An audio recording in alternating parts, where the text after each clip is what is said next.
All right. Not with Andrew. Not with Andrew. Okay. He's got a wife. She tried to fight me. All right, guys. Listen, Christian, I enjoyed having you on The Public Affair. Okay. Thanks, man. No, and big shout out to Rachel. Big shout out to you. You know, unbeknownst to everything that you went through in the military, you know, you seem like you still have a really good head on your shoulders. You seem like you're just trying to get your life together. And, you know, so you're a full-time student now. I just wish the best for you, honestly, in the future. I think that you're a great dad. You're a great person. Everything that you went through in terms of, you know, your dad's illness, you know, what your mom went through mentally, everything that you went through in the military, you still were able to overcome all of that. And you're still like the great guy that you are today and that we all know you to be. You're a father of 2 children. You're married. Big kudos to you. No, for sure, man. You know? And I appreciate that, man, because I do realize that, it does take a lot to be a father. Mm-hmm. And I will tell, every day I will give praise to my wife, Rachel, because that's someone who I can listen to, that I can talk to and say, hey, I'm struggling. Yeah. And she will do anything and everything in her power to make sure that I'm not feeling a certain type of way. Now, I'm not triggering you with the mimosas, am I? No. Please don't. Okay, because I'll take that shit right back from you, all right? No, not at all. Negative. Because Rachel's going to come pick me up. But I do have to just give a special shout out to Rachel, because I'm telling you, man, she's been with me through my worst. And when I say worst, man, like, dude, like I've been like bad, bro. You have a solid woman behind you. Yeah, I've been bad, and it took us to break up, right? To then realize to get back with each other when I was in the military, like we were perfect for each other. You know what I mean? And we to this day we're still good, and to this day, man, I don't know how she does it. Yeah, but she deals with 3 boys. She's sticking with her mans. What you talking about? That's deals with 3 boys. Take notes, bitch. I'm saying, man, all I want to do is be a good father to my sons, and just raise them with no regrets. And I want to just be the dad that maybe I felt I never had. You know what I mean? Or maybe that we feel that we never had. Like, I want to understand my son and talk to him. But you know what? This was a very vulnerable episode for you, and I really appreciate you coming on again. I wish that we had 5 hours. Unfortunately, we are out of time. Christian, I sure do appreciate you coming on to The Public Affair. I know our first meeting was more turned up. You know what I mean? And we revisited without the mimosas. You know what I mean? And both of us are drunk, slutty messes right now. Okay. A little bit. Yeah, okay. He might go home and have a 3rd son. But you know what, Christian, unbeknownst to all of that, I truly appreciate you coming onto the show, telling us a little bit about your story, your time in the military. If you guys need some advice in terms of joining the military, you can, of course, reach out to Christian Lugo. He's just your average Joe here from South Waco. Right now, he's living in Dallas. You know, you're a student full-time. And whatever you ever need from me in The Public Affair, please reach out. We got you. Dude, and by we, I mean me, because it's just me. No, dude, I really appreciate that. And I really want everyone at home to know that I told Andrew this when we had the business meeting, but really, man, Andrew is a voice for us. Thank you. Oh. You know, we should all really, appreciate Andrew and what he does, because the dedication that he has to this podcast is unmatched to anyone that I've ever spoke to before. Well, Christian, thank you. Yeah, for sure, man. Thank you. You know, somebody called me a leader in the Hispanic community the other day. I replied and said, I'm just a slut. So, but I'm glad that they view me in a leadership position. I'm very glad that we had the opportunity to meet on this. Well, we'll talk more on this show. And, this definitely is due for a part 2 here in the future, because there was more that we could touch on. Unfortunately, we are out of time, you guys. So thank you again so much for watching this episode of The Public Affair. Christian, thank you so much for coming through all the way from Dallas, Texas. Dallas. And Dallas. Right? Technically Dallas. Okay. Best of luck to everything for you in the future. Big shout out to your wife. Any last minute shout outs you want to give out before we wrap up? No, that's it. I just want to give a big shout out to everyone that has been there for me when I played select soccer. That was a family that really looked out for me. They paid for me to play select soccer because my parents couldn't. And that's going to be Terry Newberry and her husband Byron Newberry. And basically, like I said, Coach Chapman, man, and everybody who's been there with me. And I apologize again if I've ever I just disappeared out of nowhere and now I'm back. But seriously, if you need anything from me, please reach out, whether it's military related or not. Again, Andrew is very dedicated to what he does, and this is not scripted. I promise you. He did not say, Christian, you need to say this, but I say this because I believe this. And Andrew again is very dedicated to his podcast, and he gives a voice to people like us. And if you're not supporting him, then you're fucking wrong. Oh, Christian, darling, stop. You're going to make me cry. All right. Well, Christian, I appreciate your kind words. Thank you so much for coming on to The Public Affair. For everybody that tuned in, thank you guys so much for watching and liking this episode. Don't forget to subscribe as well and share it. Of course, I've got more on the way, and I definitely want to use this opportunity to give a shout out to just a few more of our sponsors of this episode of The Public Affair. This episode is brought to you by Soka Soccer Academy with Dominic Gutierrez and Ariana Gutierrez, located at 3304 Franklin Avenue. They offer team, small group, and individual skills training, darling. They also have elite skills training to make your kid a superb star athlete with after-school programs and, of course, holiday programs as well to keep those kids busy. They have open play on Mondays and Wednesdays for ages 16 and older at 8:30 p.m. with Morrow, aka Christian. I call him Silly Buns because he's a little ferocious and he's a silly buns. Only $5 to play. Follow on Facebook at Soko Soccer Academy and on Instagram at Soko Soccer 254. Soko Soccer Academy. Thank you guys so much for all you do for me in the public affair. Of course, the Montezuma Boxing with Edward Barragan. They're a boxing gym dedicated to train you to be a superb boxer. And of course, to get into shape, they offer walk-in workout classes at 5:30 a.m. and 7:30 p.m. And of course, sign up for their boxing classes, darling, to improve that hand-to-eye coordination and overall better physical condition. Montezuma is training champions, darling. Call the number on the screen to follow on Facebook at Montezuma Boxing with Edward Barragan. Thank you guys so much for sponsoring this episode of The Public Affair. Of course, the VS Transportation LLC with Pelon Villa and Yasmin Landeros. They provide power-only services locally and over the road at an affordable rate. They also move freight in a dry van, such as box items, palleted materials, most retail dry goods, and more. They also provide hot shot services now, darling. They're independently owned. Call the number on the screen today for more information to VS Transportation LLC with Pelon Villa and Yasmin Landeros. Thank you guys so much for sponsoring this episode of The Public Affair. Of course, to my girl Sonia's Event Planning and Rentals with Sonia Childers. She's an event planner that specializes in weddings, quinceañeras, baby showers, corporate events, and so much more. Now, she's booked and busy. She's appointments only, darling. Take the stress out of planning your event off your shoulders by reaching out to her for a consultation at shoulders1994@yahoo.com or call the number on the screen to Sonia's Event Planning and Rentals with Sonia Childers. Thank you so much for sponsoring this episode of The Public Affair. Of course, to Pollo Box and Audio with Jeffrey Monreal, home for all your LED needs and auto accessories, installation of stereos, door speakers, and audio systems. He also specializes in building custom subwoofer enclosures and much more. Definitely your jack of all trades and your one-stop shop to get everything done in one roof. Now, you know Jeffrey put those stars in my roof in my car. Absolutely gorgeous and sexy. Jeffrey Monreal is modding your car, pimping your ride. Jeffrey, thank you so much for your long-time sponsorship of The Public Affair. And of course, the Fat Boy Michelada Botana with your boy Junior Banda, who provides the best Michelada Botana plates for yourself or for a party with a menu of a ton of different items, including Botana bowls, chamois, pickles, and more. Locally operated, so make sure you get the best and not the rest. You order enough, he's going to deliver to you as well. Follow on Facebook and Instagram at Fatboy Michelada Botana and place your orders now. To Junior Banda with Fatboy Michelada Botana, thank you so much for sponsoring this episode of The Public Affair. I truly, truly appreciate you, bro. Of course, to everybody that tuned into this episode of The Public Affair, thank you guys again so much. To Christian Lugar, I only wish that we only had 5 hours. I really wish that we had 5 hours, but thank you again so much for your candidness, your openness, for being so real with us, keeping it official with us. Thank you so much, and it was so great finally having you on the show. If you guys ever need any advice in terms of joining the military or anything, if you need a shoulder to lean on, hit up my boy Christian Lugo. He's been through it all and he's got you. And to everybody else that tuned into this episode, don't forget, darling, to always keep it between us.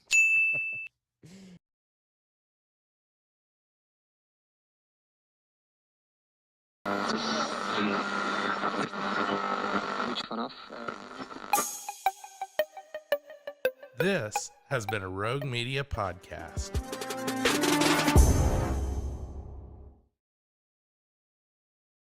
Hey everyone, you're listening to The Public Affair with me, Andrew G. I see someone different every episode, but do me a favor, keep it between us. Hey guys, what's going on? It's me, Andrew G, and welcome to another exciting episode of The Public Affair. Before we continue, I definitely want to use this opportunity, of course, to thank the community and everybody outside the state that continues to rock with this show for more than 2.5 years. You guys truly mean the world to me. Thank you guys so much. Of course, to Mike and Allison over there putting up with my, they say not divish ways, but whatever, that's what we're sticking with, all right? Thank you guys so much, Rogue Media Network, for everything you do for me in The Public Affair.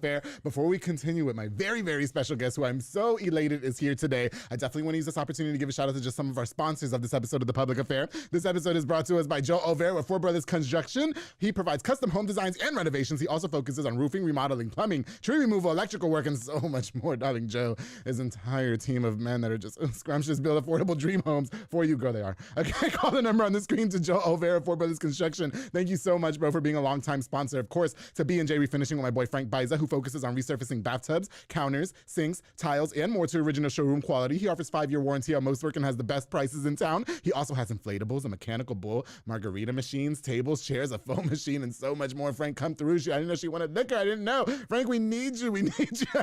To B&J Refinishing, thank you so much, bro, for sponsoring this episode. Oh, of course, to my boy David Santabañez with Alinea Real Estate. He's the #1 sales agent in his office to help you buy a home or sell your property. Make sure you follow him on Facebook at David with Alinea. Or call the number on the screen, darling. For all your real estate needs, I can't wait to take take that picture with my first home next to him, and I'm gonna look super scrumptious. I can't wait. David, thank you so much for everything you do for me, bro. Truly appreciate you. Of course, to my girl Anika Armstrong with Pee-wee's Crab Cakes of Texas. You like Cajun, girl? Yeah, Cajun. It's all about Cajun. She's serving the most authentic Cajun cuisine with a wide selection of signature crab cakes, pasta, seafood, and more. My favorite is the Krabby Seafood Pasta. Now, their top recommended is a Southern Fried Catfish Special served with seafood pasta, potato salad, and 6 fried shrimp. The fish is topped with Houdat sauce. I'm not telling you what it is. Next time you come back to Texas, head over to the 108 Gym Drive in Hewitt and order online at orderpeeweescrabcakesoftexas.com. To my girl, Anika Armstrong, thank you so much for being a longtime sponsor, girl. Of course, to Waco Made Granite with Jay Perez and Henry Flores. They offer amazing granite, quartz, countertops, backsplashes, girl, and so much more. Perfect for rentals. If you're flipping homes or if you just need something new looking, you need something fresh looking, Waco Made Granite has got you. You can also mention this ad for exclusive public affair pricing. You can't beat this. You ready? $37 a square foot for level 1 material. Beat that, darling. Call the number on the screen for a consultation and follow on Facebook at Waco Made LLC to Waco Made Granite with Jay Perez, Henry Flores. You guys, thank you so much for sponsoring this episode of The Public Affair. You guys are the goats. Truly appreciate you. Of course, to Waco Fencing and stuff with my boy Juan Morales. Juan builds privacy fences and chain link fences for all, perfect for that extra at-home privacy. He also does demolitions, builds woods decks, stone patios, and gorgeous flower beds. Contact him with the number on the screen for your consultation. To my boy Juan Morales, thank you so much for being a longtime sponsor, bro. Truly, truly appreciate you. All right, guys. So like I said, I've been really, really excited about having this next guest onto the show. This sits in as my second Hollywood guest. Okay, I'm really excited about that. She's passing through Waco. They said, Andrew, we got some time for you. We're going to pass through the show. I was more than elated. Most of us know her as Eva from Freedom Writers, but Miss April Hernandez Castillo, all the way from the Bronx, is here on The Public Affair. How you doing? I don't know, but yes, honey. Oh, do you love it? Yes, honey. I love you. Thank you. I love you. First of all, you said that in one breath. Thank you. Let them know. I just felt that in my C-section. I was like, yeesh. I love it. Thank you. Girl, okay, I'm seasoned pro at this point. Don't do me. Yeah. That I'm impressed. And if I would have knew that you wanted liquor, I would have had my mom whip up some coquito for us. Okay. Wow. Yes, I would have had her do that. Coquito in Texas, nunca. No, I know, but my mom lives here, so it's whatever. Oh. Yeah, and she's from Brooklyn, so she knows how to make it. Oh, okay. We're both New Year weekends. That's yes. why. That's why. As soon as she was pulling up, like when she entered Waco, I was like, oh, I feel it. I feel the aura. I feel it. Okay, we're gravitating towards each other. Just turn the GPS off. You hear? I love it. No, April, I never meet New Yorkers that live in Texas ever. We're a rare breed. What are you doing passing through Waco, April? First of all, what's going on here? So I came here because I was a keynote speaker at Texas State University, which we did today, and we were talking about the mindset of an entrepreneur. Oh, nice. Right. Did you enjoy the experience? I did. It was amazing. Good. Listen, I just have to say, I know there's 100 other places that you can be right now, but the fact that you guys took the time to come on to The Public Affair, I truly appreciate you. I got to give a shout out to JR out there. Okay, Jonathan Olvera. Shout out to JR. Yes, okay, Jonathan Olvera out there coordinating everything, and I'm so happy that it's an honor to meet you, honestly. Oh, I'm excited. He was like, listen, he's Puerto Rican, he's a New Yorker. I don't know, you guys have like this vibe. I go, you don't understand. Yes, tell her. Because there's not many of us. There's not, especially not here in this state. Especially not here, but anywhere else, I just feel like, where are we? You know where you got to go? Have you been to Killeen yet? You got to go to Killeen. We're all over there. Okay, yeah, from the military and stuff. There's a bunch of Puerto Ricans out there. Oh, yeah. really? But if I told her, just tell her anything. I'll make the arroz con gandules with the pení. Okay, we'll get the bacalaitos. We'll do everything for April to come. I know, yes. I miss bacalaitos. My mom hasn't made it for me in a long time. So when did you come to Texas? I moved to Texas. I'm 31 now. I moved here when I was 15.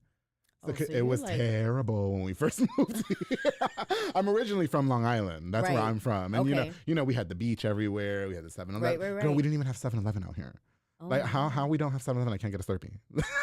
You know what I'm talking about? We can't walk to the store. I've never been to a 7-Eleven in the Bronx. You haven't? I mean, there are 7-Elevens in the Bronx, but it's not something where I'm like. But like, you know, like I feel like in Long Island, we had a 7-Eleven every corner. That's true. And then when we moved here, it's like there is no store. You can't walk to the store. No. Okay. You are a freak if you walk on the street. Like, I lived in California. Oh, okay. So, you know, it's the same thing you have to drive. Yeah, definitely. I got you. Well, listen, April, I can just call you April, right? I keep wanting to call you Eva.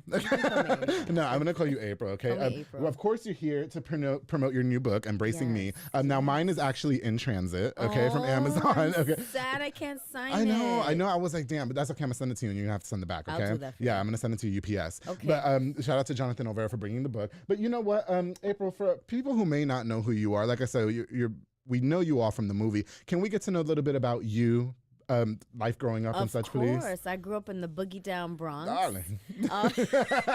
Yes. I grew up, it is the home of hip hop. Mm-hmm. It is, to me, one of the greatest places. Yeah.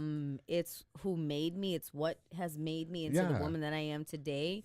I feel like I survived many things in Hollywood because I was a tough girl from the boogie down Bronx. That's it. I grew up during the crack epidemic era. So to see and be in New York at that time and make it out is an amen, hallelujah moment because not all of us get to really make it out. Right, right. So that's who I was, and I've just always had this dream to be something more. Yeah, most definitely. You know what I'm saying? And I think we just have that New York hustle. That's it. That's it. That's it. Okay. Hey, I have to give one more shout out too because I saw you guys are friends on Facebook. I've never met her in person. Miss Jeannie Ortega, Law. Oh my gosh, yes. that's my home. That's Is that my your homie? I was a fan back in the day. Are you serious? I was a fan. Crowded was my jam. That whole No Place by Brooklyn was my CD. Okay. Yeah. And then I stalked your Facebook, which you have to accept my Facebook friend request. Okay. And I saw that was our only one mutual friend. And I was like, oh, I love Jeannie. Random. So you know she wrote a song for the Freedom Writers soundtrack. She did. Yes, she did. Was it It's Our Time? Or which one was it? I don't remember. I don't remember either. Oh, I just Jeannie. know when she was there, I saw her and I was like, oh, you Brooklyn Bronx. That whole thing. And then when we were promoting the film, it was myself, her, and the real woman that I actually played, the real girl that I played. And we went on like a 5-city tour, and it's that's what's interesting up. Yeah, memory. I just wanted to, if she watches this, just say hey. We've messaged before, but we've never met in person. So, I will relay She knows the I'm a message. fan. Please do. And if you see Lumi D in New York City, tell her I said hi too, because I love her. Anyway, no. So did you have to face a lot of hardship? I mean, you mentioned that you grew up in the crack era in the Bronx. Right. So was there a lot of hardships that you and your family had to face that might have hindering you from succeeding? I mean, who didn't have hardships, right? And who wasn't sort of abused in those times? Well, we're Puerto Rican. We were always getting our ass beat. Okay. Right? I'm like, I think who wasn't abused during the 80s? Why is this door locked? You know what I'm saying? I mean, it was just you didn't know that you didn't have because you weren't surrounded by anyone who really had more than you. For sure. It's only until you move on and you're just there eating rice with ketchup every night is amazing. White rice with ketchup. I mean, I love her. It is. I want to keep her, please. There's nothing better. And let me tell you, I have a 10-year-old daughter who I tried to make her arroz blanco with ketchup and eggs, right? Yeah. And she nearly barfed. And she was like, what is this? And I was like, are you judging my childhood? Yes. I survived on this. And she just was not feeling it. And that to us back in the day was like a commodity. I loved that. That was my favorite thing to eat. That's every day my mother, arroz blanco. And if, you're just like, how could you not like it? Nah, for sure. I got She's a little diva, she likes sushi. Yeah, okay. Whatever. You guys are still staying in the Bronx, though, right? Yes, I still live in the you still Bronx. reside in the Bronx. Okay, when I go up there, I'm going to have to visit you. Please, you must. Yes, I went to Manhattan a few years ago. Again, when I go, I make New York City a day trip. You know what I mean? And we went to Kazunori on 5th Street, I believe, in Manhattan. That's a sushi place. You guys got to go try it out. Okay, just go try it out. Okay, so April. Obviously, I want to jump right into the acting first. Okay, so like I said, a lot of us know you as Eva from the movie Freedom Writers. But before, I know you did some things before that. If I understand, you were doing some stand-up comedy and stuff like that. Right, with John started Leguizamo, as a stand-up comedian. Yeah. I saw John Leguizamo perform Mambo Mouth. Hot. Mambo, I said mouth. That's how you know I'm a New Yorker. Mambo Mouth. Excuse me. Yeah. And I was so inspired because I never saw anyone who looked like me. Yeah, yeah. And he was our Lin-Manuel before Lin-Manuel, right? Because everyone's oh my God, Lin-Manuel. Before him was John Leguizamo. Okay. And it just was one of these things where I went to Hunter College. I played sports. I really thought sports and athleticism would be a part of my life. Yeah, yeah. And then I walked into the chemistry class, and then I walked right out. I was like, I am not. I ain't doing all this mess. Okay. This right here is not for science. Thank you. That's what I said. Or construction or building. Okay. Yes. Now I want a man that does that. Right. Okay, April. Yes, right. With dirty fingernails. You know what I'm saying? Yes. Okay. I just walked in and I was like, yeah, we're not doing this because that would be a waste of a gift. Okay. Why not become an actor and starve for the rest of my life? That's it. Yeah. Okay. Eat $1 pizza and call it a day. Or arroz blanco with Right, ketchup. or ramen noodles, Or ramen you know, noodles, stuff that yeah. gives you diabetes. It's Okay, great. for sure. Don't forget the plátano maduro. That's true. Okay, you can't be That's forgetting all true. that with the I'm a okay. tostones woman, though. Oh, okay, but I am too. Yeah, I would just, you look like a plátano maduro kind of girl. Really? Yes. Is it my skin? I don't know. I was just getting those vibes. Maybe it's my faja. I don't know. No, okay, so yeah, you started off with the comedy. Okay, So I did stand-up comedy, Right. and I decided to, you know, really pursue and take this seriously, Yeah. because my mom was like, I don't know what the hell acting is, but figure your life out. And I was like, okay. And Just I make booked sure you a move out. commercial. Right. Yeah. Just leave. Yeah. I booked a commercial, which was the Yao Ming commercial with Yogi Berra, which Oh, aired okay. on the Super Bowl. Yeah. That to me was, oh, I made it. Yeah, for Like, sure. You know, and I was on a whole bunch of magazines Uh-huh. when magazines were actually like what people What people loved. did, right? yeah, like, yeah. I was in GQ magazine. I was just Ooh. in a whole bunch of other magazines, Yeah, and for it sure. was this trajectory of like I started working a lot really fast. Got you. So I did a whole bunch of shows. I don't even know Okay. how many I've done. So many. So is Freedom Riders your first biggest? That was my role? biggest film. Your biggest film. Okay. Yes, Got and you. I've done so much television. Yeah, girl, I just saw you yesterday on Law and Order. Okay. Really? I just saw you yesterday on Law and Order SVU. Oh my I god! did, girl. I was doing my homework. Don't play with me. Yes. I told everybody, shut up.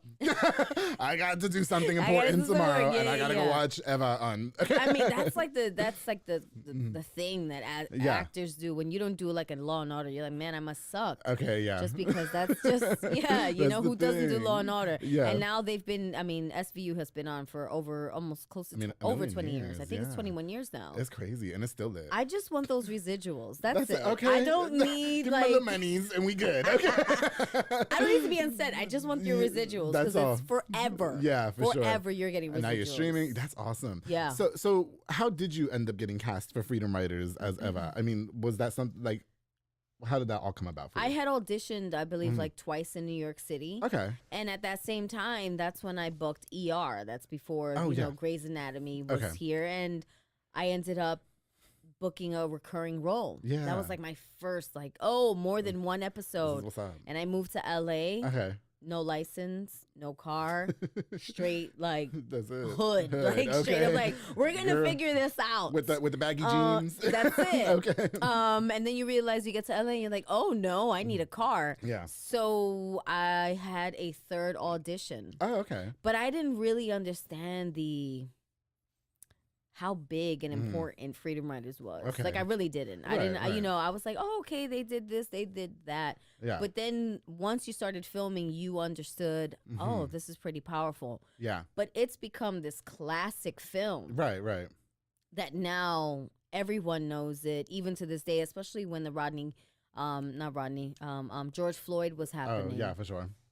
It resurfaced and had like, apparently I have like this meme of like, I say I hate white people. Yeah. And it was tweeted like over almost like 90,000 times. Oh, wow. Yeah, really? yeah. Okay. Yeah. Like and, you were like, in the meme. I'm the meme. Yeah, you're the It meme. was when okay. I say I hate white people. because in the movie you say that. Yeah. Right. Yes, for sure. So Jeez, that's I think I made it. That's Yeah, it. that's I it. can go home. Was it challenging playing a role like that though? Because it was based off of a real person. I mean, did you get to meet that person? I mean, it's always terrifying when you're gonna play someone real. Yeah. Number two, I wasn't Mexican, so I was like, man, I don't have a Mexican accent. I didn't, right. you know. And they were like, that's not what you want to focus on. Okay. You want to focus on the girl and her story. Right, gotcha. And I ended up playing this young woman, and who was a fabulous, fierce, Mm-hmm. just no nonsense. powerful, yes. no nonsense, That's it. little Mexican woman. She would Tough. wear heels like this big, well, hoops this big. I was like, oh my gosh, we're soul sisters. I love you. Yeah, for sure. And she was feisty and she was powerful, and I understood why I got the role. You know, I think Yeah. when I auditioned, it was the I hate white people monologue that I had to do. Yeah, for sure. And I just remember walking in the room and I'm seeing other Latina actresses, and I was like, y'all need to go home. Okay. This is fine. Name it and claim it. We Okay. got this. All right. Go ahead and step aside.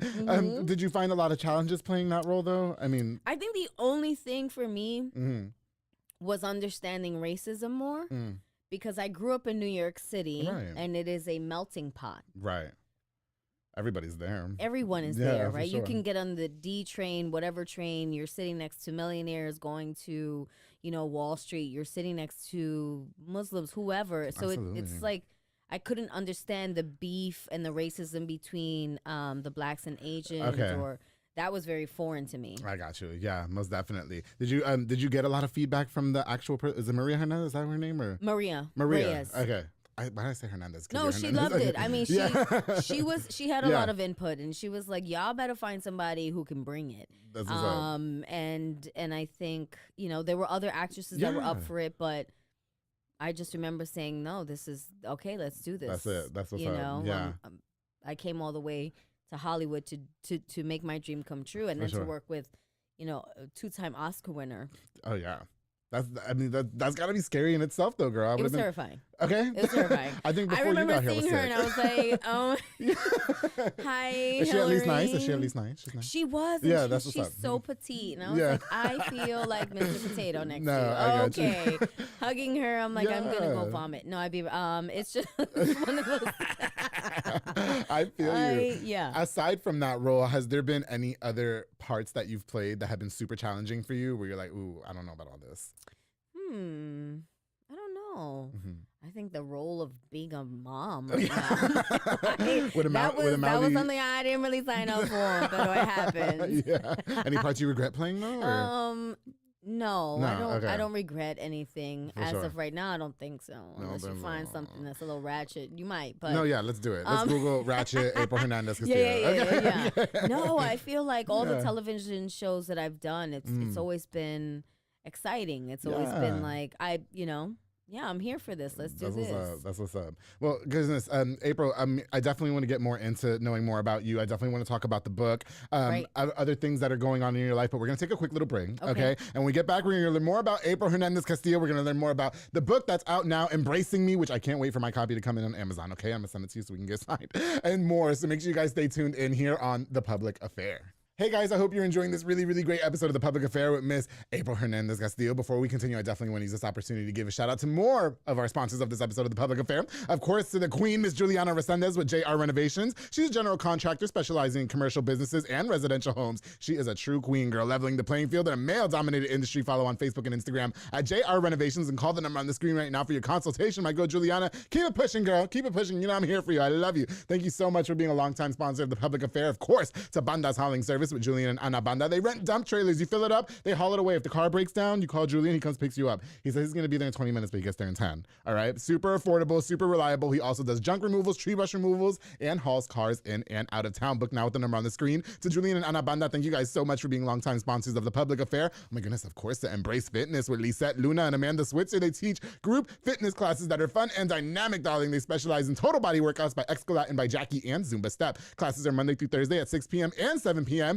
And if you need a building to rent out for parties and small events, they got you too. You just got to hit them up. You got to hit them up and they ask. They got you. Lisette, Amanda, thank you guys so much for being longtime sponsors of The Public Affair. Ooh, of course, to Ali's Driving with Alexis and Diana Rivas, their convenience store located where the old Kobe's is here in South Waco, 2105 Dutton Avenue. You can stop by for delicious snacks or a cold drink because me and Emma are thirsty. We're thirsty. If you need a beer for a party or yourself, they got you with a huge freezer stocked with a wide selection of ice cold beer, or you can order from the kitchen too with the delicious selection of food to satisfy your appetite or to go with that cold beer. Stop by this monumental convenience spot in South Waco today. To Alexis and Diana, thank you guys so much for being longtime sponsors of The Public Affair. Of course, to Parkway National Insurance with Nancy Pulsini, who provides insurance for all commercial trucks and tractor trailers, and also for all contractors, along with home and auto insurance. You can call the number on the screen, basically for all your insurance inquiries. She got you. Habla español también. To my girl, Nancy Pulsini, thank you so much for sponsoring this episode of The Public Affair. And of course, I can't go on without thanking my boy, Mr. Sid Rodriguez, who got me all snackish for this episode of The Public Affair at Elite Barbershop. I'm a snack, right? I'm a snack. Take me back to the barbershop. Located on Hewitt Drive, you can call the number on the screen to book or download the Squire app. Walk-ins are welcome as well. They also have Marcus Guerrero, Chris Reyes, Santos Cordova, David Rodriguez, Isaac Chavez, Clint Fletcher, and Isai. All snacks making you look super snackish as well. Elite Barbershop, thank you guys so much for sponsoring this episode of The Public Affair. All right, guys, we're going to get right back into it with my very, very special guest, Miss April Hernandez Castillo. I'm so excited. Here we go. I'm so excited that you're here. I really am. Wow, you're hired. No. Yes, please. Okay. Me and Allison, we're ready. We're ready when you are. You just say, okay. I don't have a job. No. Okay. Well, first of all, I want to get right back into it. So, of course, your new book is out now, Embracing Me. It's a memoir about your life, correct? And you know what I like about this at first glance? It looks like a simple read. Right. You know what I mean? It doesn't look like you're going to be like in it for too long. Yeah. It's like, you know, I'm excited to read it because it's not that long. Oh. No, you know what I mean? No, because you know those books like Harry Potter? Girl, I'm not trying to read no Harry Potter. Okay, Harry Potter is like this big. Like, oh, I got like the things best to compliment. I'm gonna read your book because it looks short. Because That's no, good. no, but I'm sure. Did that sound wrong? I'm sorry. No, that's like the best compliment. Is it for real? Okay, good. I was very strategic in that because Were you? I Okay. do. Yes, I do understand that people are so busy, Right. and so distracted today. Okay. We really are, Yes. right? At any moment you're sitting down, the phone goes off, and I wanted it to feel as if you and I are just having a conversation. So when you read it, you're gonna be like, oh, I hear April's voice. Oh, sweet. I hear it. Especially if you are a New Yorker. Yes. I talk about New York. That's the first thing of being born in the Bronx. Yeah. And it just takes you back Okay. to all of those things that are very nostalgic. What inspired you to write a memoir about your life? Well, Nana, the pandemic happened, right? So you was bored. Well, technically I wasn't because I had kids at home for 24 hours a day. And I was like, And it was just one of those things of like, wow, my friend who published it, Roy Juarez Jr., who has from Impact Publishing, shout out to him. Yeah. He was like, I don't have anything to do because the world just stopped. And I was like, well, technically, I don't have anything to do other than be a mom. Yeah, for sure. So let's really work on my story. Yeah. And they were just like, it was just perfect. Okay. It really was perfect. So I would write from like 10 p.m. to 4 a.m. Oh, okay. And I then gotcha. my kids would get up at 7 because that was the only time where I would get silence. Right, right. Well, because they're in school and stuff, I bet. Well, no, my kids were homeschooling. Oh, they were homeschooled because it was COVID. COVID. Hello, I missed that whole part. Okay. And how I survived that, I have no idea. Yeah, for sure. But it's just, yeah. Did So you- my husband shot the cover. It's so cute. He's a photographer. First of all, you're gorgeous. You're so gorgeous. Thank you, darling. I feel like I need to make a cover photo like this for the public affair. I'm gonna show you mine. I think you're gonna like it too. Yeah. I'm gonna send it to you. I'm gonna send it to your DMs. Okay. Well, did you find it challenging writing a memoir about your life though? I mean, revisiting all the things that there you was went through. certain things that I Yeah. was the last. My biggest thing was talking about my abortion. Like I travel and I talk and I've done a TEDx talk. I've gone on so many stages, but talking about my abortion was really like the last part I needed to fully embrace me as a woman. Okay, I got you. So when I'm talking about embracing me, I'm like, yeah, that's truly just embracing every little piece about who you are, who you were, all the things that you went through, and being absolutely okay. For sure. I got you. You know? I kind of wanted to talk to you a little bit about the abortion, if that's okay. Because I know that that's something that women, it's so hard for you guys to have to make those choices and stuff like that. What were your circumstances like, if you don't mind me asking? Oh, of course. I was being abused. Oh, okay. Oh, yeah. Hello. I was in a very abusive relationship. And when I found out that I became pregnant, I thought, my goodness, I cannot bring a child into this world. Okay. And I was a teenager. I was terrified. Yeah, for sure. But having the abortion was the harder than being abused. Okay. Oh, really? For me, yes. Yeah. It tortured me for many, many, many years. It took me 20 years to actually talk about my abortion. Oh, wow, really? Because people are just so judgmental. Well, they be and talking, right? mean. Yeah. People are mean. Got something to say all the time. And whether you are from the faith community or whatever it is, it's like until you are in that position where you have to make that decision, and everybody has their own reason why they make that decision. Right. But for me, I was like, I just can't be. I'm not prepared. Number one, and I don't want to be connected to someone who almost tried to kill me. So like let's just keep it real. Right. You know what I'm saying? And so I did it in. Did you tell anybody that you were doing it though when you did it? Like, did anybody know that you were pregnant? There were just probably like 5 people who knew. Oh wow. But my parents didn't know. Okay. You know, I went to Catholic school. Like Yeah. I was going straight to hell, Nene. All right. The fact that I was even in a relationship, I was going straight to hell. Yeah. So when you have those things and you're thinking like, oh my goodness, What is going on? And my mom and my dad used to always tell me like, don't get pregnant, do this, do that, Right. and all of these things were happening to me. The level of shame that you experience, it was intense. And so I got you for sure. And then about the abuse, I mean, because you were a teenager, you mentioned, right? So you were fairly young. We started dating at like 16. Okay. So I want to say like around 16 and a half. Right. Is this like to first love almost 20. vibes? Yeah, This is the he man of my was like, dreams. you know, the first boo. Puerto Rican. He probably got the green eyes. He was no, actually, he was just exotic. He was dark, very darkly. He looked almost Native American in a sense. Like just someone that I'd never seen around the block. For sure. And I was just enamored with him, and right. And then the beast came out, and it was done. Right, for sure. Was it a long-term abuse, or were you Yes. was it just like one time? No. Oh, okay. No. It was around 3.5 years. Oh, wow, And really? when you're a teenager, think April, about darling, it, right? yeah. Like, I know. Oh, my goodness. What are we doing? Well, I mean, but then you don't have a lot of direction either, I'm sure, right? I mean, because you probably didn't tell anybody that was going on. No. Back then, you didn't talk about it. You didn't talk about that, yeah. There were no outlets the way we have now. There were no podcasts, social media. There were no resources. Right. I mean, for back then, it was just you went to a shelter, and so they didn't really have anything for teenagers. Right. And once again, it was the shame is why most women or whoever is being abused stay in that situation. Right.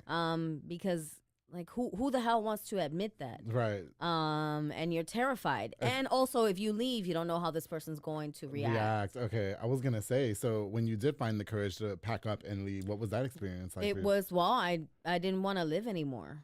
Oh, wow. That's how real it was. Yeah. I thought I just want to end it.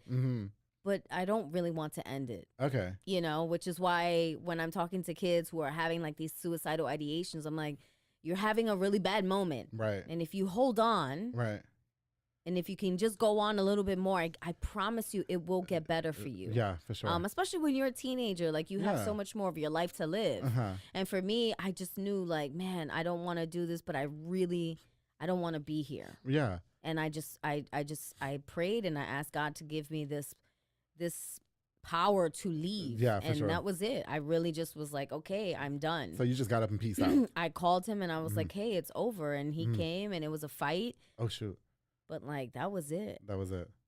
That was it. Was it like, I mean, when you say it was a fight, I mean, did you guys have like a fist fight and then he left? Like or? he came to my house Okay. and we spoke and we, you know, he obviously didn't want to break up with me. Right. It was Well, intense. who wants to break up with April? I mean, okay. you know, darling. Okay. I'm just saying, honey. She was a spicy Puerto Rican pie. I am a snack too, you know, nice strawberry. Yes, But it was one of those things Okay. of like, wow, okay, once I left, but it was in between where I left him, but then I kept going back for a little bit, and that's where I became pregnant. Oh, okay, I see what's up. Okay, but then you're going back and he's still probably beating you. No, right? it was okay. different. It was different. I don't know what it was, but I remember it was just that moment where we had a night of intimacy, and I knew it. I was like, uh-oh.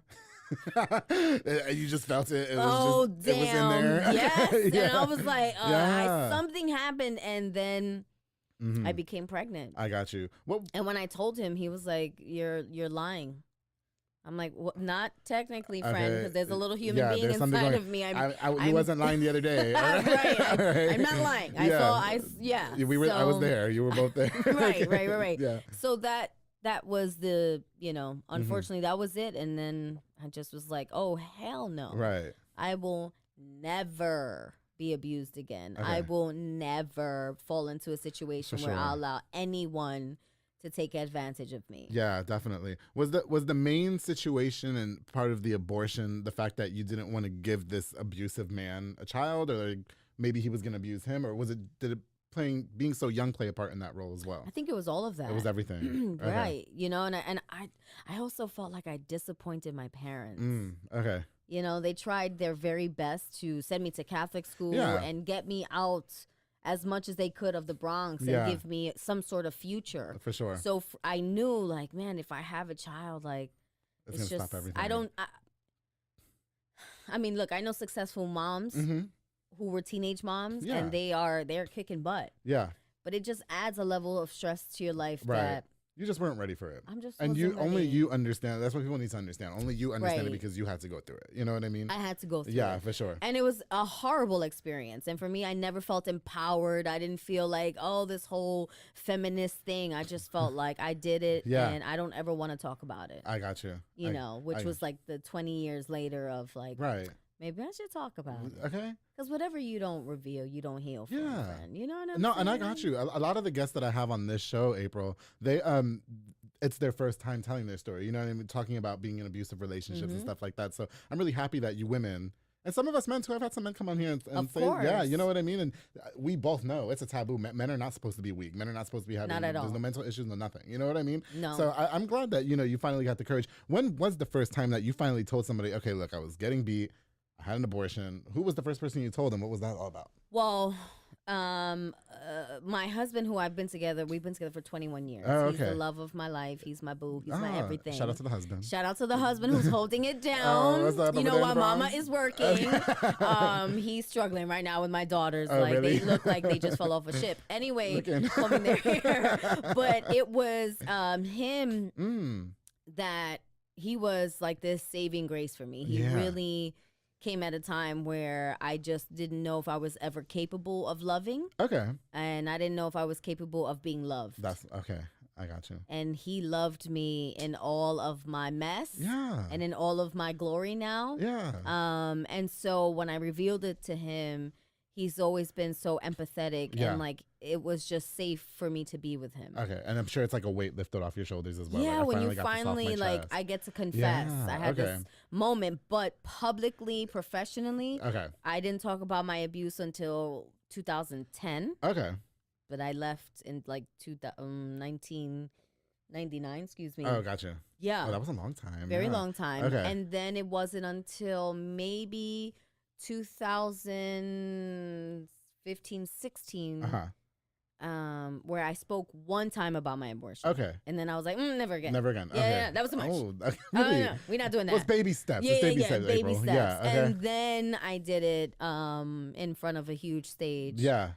Interesting. That's okay. I got you. You know, and your husband sounds like does he have any cousins or brothers for me or anything like that? Maybe some uncles. I can ask. Ask, please. I would. I'll move back to New York in 2 seconds. All right. Somebody building them buildings. I got the arroz con gandules for you at the house. All right. What are you making tonight? Malangas. No, for real. Put a ring on it. Put a ring on it. Yeah, I'm too much for the men out here in Waco, girl. I am. I'm much. Like, how do you handle this? I don't. I'm too much for myself too. That's the problem. Love it. I've embraced the fact that I'm going to be single for a very long time. It's like I just told you during our break. You know, like I think I was just a little bit much for people. You know, I'm very out there, and you know, whatever. But I'm so glad that like you don't conform. No, you want to know what I think about? I'm just going to talk about Waco for a little bit because I mean you are here. Right. This is your first time in the city? In Waco, yes. Yes. Girl, when I moved here 15, 16 years ago, it was very closed-minded. I was never ridiculed for being gay. Thank God. Thank God. Nobody ever ridiculed me for that. Oh, great. Yeah. So, and I've always been very open about that. But I think now, like even like a lot of my friends, they're straight guys, and you can tell like sometimes they're a little bit like weird about who sees us hanging out with each other. But I understand because it's like automatically we're sleeping with each other, and that's not the case. You know what I mean? Really? Yeah. So people are just like that, and I see it and I get it, but that's okay. Like I want them. It's slow, and they know I'm just official. I'm very open about that. I'm very slutty, and that's it. You know what I mean? That's it. That's all I do. All right. At least I'm keeping it official. Leave me alone. Let me do me. All right. Listen, I've had over 125 episodes of this show, and I showed my ass every single time. All right, April. Okay, that's all. Yes, but you know what? The city, I will say, the city really has embraced me in this podcast. I'm very blessed. I am. They love that. They love it. It's I different. think it's just this thing where Puerto Ricans, we're just different. My husband be like, Puerto Rican was kind of different. I'm like, that's right. That's right, we different. That's right, we different. I don't know what it is about. We're just outspoken and just don't care. We just like, what the hell? And we are a lot to a lot of people, but to us, we're like, this is normal.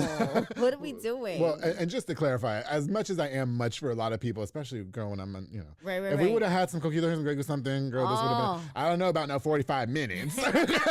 We in here, cancel whatever's going on next. But yeah, no, we would have turned. But I will say a lot of people have been embracing. They're embracing to me, and I like it. They're embracing me. Okay, I love it. I'm looking in the book. Okay, so I got you. You ever think about how you're going to talk to your daughter? Have you spoken to your kids about the things that you've been through? I think she's heard me in conversation because I've done so many interviews like on Zoom or whatever. But this is like my love letter to them. Oh, okay. You know, I wrote this so that way one day when they can understand, I want them to know everything about me because I didn't know anything about my mom. I came from that era where the mothers didn't speak about their past. It was just like, I'm your mom and that's it. That's it. And for me, I'm not trying to be their best friend right now because I'm their mother. That's what they need. Right, for sure. But when they get to that age where we can like, hey, who are you? And I'm constantly telling my daughters, like, I'm a woman first. Before you came into my life, I was a woman who had abs. Now I don't. Okay. Like, where but did now you got go? tiger stripes, girl. Don't play. I thank God I don't. Oh, you don't? Thank God I don't. Okay, good. But okay. it's, you know, I'm not assuming that you do. It's a little kangaroo pouch, but what am I going to do? Because you said I had 2 C-sections. C-sections. Yeah, There's you know nothing what you I'm can do. talking I about. just go like, the faja, I better hold it. That's it. But no, it's funny that you say that because now that I think about it, I don't know too much about my parents' past. We never really talk about it. Most of us don't. And we don't, we never talked about being gay. We never, me and my dad have never had that conversation. He knows.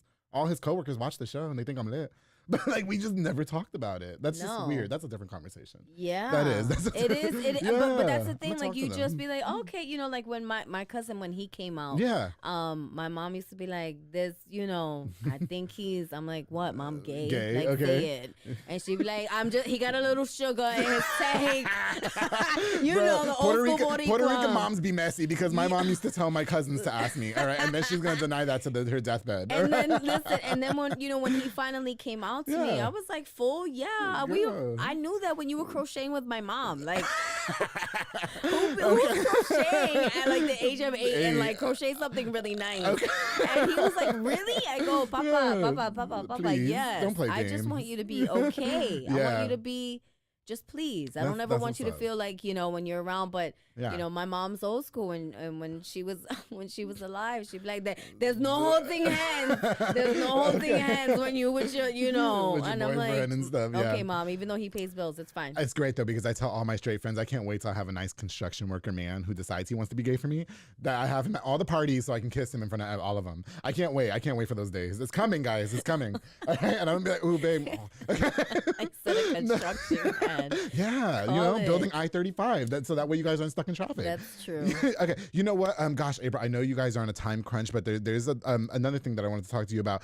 Your daughter Summer Rose, she stars in Alma's Way, which is a cartoon, right? Yep. Can you talk to me? How much of an inspiration did you play for her to do something like that? Was that something that she wanted to do, or? No, I mean, listen, I think she's finding her own way. I think she's finding her own just platform. Okay. But obviously being in a home where both of her parents are creatives and me being in the industry and me being a speaker, I would always prepare and she would watch me. Yeah. And she just found it. She just found it. She just has it. Okay. And so the cartoon was created by Sonia Manzano, who we all know as Maria from Sesame Street. Oh, yes. And every time I am around her, I still don't know how to act. Okay. Because I'm like, Summer, that was everybody's Tia. Yeah. Okay. Yeah, for sure. And she was the one person that resembled us. Yeah, most on definitely. such a big platform. Right. And then when you meet her, you're just down to earth. So Alma's Way is about this 6-year-old little girl who lives in the Bronx. Yeah. And my daughter is the voice of the main character. So they got a season 2. Oh, and good. last week we were in LA. She won an Imagen Award for Best Voiceover Actor. Congrats to her. And she beat out Zoe Saldana. That's all I'm going to say. Darling, I'm darling, just, you darling. know. Oh, take a sip of, pretend that there's Grey Goose in here, please. I'm totally doing that. Listen, JR, you know I'm mad at you. I was going to bring her booze. All right. He said probably not. And when they called her name, I literally was like, oh, shit, okay. Shit, they really called her name. That's what's we were up. like, yeah. You know, I was like, the BX was in the Loud, okay. house, you know. Of course, keeping it classy somewhat. How do you... With you being a successful actress and now author and all the accomplishments that you have, and you know, surely you're giving your kids a different life than you had growing up. You know what I mean? Obviously, how do you keep them humbled and grounded and not spoiled brats? You know what I mean? They go and clean the bathroom. Really? You know that dark spot in the bathroom of the toilet where Girl. there's hell. You know that there are demons back there, and you just go, oh, you won the award, fantastic. Now go and get the rug and do what you need to do, and then clean your room. So they're still doing chores. Absolutely. She's on a great cartoon, winning awards. She has a bank account. My girl be like, I could go shopping. I'm like, you can. Okay. Yeah, no, I don't play that. No, I don't have time for raising a brat. I don't have time to raise a child who is not grateful. Right. I don't have time to raise a child who doesn't have manners. I got you. I'm like, we're not doing that. Okay, and stay in the room when the adults come over. Yeah. Okay, what's going on here? Why are you talking? Okay, nobody asked you nothing. What are you doing? Why are you here? I see the dark spot. What are you doing? Yeah. Yeah, no, it's Okay. one of those things where we're constantly talking to her, and you know, she, like, we live in an okay neighborhood in the Bronx, but we're ready to just leave. We're done because the Bronx is on fire right now. Yeah, for sure. But when she goes back to where my dad lives, is where I grew up. I go, oh, you see the difference. Oh, I see. Okay. I'm like, welcome to the hood, To the mama. hood, okay. And she's like, what's the hood? I'm like, you're Girl, in it. here it goes. You're in All right. it right now. So she understands, Yeah. and it's a constant having her just understanding like hard work. Okay. That's it. That's what's up. Let's celebrate for a little bit, but then understand like there's more work still to things do. to do. Yeah. Yeah, And, yeah. and she's got her whole life ahead of her. Yeah, I mean, Literally has her whole life. So get it together. It's just the beginning. Like, you're gonna pay for college, so let's go. Okay. All right, my residuals, they late. Freedom Riders, they forgot. They forgot. It's one of those things where it's just, you know, and she understands that, and that makes me proud. That's good. She's not a brat. She's just they looking at you like okay. Listen, okay. April's gotta go. I'm sorry. Okay. Okay. No, listen. First of all, big ups to you and everything that you've accomplished, and I'm so grateful again that you're here. What's next for you? What can we expect next? I mean, obviously the book is out now. Yes. We can get it on Amazon, anywhere you can get books. Okay. Speaking, I've been doing that, which is like growing so much. Like I said, shout out to Texas State University. Yeah. My focus right now is really managing my daughter. Okay. My husband retiring and us elevating. You know, we were shooting a documentary, so hopefully we get to finally finish it. I can't wait to see it. Please send it to me. Yes. Yes. Yeah. It's a lot of work. Yeah. Being a document, you're like, oh, wow. I didn't realize how hard this was. Yeah, for sure. But really just, you know, elevating her and everything that we do together. Okay. So your main focus right now is your daughter's Is my daughter. career. Okay. Yeah. Got you. Yeah. Okay. Anything else that we can expect to see you on in the future, though? Or? Not that I know of. I mean, because you're a I prominent actress. It's not over for I'm you. still You know auditioning. what I mean? I'm still working. I mean, last year I worked several times. I was on The Prodigal Son. I was on Gossip Girl. Okay. So people are asking me like, oh, what are you doing? I'm like, I'm always working, That's honey. it. All That's the it. time. Yeah. You're booked and busy. Yeah. And when are you going back to the Bronx tomorrow? I leave on Thursday. On Thursday. Well, thank you so much for dropping by. This was amazing. No, I know it's so great to meet you, honestly, and I'm so happy that you had a good time. I really am. I did. I just wanted her to be regular. That's all. Okay. Okay. No Hollywood nothing. You know, I'm just a regular schmegular girl from the Bronx. Oh, okay. In the words of Cardi B. Tell Cardi we said hey. All right. April, thank you so much again. You guys don't forget to pick up her new book. It's out now, Embracing Me. I can't wait to get my copy. I'm gonna DM you, for your address. I'm not gonna go stalk you. I promise. I just need to send it to you so you can sign it to me, please. I will. I promise. I promise you can ask Adassa and Jeannie. I'm not crazy. I promise. I'm booked and busy here. All right. I love it. All right. No, thank you. It was such an honor. I loved meeting you. Thank you so much. To everybody who tuned into this episode, thank you guys again so much for all the love and support. Don't forget to like, share, and subscribe to Miss April Hernandez. Thank you so much for coming. Before we go, let me give a shout out to just a few more of our sponsors. We got some time. Yes, a few more of our sponsors of this episode of The Public Affair. Of course, the Soko Soccer Academy with Dominic Gutierrez and Ariana Gutierrez, located at 3304 Franklin Avenue. They offer team, small group, and individual skills training. Girl, they also have elite skills training to make your kid a superb star athlete. Open plays Mondays and Wednesdays for ages 16 and older at 8:30 p.m. Only $5 to play. Morrow, he's short. He's a little silly buns. All right. It's only $5 to play. Thank you so much. Soko Soccer Academy. Follow on Facebook and Instagram at Soko Soccer Academy and Soko Soccer 254 respectively. Of course, to Montezuma Boxing with my boy, Edward Barragan. It's a boxing gym dedicated to train you to be a superb boxer and of course to get into shape. They offer walk-in workout classes at 5:30 a.m. and 7:30 p.m. And of course, you can sign up for their boxing classes to improve that hand-to-eye coordination and overall better physical conditions. Girl, you already know Montezuma Boxing is training champions, darling. Call the number on the screen or follow on Facebook. Montezuma Boxing, thank you so much for sponsoring this episode of The Public Affair. Of course, to VS Transportation LLC with Pelon Villa and Yasmin Landeros. They provide power-only services locally and over the road at an affordable rate. They also move freight in the dry van, such as boxed items, palleted materials, most retail dry goods, and more. And now Yasmin's out there doing hot shot services, girl. Yes, get your life. They're independently owned. Call the number on the screen today for more information. To VS Transportation LLC. Thank you so much for sponsoring this episode of The Public Affair. Of course, to Sonia's Event Planning and Rentals, girl, with Sonia Childers. She's an event planner that specializes in weddings, quinceañeras, baby showers, corporate events, and more. Now, she's appointments only, but you can take the stress of planning your event off your shoulders by reaching out for a consultation at Childers1994@yahoo.com or call the number on the screen to my girl Sonia's Event Planning. Sonia Childers, thank you so much for being a longtime sponsor, girl. I truly appreciate you. Oh my goodness, of course, my boy Jeffrey Monreal with Pollo Box and Audio, home for all your LED needs and auto accessories, installation of stereos, door speakers, and audio systems. He also specializes in building custom subwoofer enclosures and much more, darling. Definitely a jack of all trades and your one-stop shop to get everything done in one roof. My boy Jeffrey out there doing it. Thank you so much for sponsoring this episode, bro. And of course, Of course, the Fat Boy Michelada y Botana with my boy Junior Banda, who provides the best Michelada and Botana plates for yourself. You got to try some. If you were here later, I would get you one, right? He has a menu of a ton of different items, including Botana Bowls, chamois, pickles, and more, locally operated. So make sure you get the best and not the rest. Follow on Facebook and Instagram at Fat Boy Michelada y Botana. Place your order now. My boy Junior Banda with Fat Boy Michelada and Botana. Thank you so much for being a longtime sponsor. To everybody that tuned into this episode, thank you guys again so much. I'm so humbled and overjoyed to have had Miss April Hernandez Castillo here on The Public Affair. Thank you, girl. And don't forget, guys, to always keep it between us.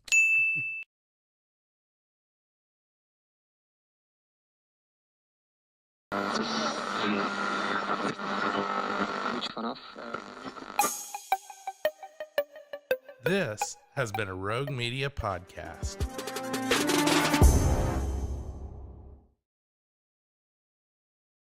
Hey everyone, you're listening to The Public Affair with me, Andrew G. I see someone different every episode, but do me a favor, keep it between us. Hey guys, what's going on? It's me, Andrew G, and welcome to another exciting episode of The Public Affair. Before I continue, I definitely want to use this opportunity, of course, to thank everybody who continues to love, support, and share and everything The Public Affair. I love you guys so much for it. Going on 2.5 years of the show. Actually, it's been 2.5 years of the show, and I can't even express my gratitude enough to everybody that supports it to this day. Thank you guys again so much. Of course, to Mike and Allison out there, I think they've turned into a little bit more of divas than I have, because we spent about 15 minutes messing with the cameras. Yeah, they have. Yeah, you guys are more diva than me now. Yeah, okay. But they've been in it since the beginning. Shout out to Rogue Media Network. I appreciate you guys so much. Before we continue with my very, very lovely guest, I definitely want to use this opportunity to give a shout out to just a few of our sponsors of this episode of The Public Affair. This episode is brought to us by my boy Joe Olvera with Four Brothers Construction, that big old snack. He provides custom home designs and renovations. He also focuses on roofing, remodeling, plumbing, tree removal, electrical work, and so much more, darling. Joe and his entire team of delicious, scrumptious men are building affordable dream homes for you. You can call the number on the screen for your consultation. That guy has been supporting me for many, many years, and I truly appreciate him. Joe, thank you for everything you do for me, bro. Truly appreciate you. Of course, my boy Frank Bizo at B&J Refinishing, who focuses on resurfacing bathtubs, counters, sinks, tiles, and more to original showroom quality. He offers 5-year warranty on most work and has the best prices in town. He also has inflatables, a mechanical bull, margarita machines, tables, chairs, a foam machine, and so much more, making all your parties super duper litty kitty. My boy Frank Bizo does it all. The true epitome of a hustler. I love that guy so much. Thank you for all you do for me, bro. I truly, truly appreciate you. Of course, my boy David Santabanez with Alinea Real Estate. He's the #1 sales agent in his office. He'll help you buy a home or sell your property. Make sure you follow him on Facebook at David with Alinea, or call the number on the screen, darling, for all your real estate needs. I can't wait to buy my first house with David. I told him I'm not working with nobody else except him. That guy right there is the GOAT. Love me some David Santabanez. Thank you so much for all the support, bro. I truly appreciate you. Oh my goodness, of course, to Anika Armstrong with Pee-wee's Crab Cakes of Texas, serving the most authentic Cajun cuisine, darling, with a wide selection of signature crab cakes, pasta, seafood, and more. My favorite that I love rolling around in is the crabby seafood pasta. Just tell you that you want fettuccine instead of the penne pasta. I'm telling you, it's amazing. It's amazing.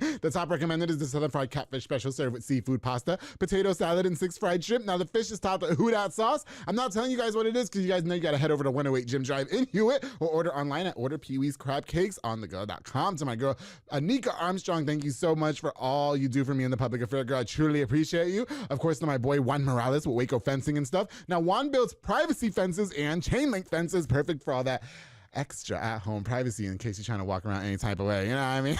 He also does demolitions, builds wood decks, stone patios, and gorgeous flower beds, darling. You can contact him with the number on the screen for your consultations. And my boy Juan Morales, thank you so much for all you do for me, bro, and all your encouraging words. I truly, truly appreciate you. Oh, and of course, to one of my new sponsors, Waco Made Granite by my boy Jay Perez and Henry Flores. They offer amazing granite quartz countertops, backsplashes, and so much more. Perfect for rentals, flipping homes, or if you just want something new and fresh, darling. That's right. You can also mention this ad for exclusive public affair pricing, which is $37 a square foot for level 1 material, darling. That's right. Call the number on the screen for a consultation. Follow them on Facebook at Waco Made LLC. To Jay Perez and Henry Flores, thank you guys so much for being a new sponsor of the public affair and bringing us this episode as well. Truly appreciate you guys.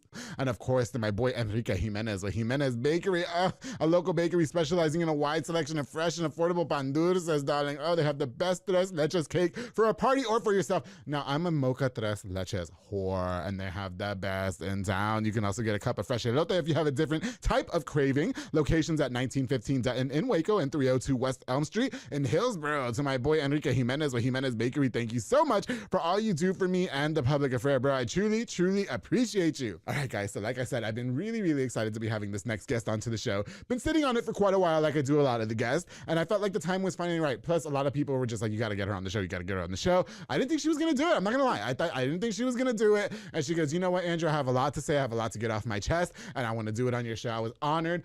She brought me this delicious candle that I'm going to tell you why I needed this in a minute. I needed it the other day, actually. Anyway, without further ado, the mastermind, the owner behind 824 Cents and More, my girl Vera Castillo, is here on The Public Affair. How you doing? I'm great. You're giving me fall vibes. Don't be getting all quiet now, right? She was Chatty Cathy beforehand. Okay. I was like, oh my God. Yes. Are you nervous now? Is that what's going on? I don't know. A little bit, yeah. No. You know, I had the whole throw up vibe when I first walked in. And I was Did like, you? oh my Okay. God. Did you get like the lump in your throat? Yes, Is that I was what like, happens? Because it's intimidating a little bit. Is it but really? I'm okay. No. You just come and you be yourself. That's There you it. go. I was like, you know what? Just be me. Crazy. That's it. Just be yourself. I think you're gonna do great. You know, it took us about 20 minutes to even get the show started because Vera would not shut up. But I'm kidding. That is not what it is. No, but I think, you know, are you that type of person that when you're nervous you talk a lot? I think so, yeah. I've established that. No, well, yeah. it's rare that I get nervous though, because I talk a lot and just in general. Okay. But I think I was talking a little bit more than usual. I today. thought it was cute though. Yeah. I knew that. I was like, oh, she's gonna be great. You know, because some people are really nervous to the point Yeah. where they pause. You know what I mean? You were like, okay, this girl, she's gonna be a natural. Can we give a shout out to Erin Alonso? Yes. She did your makeup. She did my Yes, makeup. she was on the show just most I recently. love it. Yes, love that girl. She's The amazing. sweetest. And I just have to give a shout out. Okay, this candle, first of all, I don't know if you guys can see it. Okay, now this is a vanilla latte candle. Yep. Is that, and you made this Yes. this is with the business that you guys do. Yes. Okay, so you make candles, you make scents. Everything. Candles, room sprays, wax melts, body lotion, soap, Yeah. you name it. Anything that smells good, I can make it. Yes. So you gave me a black, I believe it's black ice. Black ice. Yeah, black. I have it on my car still. Every time I spray it, it's like, what's that smell? I was like, that's Vera, darling. And let me tell you something. After sex, I don't have a candle. Oh, you need a candle. Like the other day, this beautiful, beautiful Latin construction worker came to my apartment and we made music. And I didn't have a candle, for afterwards. Because, I have safe sex, so it smells like plastic in the room now. Okay, so it smells like plastic and rubber. And I was like, fuck, I don't have a candle I had to open the windows and it was 80 degrees. So We've now. got to keep you stocked up. Yes, please. But the thing is though, you gotta light it like before you start. Okay. So that way that heat throw is going by the time you're done. I always do it afterwards. No, because with the soy, Yeah. because these are 100% soy, so they're non-toxic. Oh, okay. So they take a little bit longer for the scent to come in. Got you. And so you would want to light that one before. So by Okay. the time you're done, it just smells amazing. So while he's on top of me and we're Hey, making hold on, I sweet, gotta light the candle. yeah, sweet music. I mean, excuse, I'm just brewing coffee. That's okay. I just need you to be over here brewing something else. Okay? There you go. Grounding something else. Anyway, no. Well, first of all, thank you for coming on to the show. I know, I know that you were excited when I asked you, and I was really excited that you were excited. We met at several local events, and of course, one of the biggest people that I will say that has been pushing for you to be on the show is Fatboy Michelada and Botana, my boy Junior Banda, Jennifer. Yes, they were like, when are you gonna invite Vera? I was like, damn, give me a minute. I love them. to Yes, aren't they great? They are. They're amazing friends. Yes. Like I feel so honored just to be a part of their circle. Yeah, for sure. I think they ride for anybody. And you know what else is cute? I always, if you guys don't know, I always ask the guests not to say anything before they come on the show. Right. And there's been a couple that spilt the beans, Splash and Chad. But no, which is fine. But I remember you posting something, and then it was Christina Martinez who was on this show said, Andrew, when are you gonna have her on the show? Yes. And I wanted to write back and be like, yeah, thank you for not spilling the beans. I appreciate it. Because I think I invited you that day, You right? did. Yeah, it was that day. It was Yeah. that morning, and I think later that evening she was like, Yeah. when are you gonna get her on the show? And I was like, oh girl. Oh, did she text you? Well, we've talked about it before. Oh, okay. We're really good friends. Love her, And yeah. I do too. Yes. And I was just like, oh, it's so hard because you want to tell like your close friends. Yes. But yeah, I was holding it in. I break my own room, girl. Like I be telling my close friends, or at my full time job, like for the guy Louis who sits next to me, I'm like, okay, so I'm gonna have so and so on the show, and he's like, cool. You know what I mean? It's like, he doesn't care, but I just feel like I need to tell somebody. No, okay. So first of all, can we get to know a little bit about you? So why don't you introduce yourself to us for people who may not know who you are, please, Vera? Yeah. So I am a mom of 4. Yeah. I have been married for over 15 years. Hot husband, hot. He's hot. Thank you. No homo, he is hot. He's a little younger than me, so a cougar. He's 35, Okay, and I'm 38. Do you like these during or before? We've already gotten to that point where we just don't need candles. Oh, you don't need candles? Oh, well, it probably doesn't smell like plastic and rubber in your room. There you go. But, we have 4 kids, so. But yeah, I've been married for over 15 years, and I just own my own business. Okay. I wanted to be at home more with my kids, and it was really important for me to spend more time with them. I felt like working full time it wasn't for me. It's anymore. not the tea. Yeah. So you're not working a full time job. You're just doing your business full time now. So my business is now full time. That's good. I worked I worked somewhere for about 7.5 years. Yeah. And great place. Like it was time for me to go. It was just time to close that. And it's hard because you think to yourself like, oh my God, I'm going to get rid of my stable income. Yeah. And take on scary. this. It is really it's scary. Yeah, for sure. And I just thought I just got to do it. It's just now or never. I have to be honest too. I mean, I still work a full time job, and I haven't found any reason to quit though because they let me leave early to come do this. There you go. So it's like it's like having my cake and eat it too. I love it, and the job is not that bad, and I get to work with all my friends. See, those are good jobs. Yeah, including Morrow. He's a little silly buns. All he does is walk around and yell at us. Mine was a little stressful. Okay. So mine was just, customer service is hard. And when you have 4 kids, and then we would work from home because of COVID. Okay. So we were home for quite a while. Yeah. And I just thought, oh my God, like I would literally get out on my desk and then go in there with my kids. Yeah, for sure. And it just got really stressful, Okay. especially after my youngest. I was just like, I can't do this. You can't do this no more. Okay, I got you. You know what? And I want to get more into that later about starting your own business and such, because this right here, you got something going on, girl. Like you guys, I wish you guys can smell this coffee right like through the camera. This is amazing. It took a while to get there though, Andrew. Yeah, no, well, I just like, because I thought you brought me a cup of, you got the Dutch Brothers. Shout out to Dutch Brothers. I love them. I've not been, but I'm a coffee whore. You gotta go. I've got to go. Maybe I'll go after Everyone knows Vera loves Dutch Brothers. For real? Yeah. Okay. Yes. I'm there like twice a day sometimes. Okay, I'm gonna go try it out. I am. Yeah. I like my homebrewed coffee. But anyway, can we talk to you a little bit about your life growing up? I want to jump right into it because I know that that was part of, not that you were reserved, but you've also, you hold a lot of women's conferences and stuff like that. And I think on the phone when we were talking, you were saying that you normally don't share your story. Right. And I really wanted you to on this show. I always like to try and encourage you guys, like, this is a safe place, if you will. Like, I air all my dirty laundry all the time. Like, I can't tell you what the guy's name was from the other day because he asked me to keep it discreet. I hope he doesn't see this and get mad. But you know what I mean? But no, I was like, I think it's going to relate to a lot more people than you think. You know what I mean? And I think a lot of people are going to grasp onto it. And, can we dive right into it? Okay. I think just having the women conferences, my goal was to focus on women to come in and tell their story and just kind of give people the vibe like, hey, you can come from anything have anything. Absolutely. You're not a product of your past. Of your past, right. And I just kind of gave everyone the stage. Okay. And I just enjoyed listening to it. And in a way, it was humbling for me because I feel like, okay, I'm not the only one that's went through that. Yes. But it's really hard to talk. I think more for me because a lot of people that I've had at the conferences, they've dealt more with like relationship issues. And I don't have that. Oh. So mine was more like kid. Like as a kid, life was hard. Yes. But as far back as I can remember, it's really hard for me to talk about because, it's my mom and the life that she gave us was not great. But I love my mom. My mom was amazing. But you think, holy shit, like you look back at my age and I think, I don't know if I could do that, with my kids. Okay. But I don't know what kind of mind frame she was in. Yeah. So I wasn't in her situation. But as far back as I can remember, we actually lived in a motel.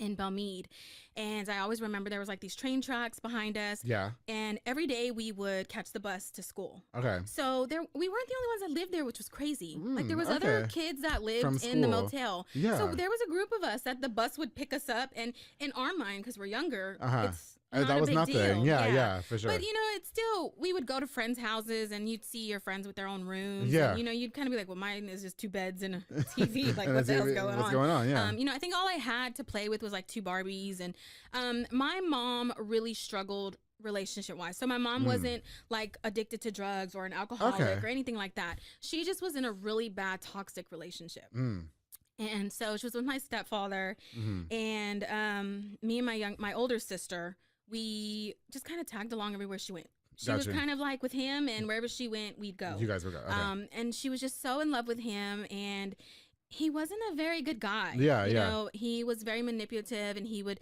make my mom just feel like she was literally nothing and needed him. And in the process, it made us feel that way. Okay. Like, so we all just needed him. But he got you guys living in the hotel. Right. He got us living in not even a hotel. Well, Andrew, first like of all, a motel. before I start throwing my little shade, are they still together? No. Okay, so I can throw my little shade. You can throw it all. Okay.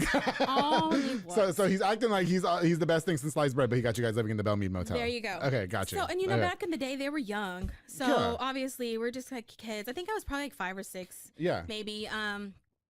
And we stayed there, and then we kind of bounced around. We lived with my grandparents.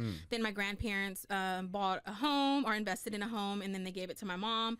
And so we moved in there. So because of my grandparents, we had a home. Okay.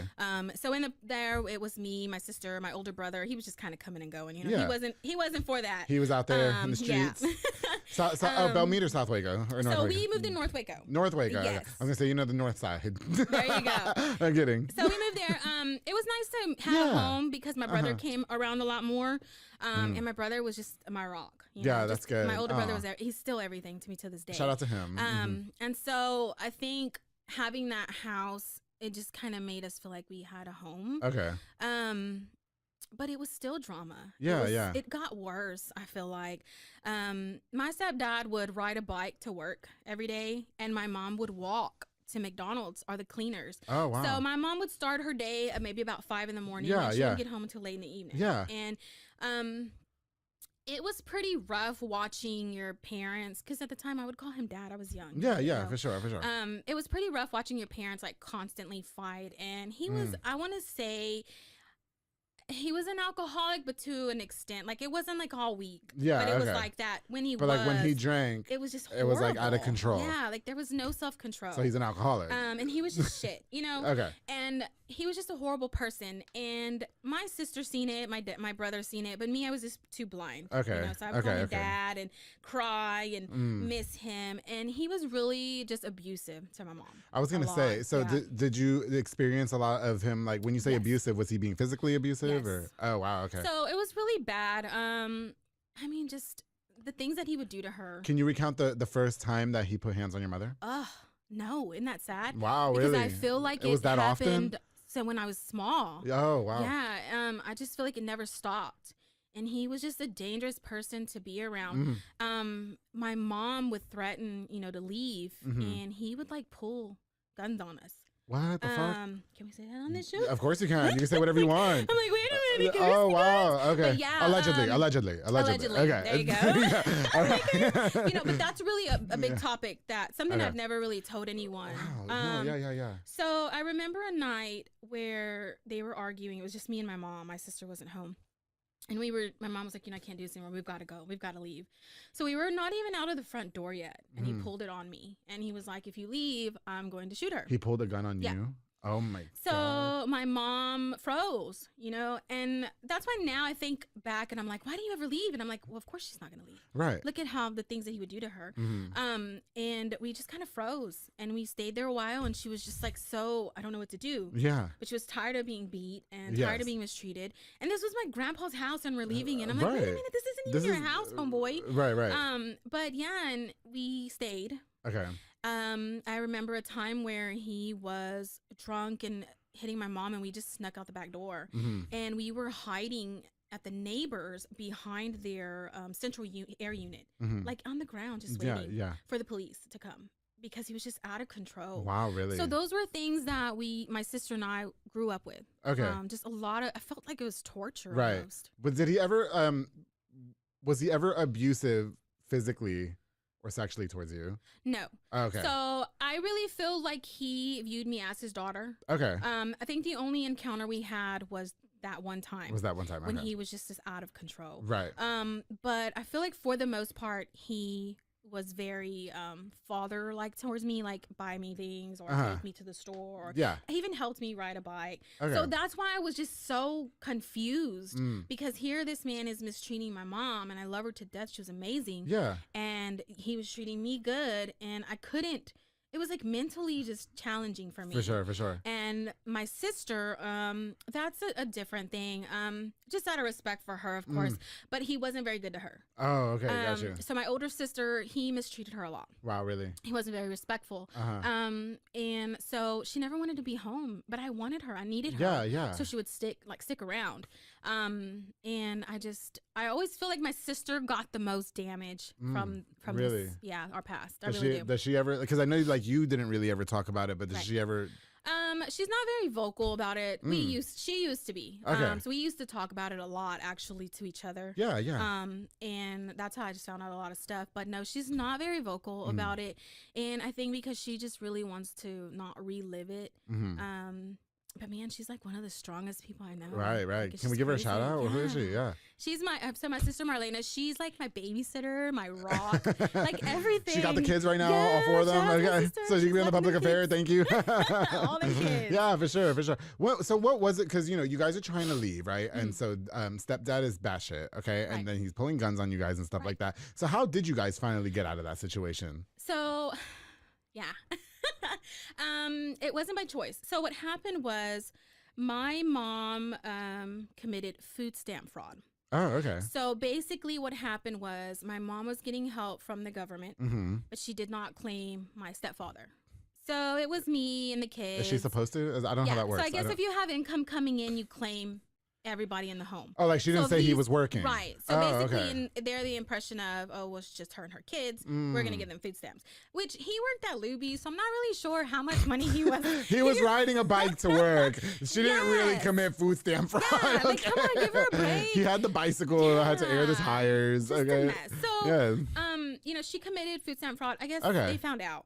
Okay. They ended up giving her, I think like a year, and back then it was a big deal. Really? I was going to say, like you're in like jail? In jail? Back then it was, no, not jail. Oh. They put her in a halfway house. Wait, what? Yeah, like back then it was For like committing food stamp fraud? people commit it now. I was like, wait a minute. I was going to say, don't people sell them now? Isn't that a thing? Yeah, but back in the day when I was like 10, okay.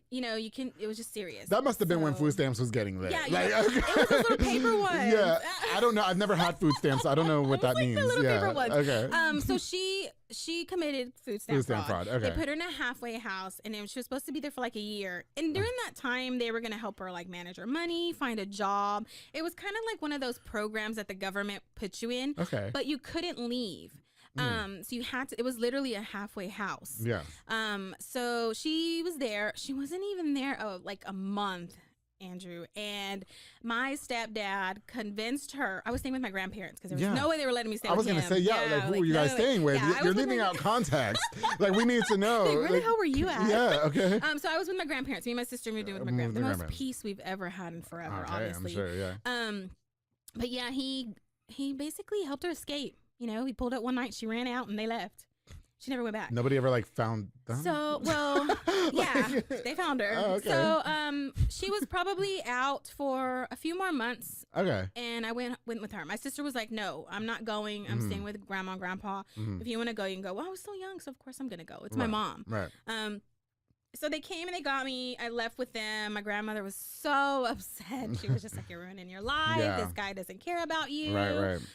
But he needed her. Okay. He needed her to make him feel better about himself. Yeah, for sure. Without her, he was really nothing because he was nothing. So he needed somebody that needed him. And I think it drove him crazy that my mom wasn't there. Okay. So he would do anything to have her. So he got her. We moved into a little like kind of like an apartment upstairs.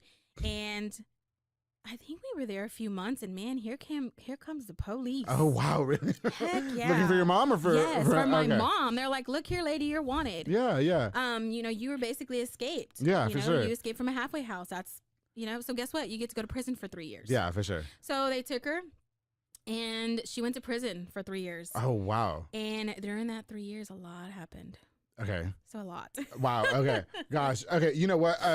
I want to talk about what happened. Yes. Okay, so if we can get into it, we're going to take a quick little break, okay? And when we get back, I want to know what happened during the time your mother was in prison for 3 years for food stamp fraud, which is still sounds crazy to me, okay? Of course, I want to get into your business, 824 cents and more and more. So when we get back, you guys, we're going to have more with Vera Castillo, so make sure you guys stay tuned in here on The Public Affair. Hey, guys, I hope you're enjoying this really, really great episode of The Public Affair with my girl, Vera Castillo. Before we continue, I definitely want to use this opportunity to give a shout out to just a few more of our sponsors of this episode of The Public Affair. This episode is brought to us by my girl, Juliana Resendez with JR Renovations. She's a general contractor specializing in commercial businesses and residential homes. She's a true queen, leveling that playing field, darling, in a male-dominated industry. We got to catch up the other day. That woman, let me tell you something. That woman had a wall of shit fall on her, and she's still standing tall. Okay? I love me some Juliana Resendez. That's all I'm going to say. She don't let nothing stop her. Keep doing your thing, girl. Thank you so much for being a longtime sponsor of The Public Affair. Of course, to Julian and Ana Banda with Banda's Hauling Service. They rent dump trailers. You fill it up, and they haul it away. If your car breaks down, you need an affordable tow, he's got you as well. He came and got me that one time. Also do junk removals, tree brush removals, and haul cars in and out of town. You can book down with the number on the screen to Banda's Hauling Service. Julian and Ana Banda, you guys know I'm so proud of you guys. Thank you so much for being longtime sponsors of The Public Affair. Of course, to Embrace Fitness with my girls Lisette Luna and Amanda Switzer. They teach group fitness classes, darling, that are fun and dynamic. They specialize in total body workouts by Xcolat and by Jackie. And Zumba Step classes are Monday through Thursday at 6 p.m. and 7 p.m. You can also contact them to rent the building for parties and small events. My girls Lisette Luna and Amanda Switzer, thank you ladies so much for all you do for me and The Public Affair. I truly, truly appreciate it. Of course, the Alley's Drive-In with Alexis and Diana Rivas. Oh, that sounds like a good place to stop after this, right? Because they're right up the street. They're a convenience store located where the old Kobe's is in South Waco, 2105 Dutton Avenue. You can stop by for delicious snacks or a cold drink. Now, if you need a beer for yourself or for a party, they got a wide, huge freezer stocked with a selection of ice cold beer for you. And every Friday is Enchilada Friday. They have somebody back there making homemade enchiladas. Get it with the pig's feet. I know it sounds gross, but it's not. Get it with the pig's feet. And they also have lots of different types of snacks and everything. They stop by this monumental and convenient spot in South Waco today. To Alley's Drive-In, thank you guys so much for being longtime sponsors of The Public Affair. Of course, the Parkway National Insurance, my girl Nancy Pulsini, who provides insurance for all commercial trucks and tractor trailers, and also for all contractors along with home and auto insurance. Basically, all your insurance inquiries, hit up my girl Nancy Pulsini at Parkway National Insurance and Habla Español. Thank you to my girl Nancy Pulsini for being a longtime sponsor. Of course, to Elite Barbershop with my boy Sid Rodriguez, located on Hewitt Drive. You can call the number on the screen to book or download the Squire app. Walk-in or welcome as well. He also has Marcos Guerrero, Chris Reyes, Santos Cordova, David Rodriguez, Isaac Chavez, Clint Fletcher, and Isai over there making you look as snickish as I have been looking for more than 120 episodes. What's up? What's up? My boy Sid Rodriguez, thank you so much for all you do for me in The Public Affair, but I truly appreciate it. All right, guys, we're going to get right back into it with my girl Vera Castillo with 824 cents and more. She's just getting into, I would say, the meat of the abusive past that she had to endure. Here we go, guys. All right, Vera. So before the break, you were just telling us that your mom just got sentenced to 3 years of prison for committing food stamp fraud. Right. Okay, what was going on after that? So we moved in with my grandparents. Okay. My stepfather moved in with his mom. Okay. And life just whirlwinded. I had an uncle in San Antonio. Mm-hmm. And I was really close to my cousin, his son. We were about the same age. Yeah. And I really wanted to go with them. I think I wanted a new start. Yeah, yeah. But I was young. I was probably, I don't know, like 10 or 11. Okay. But I wanted to get out of here. Yeah. I just didn't want to be here anymore. My mom had gone, and that was a really hard thing for me. For sure. So I went and I lived with my aunt and uncle in San Antonio. And my sister, she still stayed here with my grandparents. I think once she went to my grandparents, that was it. She didn't leave until she married. But and I don't blame her. She was cool. Yeah. This is the one that was going through. Right. That we're not. Okay. And my brother got married. And he started having babies, so he started his own family. Oh, okay, gotcha. So I just like, wait, where's my brother? So he was starting his own family and just kind of starting his life. Gotcha. And so I went to San Antonio.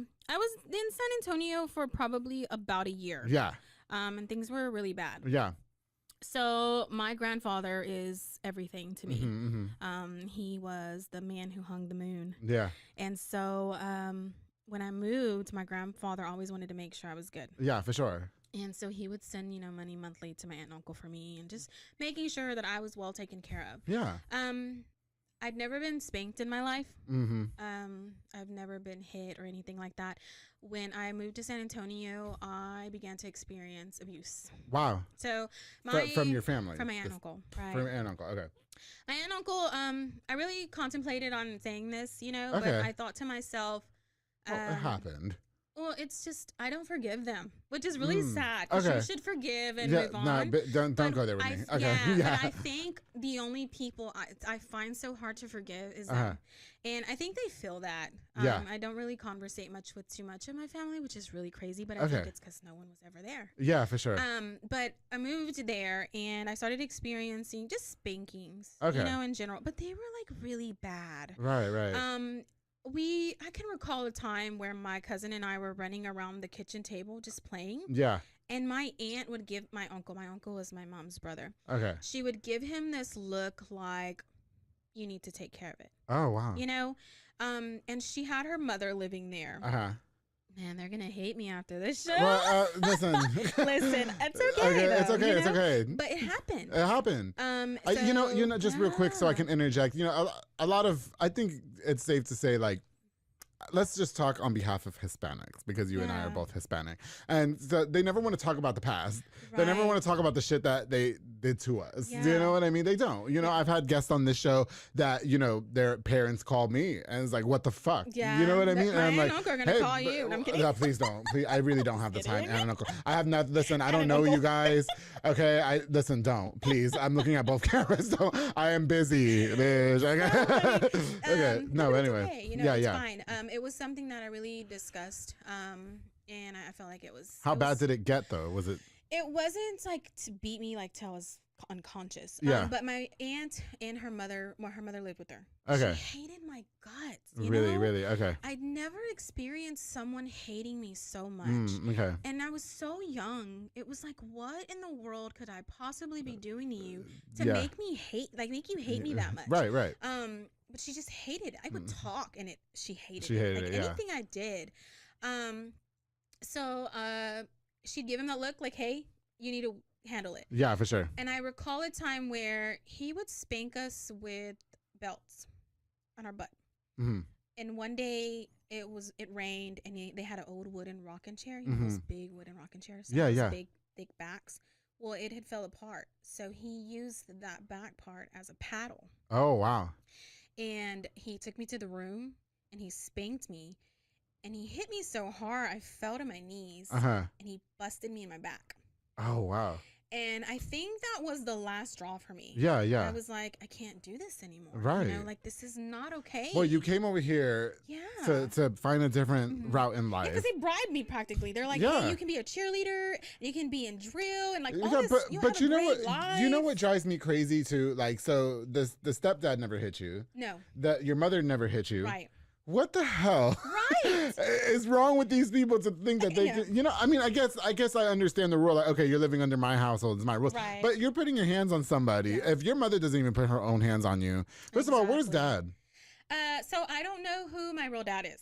Oh my God, really? Right. So my mom was a thought back then, I think. Cause like, listen, I would ask her and she'd be like, I don't know.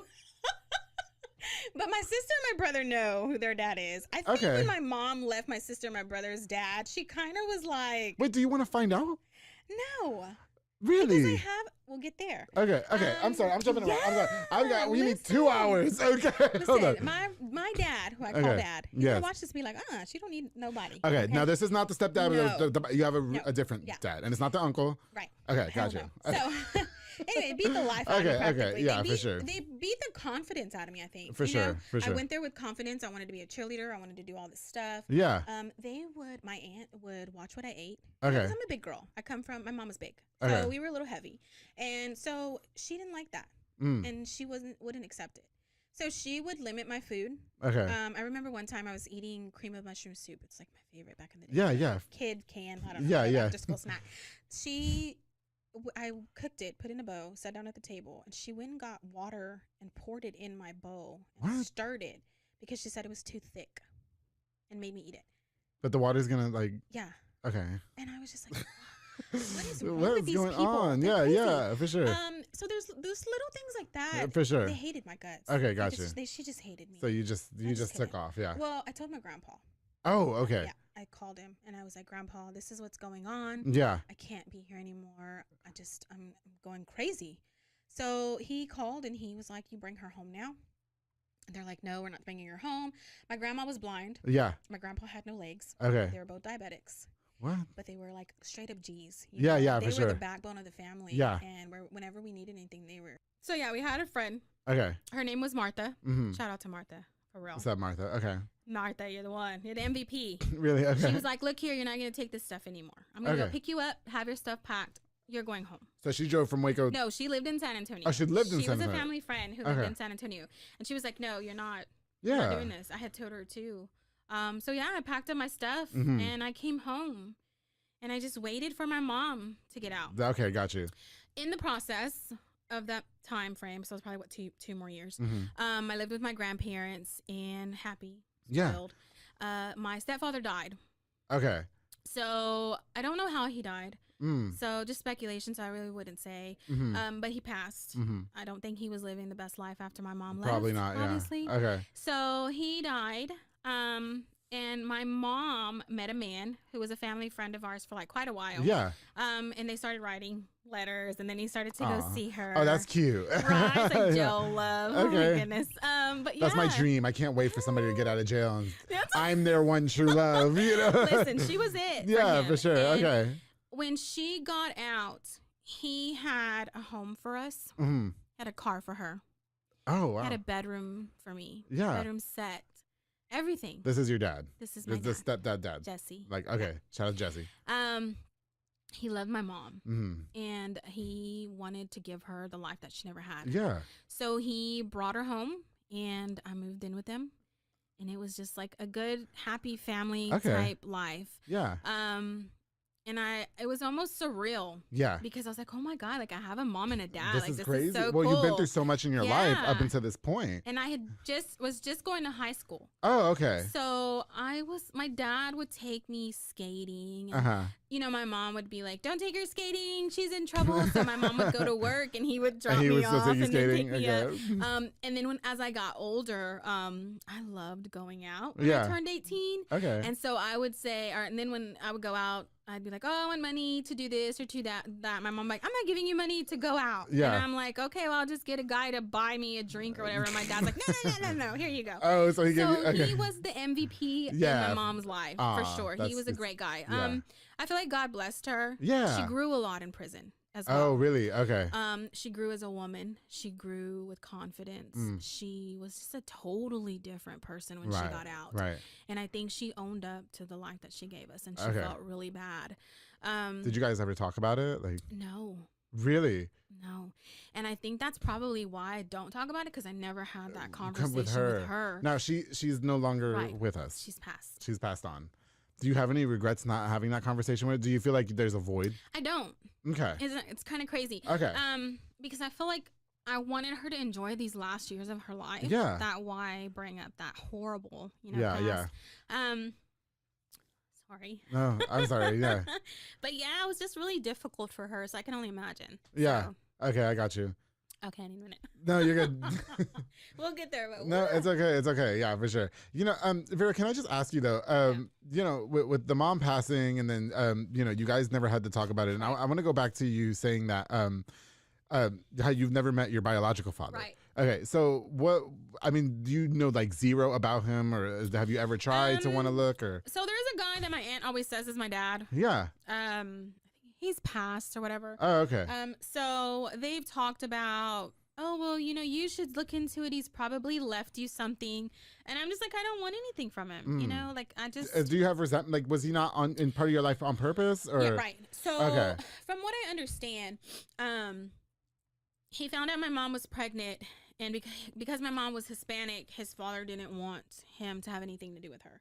Okay. So. Was he white? White. Okay. And so I think that's lived with me. So if that is true, it's like, why? Okay. Why meet him? You know, yeah, but you know, I feel like you deserve the real answers, though. You know what I mean? Where the hell were you at when I was going through all this? Yeah, you went through a lot of shit. Right. You know what I mean? And maybe you can't reach out to him now. Right. Now you think he's dead. Right.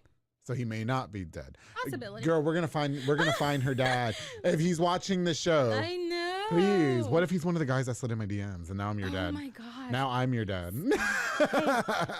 I'm kidding. Oh my god, that was inappropriate. You know, Vera, with all the abuse and everything that you went through, and I see you getting emotional when you talk about your mother and stuff like that. So I didn't mean to take it there. No, it's okay. Yeah, no, okay. It's with anyone. First of all, thank you for breaking down your walls with us. with all the things that you went through, I mean, you seem like you got a really good head on your shoulders. Right. You know, you're raising 4 kids. You're married to this very snackish man. You know what I mean? Like, how did you pull it all together and lead an opposite life? Because a lot of people in those circumstances use that as this is just, now my whole life is going to be shit. A statistic. And you turned it around. Exactly. I definitely didn't want to be that. I didn't want to be a statistic. Okay. You know, people always go towards that. It's like, I have this really bad past, or I grew up really bad, and that's why I'm here. For sure. And I always want to say, no, that should be why you're not there. Right, you know? right. Like, who wants to live like that again? Their whole life. Yeah, and I think it's because I don't hit my kids. Oh, you don't? No. Okay. So I don't spank my kids. So I don't believe in it. I know, and I don't knock parents who do. So because when I say that, parents are like, I knock the shit out of my kid, you know, or I'll slap the shit out of my kid. And that's fine. To each their own. But no disrespect. Yeah. But I don't spank my kids. And the reason is because I felt like I got hit enough and I learned nothing. I felt like I was just not loved, not cared about. Instead of saying, hey, why are you running around the kitchen table? You're going to bust your damn head open. Okay. Sit down. Yeah. Instead of saying that, me saying, oh, I don't want to bust my head open. Yeah. You just take me and whoop me, and then what? What do we learn from that? Okay, I got you. So with my kids, I really try to have conversation with them. Why? You know, what do you think you're going to get out of doing that? Right. Or what was the reason for you doing that? I need answers. Why you think that was okay or appropriate for you to do that, and why it's not. And I feel like that's a better way for my kids to learn and be respectful, is if I have, and even with my 4-year-old, we'll have that conversation. And he's 4. So do you find it effective so far? Very. Yeah. So what the husband thing? He's all for it. He is. Yeah. Okay. Like we should have brought him too. He's funny. Yeah. You know, Jose's real laid back. He's real chill. Okay. He lets me handle it. Okay, got you. Okay. And it's not because he doesn't want to deal with it. I think it's more because I have this method, this way, and it works. And he doesn't want to mess it up. Now, there's times when my kids are like not listening, and he's like, hey, what did your mom say? Yeah, you know? for sure. But most of the time, it works pretty good. Okay. I guess I'll try that. You know, I was getting my ass whooped. I was that kid growing up. Like, I always talked back. I always talked back, so my dad was always tearing my ass up, right? Yeah. But even after that ass whooping, I was still talking back. Yeah, so I guess you're right. It's not that I didn't learn anything, but it's because I know that in the battle between me and my parents, no matter what it is, I know I'm always right. There you go. That's Jose. So maybe we should have had him on the show. Yeah, I know I'm always right, Dad and Mom. Anytime they were whooping my ass for talking back, and I would do it again because I'm like, I just know that I'm right, and you're still wrong. You can whoop my ass all you want, but I'm still right. That would be that would be Emma. That would be my 8-year-old, for sure. She's one of those kids where, like, I told her teacher one day, you can move. She's like me. You can move her wherever. She's still gonna talk. Okay, that's it. That's just it. That's just the person she is. Have you found any challenges in raising a family of 4 with everything that you've been through? Heck yeah. Yeah. For sure. When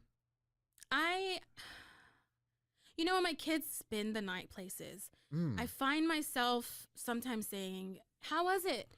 Were you comfortable? Did anyone make you feel uncomfortable? Were they arguing? Okay. You know, there's things that I catch myself asking. And I hate putting my kids on the spot like that. Okay. Because they don't get it. They don't. Right. They haven't grown up in that type of a lifestyle. They might understand. So,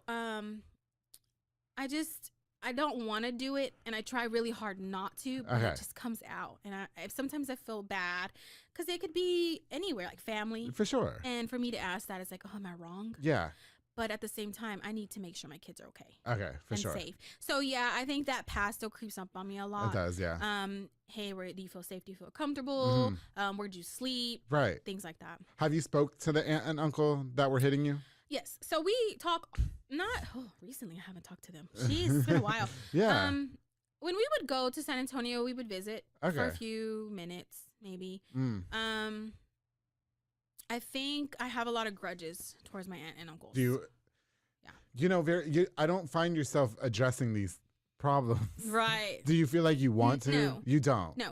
So you're not even interested? No, okay. I'm not. I don't want to make peace with the situation. And I know that sounds crazy because I get it. But there comes a point in your life where you just let it go. I burned the bridge and I don't want to cross it. Okay, got you. So, people say don't burn the bridge. You might have to cross it one day. No, I'm okay. No, we good. We're good.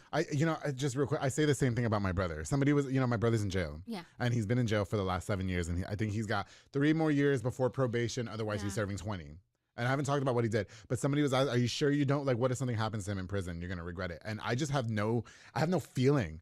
It's like if I met like somebody outside right now who I've never met before, that's how I feel about him. It's just like, that's just how it goes. You know what I mean? You're okay with life. I'm glad that you said that, because I thought I was being selfish. Like, it's like not interesting. It messes with your peace. It does. It really does. It does. messes with you. And that's not fair. Because it's almost like you're bringing that trauma now, and you're like, wait a minute, they don't deserve for sure that.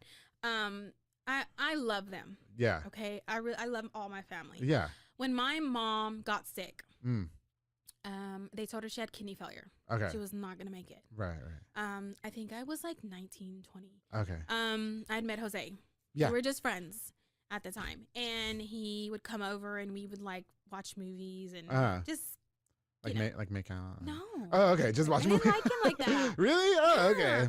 You know, I didn't like him. I thought he was ugly, and he didn't like big girls. So we were like not for each other. You know what I mean? What the hell? Yeah. How'd that work out? Right? 4 kids later. I'm telling you. So y'all been we busy. just didn't click. You know, but we were really good friends. Okay, got you.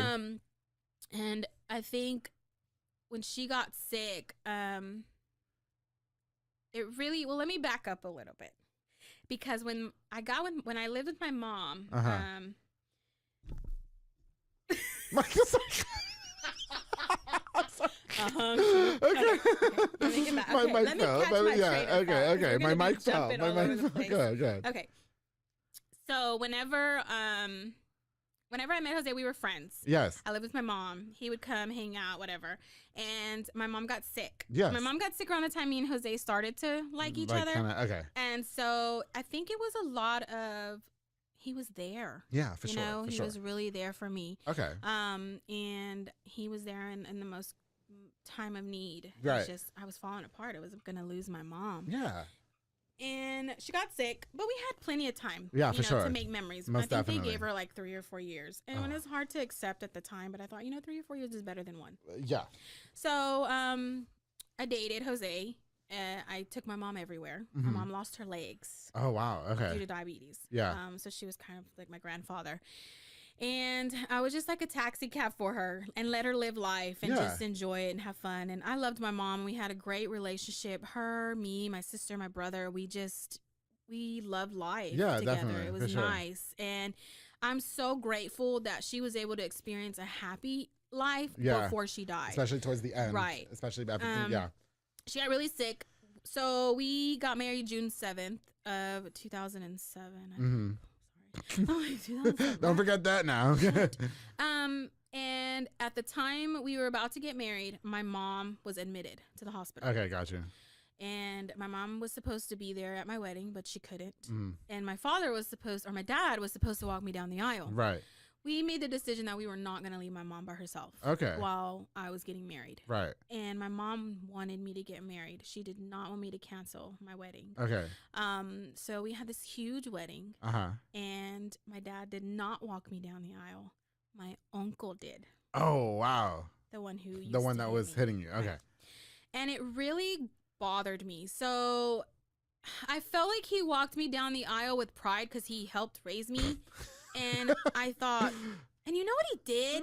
He had a freaking Bluetooth in his ear. Like it was the damn CIA. What the fuck? Yes. I was like, what in the world Who is are you talking on? to, bitch? Hang on. Yes, Okay. I was like, back when Bluetooth, was that yes, it was the like earpiece? huge. Yeah. And he walked me down the aisle, and I'm like, oh my God, Yeah, what is happening? Poor Jose's family was probably like, what in the hell is going on Okay. here? So he walked me down the aisle. I had the wedding of my dreams without my mom, and it was really, really horrible. It was bad. Okay. I didn't enjoy it, and it sucks to say that, but I didn't really enjoy it too much. I thought about her the whole night. Yeah, for sure. But Jose had fun. Okay. He got drunk, he had fun. Yeah, there you go. But Jose was 19 when we got married. Okay. And I'm 4 years older than him. Oh, nice. Wait, yeah. He's 35, 36, 37, 38. 3 years older than me. Yeah, okay. So, yeah, he was a baby. Yeah, for sure, for But sure. he had fun. He had a good time. he had Yeah. a good time. Yeah, you know what?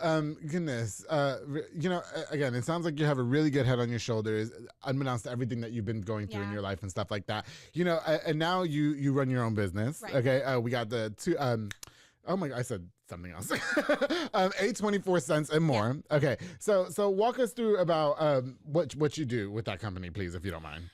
So the company actually originated just at home. My son is really allergic to candles that have paraffin in it. So paraffin, it's like a toxin. Oh, okay. So he would sneeze a lot, runny nose, eyes of water, things like that. So this smells amazing, I was by like, the way. you know what? Yes. I'm gonna make soy candles. Soy candles work. I was gonna say, and this kind of makes me hungry, actually. Yeah, they do. It looks like a little dessert. Yeah, this is cute. It's good. That's a good thing. For sure. A lot of people say, sometimes I'm burning your candles, and my husband will come home and ask me what I'm baking. Yeah, I'm like, definitely. It's the candle. Yeah, so you make the non-toxic stuff. Okay, gotcha. So it was more based for him. So 8/24 is my son's date of birth, August 24th. Oh, cute. So that's what it's named after. It's because it's for him, so that was the reason. Yeah. And I just made it for family and friends, and it just kind of went from there. That's it. Yeah. Okay, and you do a lot of local events, so we can catch you at most local events and stuff like that. Definitely. And you take orders. You do lives. Right. So I do lives. I have a website. Yeah.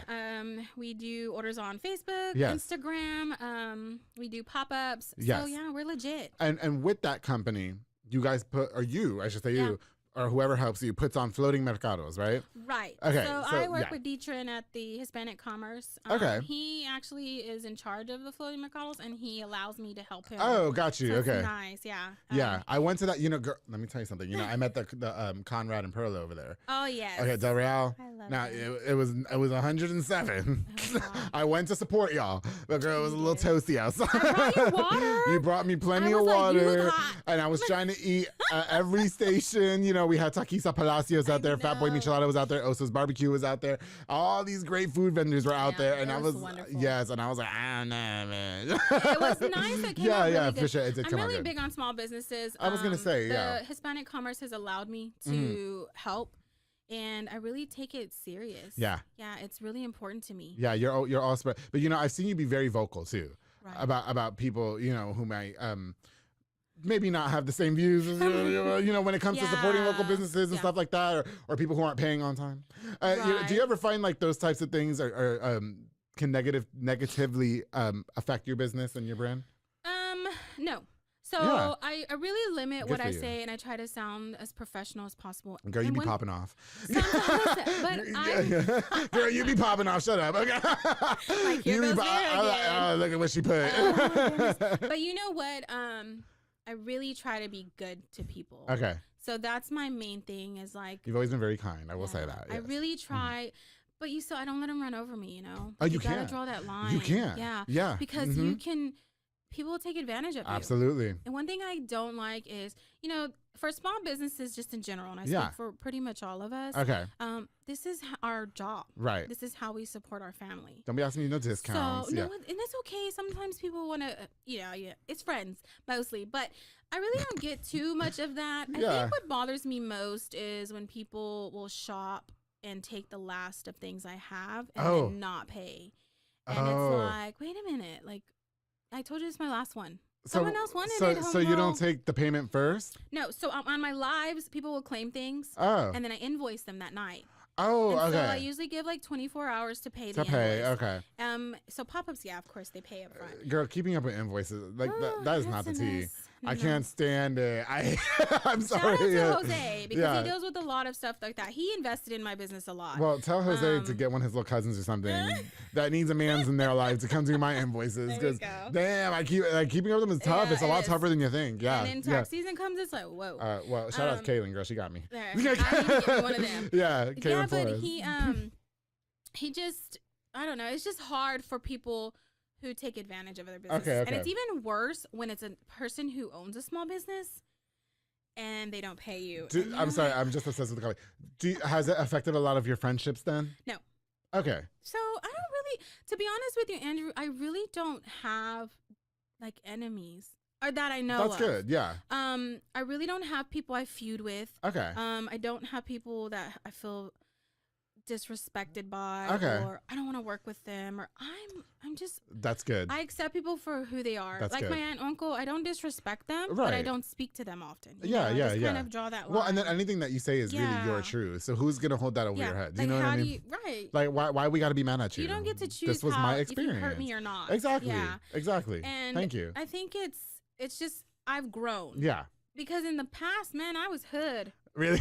Yes, like okay. me and my best friend used to ride listening to like Charlie boy and make out with random boys from South Waco? No, we weren't really thoughtin', but we were really gangster. Yeah. Ghetto. But we just, me and my best friend, man, we've been riding since I was 8. Good for you. Shout out to Hell yeah. Shout out to Nicole. Yeah. And my Charlotte. Like, I have a circle, you know? Yeah, and for sure. these people are like just my legit circle. And I have 2 really amazing friends. I added another, my friend Amanda. And these are the people that I really confide in. You keep them close and stuff like that. And everyone else is still good people to me. Yeah, for sure. I have that circle I trust, and I don't go outside of that circle. I got you. That's what's up. You know, I hate that we're almost running out of time, but I only have a few more questions. You know, I think it's safe to say a lot of people view you as like in a leadership role, if you will. Do you know what I mean? Like somebody who fights hard for small businesses, especially as it pertains to Latinos, whatever. You know, with that, you know, especially as it pertains to like the women's conferences that you hold, a lot of women look up to you. I know a lot of women have reached out to me and asked you to be on the show because you represent them and stuff like that. How do I put this without sounding like an asshole? Do you? You may not consider yourself okay. So like somebody called me Hispanic leader the other day, right? And I told him, it was actually my friend Dominic Villa. He was on the show, and I was like, you know, I'm just really slutty. Then my girl Mary Jane says, Andrew, you know, you're the king of the code. I think she was just joking, but I was like, girl, I'm just really slutty. I mean, I think it's really great that we become just out here living. You know what I mean? I'm just doing me. I'm just like whatever. Do you feel like there's false representation of leadership in our city? Yes, I do. I think a lot of people don't get credit for how hard they go for the city. Okay. I have this feeling where if you like Andrea with the commerce. Okay. She's amazing. Yeah. She doesn't really get that much credit. And I applaud her for her hard work and her dedication to the Hispanic community. Yeah. She goes above and beyond, and that's something that the Hispanic commerce has not had in a while, whether we like to say it or not. Oh, darling. Let me take a little sip of my tea on that one. And I feel like we really got to give her credit. Okay. Because she goes hard for us. Yeah, for sure. And she's pushed me. And I've had a lot of people really inspire me. So when people say, oh, you know, Vera, you're empowering. For sure. You know, and things like that. I don't see myself like as this that, bad person, like a bad bitch or whatever. You know, I'm just me. And I win by everyone else winning. Like I get happiness from seeing other businesses thrive. I get happiness from seeing people do good. I want to help anybody and everybody I can. Like that's just how I am. Right. And I respect a lot of women that own their own business and they go through a lot of hardship. Christina, you know, she works her ass off. Okay. And Gracia with A Little of Grace. Oh yeah, we used to work out together. I love her. She's hot, and so is her husband. Inspiring to me. Super hot. Yes. There's just so many people that inspire me and make me want to do great things. Yeah, for sure. I agree with you. I think that some people are not good, and that's why I like this show because I always reach out to those people. Yes. Do you know what I mean? That's so true because there's people I've never heard of that are on the show, and I'm like, man, they're legit. They're lit, right? Yeah. I love it. Yeah, I love it. You know what I mean? And it's sad that we've gone to that point where we forget the little people like us. Like, hey, we make this. Yes. Like, we make. If it wasn't for us, we wouldn't have these events and things like that. Yeah, I can't really say too much on my behalf because I might get sued. But I told Mike I was gonna be nice. Be nice, yeah. Like thumbs up. Be nice. I'm not gonna say no names, darling. But yeah, no, we did have a conversation. Dominic and I, we really did have a conversation about that the other day because we do think that there's people who anyway. It's the same people all the time, and you really got to think outside the box. Let's just put it that way. There's other people in this city that do great things. I'm like, okay, I'm sorry. No, I'm going to shut up. Okay. And I applaud you for bringing all of us on. Yeah, it's no, really listen, you guys, every person that I've had on this show. Okay, let me rephrase. I'd say about 90% of the guests that I've had on this show. You guys, I would say about 95% of the guests that I've had on this show. You know, honestly, like we're all just over here trying to make a little name for ourselves. You know what I mean? But there's just something that I saw the other day that really ruffled my feathers. And when I think of Hispanic leadership, I think of like the Dominic Villas who you know, advocate for mental health when it was a taboo in our community. You know what I mean? I think of the Adrian Fajardos that go hard for the education and inner city youth. Do you know what I mean? I don't think of people who line their families, but you know, but we're just gonna keep it there anyway, Vera. You know, I'm just gonna keep it there. You know, and I can go on for more, but I would rather just us remain in the background than if that's the case. Yeah, than because be. I think I don't when want you to get be. too spotlighted, you start. Well, I don't want to be grouped with somebody that Yeah. that sells a false narrative of leadership. I just don't. You know, I'd rather be over here slutty and on the public affair than let me do me. You know what I mean? For who you are. But I did call Mary Jane the queen of the cut because I really, you know, she's a there bad you go. bitch. Okay, she is. Okay. No, okay, God, I hate. I hate that we're giving up. Okay, so we got the women's conferences that you're doing. What is it? Once a. So we do them we try to do them every 3 months. Yes. Or every 3 months we try to have one, and I try to change it up as much as I can. Yeah, for the yeah. girls. Okay, got you. Yeah. So now, since this episode's airing, do you feel more comfortable sharing your story at the women's conferences and stuff? I think so. Yeah, I think you should open up more. Yeah. Because you can I just be honest with you? I think that you have a lot that you need to get off your chest. I do. I think there's a lot of things you want to say to a lot of people. Yeah. And I know, you know, sometimes you just gotta. I'm the type of person, Vera, that I need to release. Do you know what I mean? Like, I got something. We're gonna talk about this. You know, the women conferences were not a thing for me for a while because Really? I did one.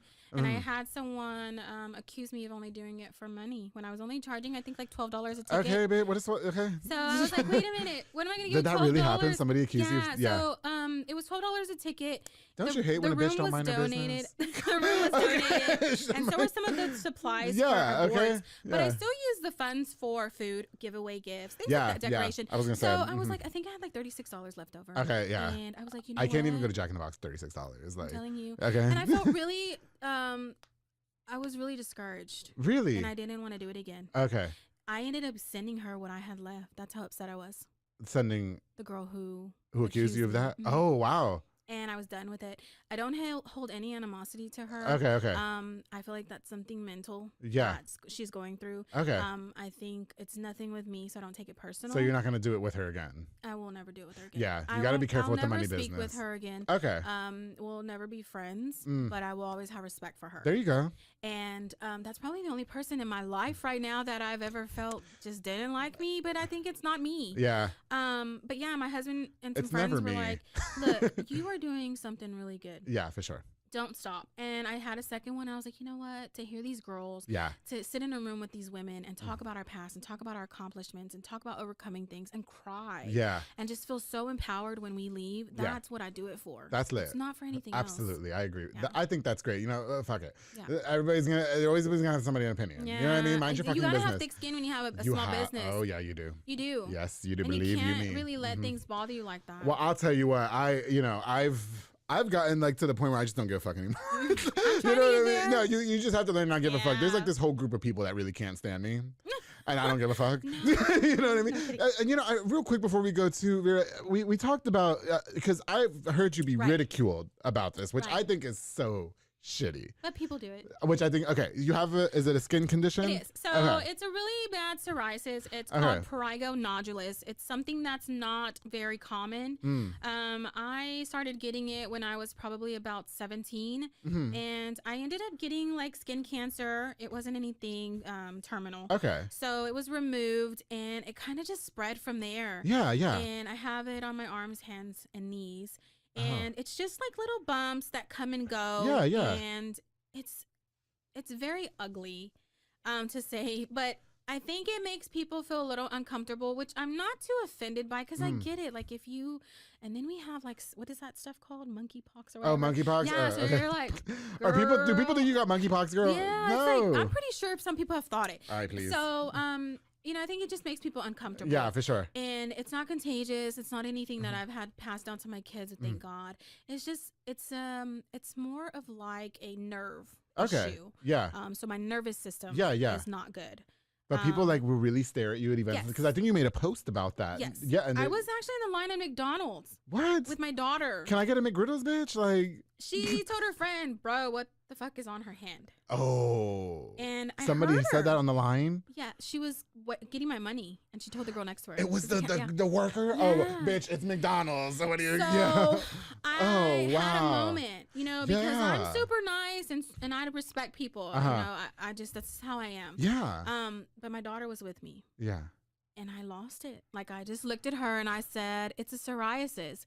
And she said, I'm sorry. And I said, you asked what the fuck was on my hand. Yeah. And I'm telling you, right. It's a psoriasis. And you should be a little bit more kinder. I mean, you are at work. I can't even believe she said that. And what the hell? She was like, I'm so sorry. And I was like, yeah, you could have at least waited till I drove off. Yeah. Right? Right.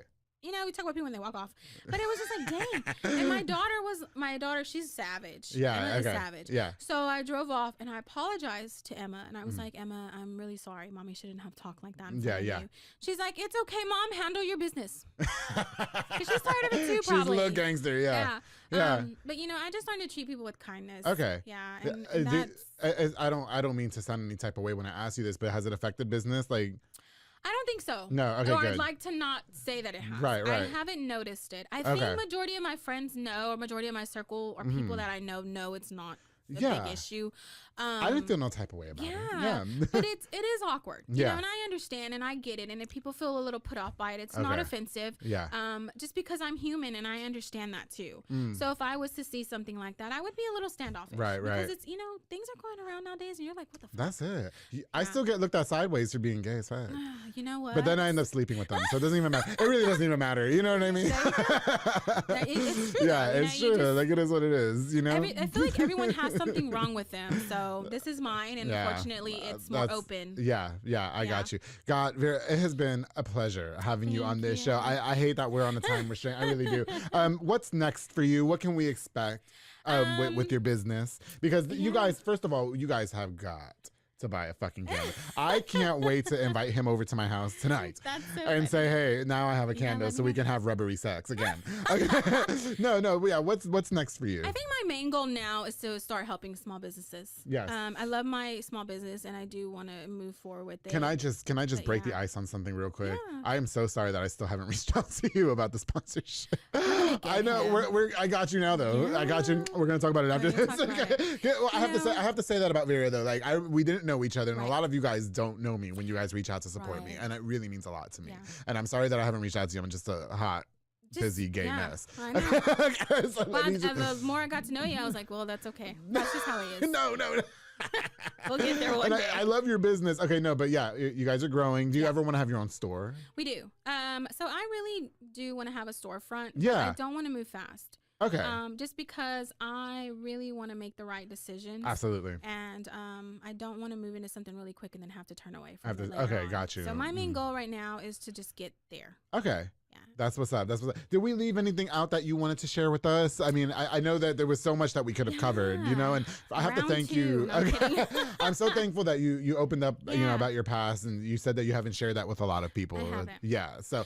No, I feel like coming on the show and just giving people a little bit more of an insight of me. Yeah. A lot of people see me and they think, oh, well, she's just really nice and she has her life together kind of thing. And it's not the case. I really come from a really dysfunctional past. Okay. But now it's nice. It's nice. It's nice to give your family the life you didn't have. You deserve all the good things that happen to you. Honestly, you do. You've been so kind. Every time I see you at the events, you're always very kind with me. I don't even think I remember. I didn't even know who you were. Yeah. And you were like, I watch your shit all the time. You better know who I am. I bought the candle and I bought the spray, which I still have the spray. Yeah. Okay. And I can't wait to go home and light this candle. No, Vera, girl, thank you so much for coming on to the Public Affairs, sharing a little bit about your story. Remind us one more time where we can buy your products, please. So we have 824cents.com and then also on Facebook, 824 Cents and More LLC. And then I will be Out on the Brazos this Saturday. Oh. So yeah, and I'll also be at the Dia de los Muertos. I'm hosting the Dia de los Muertos. Now this episode will have been, everything would have passed. Yes. Yeah, but I'll see you there. Well, that's true. So next month we will have the November. Christmas. What we got? Christmas. The Christmas Expo. So the big Christmas Expo is going to be at the convention center. Okay. So we'll be there all weekend. I actually do the events with my best friend, Nicole. So you'll see the banner as Two Besties, One Shop. Yes. So we share our booth together. She does tumblers, wreaths. I mean, she's amazing. She's legit. Yeah, I love all. You be doing some. I have to get in on one of your events. Yeah. Fat Boy Michelle Botana made me this huge banner that I've yet to take out. I love them. Aren't they great? Yes. But no, anytime you need anything from me as it pertains to your events, please don't ever hesitate to reach out. No, honestly, I think that what you do is amazing. I think that you pushing these small businesses out there. A lot of people have a lot of respect for you, as they should. You're definitely a queen in your own right, and you're a bad bitch. Okay, and you're hot. Your husband's hot. You guys are hot together. Okay, and you guys don't need these candles after a night of unprotected sex. There you go. Vera. Hit me up. They're on my website. Yes, I didn't mean to take it there. So funny. Okay. Yeah, it's okay. Just a little humor. Well, Vera, thank you so much for coming on to this episode of The Public Affair. I truly appreciate My you. pleasure. Best of luck to everything that you have going on in the future. To everybody that tuned in, don't forget you guys can follow her social medias. One more time for the business page. 24 Cents LLC. It's on Facebook. Okay. It's a group.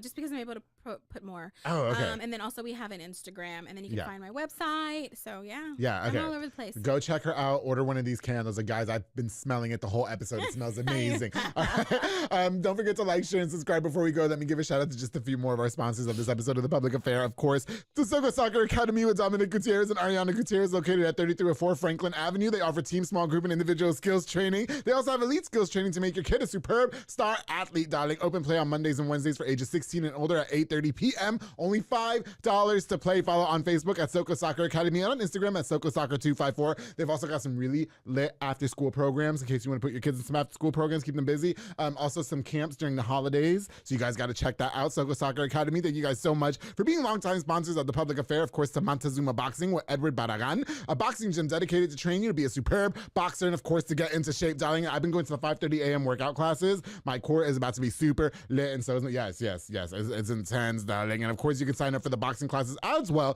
to improve that hand-to-eye coordination and overall better physical condition. Montezuma is training absolute champions, darling. You can call the number on the screen and follow on Facebook at Montezuma Boxing, Edward Barragan. Thank you so much for sponsoring this episode of The Public Affair. Of course, the Via's Transportation LLC with Pelon Villa and Yasmin Landeros. They provide power-only services locally and over the road at an affordable rate, darling. Also move freight in a dry van such as box items, palleted materials, most retail dry goods, and more. Yasmin's also out there doing hot shot services. She just started that. She's over there saying she's living her best life.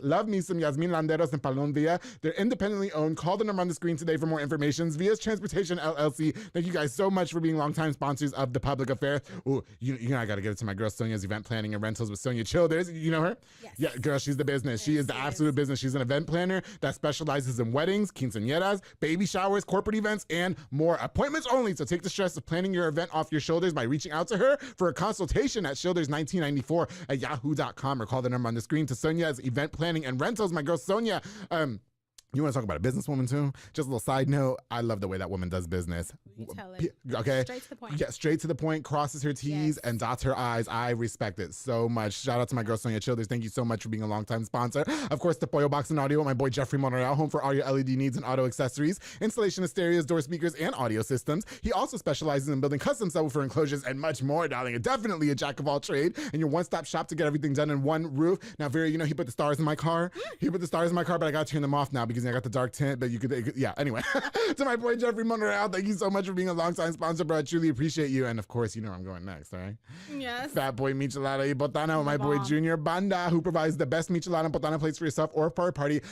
Side note too, they deliver. He came to my job, to my full-time job in their new Suburban that they bought from Johnny Santos, who won't come on my show. And they sold us all these candies. And Johnny, shout out to you because I want you on the show for real.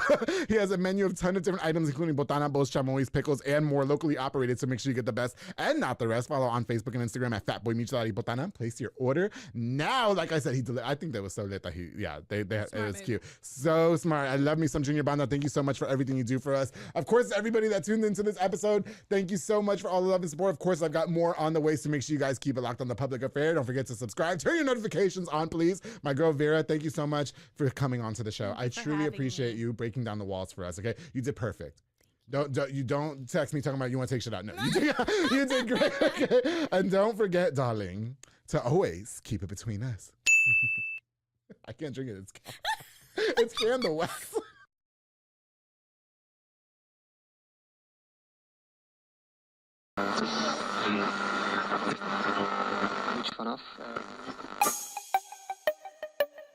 This has been a Rogue Media podcast.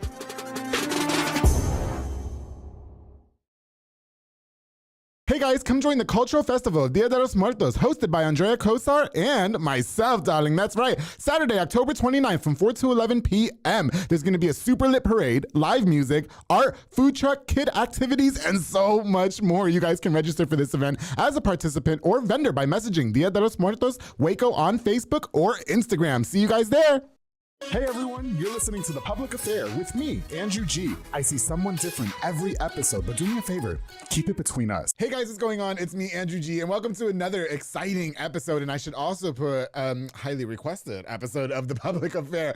Before we continue, let me use this opportunity to thank you guys again so much, of course, for all the love and support that you continue to show me and The Public Affair going on 2.5 years. We're gonna be 3 years old before you know it. I'm so excited. Of course, big shout out to Rogue Media Network with Mike Hamilton, Allison Robles, who edit and produce all my shows, and just a special shout out to Mr. Corey Dickman, because he already knows that's how we get down, right? Now, before we continue, I definitely want to use this opportunity to give a shout out to just a few of our sponsors of this episode of The Public Affair. This episode is brought to us by my boy Joe Olvera for Brothers Construction, who provides custom home designs and renovations. He also focuses on roofing, remodeling, plumbing, tree removal, electrical work, and so much more, darling. Joe and his entire team of delicious snacks and men are building affordable dream homes for you. You can call the number on the screen for your consultation. My boy Joe has been a long-time sponsor of The Public Affair, and I truly appreciate him. Thank you so much for all you do for me. Ooh, of course, to my boy Frank Biza with B&J Refinishing, who focuses on resurfacing bathtubs, counters, sinks, tiles, and more to original showroom quality. He offers 5-year warranty on most work and has the best prices in town, darling. He also has inflatables, a mechanical bull, a margarita machine, tables, chairs, a foam machine, so much more, making all your parties super lady kitty. Chad said he wants the foam machine.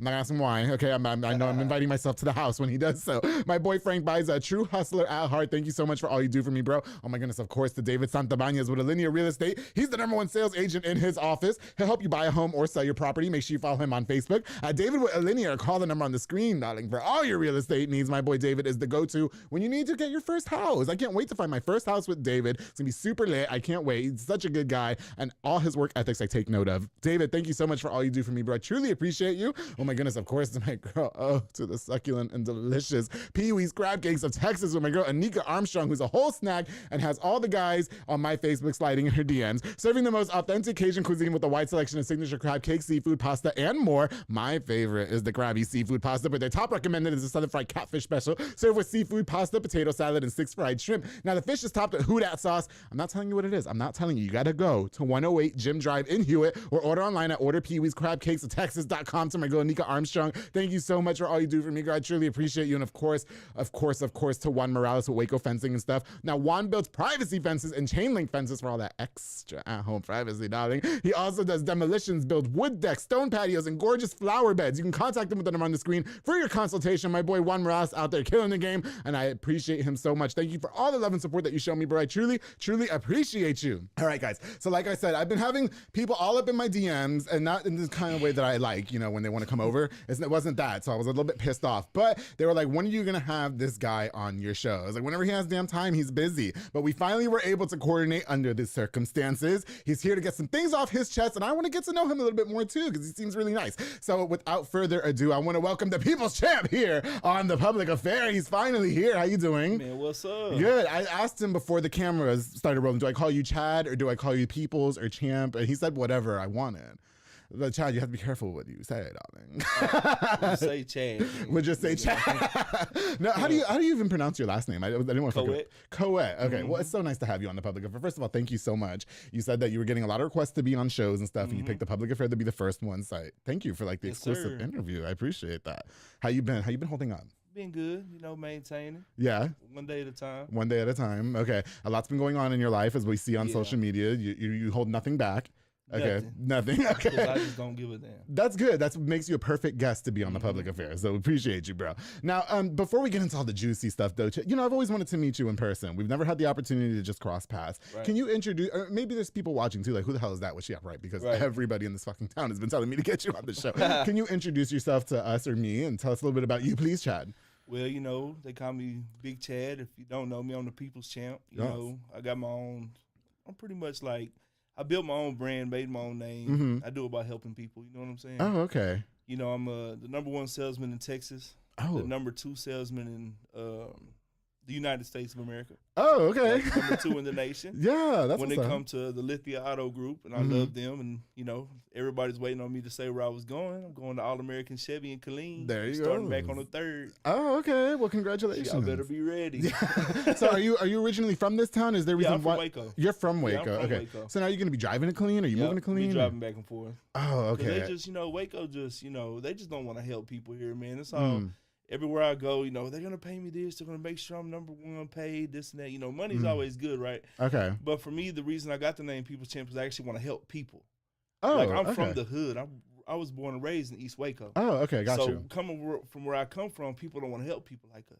Oh, you know okay. What I'm saying? Okay. So I go the extra mile to help them type of people, my type of people, because at the end of the day, they're the most loyal. I mean, I'm the number one in Texas, and I could go anywhere I want to. It doesn't matter. I just went to Volkswagen of Waco and turned their store up completely. They never sold that many cars. Is that right? Okay. You know what? I like that you're popping your shit, though. You have to be your own best cheerleader, don't you? Got to. A lot of people misconceive that. You get that a lot? Or you don't care? Yeah, I just don't care what people think. That's it. You just learn to not give a fuck anymore, right? That's it. I don't care, because at the end of the day, whether I say something or I don't say something, whether I keep it private and one or two people find out and they get to talking, they're going to talk either way it goes. Okay, got you. So I'd rather just tell them the story, and here you go. Here we go. Now you can just do what you want to with it, right? I love him. I'm not here for You should be my co-host on The Public Affair going forward. Okay, you're my kind of people. You're like the straight gangster version of me. Okay, I just need the grill and the chains and the jewelry, and we got it down. Right. You know what though? So I think that's really great. I guess statistically speaking, that is facts that you are the number 2 salesman in Texas, and then it was number 1 in Waco, is what you said. Number 1 in Texas, number 2 in the nation. In the nation. Oh, okay, gotcha. And the difference between me and every other salesman is, you know, when you go to a dealership and you're working, you know, the dealership gives you leads. Okay. The dealership gives you internet, you know, sources. They give you, and whoever walks up on the lot, whoever grabs that person first, it's their customer. You know what I'm saying? Right. I work under contract. I don't make commission. I'm not in the game for commission. Oh, okay. I work off my name only. Oh, okay. So when I get hired at a dealership, it's this, and this. And this is how much I'll make on the front, and that's it. I'm not trying to, like, they be raping people. Is that right? That. You know okay. So you're not. We keep it real. I keep it authentic all the way through. If you come and you ask for the People's Champ, you're gonna get a People's Champ deal. And it's just how it is. Okay, and I already have it worked out with the dealership. You know what I'm saying? Okay. How long did it take you to be able to negotiate those terms with any dealership? I mean, so, you know, long story short, it took a while because a lot of them hated me. Oh, really? Yeah, I've been hated so bad. I've heard. And they run my name through the mud so bad. I've heard. You know what I'm saying? I'm like, okay, you heard what? Oh, well, that's funny as fuck. You know what I'm saying? Well, no, I when I say I've heard, the chat, please don't beat me up. I can't fight. No, I'm kidding. You know, I've heard that you've had quite a hard time, I guess, fitting the mold, if you will. You know? Yeah, because I'm not like everybody else. In dealerships in Waco, I'm gonna speak on Waco real quick.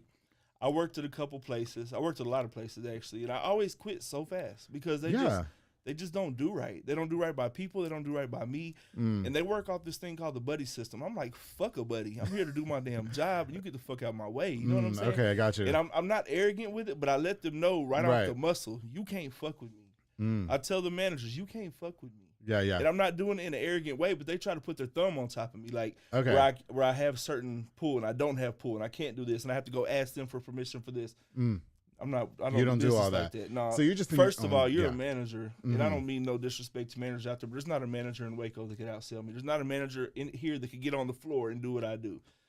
Anybody can be a manager. Not anybody can be Chad.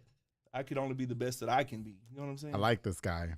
I do, because you know I hear the sincerity in your voice and the passion, but it doesn't come off as like stuck up to me. No, I'm not stuck up. I get it though. Do you know what I mean? Like I think I made a post not too long ago that says if you don't speak up, they'll run all over you. And that's what they do, and I don't let it. And then when I don't let it, then it becomes a confrontation at the dealership. Okay, got you. And then I'm a stand-up guy at the end of the day. You know what I'm saying? So it's. I feel you. You know, it just.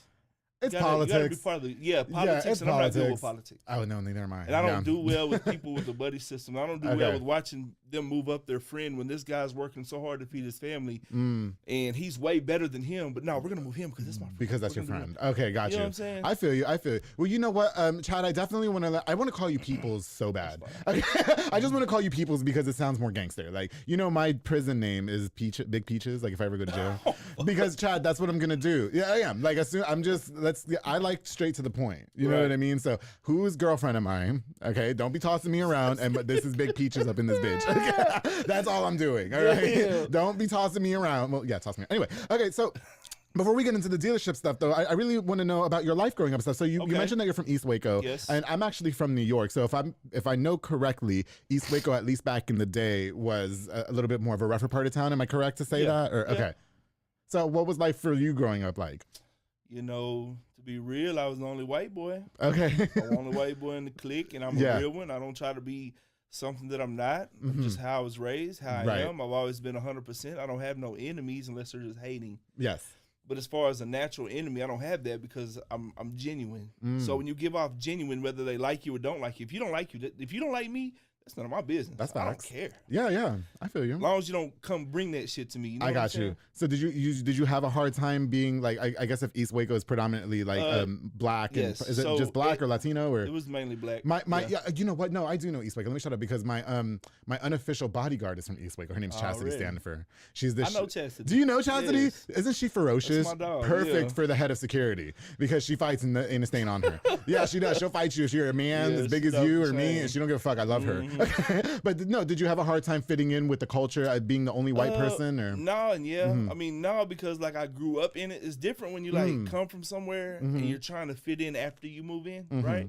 But I was ground up with this. So okay, got I just you. Fit right. The problem was when I tried to find my way out of the streets and try to get in corporate America, they didn't like that. They weren't. I could not fit in. I still don't fit in to this day. Right. I just don't. Like, everybody has their own perception of what you should be or what you could be, but you're not selling cars for me. How you going to tell me what I could be? Right. I'm going to be what I'm going to be. You know what I'm saying? Most definitely. So the corporate world was hard as hell. It still is. To this day, I just walked out of another job. I just can't deal with it. Really? You know what I'm saying? Okay, so you just left the Volkswagen, and then so you had a job in between, and you were just like, fuck this, or? Yeah, I just took a break right now. I'm just I got you. chilling. I called, I had a couple interviews. I went to 7 different dealerships. They all wanted me. I sit down, I talk to them, I tell them how it works. This is how we're gonna do, and this is what I want to get paid, right? Okay, got you. And they're just like, okay, let's do it. And then I had one, I'm not gonna say no names, right? Yeah. I had one dealership say, hey, man, we're real Christian people. Is there any way you can wear a turtleneck to work? We really want you here. A turtleneck? But like, I was like, well, yeah, I'm a Christian. He's like, you got the devil on your neck. I'm like, I have Jesus too. You know what I'm saying? Yeah. And I'm just like, with all due respect, man, this ain't for me. Okay, got you. And that's how they look at you. You got to think a lot of these owners or these dealerships, they're racist. I'm just being real. I don't care what nobody what's on your mind. Yeah, okay. I mean, I've been through hell with another dealership. You know what I'm saying? That tried to ruin my career because I wouldn't change for him. He told me if I act my own color, I'll get farther in life. And he told me to my face, like, and I didn't take it lightly. You know what I'm saying? He said that to you? He said it to me. Oh, wow. And then he put fake charges on me, put me in jail, and then this is where my name started getting diminished. You know what I'm saying? What the hell? I can't believe somebody actually said that to you. That's so inappropriate. Did. Yeah. And then he told me I worked too hard. I need to start getting, go out there and find me a guy with a cowboy hat. Go find me a nice working Samaritan. You know what I'm saying? And then I remember it so well in the back of my mind. He's like, you gotta be, it's fucked up, bro. Hold on a second. He said if you act your race. If I act my own color, I get farther in life, which I don't know what that means. I guess when I go other places, they look at me like I'm trying to act black, but at the end of the day, I'm acting myself. You're being yourself. I know a lot of black people that are very proper. I don't understand where this white black next. It's not like that. I feel like it's more of a not an environmental thing.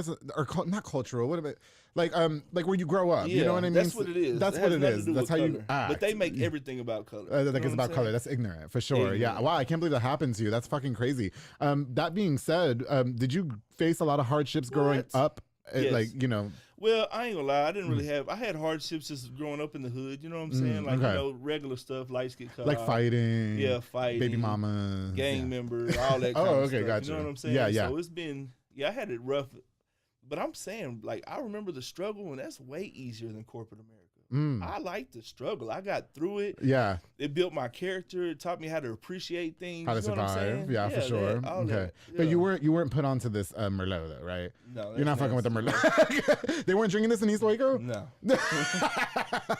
Listen, if Chastity was here, she would encourage you to try it. I ain't gonna lie to you though. I don't drink or smoke. I don't do nothing. I never have. So I'm not really a drinker.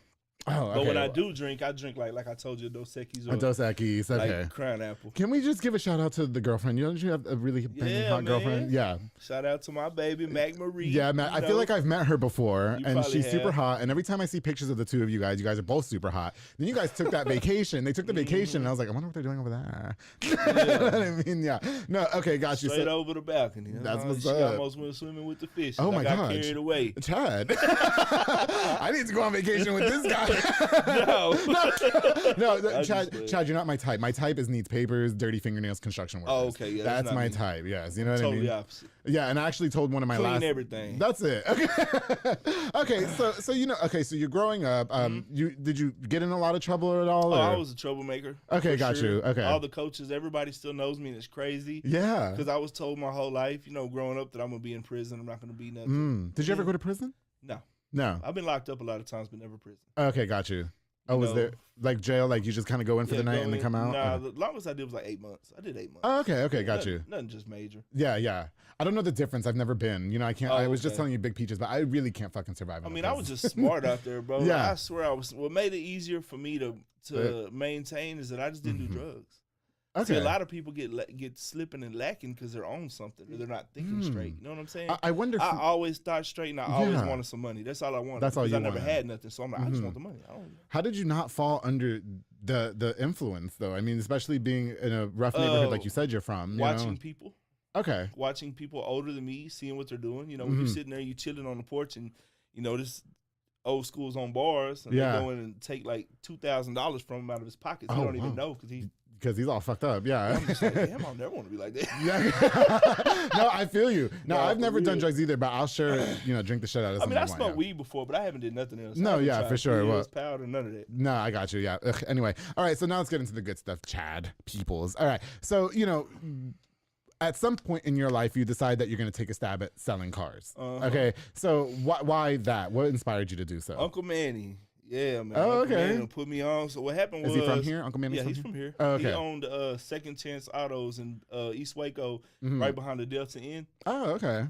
Anyway, I had got into some trouble, got, evading arrest, all kinds of stuff, right? And then, the judge, they were more lenient and cool back then. They was like, look, I done seen you too many times. One more time, you're gone. Said right now. So I'm just like, shit, one more time, you got him one more time. So he's like, I had to get a real job. Okay, got you. So I went and worked at the Skinny's. I worked at Skinny's convenience store for they fired me within like 2 weeks. So they closed it they're supposed to close at 2 a.m. It was the one in Robinson. Okay. My brother Dante, he ran the one on 9th Street. Yeah. Legacy was still live. So we shut the stores down at 10:30 and got dressed and went to the club. Why you was doing that? Closing these people's fucking business down. Closing Come on. Damn, that was crazy. You caused them all that money. Yeah, I did. Okay, that got you. Funny. So you were getting in trouble. You were getting fired. Yeah, all the time. I couldn't hold a job. My attitude was bad. I can't lie to y'all, man. Yeah. Like, everywhere I actually tried to work just didn't work out. I'm just not good with people telling me what to do. Okay, got you. You know what I'm saying? So I just figured out I had to be my own boss. Okay. But how I got in the car business was with Uncle Manny, because I was at the convenience store or whatever, and I was like, damn, I don't know what I'm going to do now because they're watching, so I can't do nothing illegal, right? Right. So I'm like, damn. And then when that's all you know how to make money, you're just like, damn, I'm going to go broke. And then you work, I didn't want to work there anyway, because everywhere I work, you're making $400 every 2 weeks. That's okay, got you. $1,600 a month. Ain't shit, yeah. I'm like, damn. I can't even go to the Jack in the Box with that. What are you talking about? So then Manny was like, you need to come over here to my dealership, man. I got you. You know what I'm saying? Okay. I got you, if you know what I got you means. But so I go over there and I don't. What does that mean? It just means I got you. I can do what I need to do. Okay. You know what I'm saying? I got you. I think we do. I think. Yeah. Okay. We don't want to say too much on camera. Exactly. So I'm in there, I feel like I got it. But I'm really popular. You know what I'm saying? Yeah, for sure. I've been a rapper too. Okay. I had a record deal when I was just turned 18. I flew out to Vegas. I lived in Vegas for a year and a half. Oh wow. Okay. Most money I've ever made one time. Yeah, for sure. So I had breaks. I had I don't know. I'm blessed. You know what I'm saying? Yeah, for sure. So I was freestyling. That's when Lil Flip and all them was back in style. Okay, you know you're giving me Paul Wall vibes for sure. Paul Wall. Yeah. He live. He cool. Yeah, for sure. Have you met Frankie J? Do you know who that is?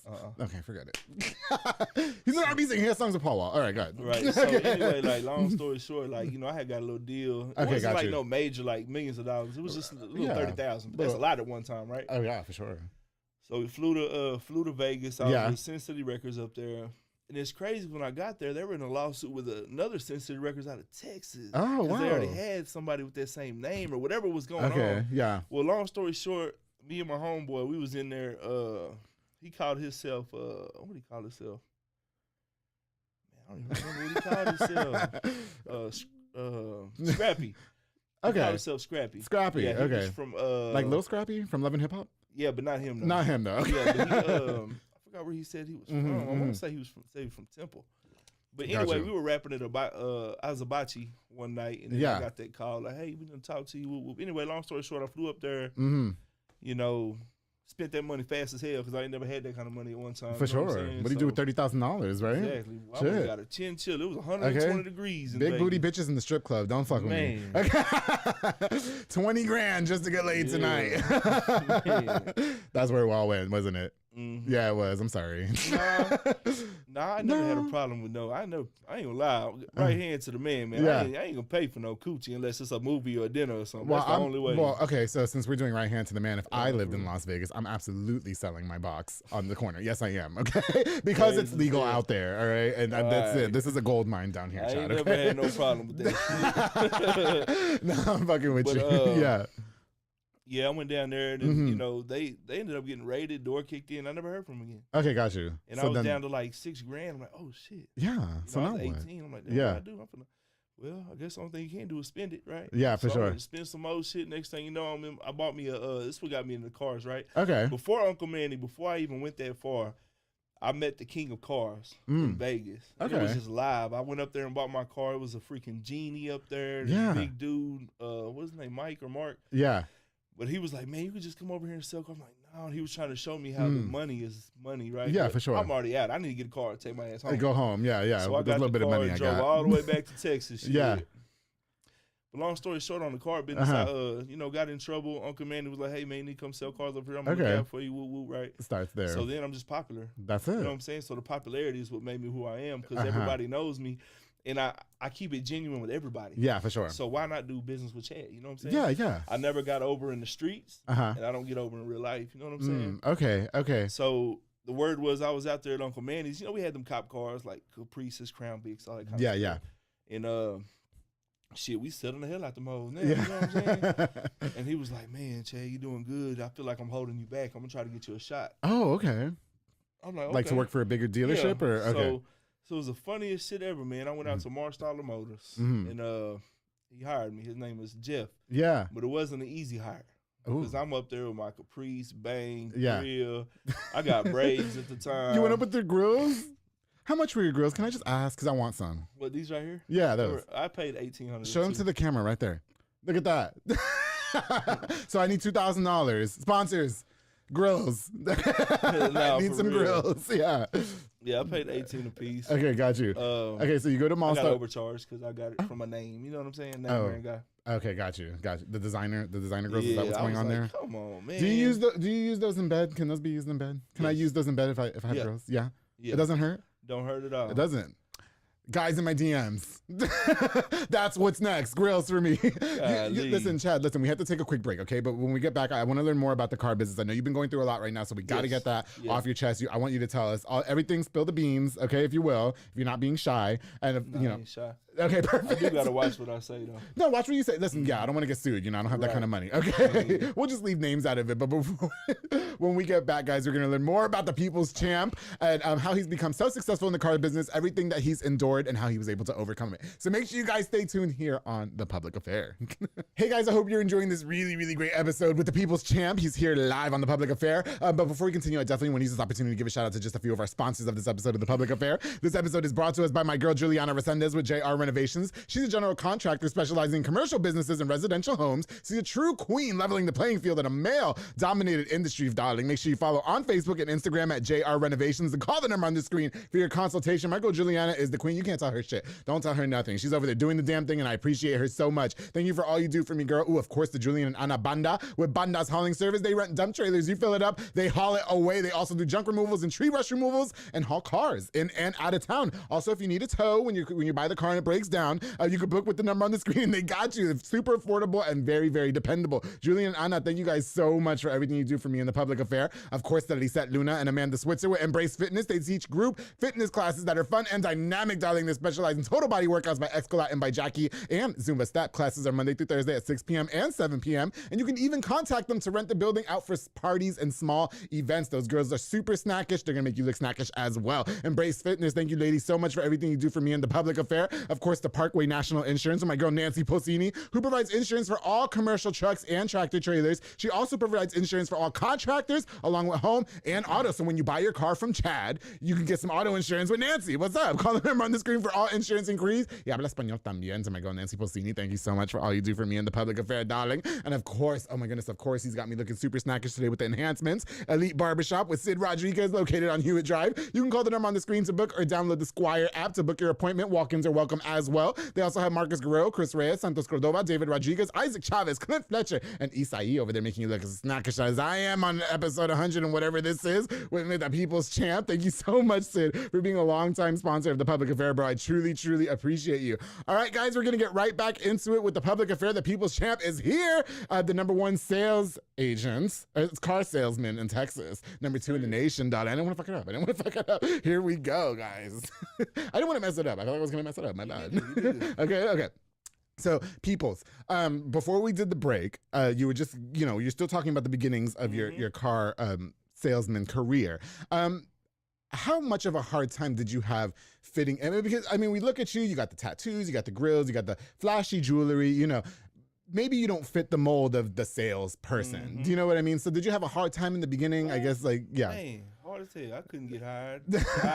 And it was crazy because Jeff didn't want to hire me. His name is Jeff Hanna. That's my boy now. He's the one who gave me the nickname People's Champ. Got you. When he first started calling me People's Champ, I hated that shit. I was like, I'm not no fucking People's Champ. Yeah. I'm not The Rock. I'm not Paul Wall. I'm not Muhammad Ali. I'm just Big Chad. Keep it like that. Yeah. He was like, no, you're the People's Champ. You don't never stop. You'll never give up, and I love it. Yeah, I got you. It ain't no deal. I'm like, oh, it's a deal somewhere right here. I don't give a fuck. Yeah, they're here to buy a car. What do we got to do? Okay, got you. You know what I'm saying? So he gave you the name People's Champ. Yeah, sometimes so my new nickname with my friends is Badissi. I just learned what that is. Do you know what that is? They call me that now. I have no idea. That's on the other side of the rainbow. I ain't on that side for sure. Well, anyway. I'm trying not to be too gay, bro. Okay, listen. No, okay, so how were you able to start having people take you serious as a car salesman? Because you seem like you were always you. So no I've always what. been me. Yeah. At first, so when I got hired at Marstaller, it wasn't easy. That was my first real job. Okay. I go up there for an interview. I got my braids in. I got freaking grills. I'm trying to imagine you with braids. I used to have hair. I need to see that. Send me pictures, please. And then no, not gay shit. I just want to see. Okay. I just want to see what it looks like.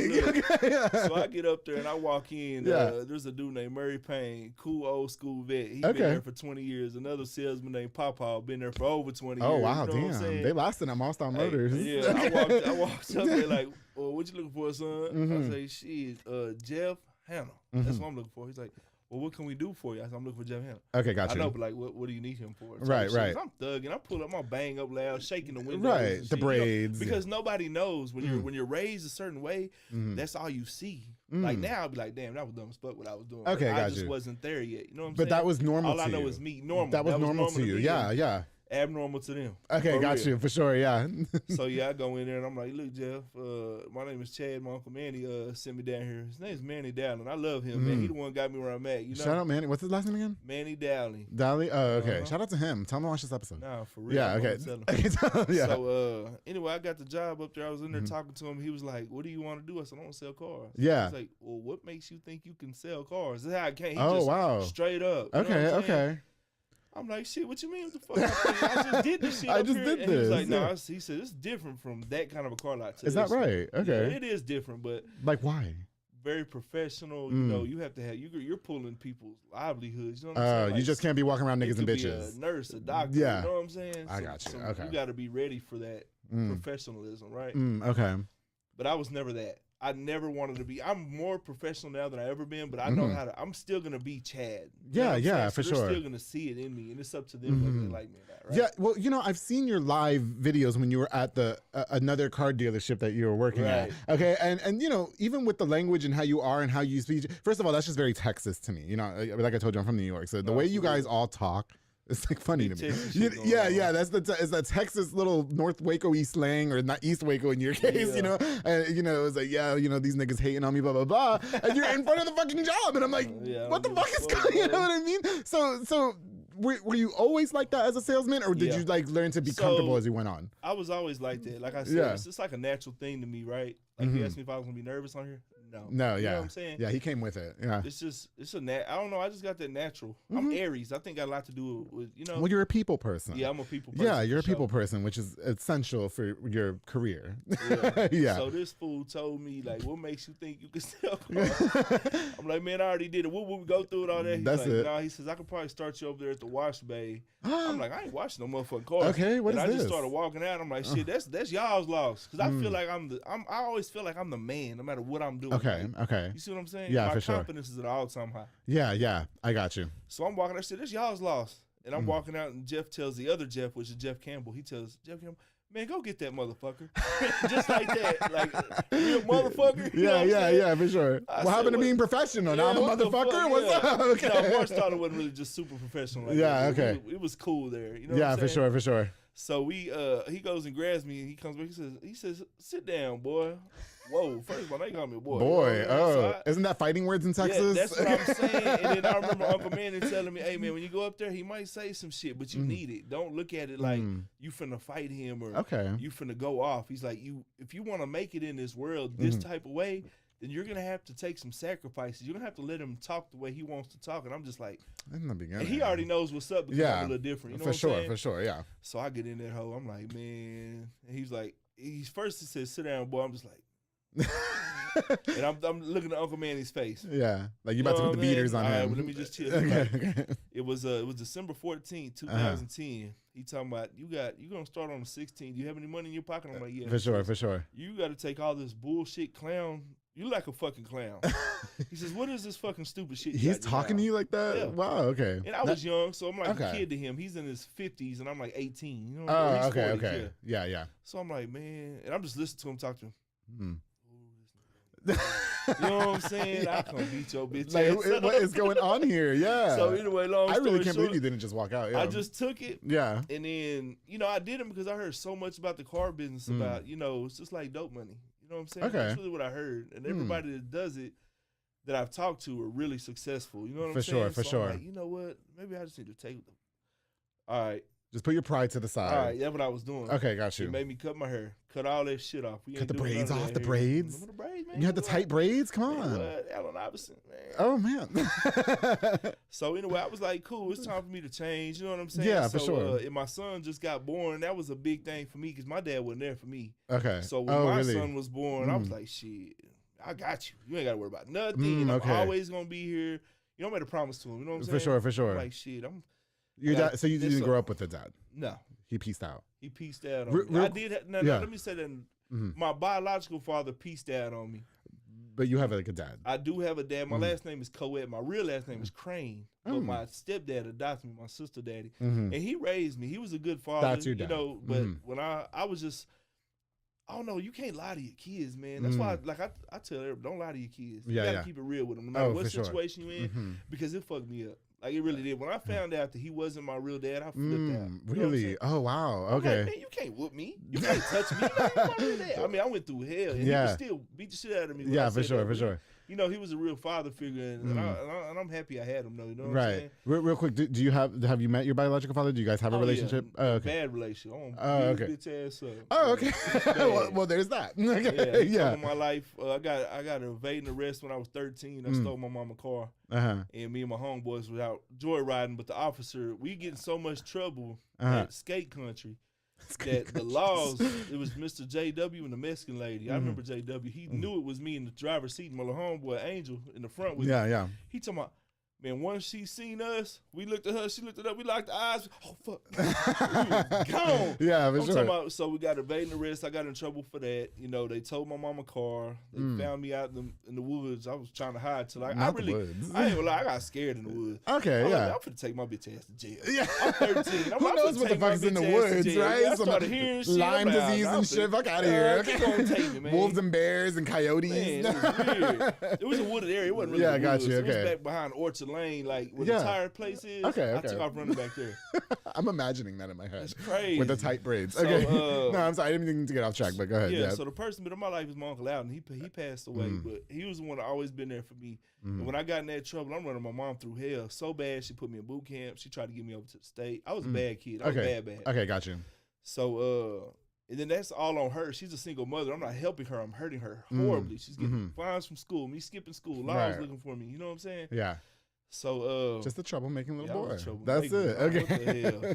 And so that's when my dad had popped up out of nowhere. My real dad, my Uncle Alton, had called him and said, "Man, Chad was out of control. He couldn't talk to me. I didn't listen to him. I just didn't give a fuck." I mean, yeah. Well, what the fuck? The real dad out of nowhere. Like, he just popped up. And I was actually happy to see him. Like, damn, this is my real dad. So he kind of did something to me. Yeah. But he's just a con artist. He's a piece of shit. You know what I'm saying? To be real, like he moved us out the hood and moved us way to Plano. I'm talking about. So he's a general contractor. So he made big money. You know what I'm saying? Yeah, for sure. So I see this big 2-story house. He got a Hummer, Harley Davidsons. I'm just like, whoa. You know what I'm saying? Yeah, for sure. Like this is live as fuck, right? Yeah. Something happened. I don't know. He's bad about fucking over people, I guess. Okay, so I got you. They came and took his shit. He had some weapons. Oh wow! And they said that was illegal, so he FBI all in the house. Oh so wow! Okay. He puts us in a trailer in Mesquite, and then this is all in 6 months. Yeah. So That's a lot going on. My grandma just died, and my mama bought a brand new 2001 Dodge Durango, brand spanking new. That's how long ago this was. Yeah, for sure. And like he took her car, said, "Hey, we got to sell this car so I can get a truck, get back to work." Okay, got you. So he sells the truck, gets her. He owes her car to this day. Yeah. Sells her, and he says he's one of the men that your mama can't work. You know what I'm saying? He did bring the bacon, right? Okay. But then he just stopped showing up one day, left us out there. He just pieced out again. He pieced out, and we're out there. My mom don't have no job. My mom don't have no car. Okay. And we out there with no food. Now the water cut off. Oh and my we in a God. trailer house. Yes. Fuck. So my mom ended up calling her best friend in Temple to come get us. You know what I'm saying? Yeah. Oh wow. Her best friend stayed in Temple. Good so for she her. came True and got friend. us. And, just little shit like that. Then on top, he paid my tickets off. This is when he came in trying to change me. But right. The word was, I can't change him. Oh, okay. He didn't like me. You know what I'm saying? Well, water under the bridge, right? Yeah. You're the people's champ now, so who fucking cares? Now they love me. Yeah, he needs to know that you're the #1 sales agent in Texas. He reached out. You know what I'm saying? Okay. Oh, they reach out when you're popping, right? Yeah, when they're popping. I know what's up. For real. Okay, yeah, no, okay, bro. So back to the car. Okay, so it's been no secret that you're having. How do I put this? There's some things going on with the people's champ. Okay, and it's really up to it's really my fault that the stuff happens. Okay, because I just don't deal with bullshit. Okay, and I don't deal with someone telling me a certain type of thing or a certain type of way or the way if I don't agree with the way you run your business, but you brought me here to run your business. Okay, and I'm saying this, and this is wrong, and there's no way that I can make it without this, and this. We need to work together on this, and this. And you got another manager who ain't shit, don't know what the fuck he's doing, and then he's trying to change up and he's bitching about what I'm doing. Bro, I threw one fucking barbecue. The first barbecue had over 100 people on the lot. Yeah. They've never seen that before. Okay. You see what I'm saying? Yes. And for full disclosure reasons, we're keeping the name of the business out of it. No name, that's it. But y'all know what's up. Allegedly. So like I'm just like, damn. So then they were like, we need help on the desk. There's nobody. And I don't want to be a manager. Let me tell you why. Okay. I always wanted to be a manager until you get the manager position. Yeah. I've been a manager a couple different places, Definitely, but I lasted no agree. more than like 2-3 days. I'm like, I don't know, this ain't for me. That's ain't for you. Yeah. See, me, I can worry about me, myself, and then my customers. Okay. When you're a manager, you got to worry about everybody. Everybody, yeah. You got to make sure he's okay, she's okay, they're doing this. Right. Which wouldn't be bad if you had a good backing. Okay. So I guess people run my name so much like I'm this horrible person. Right? Yeah. They say I do so much jicky stuff. I do bad stuff. That's the reason I sell all these cars. Well, first of all, fuck you. You know what I'm saying? And second of all, you know, the Dodge house in Waco, that's where everything bad happened to me at. You know what I'm saying? Got you. So I was #1 there. And Ted, I mean, he just didn't like me. And I say his name because I don't give a fuck about him. You know what I don't know saying? who that is, but yeah, okay. He's the manager at Alex Samuels. Okay, got you. So you guys just didn't get along. Yeah, he's the one who told me all that bullshit. You know what I'm saying? About you're acting black? Like my own color. Allegedly. Okay, got you. Wow, that's crazy. And then it's crazy because everybody believed him because he's this rich white man, right? Yeah, okay. What about what happened to Baylor? Oh, he let it slip on TV. Okay, now everybody wants to be like, Chad, I knew it. You know what? I'm not your friend. Now that I made it, you want to come toast with me. I don't see want to what's toast going with on. you. Okay, You know wait. So when everything allegedly happens in the beginning with you and this person, and it's he says this to you, and everybody's on his side, they're like, well, we don't want to believe the big scary guy with the tattoos and the grills and the chains, and he's from East Waco. But then when this happens, because I saw that. I saw that.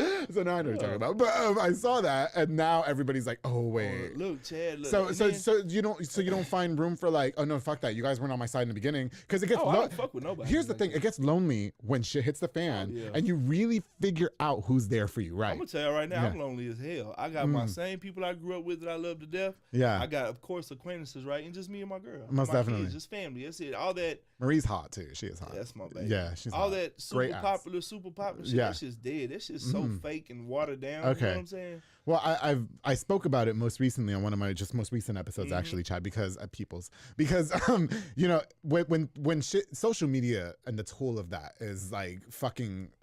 It's just unreal to me how influential it can be to people. Yep. Like I can put right now that Chad butt fucked me and you guys are gonna believe it, and it wasn't true. Do you know what I mean? Most definitely not true. But if I put it on social media, everybody will fucking believe it. You know, so nobody wants to find out the facts first, but then when shit hits the fan, and then it's like everybody wants to play the majority side. Yep. Or what? You know what I mean? They want to be on the winning side. Okay, got you. Whatever they think side is going to win. That's just how I feel. How did you overcome something like that? Because that has to be something hard to go through. First of all, like I'm strong-minded, so I don't even let that shit get to me. You know what I'm saying? Okay. And the best thing is my people. They never gave up on me. So even I was going through that shit with Alan Samuels. Damn, I went to Chevy West for a little while. I didn't last out there. I didn't like it out there. Okay, got you. I quit pretty quick. You know what I'm saying? Okay, got you. Just too country. Right? Okay. So I get out there, nothing bad to say about them. They're cool people. But I get out there, I sell a bunch of cars. Like, okay, I'm gone. Yeah. I'm gone. Yeah, this ain't for me. Yeah, for sure. And then, for sure. You know, RogueMedia reached out to me. I went out there, did my thing at Hyundai. You know what I'm saying? Okay, got you. That's where I got my Honda. That's where I started. Yeah, Greg, I love RogueMedia. Yeah, I don't know any of them, but I know the finance guy was kind of hot. But yeah. Oh man, was it Santiago? I think it was actually. He's a Chevy West now. Shout out Santiago, my boy, man. He doesn't know who the fuck I am. He doesn't know what that shit was. Bro, that was in 2012. I still have that fucking car. I just remember sitting in the finance office and I was like, "What's up? What'd you do?" He was listening to Mark Anthony, so I knew he was down. No, allegedly. Shout out to Santiago, the finance manager. I'm sure he's not good. I have good everywhere, right? Yes. So the thing bad about these dealerships is when you don't want to work there or something doesn't work out, now they want to run my name like my name's been ran already. Whoa, what happened? I see. Okay. Oh, now that I quit, I quit on a good note. You know what I'm saying? And now I'm a piece of shit. Yeah. Now I did jicky shit. Well, first of all, everybody knows if you was to really do some jicky shit, Drew, I'd be in prison. Because I'm going to tell you what happened to Alan Samuels. I came in one day. I'm number one sales. Been there. I ain't big yet, right? Okay, gotcha. But I'm big there. I'm big in Waco. Nobody could fuck with me in Waco. So I'm like, okay, I'm selling over 30 cars a month. Back then, that was a lot. Still, it's a lot to this day, but I'm over 50, 60 cars 30 cars a month sounds like a lot. That's a car a day. It's a lot. Yeah. So I'm the only one that could do it. I still got the record of Alan Samuels, right? I still got friends that work there. One of my good friends is still the manager. So I'm like, hey, is anybody beat my record yet? Sure. He's like, fuck no. I have to say, one of my sponsors' friends, Eric Cuddio, works at Alan Samuels. Okay. I love him. I do love him. Yeah. He was on the show too, episode 50. Yeah. Okay, go ahead. So shit, I mean, and I'm just like, they couldn't touch me. So long story short, yeah, man, for sure. like it'd be little shit. And the dealership has insurance. The dealership has a job. Okay. Finance has a job to do. When you come in and you run someone's credit, you have to do the red flags. You have to look into it, and especially if they're out of state. You have to do your due diligence on that. I know now. I didn't know then. I was selling cars. All I did was do a credit app and give it to the manager, and he told me what to do. You know what I'm saying? Okay. So long story short, I'm selling a bunch of cars. Ted's lying to me over and over. He's supposed to send me to Cabo. He's supposed to send me here. He's supposed to give me a Cabo. Yeah, because I was selling so many cars. I want to go to Cabo. Hey, we had this month where we sold over like 330, I think it was. Oh yeah. And I left early. I left it like on the 27th. Okay, gotcha. He was like, "No, I need you." No, I sold my 30. I'm good. Like nobody can hit 30. I sold my 30. I'm chilling. You know okay, so you weren't trying to do them more than that. Yeah, because we already hit our number and I'm already good. What's the point of going more? Okay, gotcha. The more you make, the more taxes they take. Yeah. So you got to find your medium. It's like overtime. I don't do fucking overtime. Yeah, it's stupid. If you do overtime, I'm with you. Give you $3,000, you make $1,000. See, that's it. What was that for? I can't even shit that. Yeah, whatever. Anyway. So long story short, he just overpromised me and undelivered on everything. Never came through for me. Always said he would, never did. You know what I'm saying? Okay. So then, the story was that, Chad, well, let me tell you the story. Okay. So my homeboy gets fresh out the pen. It's one of my best friends. Yeah, for sure. Still to this day, my dog. Yeah. In the hood, we work different than the other side of the world, right? Okay. Because you gotta know how it is on both sides of the world. Most definitely. Everybody on the up and up silver spoon, all they do is judge the bottom. And then the bottom gets mad because they're in a silver spoon, so fuck them too, right? Yeah, for sure. So there's always a medium, right? Yeah. So, you know, my homeboy coming to me, hey, man, I need a car. We run his whole family. I tried. Me and Jose ain't working like a mud trying to get him for done. sure. And I can't credit too bad. If credit's too bad, you just can't do it. You just can't do know what it. I'm Yeah, okay. So he's like, what I got to do, man? You got to find me a co-sign with good credit. Yeah. So he asking strangers, you know what I'm saying? Oh, wow. Hey, man, you co-sign for me if it works, give you $500. It's not illegal if they're going to do it. Okay. The problem is he ran into somebody that stole someone's identity. Oh. So this is where I start. What are the fucking odds? Yeah. Oh, so he wow. come up there. I get the credit app. I give it to the manager. He's approved, man. Get him here now. You know what I'm saying? I'm like, I bet. Let's get him. Yeah, let's do it. Yeah. So I tell my homeboy, yeah, we good to go. You can get the challenges, you know. Okay. Whoop, whoop, whoop. So I'm happy as shit. I'm selling him a car. He's getting what he wants. That's my best friend. Made me feel good. Got you.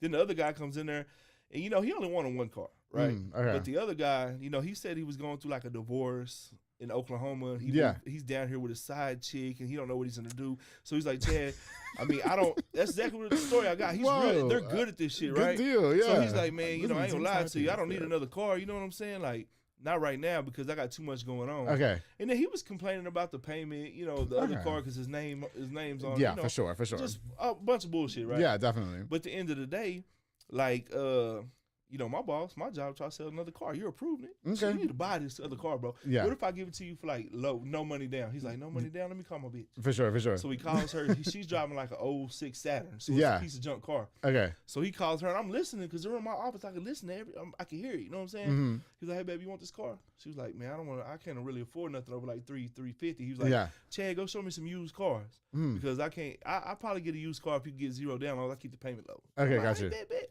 I go tell him, hey, man, he said he'll get a car, but I got to go over here to the used side. He says, fuck that. You're finna sell him the last dart we got. The last one, he's good credit. We'll go 84 months. Whatever we have to do, he'll get that $300 payment. Oh, wow. Bet. So I closed him on the payment. And then, of course, and it's crazy, you know, how I remember the deal so well. One, because it's Ray. Two, because it's a two-car deal. And three, because he was giving finance problems when he went back there. They said he's walking out, Chad. He's walking out. He don't want to do the payment. Oh, wow. They're trying to sell him gap warranty. He already said he don't want to go over certain payment. For sure. So I'm like, bro, you don't have to buy that. I saved the deal. You know, I'm happy as shit. 2 weeks later, I found out he stole someone's identity. Oh, wow. Like, whoa, bro. What are the fucking odds? You might as well go play the lottery, right? Well, it wasn't 2 weeks. Probably like, no, it was actually about 2 months. I'm going to tell you why. Because after I got that guy done, you know, another guy from Oklahoma came in with dreads. Okay. And was like, hey, I'm here for the People's Champ. My homeboy Chris came and grabbed me. Oh, I remember like it was yesterday. I'm in the office. Like, what's up, man? He pulled up in a nice ass car. Big long dreads. That's what's clean. Up. You know what I'm saying? Yeah, for sure. I said, man, what you do for a living, bro? What you looking for? He's like, all I ride is foreign. My woman, my wife, you know, you got to make the wife happy. He's like, all she wants is a Jeep. I hate them. You know, I like Lexus. He says, I got a Lambo. I'm like, damn, what do you do for a living? Okay. He says he shoots the pictures and the walks on the red carpet. He said he was on his way to Dallas. Okay. To shoot the red carpet. Beyonce was going to be there. I was like, that's what's up. Yeah, take me with you. I was like, well, shit, you know, I got to kind of know what you make a year. He's like, just put $400,000. I said, okay, bet. Okay. He's like, I'll probably pay cash for the Jeep. I mean, it's just it's crazy, right? Yeah, for sure. So I'm like, okay. We test drive the Jeep. He likes it. We'll go back inside. He's like, you know what? I just let me just finance it. I'll pay it off in a couple weeks or something. I ain't got time for it. I said, I'm gonna go ahead and get it now and be done with it. Yeah. I said, all right, cool. I'm happy. I pull his credit, go take it to Clint. He from Oklahoma too, and Clint runs his credit. Says, man, he's good to go. Let's get him a car. That's it. Yeah. Bet, let's do it. So he's $800. He buys the car. Not even a week later, someone's calling from New York saying, hey, I'm getting papers in my mail at my other house in Oklahoma saying that I just bought a Jeep. I haven't bought nothing. I'm in New York right now. Yeah. He stole someone's identity. Wow. So I'm like, damn, that's fucking crazy. Yeah. You know what I'm saying? But I had no idea. Well, how were you supposed to? Exactly. Yeah, how were you supposed to know that? Now, if it was one of the good boys, he'd have been good. But what he did to me, he was like, you know, Chad has something to do with it. Chad's a ringleader. I see what's going on. And then he called the police on me. I come to work. I'm buying a brand new Scat Pack on the showroom floor right as I get arrested. So like 8-9 SWAT team. I'm talking about they're an all black SWAT team. It looked like what the hell? All black. Like, the fucking horrible. Machine guns and shit. Like what? I don't think they had guns. No. Okay.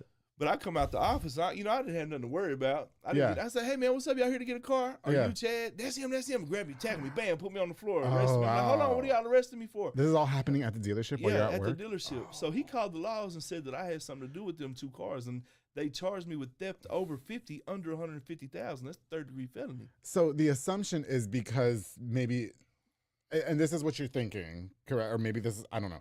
Okay.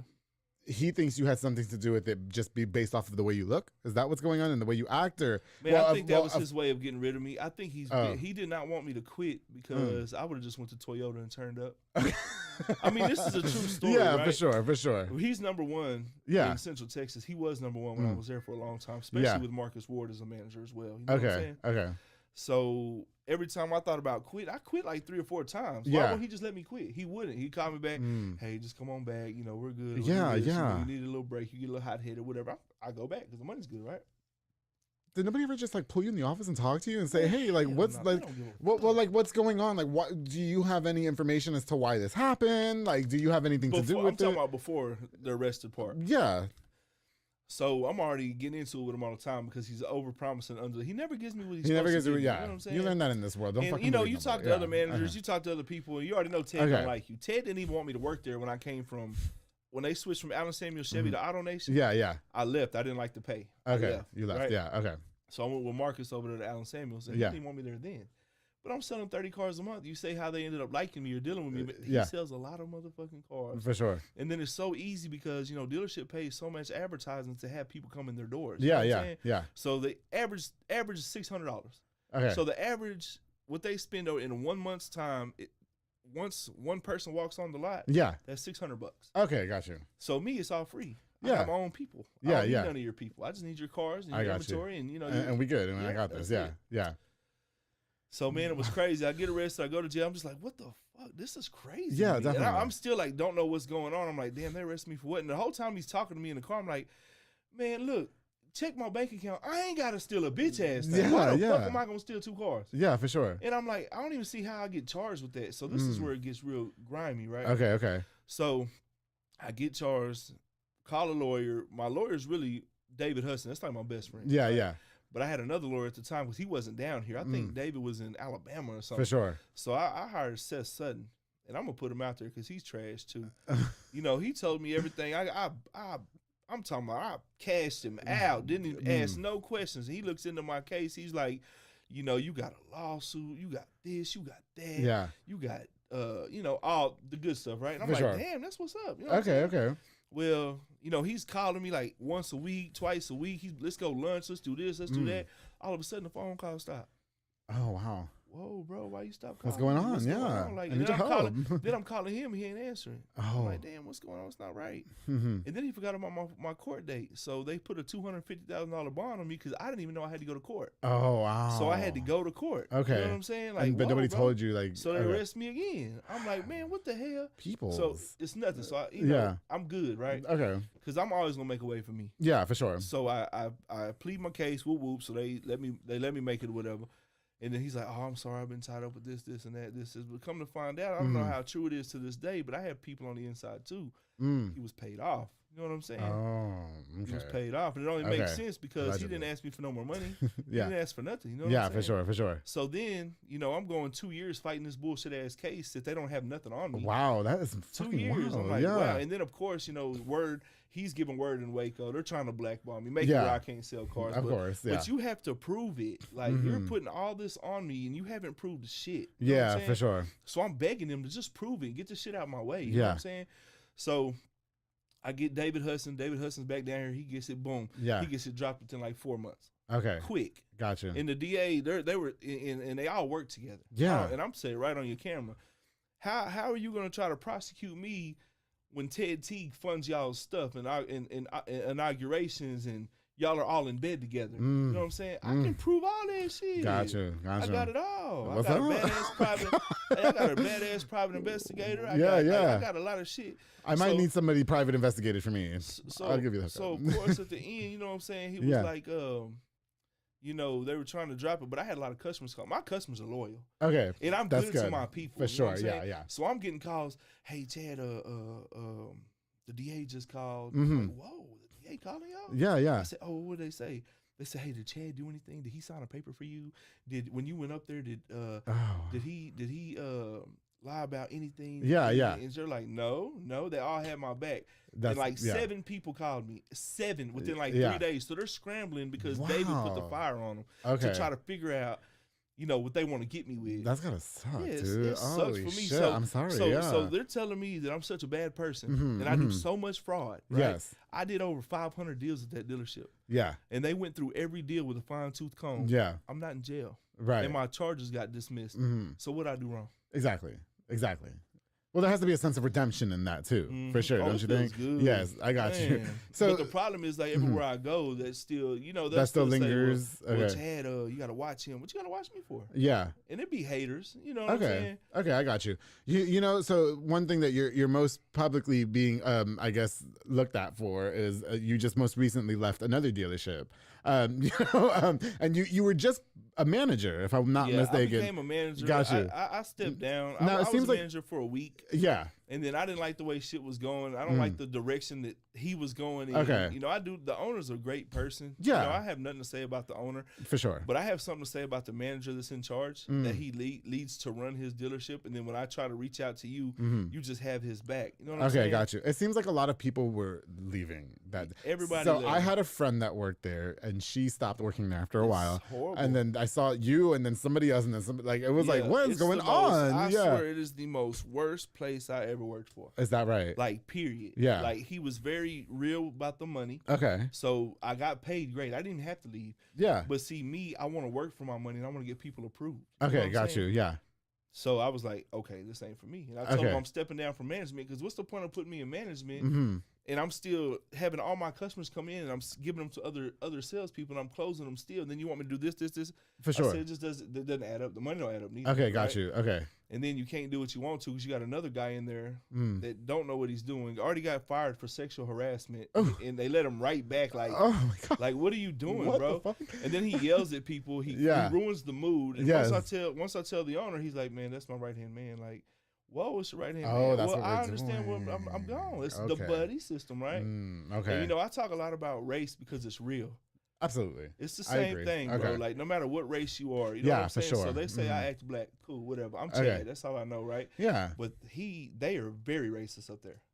Very. It's a one way. It's for their people only, and that's it. Okay. I'm really sorry.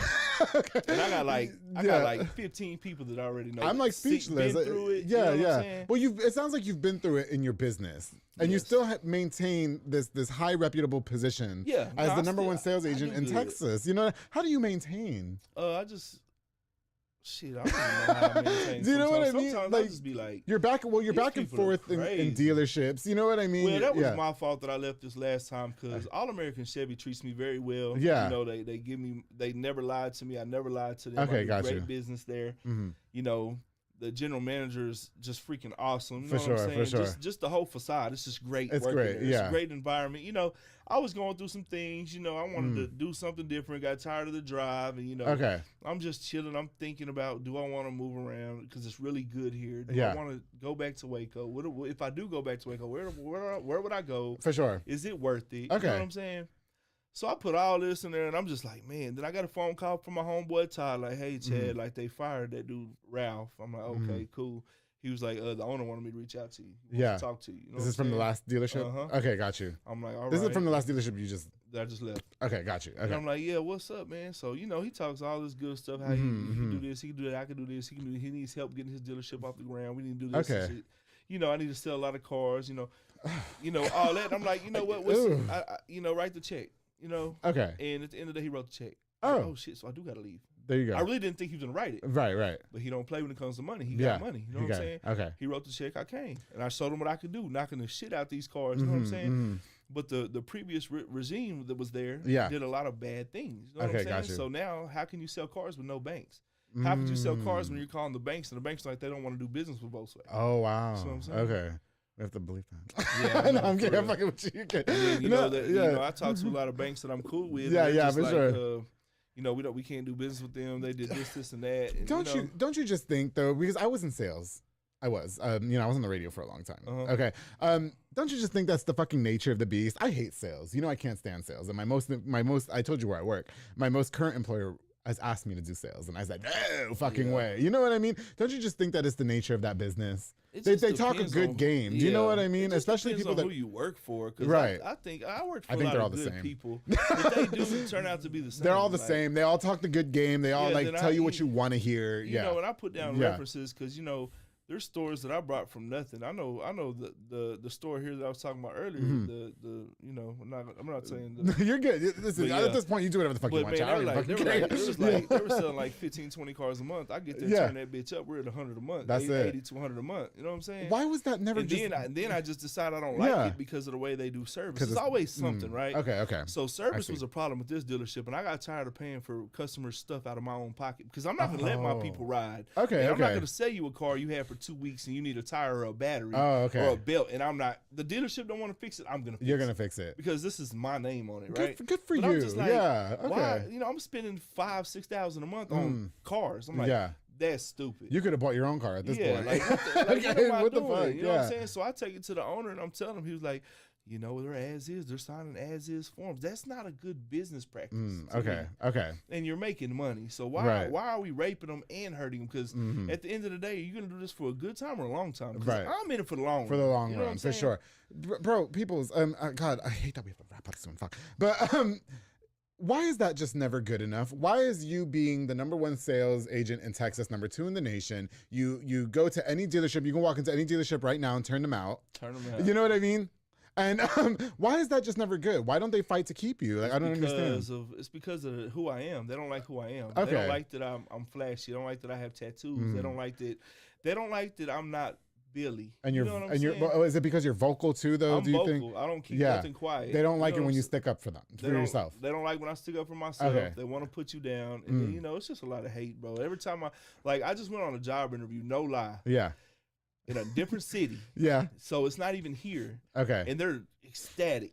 And I'm like, well, how much we talking? You know what I'm saying? Okay. He writes me a contract, everything's good. Talk to the owner. Owner loves me. He's ready to put me in.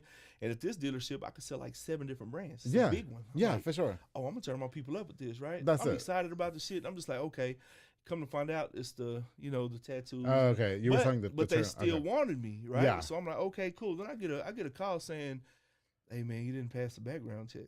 Oh. I said, what the fuck? There's nothing on my background. My background's clean as a whistle. So what are you talking about? He's like, well, I'm gonna talk to you later, okay? So he hung up. I'm like, okay. No. And I didn't let it bother me too much because I'm really good. I don't give a fuck. I have to keep that mind state to keep me going. Yeah. You know what I'm saying? Good for you. Okay. So anyway, I talked to the other manager, like, what happened? He was like, man, people. He said some references that he was calling, you know, because everybody, it's a small place. Okay. You know, Central Texas. Yeah, right? yeah. He was like, it's a small place, and he was calling. He says that you do bad business. You don't have a relationship. One of the references said that? One of the references that you put down said that?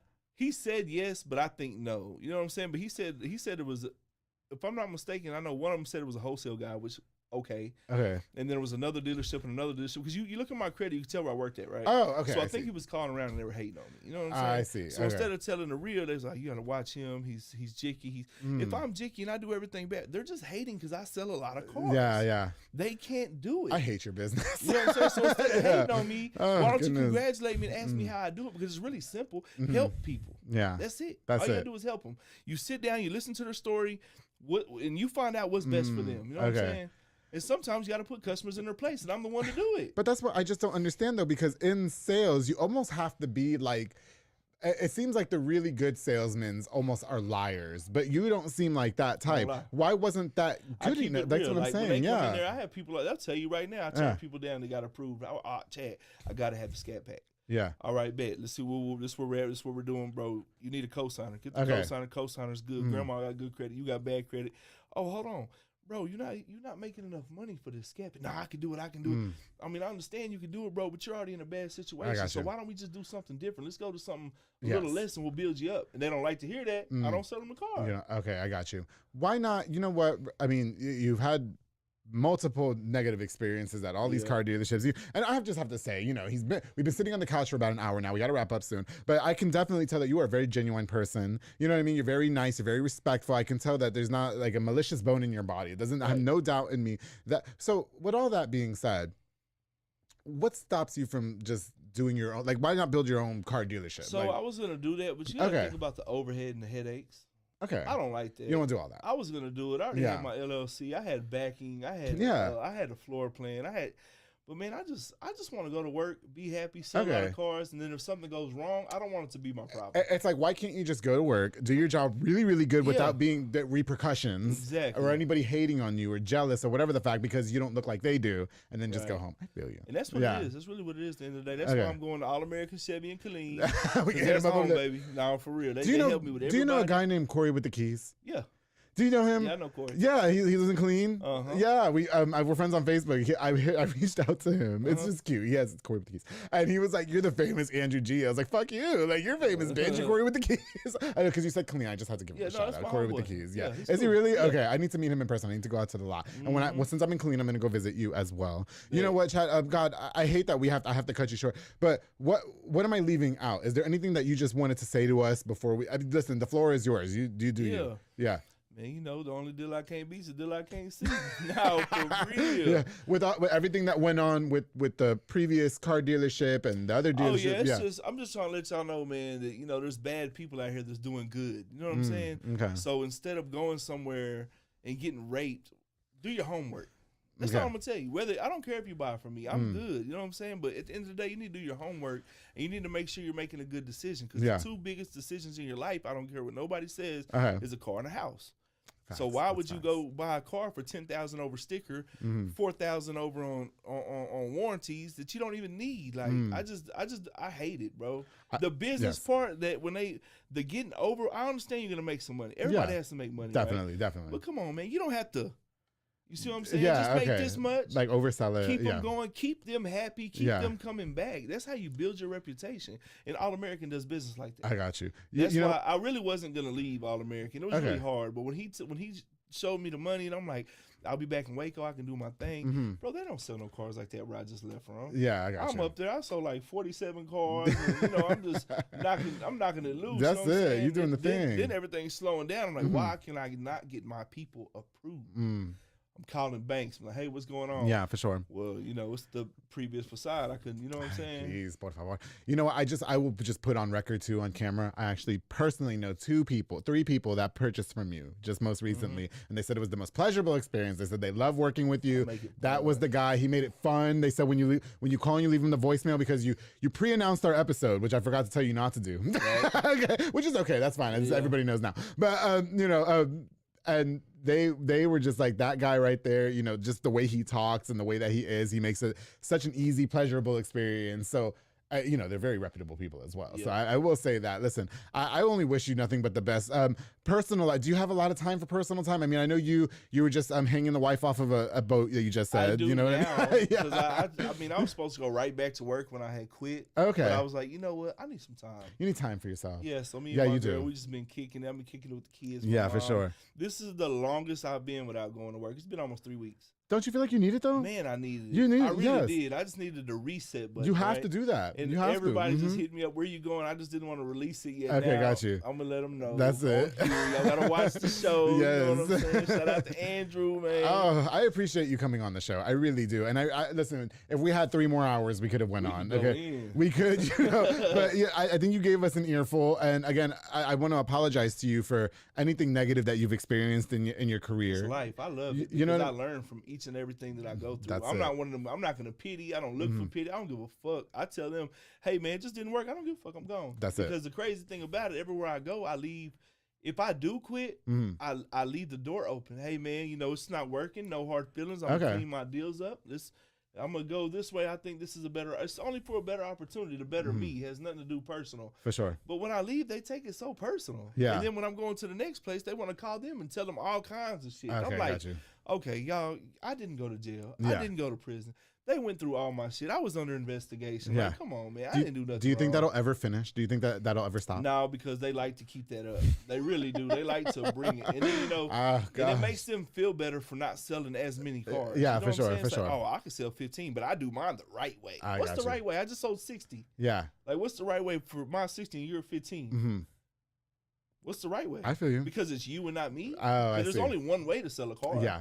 go through all the steps. Boom, boom, boom. That's it. go. Boom. You know That's what I'm it. saying? Just do good business. Be honest. That's all you got to do. It. Keeps it real, right? Keep it real, man. Yeah. Keep it real. Do you think your wife will like these wines? I really want you to take them home with her. Yes. Say the presents She for me, loves please. wine. Okay, good. Yes. You know what? And I got to get her on the show too. Tell her not We to be do. shy, please. Yeah, okay. we're gonna get her God, on you know, Chad, bro, first of all, I want to thank you so much for taking the time to come on my show. I know that you're busy all the time. Well, you're in between jobs at the moment. Oh, well, no, you just said you were working. Well, I already had a job before I quit. That's it. I was giving everybody the. Oh, you were just making it salacious. But I like that. I did go to 7 interviews. Though. I went to 7 different ones. And none of them, they just talk a good game, but at the end of the day, you can read through it. Because the first thing they do is they judge you. Because I'm going to go up there in my suit and tie. Mm-hmm. But then, you already know. So why all of a sudden the managers and whoever I'm going to apply for are sending me friend requests on Facebook. First of all, Facebook, I kind of do my thing, Yeah. During the day, I'm a businessman. I'm thugging at night. Yeah, I'm not doing nothing illegal, but I'm a different person. Okay, you know that's it. Yeah, you got Big Chad and you got the People's Champ. You know what I'm saying? most definitely. Well, look, bro, unfortunately, we do have to wrap up. I apologize. Yes, for sure. But I do want to thank you so much for coming on. How can we contact you to buy a car? Just hit up All American Chevy and Colleen or 254-548-6518. It's my cell phone number. And say, man, if you need a new car, truck, SUV, you ought to know to holler at me, man. I'm going to get you off your feet and in the street, off them rubber heels and on some rubber wheels. And remember, the only deal I can't beat's the deal I can't see. Now, for real. That's so cute. How long did it take you to come up with that? That's awesome. That's my slogan. I made got to it come back up in with something. 2012. Okay, I have to come up with something like that for the public affair. I got it patented and everything. Mine is just keep it between us and I open my legs. So Oh, my God. that's it. Chad, bro, it was a pleasure. Thank you so much for coming on to the public affair. To everybody who's tuned into this episode, you guys can hit him up to buy your next vehicle. Thank you so much for coming through. Best of luck to you in everything that you choose to do and all your endeavors, okay?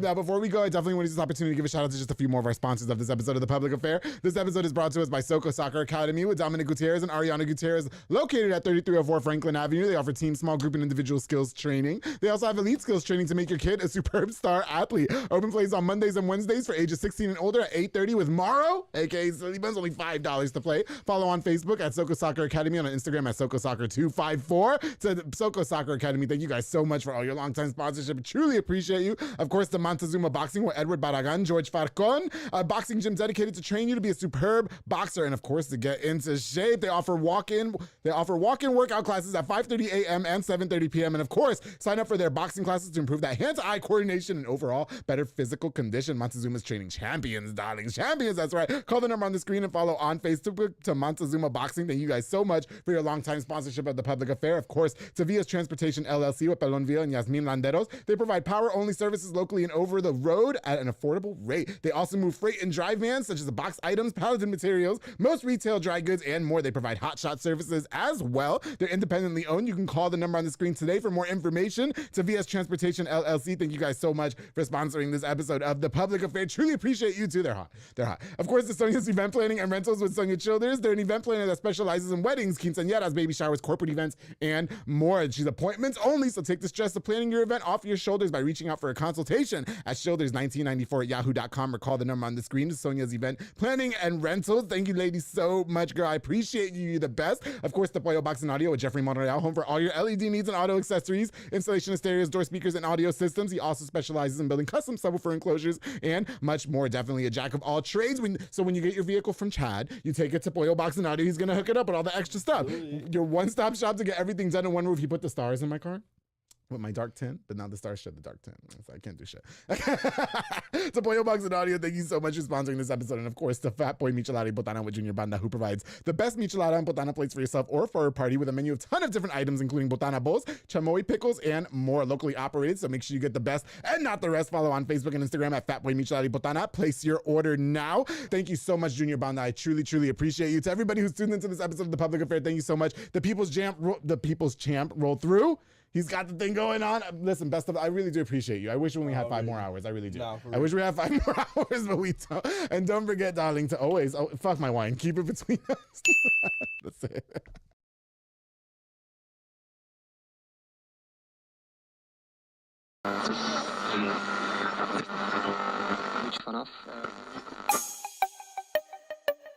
This has been a Rogue Media podcast.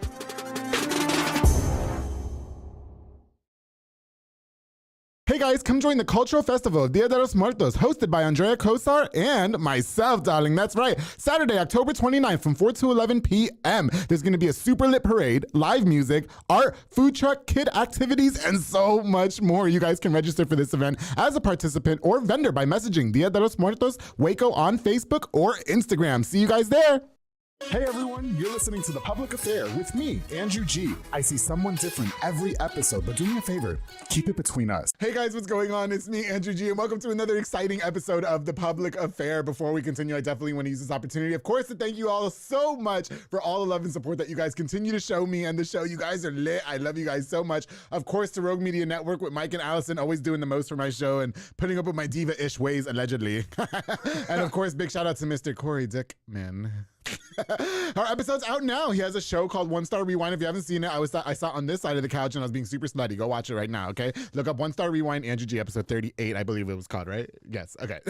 Now, before we continue, I definitely want to use this opportunity to give a shout out to just a few of our sponsors of this episode of The Public Affair. This episode is brought to us by my boy Joe Olvera, Four Brothers Construction. He provides custom home designs and renovations. He also focuses on roofing, remodeling, plumbing, tree removal, electrical work, and so much more, darling. Joe and his entire team of delicious, scrumptious men are going to build affordable dream homes for you, and they said that I can watch them build the shower when they're building my shower in my new house. And I said, fine, don't worry about what I'm doing when I'm watching them, all right? Call the number on your screen for your consultations. And my boy Joe, who's been a long-time supporter, thank you so much for everything you do for me, bro. I truly appreciate you. Of course, to Frank Biza with B&J Refinishing. He focuses on resurfacing bathtubs, counters, sinks, tiles, and more to original showroom quality. He offers 5-year warranty on most work and has the best prices in town. Y'all know you're not messing with no Frank, because he also does inflatables, mechanical bulls, margarita machines, tables, chairs, a foam machine, so much more, darling. Frank is over there doing it. You can't tell Frank nothing. You ask him to do something, he just does it. He's a true hustler at heart. I love me some Frank Biza. Thank you so much for sponsoring this episode of The Public Affair. Ooh, of course, to my boy David Santabanez with Linear Real Estate. Now, David is the #1 sales agent in his office, darling. He'll help you buy a home or sell your property. Make sure you follow him on Facebook at David with Linear, or call the number on the screen, darling, for all your real estate needs. My boy David is going to put me in my dream chateau one day that Joe's going to build the shower in, and I dream about it every night. It's going to be so great. I love it. David's definitely the guy to work with for your next home purchase. Make sure you guys hit him up today. Thank you for being a longtime sponsor. Oh my goodness. Of course, the Pee Wee's Crab Cakes of Texas with my girl Nika Armstrong. Oh, serving the most authentic Haitian cuisine with a wide selection of signature crab cakes, pasta, seafood, and more. I just rolled around in the Krabby seafood pasta over the weekend at my house. She's on DoorDash now. She gets it delivered to you. Oh, it was delicious. The top recommended, though, is the Southern Fried Catfish Special served with seafood pasta, potato salad, and 6 fried shrimp. Now, the fish is topped with Houdat sauce. I'm not going to tell you what it is. You got to head over to 108 Jim Drive in Hewitt or order online at Order Pee Wee's Crab Cakes on thego.com. To my girl Nika Armstrong, thank you so much for being a longtime sponsor, girl, of The Public Affair. I truly appreciate you, queen. And of course, to Waco Fencing and stuff with my boy Juan Morales. Juan builds privacy fences and chain link fences, perfect for all that extra at-home privacy. He also does demolitions, build wood decks, stone patios, and gorgeous flower beds, darling. You can contact him with the number on the screen for your consultation. My boy Juan Morales is out there, you know, making your property look all cute with a nice little fence, right? In case you want to walk around with nothing on. That's what I'm trying to do. Privacy fences, darling. Thank you to my boy Juan Morales for being a longtime sponsor of The Public Affair, bro. I truly, truly appreciate you. I was damn good, by the way. Thank you. I appreciate it. Clearly, I am sitting with the pro. Oh, stop it, Pete. And second of all, I'm like, I need to get some sponsors going. I mean, this guy, my podcast is usually over by now. Shit. No, we're not even started. Right? Yeah. Well, as you guys can see, I am amongst a media personality legend, and you guys know that. You know, I've had the Ann Harders on the show, I've had the Chrissys on the show, the Gutis. I've had so many notable people that I love. It's a star-studded cast. Yes. But for somebody like this next guest that I have on the show, it really means a lot to me that he even took the time out of his busy schedule. Being a veteran in what he does, I definitely look up to people like him. I'm so grateful that he's here. He came to talk to us about his career, his battle with addiction, and more. I'm so happy to welcome and be in the presence of Mr. Pete Sousa. He's a news anchor at KWTX Channel 10, sports commentator as well, and the host of his own podcast called The Payoff with Pete. Yes, how you doing? Dude, thank you so much. First of all, I'm honored to be here. Oh, no. I really am. Thank you. I see what you do. Yeah. I've listened to your stuff, and you mentioned you get great guests in here. Clearly, you're doing a lot right. Oof, that means a lot. Thank you. Honestly, people talk about this business, and it's hard. It's hard to make money. It's hard to make progress, and you're showing that you can do it. Yeah, God, Pete, that really means a lot coming from somebody like you. Honestly, it does. I'm not just bullshitting you. It's just, I think with me, there's always work to be done. Do you know what I mean? Yeah. And there's no time for it to be off or nothing like that. So I'm just really obsessed with this. Yeah. You know what I mean? And I'm really grateful that it's people contagious. Like you, yes. Being around. Yeah, thank you. That's what Ziad Halabi told me when I first started the show. He used to sponsor my show with Cedar Sphere, and he was a guest on the show, and he just said I was contagious. Now I don't have anything that is contagious. Don't get it twisted. I'm clean as a whistle down here. All right? Lickety split. No, but honestly, it really means a lot to me. Like, you've definitely been in the media for a long time, and so to be in the presence of somebody like you, to take the time to come on my show, really means a lot. And so I appreciate it. Thank you, Brad. And your kind words, darling. Now, if you guys can't see, Pete's about 7 feet tall. The gays stay out of his DMs. He don't go that way. Don't go sliding his DMs. I post my guests. Okay. And then straight all the gays in their DMs all the time. Like, man, I got all these gay niggas in my DMs. Okay. No, I don't complain. No, that's it. Yeah. Any attention I can get is great. I mean, I'm heterosexual, but yeah. I mean, if as a guy, we're all like insecure, whatever. So if any guy that's straight that gets hit on by a gay dude, I'm telling you, it's a huge compliment. Is it a compliment? I was going to ask you. Yes. I've had gay people be mad at me for complimenting straight people, and I'm like, why? They like it. I know, I love it. Some of them extra like it. Yeah, I got a huge that's their thing. You know what I mean? Yeah. Now, Pete, a lot of my guests or a lot of my audience probably is like, well, who is Pete Sousa? What is going on with him? Can you introduce yourself to us? Tell us a little bit about who you are and all that, please. The reason I would say that I'm sitting here is because you came on my radar just like I came on yours, working here at RogueMedia and having podcasts. And my podcast is about sobriety. I'm God willing, they say, I'll be 11 years sober in November. Oh, congrats. Yeah, and so my whole life and my whole career, everything I have now, which is not all, publicly out there sobriety. I mean, you talked about the stuff that I do, but the reason for all the things that I'm able to do today is because I'm sober. Because I was a hardcore addict. You and I have talked about it like for a sliver of time. Very briefly, yes. I was, I steal your stuff and help you look for it. Oh, wow, really? It was like that bad? Yeah. Was it drugs or was it drinking or was it both? It was drinking and drugs. Okay. And I'm an alcoholic. Wow. Just a drunk. It was in my dad's side of the family. And it took me a while till I really hit like whatever, my bottom. And right. So out of that came a career of, I've been in broadcasting. I'm doing sports broadcasting, which I love. I do the morning news. And, my platform has gotten big enough, and it's by no means huge, but it's big enough where I felt like, okay, it's time for me to take on I have a responsibility. Yeah, for sure. To put out it was so freely given to me. I mean, when I was, Andrew, even before I got sober, there was people always trying to help me. For sure. There were so many hands out, when I was out there they were hands of hope. So I figured, it's my turn to give it away. And honestly, it feels good to give it away. No, I'm sure. Definitely. To talk about it and just you want to smash the stigma around addiction, and you want to let people know that there's always hope. Yeah, no, well, that's very well said. I agree.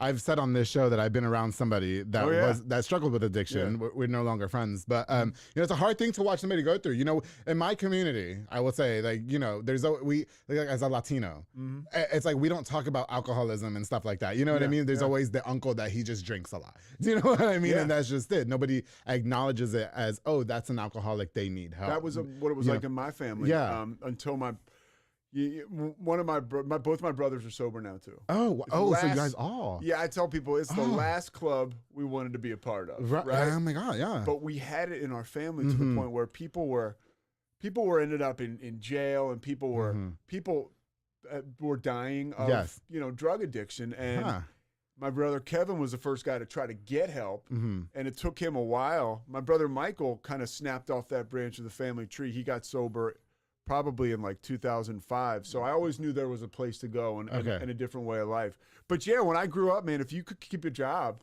you could do whatever you wanted. You know what I mean? You could get drunk, or you could, as long as a person was employed. Yes. That was like, okay, they're not a bum alcoholic. You know what I mean? Like, is that a generational thing? You would just say in your generation? I would say, it started to break. Like, that was my dad's generation. And then when my dad didn't do drugs. He was he was a very functional alcoholic. I love the guy. He's passed away, but he was a hero of mine. For sure. But he had his flaws, dude. Absolutely. And he never, as far as I know, he never did drugs, right? Like once my brothers and I got introduced to like speed and cocaine. Yeah. Like there was a very short shelf life for our addiction because of the way that I know that I responded to it. The first time I did a line, I wanted to do it every day for the rest of my life. Really? Oh, is it like that? Like, I've never smoked or done drugs or anything like that. So, the person that I was friends with was addicted to cocaine as well. And they said it was so hard to get out of it. You know what I mean? It was, you think it is this gift to you. And when you start to do it, I thought, man, like, where has this been? It fills out all the gaps in my life. Wow, it fills them all. And then before you know it, if you're an addict like me, it just turns on you. But I don't know, because I heard that cocaine's pretty expensive. Like, I don't be having $175. That was my light bill. You know what I mean? Like, what are you talking about? Like, cocaine's expensive, isn't it? It is. Yeah, you start to, and what happened is, I had like a little bit of disposable income when I really started to do it. So you would spend a couple $100 on drugs, and can you imagine that? Honestly, I can't anymore. The person I am today is so far removed from that guy. Okay. I mean, I still can. I'm like a chemist with money, right? I can still blow it up like in a second, but I run through it regardless. Yeah.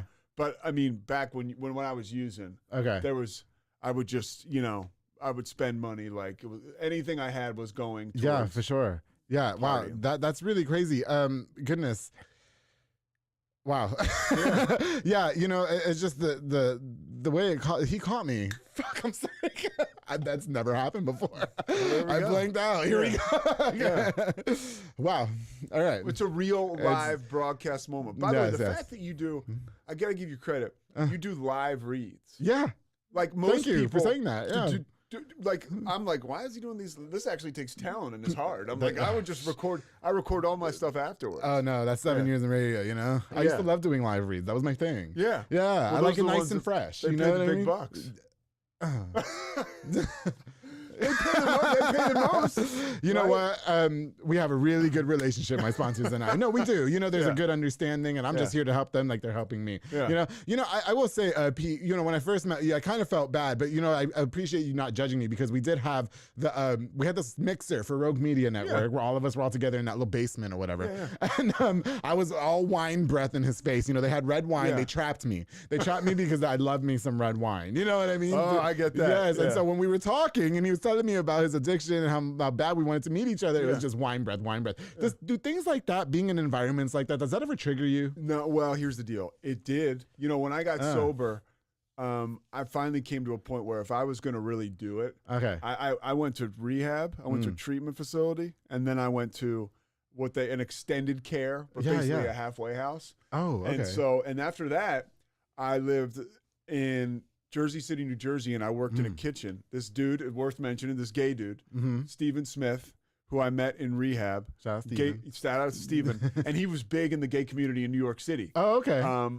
He just had all his friends were gay dudes, his husband, Boris, and we would always hang out with them, and they were just super cool. Yeah, definitely. And so Stephen was just such a giving guy. When we got I got out of this extended care place, he was like, you and another guy, Tim, who's like my brother to this day, still sober. For sure. You and Tim can come work for me at this place called Table Tales. So I lived with Tim in Jersey City and worked in New York City for about a year. So we're talking like 18 months of, rehab, halfway house, living with Tim, working at Table Tales, where I was almost like institutionalized in a sense, where I wasn't ready to be around alcohol and drugs at that phase in the game. Okay. Now, dude, there's no place I can't go. It's just everywhere. It's everywhere. It's in media. It's in everything. It's in everything. It's in everything. And if you have dating, I mean, if you're going on a date with a woman, she's gonna drink. I mean, most likely. And if she doesn't, who cares? But definitely, it's something that comes with the territory. And I can go anywhere I want. But like when it's 10 o'clock and they start to move the tables away for people to start dancing, like you I'll just hit. kind of leave Because I got no reason to be there. Yeah, if it's somebody's wedding and I do want to dance, God forbid, I'll stick around. But it's and it's really cool because when I first started, and for people who are listening to this and maybe you have an issue or something, when I first stopped, that was a huge concern of mine. I won't be any fun. I won't be able to go places. Okay. I won't. Here I am. This is almost 11 years ago. I won't be able to have a glass of champagne at my wedding. Dude, 11 years later, ain't no wedding. You know what I mean? Like we could change that, Pete. The day is a sliding day. You can try something different. But it's all those, it's all those projections that we have that aren't real, you know? Right. And well, it's like your mind playing tricks on you. And it keeps you drunk if you're an addict. Absolutely. You know and that's almost like normalcy to you. Yeah. Right? Like just being drunk all the time and surrounding yourself with people. Do you think that has a big influence on your addiction and all that? There's the thing, like, you know, getting sober, and I use the 12 steps. Okay. Right? It's a big part of my sobriety. I go to AA meetings, and there's a piece of our literature that says we sought out lower companions. Okay. In sordid places, and that was how I ended up. I was in places with people who I could say, oh, that guy's actually lower than me. Oh, that woman's lower than I am. Okay. So let me spend time with them, so I kind of feel like I'm not that bad. That's crazy. So you hang out with unsavory characters, lower companions in sordid places. Okay. Yeah, I mean, and that was my story. No, it's crazy that you. I mean, because I hate to keep bringing it up. Bring up whatever you want. Well, it's like beating a dead horse at this point. Yeah. But I know when I was when I saw it firsthand, that's what it looked like to me. Yeah. Was that I'm just gonna hang out with all of these people because like I have more money than them, but we're all still doing the same thing. This like is we're your all, friend. Do you know what I mean? Like, does that make sense? 100%, yeah, dude. and it was crazy to me to see that, and I was like, what the fuck are you doing? Yeah, and then what happens is, this is for me. You end up getting kicked out of that friend group because you're so bad. Right. I mean, it's like the old story, and I know I'm older than you, but like Guns N' Roses was like an incredible band. Okay. And their drummer was a real addict. They were all addicts, heroin, whatever. But their drummer got kicked out of the band for drugs. Okay. You get kicked out of Guns N' Roses for using drugs, like that's pretty bad. Okay, yeah. Like so, and I got like kicked out of my friend group pretty much, and these guys were all partying and using, but I was that bad where people were like, you know, you're just like, you kill the vibe. Yeah. We're worried about you. Were you like fighting? Were you like very violent or no, like what never violent. I would just, you know, I would get, if I didn't have speed to keep me up, I would get just fall down drunk. Wow.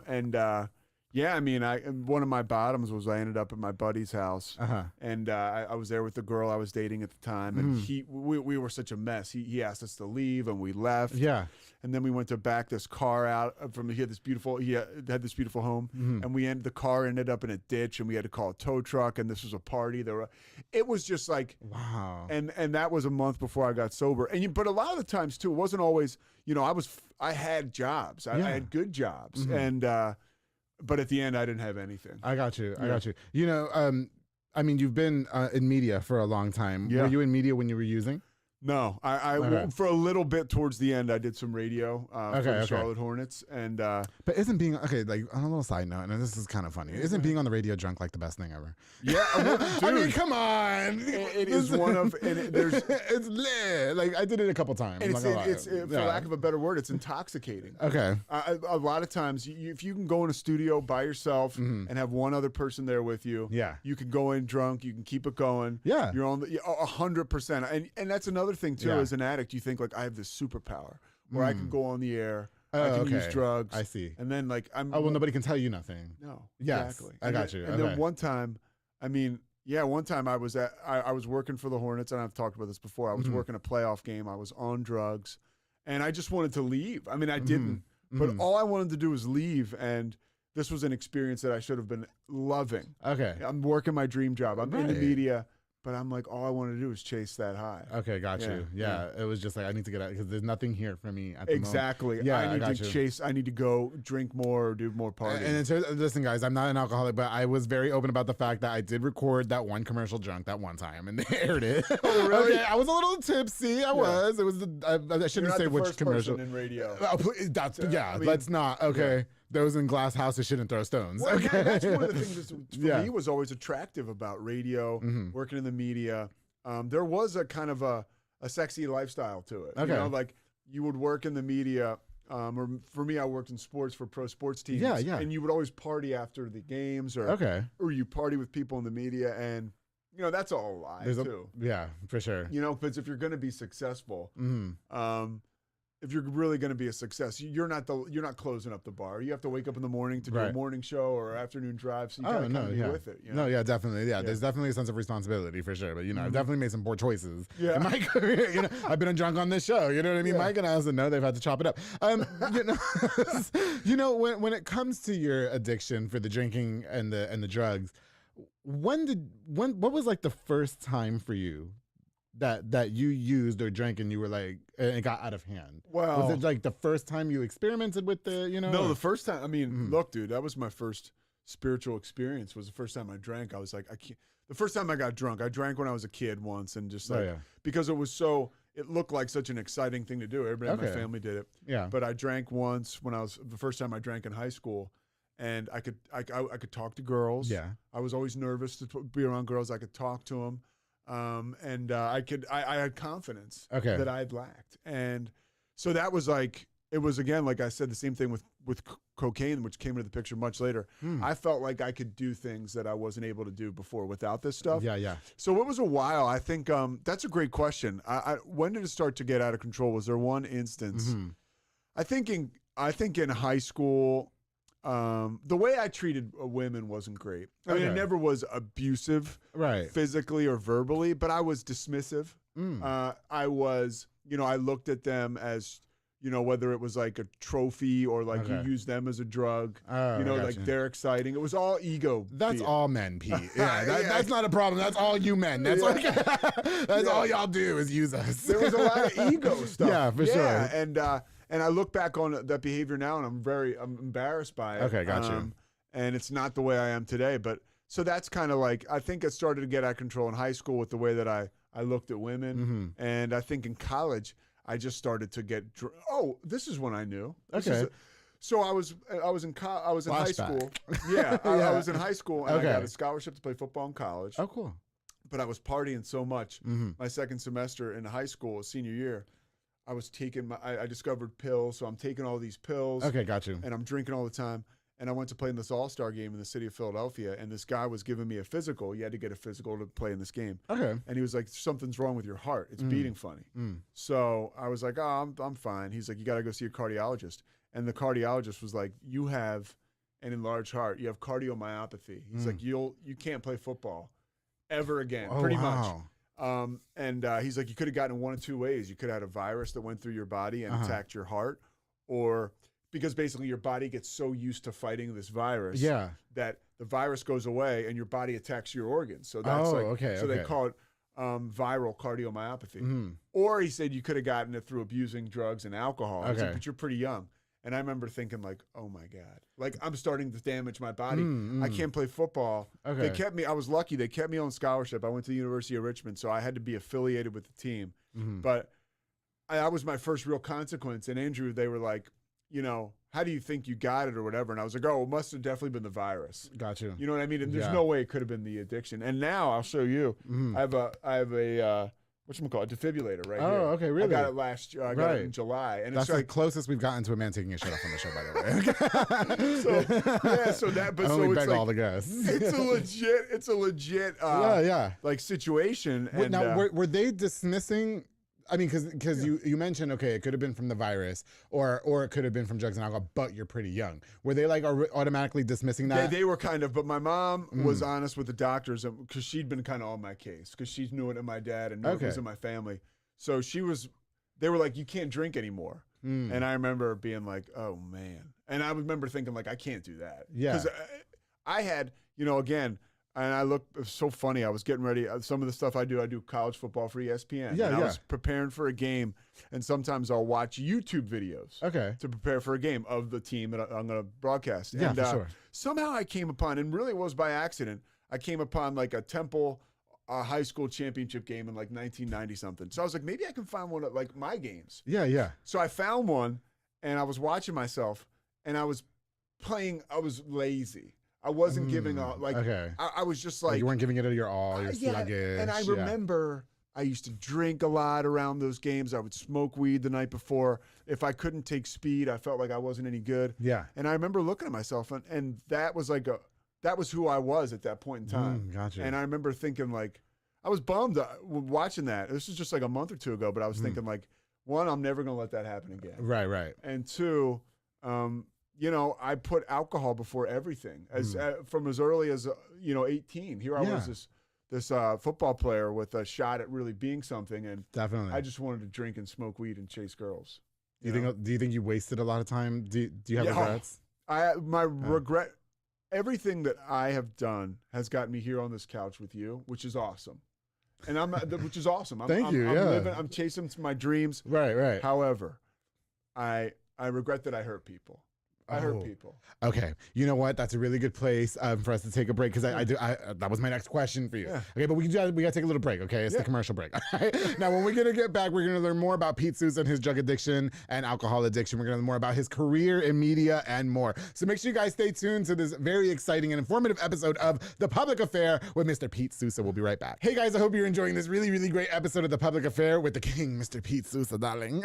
Before we continue, I definitely want to use this opportunity to give a shout out to just a few more of our sponsors of this episode of The Public Affair. This episode is brought to us by my girl, Juliana Resendez with JR Renovations. She's a general contractor specializing in commercial businesses and residential homes. She's a true queen, darling, leveling the playing field in a male-dominated industry. And I'm going to say about Miss Juliana Resendez, she don't play them games. Don't be playing them games with her. Do not play them games with her. She's about her business, and I love it. I love me some Juliana Resendez. Follow her on Facebook and Instagram at JR Renovations and call the number on the screen for your consultations. And my girl, Juliana, thank you so much for sponsoring this episode of The Public Affair. Of course, to my boy and my girl, Julian and Ana Banda with Banda's Hauling Service. They rent dump trailers, you fill it up, and they haul it away. They also do junk removals and tree brush removals and haul cars in and out of town, darling. If you need a tow, they got you as well. Very affordable, very dependable. Love me some Banda's Hauling Service. You can book now with the number on the screen to Julian and Ana Banda. Thank you guys so much for sponsoring this episode of The Public Affair. Ooh, of course, to Embrace Fitness with my girl Lisette Luna and Amanda Switzer. They teach group fitness classes, darling, that are fun and dynamic. They specialize in total body workouts by Escalate and by Jackie and Zumba Step. Classes are Monday through Thursday at 6 p.m. and 7 p.m. You can also contact them to rent the building for parties and small events.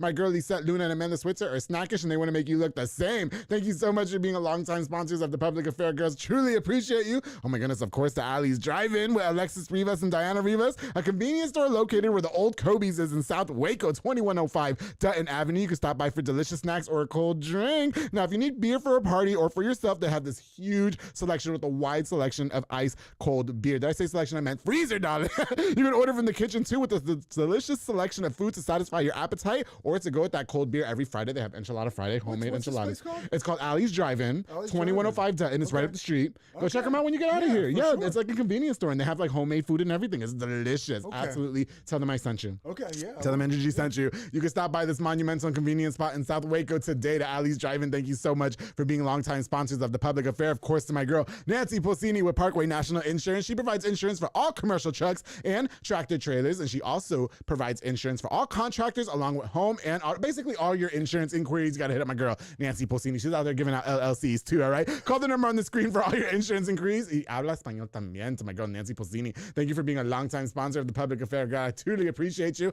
And of course, to Elite Barbershop with my boy Sid Rodriguez, located on Hewitt Drive, making me look super snackish for more than 120 episodes of The Public Affair. You can call the number on the screen to book or download the Squire app, darling. Walk-ins are welcome as well. He also has Marcus Guerrero, Chris Reyes, Santos Cordova, David Rodriguez, Isaac Chavez, Clint Fletcher, and Isai over there making you look just as snackish as me. Elite Barbershop is going to hook you up. Thank you for being the longest running sponsor of The Public Affair, bro. I truly, truly appreciate all your support. All right, guys, we are going to get right back into it with Mr. Pete Sousa, news anchor at KWTX Channel 10, sports commentator, and the host of Payoff with Pete. He's talking to us about his drug addiction, alcohol abuse, and more. Here we go. Man. I know. That is, I told you should have brought a bottle of wine. I should have brought a bottle of wine, but that is so. This guy is running 100 miles per hour. Listen, Pete, that's hard work. I drink enough wine on this show. Okay. I think for you to talk about being sober and stuff, I was like, I could put the wine away for a little bit. Even though I will say, Pete did say that I could bring the wine. He did. Yeah, well, and we were talking about earlier. Yeah, there's no place I can't go as long as I have a purpose to be there. That's it. Like, my purpose is being here with me. Oh, sweet. I love it. Yeah. Okay. Yes, perfect. All right. You know what? Right before the break, we were getting really into your drug addiction and all that. You picked back up there. Good job.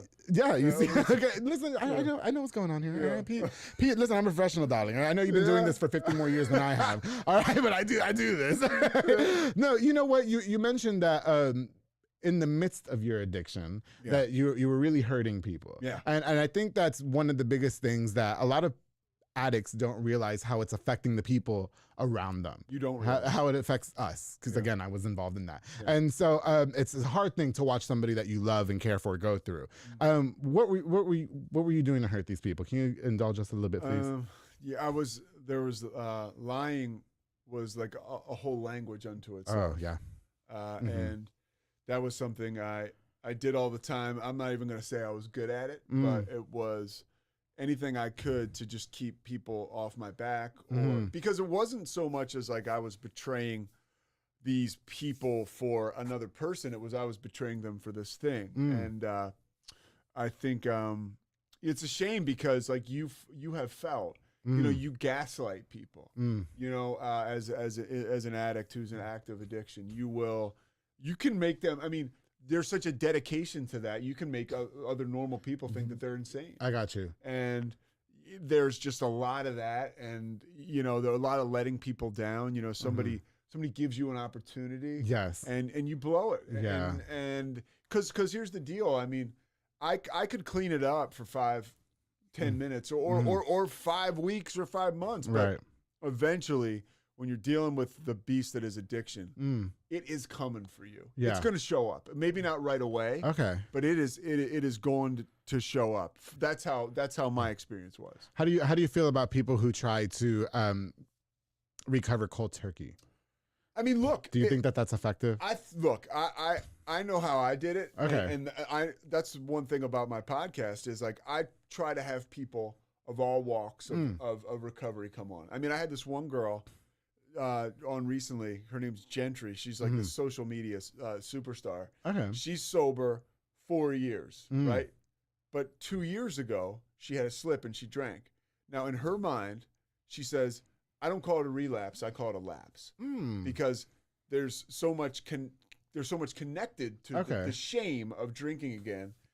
And I mean, the girl's 4 years sober, and you can tell she's got the sunlight of the spirit going through her soul. Okay. Is that my story? Yeah. No. Yeah. But it's hers. So, and like, that's how she does it. So whatever works for you, I know what works for me. If I'm hearing you correctly, you keep referring to yourself as an active addict.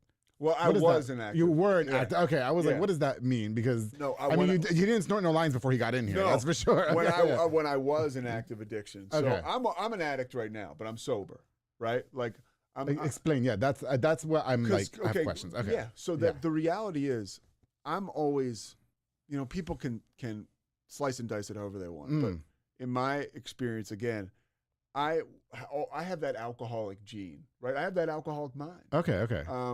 And I have to respect that and know that it's there, because the moment I start telling myself I'm not an alcoholic and I'm not an addict is the moment I think, Andrew G is having me on his show. We're going to have a glass of wine. Why can't I have a glass of wine? I haven't drank in 10 years. Okay. Things are going good. Okay. Let me just have, and then the next thing you know, and maybe that night, you know, I don't end up in jail, and maybe that night I don't do something terrible, but it's like I talked about, that monster, right? It's coming for me at some point, because I know, I mean, look, dude, I worked real hard to try to keep drinking and using drugs. Yeah. It wasn't happening. I mean, I tried everything. You tried yoga. I ran all the time throughout my addiction. I love to work out. There were a million things I tried. I saw a therapist, you know.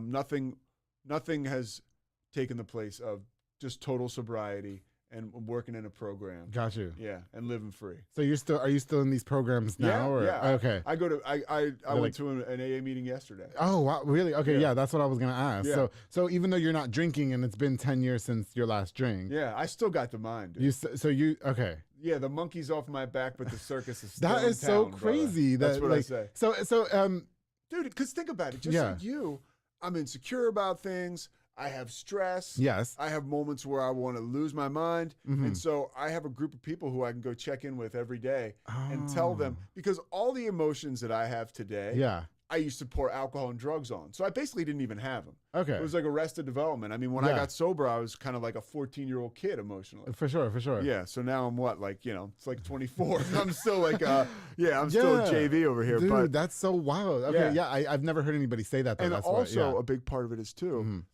I go to meetings and I have a little bit of time.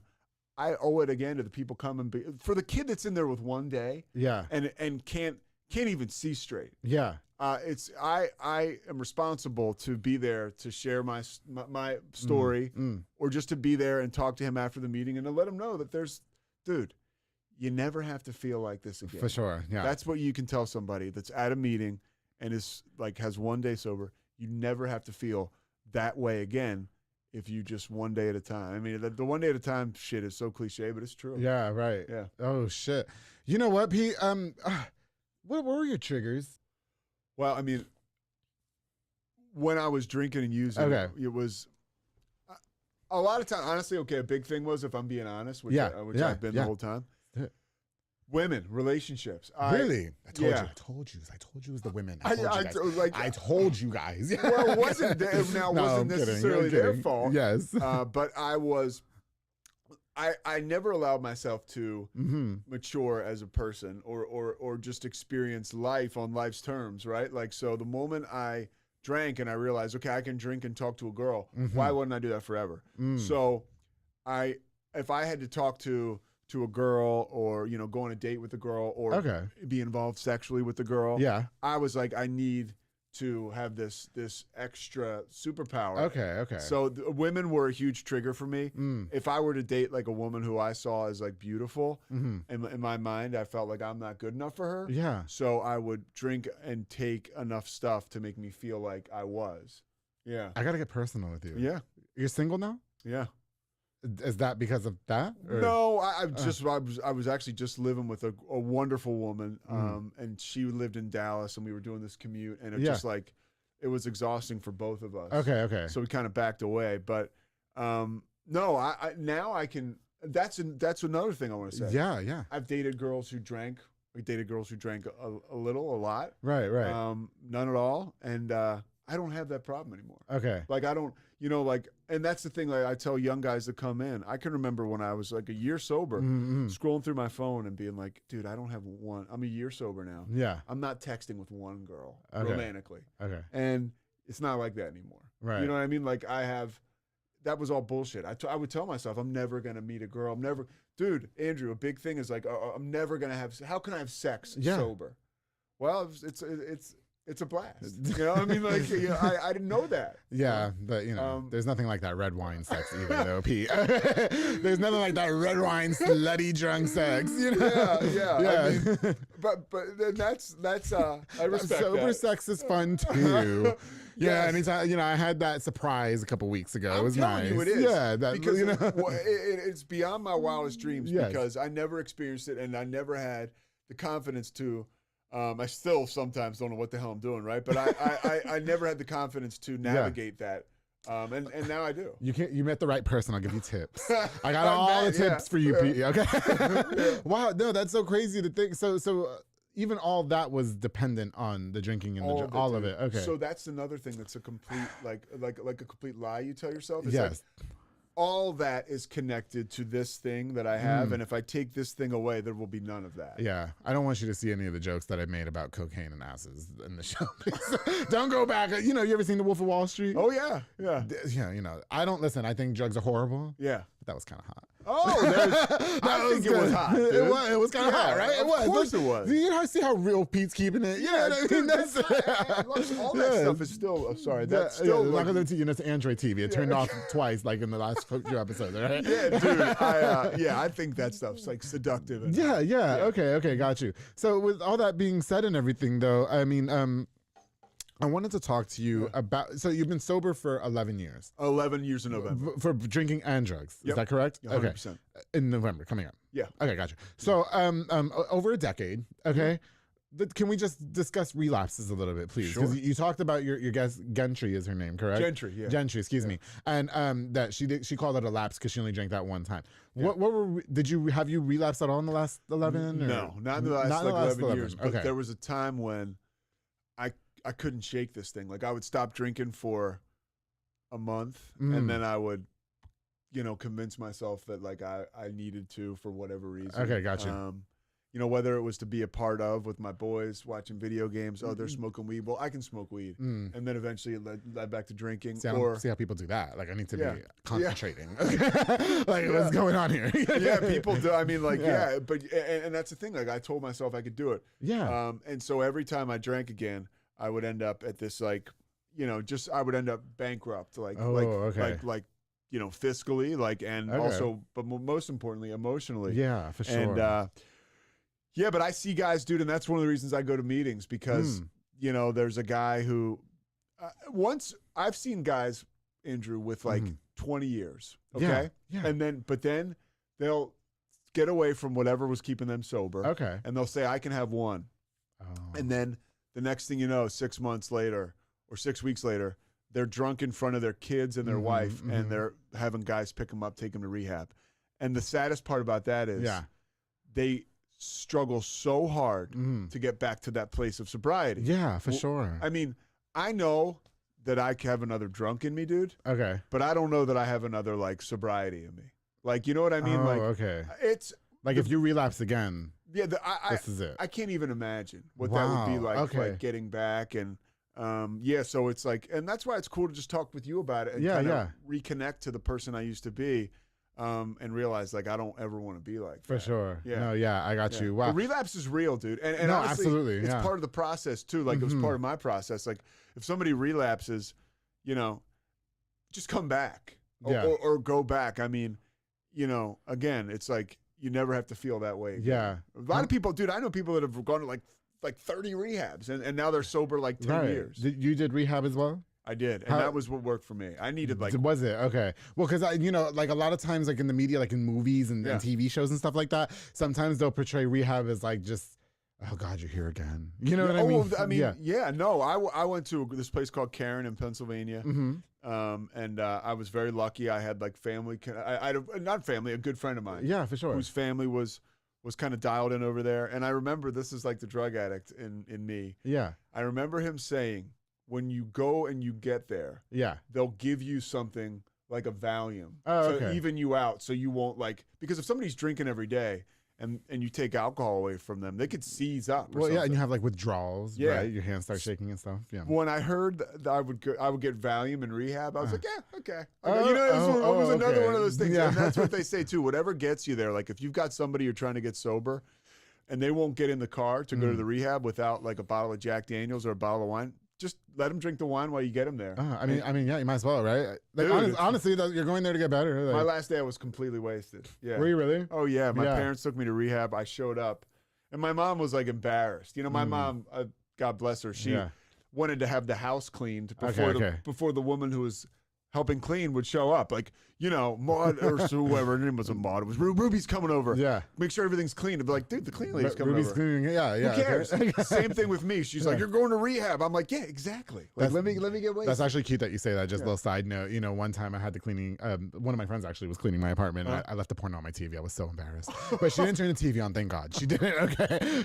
She didn't turn the TV on. I was. You know, right before that, Pete, you know, I was getting my fix, which is down there. So you're a human being, dude. Yeah, you know, welcome to the human race. That's it. You know, we're all disgusting. But no, okay. So the rehab worked for you. So you know, and then also just a little personal too. Did you learn how to have sober sex? Like, are you good now? Okay. But I was like terrified the first time. It's crazy that I've never thought of sex being a thing where you have to either be drunk or, you know what I mean? That's why you can enjoy red wine and shit and whatever. I can remember the first time I made out with a girl when I was sober. I literally was like, I'm going to kiss you now. She was like, okay, dude. I mean, like, I was so nervous. That's it. Like, I was so nervous. I thought I was going to like pass out. How old, can I just ask, please? Yeah. I know. Okay.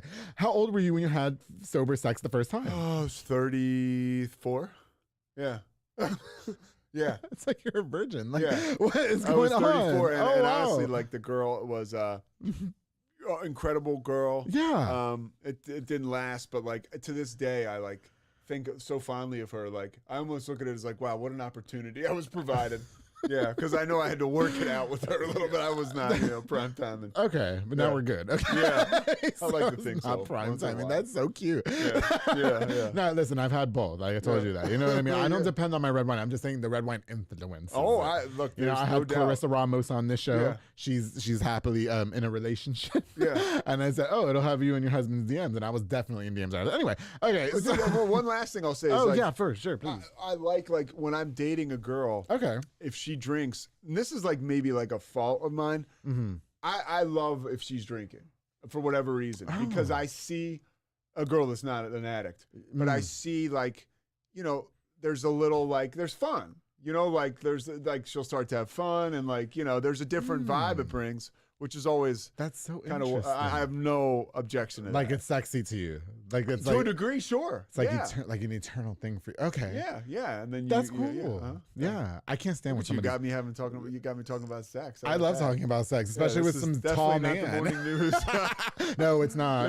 No, it's not. Please don't. But no, yeah, but I, you know, a big turn off from BP. I can't stand when people are smoking. Like that's not sexually attractive to me. Yeah. when I actually left somebody's house. We're gonna continue. I actually left somebody's house because it smelled like weed. Yeah, and I felt if they were somebody's gonna taste smoking like weed. That's a turnoff for me. Really? Like you can go smoke weed, that's fine. But can what you if they not come do in it? smelling like? I'm like turned off. Really? I don't even want to do it. No, because you're gonna taste like weed. Like Pete, I'm a very submissive person. Do you know what I mean? I know it's getting off hand here, but I'm a very like pleasing person, and so I don't want it. I just don't smoke. I don't smoke. You know, I don't smoke. I don't even smoke cigarettes. Yeah. So I don't like. You know, I'm just not gonna do cigarettes? No. Never. I've never smoked cigarettes. I've never smoked weed, never done drugs. I do like to drink sometimes. Yeah. I cut back a lot with my weight loss. You know what I mean? You look great. Thank you. I appreciate it. Pete, How much weight did you lose? Over 65, 70 pounds, something How like that. did you do it? Working out, proper diet, and exercise. Shout out Soccer Academy. Shout out Montezuma Boxing. Shout out my boy Joe Luna. He trained me a little bit when I was at training. Yeah. Joe Luna trained me because you know, I broke my foot in the beginning of the year, and all my upper body is lit right now. Proper diet and exercise. You know, so okay, well, Pete, you know, all the drugs and all that, it's really great, and congratulations to you for being 11 years sober. And just real quick before we move on, and we do have to wrap up soon. What was the hardest drug you've ever used? Good question. I snorted heroin. You can do that? Like, is that a thing? Okay. I was in another city. I was in Detroit, and I wanted to just get regular drugs. Yeah. I was in this cab, and I was like, "Hey, I'm trying to score some cocaine." He was like, "I don't have that, but I have this." Oh. And he's like, you know, it was like, you know, it was heroin, and so he was like, "You can snort it," and it was $40. And this is like just like how much of an addict I was. I got you. I went back to where I was staying, I snorted it, and I immediately called the guy back, and I was like, "You need to come back here and give me more of this, because this is like so." Okay. Yeah. But I never did it again after that. That was it. Okay. Yeah. I mean, I'm probably lack of opportunity. Did you ever worry about it killing you? Yeah. There were times when I was like, because and this shows like a window into the alcoholic and the addict. I had a heart problem. Yes. And I was pumping my body full of speed and to get up, and sedatives to come down, and drinking. If life was fair, I wouldn't be here. Right. And that's why I try to approach the day with gratitude, try to help other people, and just try to be, you know, packing stuff into the stream of life. That's what's up. Yeah. Okay. I mean, that's not what's up, but you know, I hear you there. You know. Okay. Wow, Pete. Okay. Goodness gracious. Well, thank you so much for indulging with us. I mean, I always enjoy talking to people about their addictions and stuff because it's a real thing. Yeah. You know what I mean? It's a sad thing to watch somebody go through, but you know, if Pete can do it, guys, you guys can do it. Everything too, I am today. Yeah. Is based on the fact that I got sober. Okay. And I'm able to, for the most part, people in my life would say, you know, I'm dependable. That's it. I show up. I have a good attitude, and you know, I like to think that I really am enjoying life. Yes, and you know what I really like about too is that I can, if I ever meet Pete out, I can have my glass of red wine. Absolutely. That's my thing. I don't do beer. I like red wine. Anyway, so you know what, Pete? Goodness gracious! Before we wrap up, I do want to talk to you about your career. So much like please, you've been in media for how long?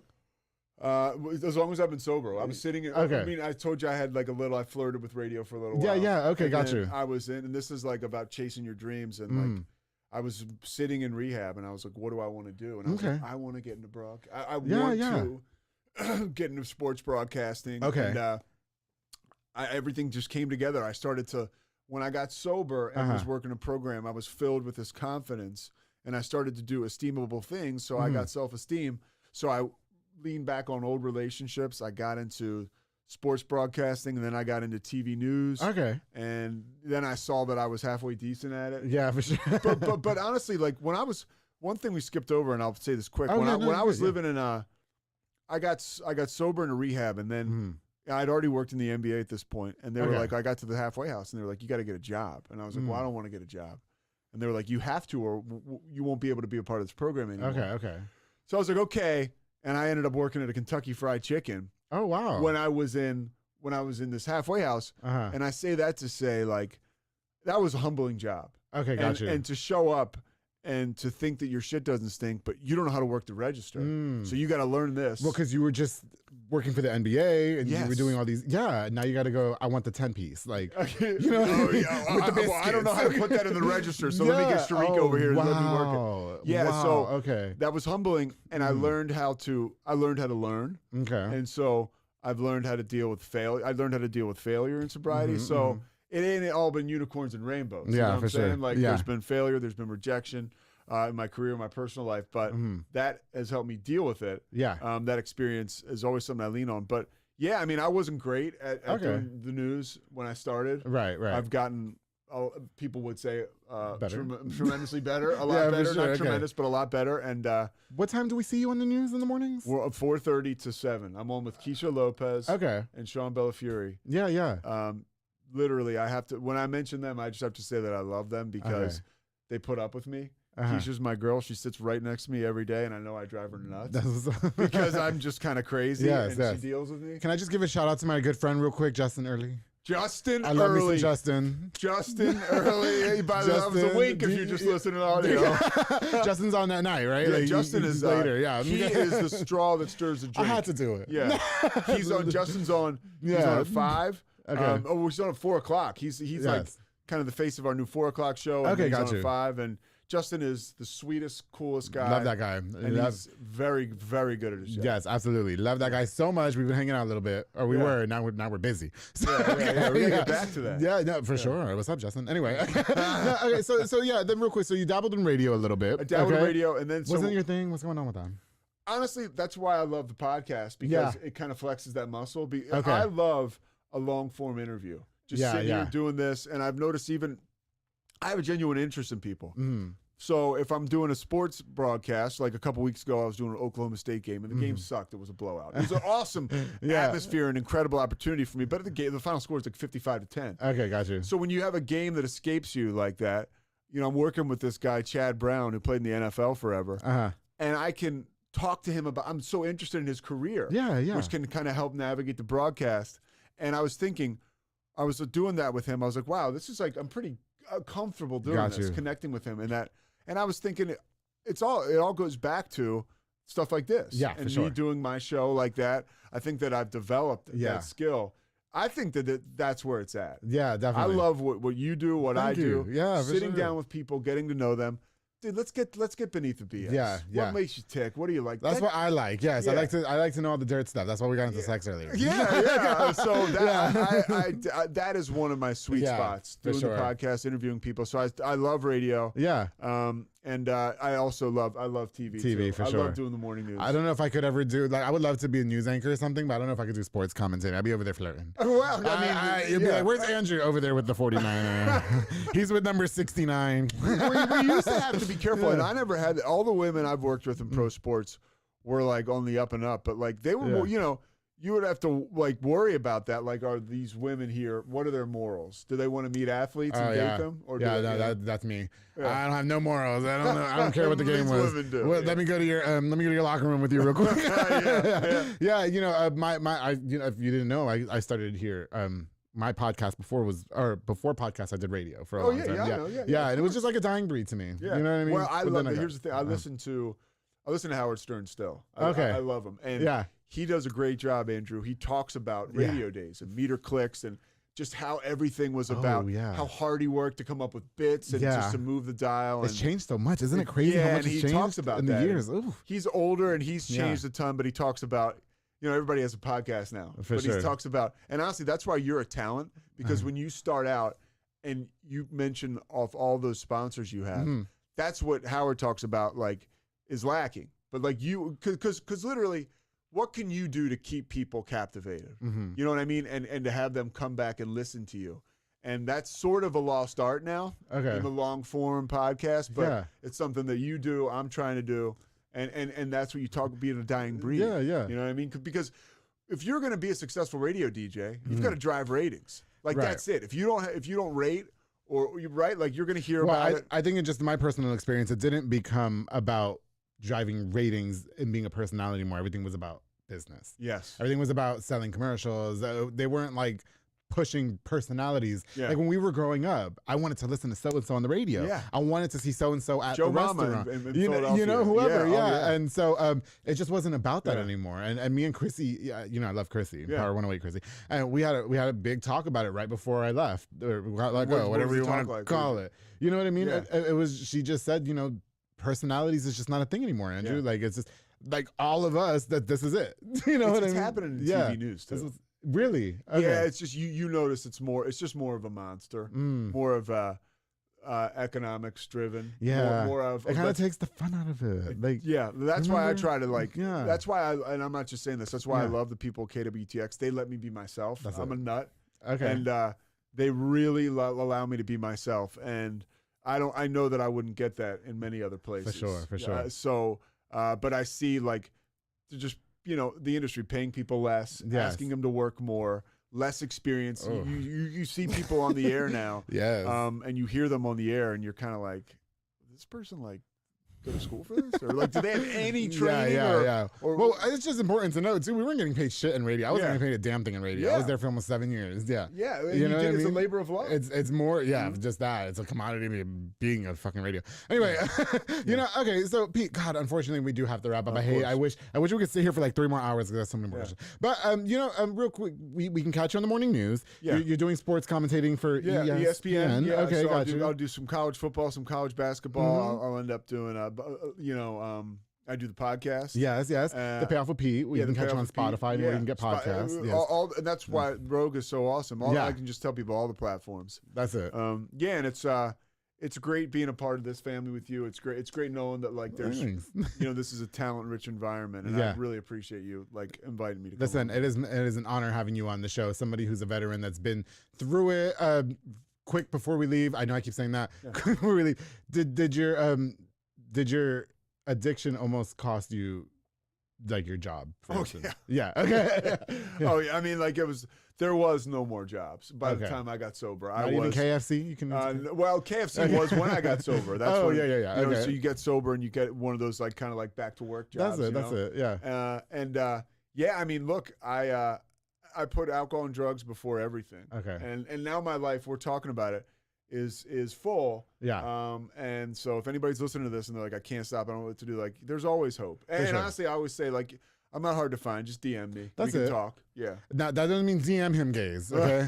He didn't mean it like that. He doesn't have Snapchat. Snapchat's the side piece. I got Snapchat. Do you really? Yeah. Can you add me? Add me on Snap. I'm gonna add you on Snapchat so I can tag you on the snaps. Yeah. And if the gays sliding in DMs, just tell them, hey guys. Look, well, maybe the gays are having problems with drugs or alcohol. Well, no, they're not gonna hit you up for that. They're gonna I had Mauro Maldonado on this show, episode 49. He called him Silly Buns. Yeah. He said that all the gays were in his trying to message him. Okay. Yeah. It was. I don't know the names, but you've had some attractive women on here. I'm like, yeah. I think all my guests are kind of hot, right?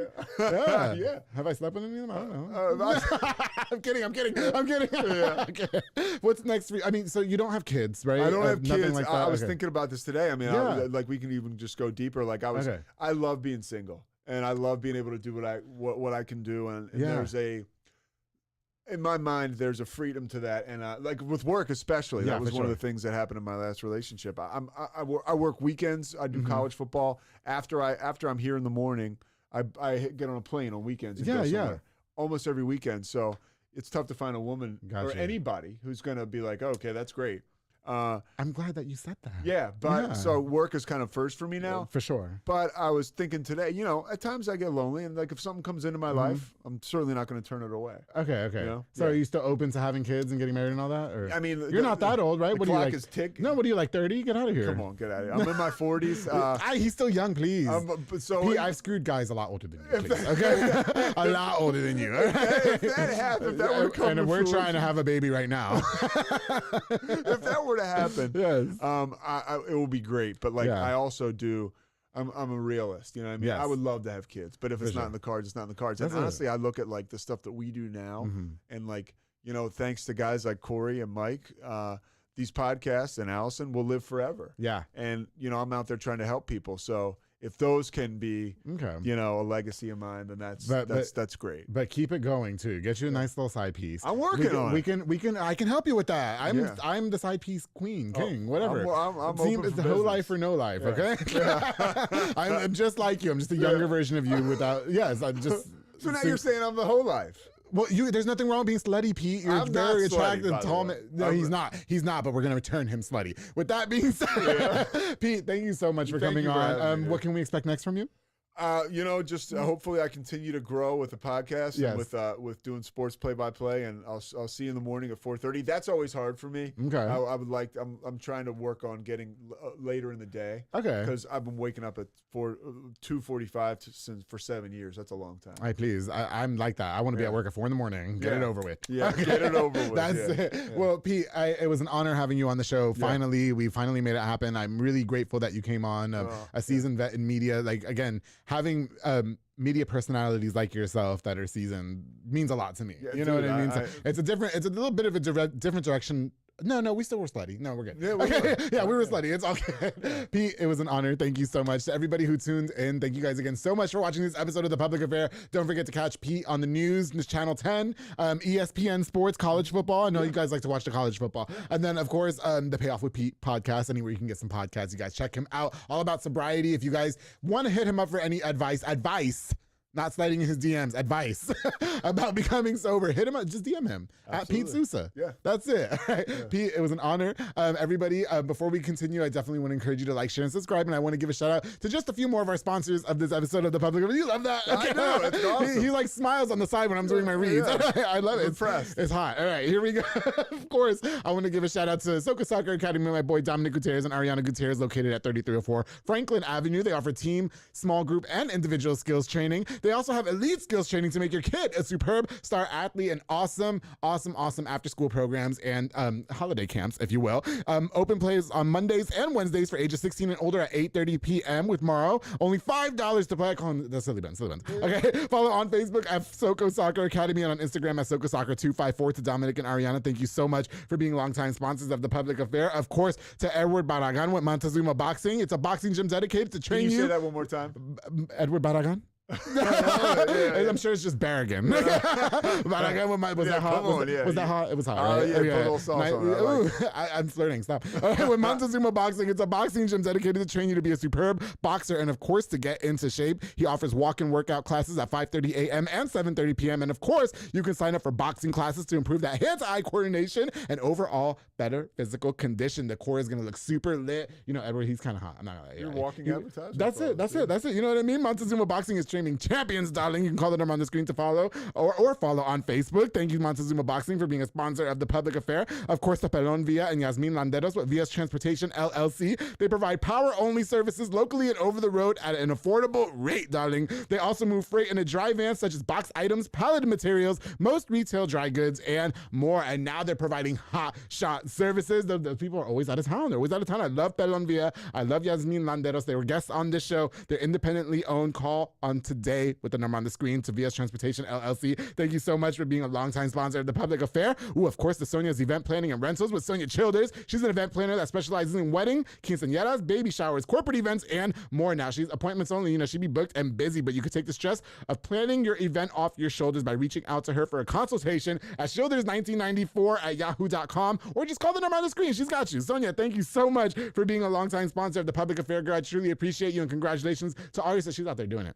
Oh, yeah. All her stuff is beautiful. She's out there doing it. Of course, to my boy Jeffrey Monreal with Pollo Box and Audio, home for all your LED needs and auto accessories, installation of stereos, door speakers, and audio systems. He also specializes in building custom subwoofer enclosures and much more. Definitely a jack of all trade and your one-stop shop to get everything done in one roof. Jeffrey just put the stars in my car. He put the stars in my car. Whoa. But now I have to turn them off when I'm doing other things in my car. Yeah, but it's gorgeous. He put the dark tin, everything. Oh, he's pimped my ride. Jeffrey Monreal, thank you so much for all you do for me in The Public Affair, bro. And of course, oh, you can, okay, no, he can make you a michelada, virgin michelada. He does it with club soda. I'm going to get you one, okay? Fat Boy Michelada and Botano, my boy Junior Banda, who provides the best michelada and botana plates for yourself or for a party with a menu of tons of different items, including botana bowls, chamois, pickles, and more. He's locally operated. So make sure you get the best and not the rest. Follow on Facebook and Instagram at Fat Boy Michelada y Botana. Place your order now. To my boy Junior Banda, thank you so much for being a longtime sponsor of The Public Affair. Of course, to everybody who tuned in, I truly appreciate you guys. I've got more of The Public Affair coming on coming up on the way.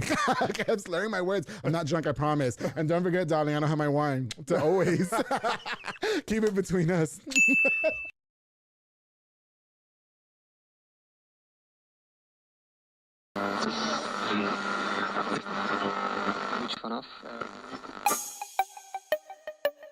This has been a Rogue Media podcast.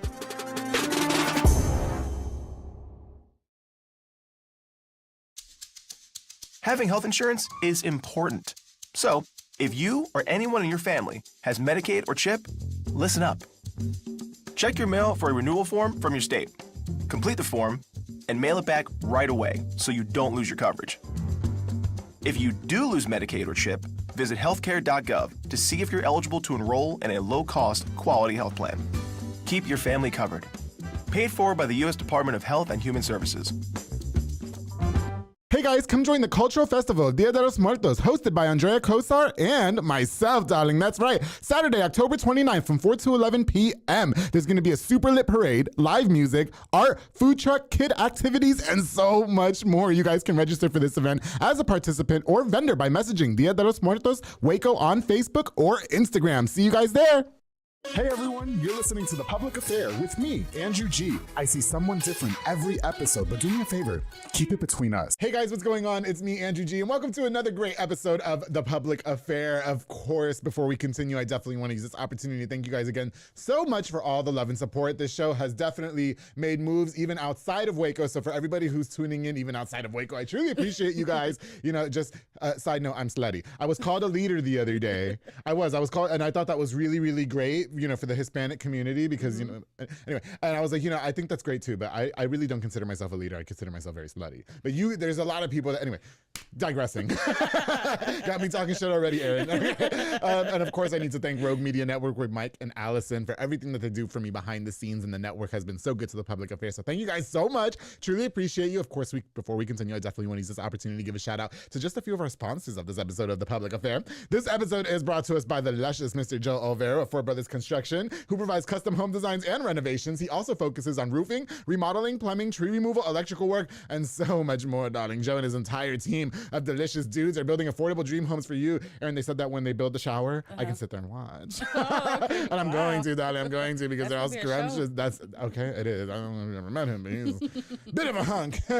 So Joe Olvera, thank you so much for sponsoring this episode and being a longtime sponsor of The Public Affair, bro. I truly appreciate you. Of course, to my boy Frank Biza with B&J Refinishing. He focuses on resurfacing bathtubs, counters, sinks, tiles, and more to original showroom quality. He offers 5-year warranty on most work and has the best prices in town, darling. Now, Frank doesn't stop there. He also does inflatables, a mechanical bull, margarita machine, tables, chairs, a foam machine, and so much more. Aaron, He detailed my car. He details your, oh yeah, because he does do details with Co-Town Tint. Yes, he goes to you and details the car, which is like immaculate. I love it. Frank Biza has been a hustler since I've known him since we were teenagers. You can't tell him nothing. Love that guy. Thank you so much for being a longtime sponsor, bro. I truly appreciate you. Of course, to my boy David Santabañez with Linear Real Estate. I love me some David Santabañez. He's the #1 sales agent in his office. He'll help you buy a home or sell your property. Make sure you follow him on Facebook at David with Alinea. Call the number on that screen, darling. For all your real estate needs, I told him pretty soon I'm going to be the one standing next to him taking the, sold sign. Well, I was going to take a really sexy picture in front of the house, but, to be determined, all right? David, I don't want to work with nobody except you, bro. Thank you so much for all you do for me. I truly, truly appreciate you. Oh, my goodness. Of course. Oh, this sounds good for lunch. To my girl, Nika Armstrong with Pee-wee's Crab Cakes of Texas. You've never been there? Girl, she's serving the most authentic Cajun cuisine with a wide selection of signature crab cakes, seafoods, and pastas. Okay. Absolutely amazing. Now, my favorite, when you go, get the Krabby Seafood Pasta, okay? Krabby Seafood Pasta, it's absolutely delicious, but their top recommended is the Southern Fried Catfish Special served with seafood pasta, potato salad, and 6 fried shrimp. Now, Aaron, I'm not going to tell you what the Houdat sauce is because you got to head over to 108 Jim Drive in Hewitt or order online at orderpeeweescrabcakes of To my girl, Nika, thank you so much for being a longtime sponsor of The Public Affair. Definitely pulling up after this because I want some, I want some. Of course, to my boy Juan Morales with Waco Fencing and stuff. Now, Juan builds privacy fences and chain link fences. Perfect for all that extra at-home privacy. Okay. He also does demolition work, builds wood decks, stone patios, gorgeous flower beds, and more, darling. Make sure you contact him with the number on the screen for your consultation, free consultation, I should add, Mr. Juan Morales. Definitely the GOAT. Love that guy. Thank you so much for all you do for me in The Public Affair, bro. And of course, to Mr. Enrique Jimenez with Jimenez Bakery. I love me some Jimenez. Yes, love it. And they right up the street, girl. Yes. We might have to pull up after this, too. growing up area. Oh, in your little hood? Yeah. Okay, now, they're a local bakery specializing in a wide selection of fresh and affordable pan dulces. They also have the best tres leches cake for yourself or for a party. Now, I love me the mocha tres leches. I love rolling around and I'm a mocha tres leches whore. I love it. And if you're not feeling all that, they also have fresh elote that they serve to give you, in case you have a little bit of a different type of crazy locations. Are at 1915 Dutton in Waco and 302 West Elm Street in Hillsboro. My boy Enrique Jimenez, thank you for being a longtime sponsor of The Public Affair with Jimenez Bakery. Truly, truly appreciate you, bro. All right, guys, like I said, I've been so excited to be having this next guest onto The Public Affair. She's been a true supporter behind the scenes for a very, very long time. I've been watching her. She was actually recommended to me by, is it your boss? Is she kind of your Erica. boss? Really good friend, Miss Erica. Really good friends. Yes, with Envy Beauty Bar and Lounge, okay, which I've yet to go to and I need to go to. But anyway, she's here in the flesh. She looks absolutely gorgeous. Modelo's on deck. And she didn't want my red wine because she's not trying to slide in any DMs yet. But we might convince her later on. I would love to welcome Miss Erica Alonso here on The Public Affair. Alonso. Oh my God, did I say Erica? Erica is Erica. It's the wine. No. Keep that. Erin, my bad, girl. How you doing, girl? It's okay. Miss Erin Alonso, Makeup Artistry LLC, is here with us on the. See, I didn't get that wrong. No, you didn't get that wrong. You got that right. No, you doing all right? Thank you so much for coming. I'm doing good. Thank you. Thank you for having me. It's honestly a pleasure. I really do appreciate everything that you've been doing for me behind the scenes in terms of support and stuff. Like, this is our first time meeting in person. Yes, it is. Yeah, so you know, I just big kudos to you and all that you've accomplished. You look stunning. Thank you. Stunning. Now, what's the tan going on here? Is this a natural tan? Or? No, it's not a natural tan. Or is this at Envy? Do we go to Envy? No, this is a Spraytopia. I love a spray tan. So I called Dawn. I said, hook me up with some spray tan. Oh, okay. It lasts for like 2 weeks. Girl. And it just makes the clothes pop. Yeah, and, yeah. You know, just kind of gives it like I just got off the beach. Yes, so. You got a nice little bronze. I thought you just got done eating sushi margaritas with some hot men on the beach. Okay. So yes. Shout out to Dawn. Just Spraytopia. That's what it's called. Spraytopia. Okay. Yes. Spraytopia. It's right there by across from Clicks. Oh, okay. South of Richland. Oh, so we can go get fucked up and then. Okay. No, you can. So we can go get fucked up and then go get spray tans. Is what you're saying? Yes. Okay. That's the beer. That's one for one. I messed up your name and you burped on my mic. Real. Okay. It's raw. That's what they all say, darling. I never let a man hit it raw, Erin. Never. Okay. Don't ever do that. That's already happened. Okay. So South Waco native. Yes. Yes. South Okay. Waco, Here from the. I love me a South Waco man. I've seen and heard. I've seen on the show. Can you attest? Heard, can you attest? They. No comment on that. Oh shit!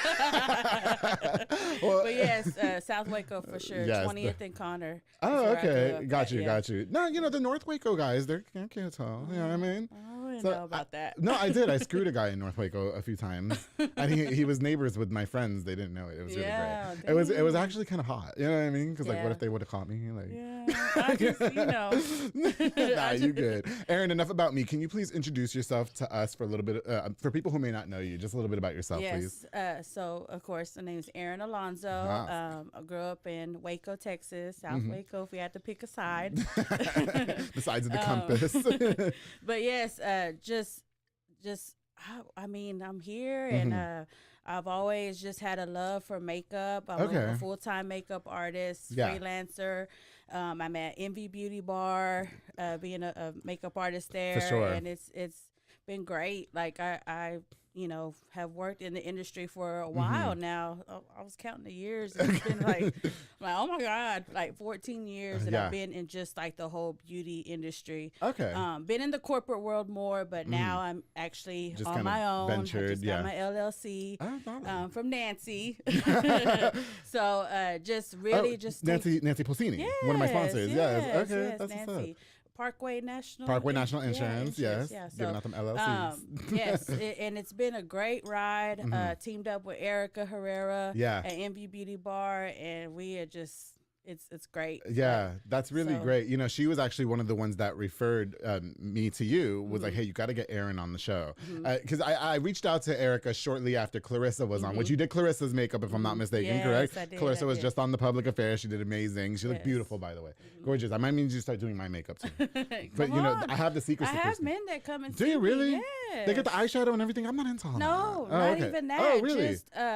just being able to control the oil, maybe conceal a little bit underneath the eye, and it still look very male groomed. Oh, yes. okay. I got you. Yes. I use a lot of semen to keep my skin clear. Hey, whatever works. The money shot is the key.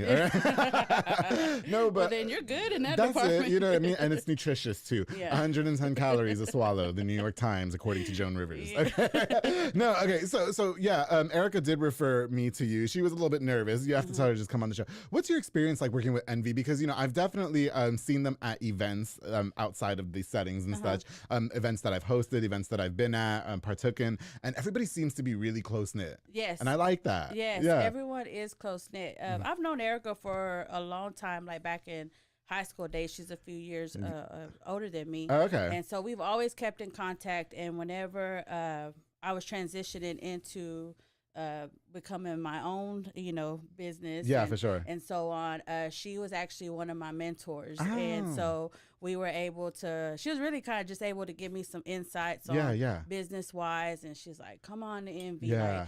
And I've been, it's been good. And so, I was a little skeptical at first because I've only been in the corporate world. Right, definitely. So that's all I know, So going into trying to get to know everyone, it was just smooth. Oh, that's smooth good. Transition. Yeah. And it's just great. The whole vibe and everyone there, it's this saying that I like to say is moving different. And everyone's out there to do their thing. Yeah, and definitely. That's what it's about, and that's what brings everyone together. So everyone's always helping each other out. That's what's up. So that's the vibe you get when you get into Envy. No, for sure, and it has to be hard to foster an environment like that because, like I told Clarissa, like women are just known to be catty. You know what I mean? We be some catty bitches. Yeah. And so, but for her to like really create like a space like that where everybody see. I mean, I'm sure there's things that go on behind the scenes, like any job. You know what I mean? Yeah. But every time I see you guys at events or anything, everybody's always just very kind, very Everybody's together. ready to help. That's mean, it. It's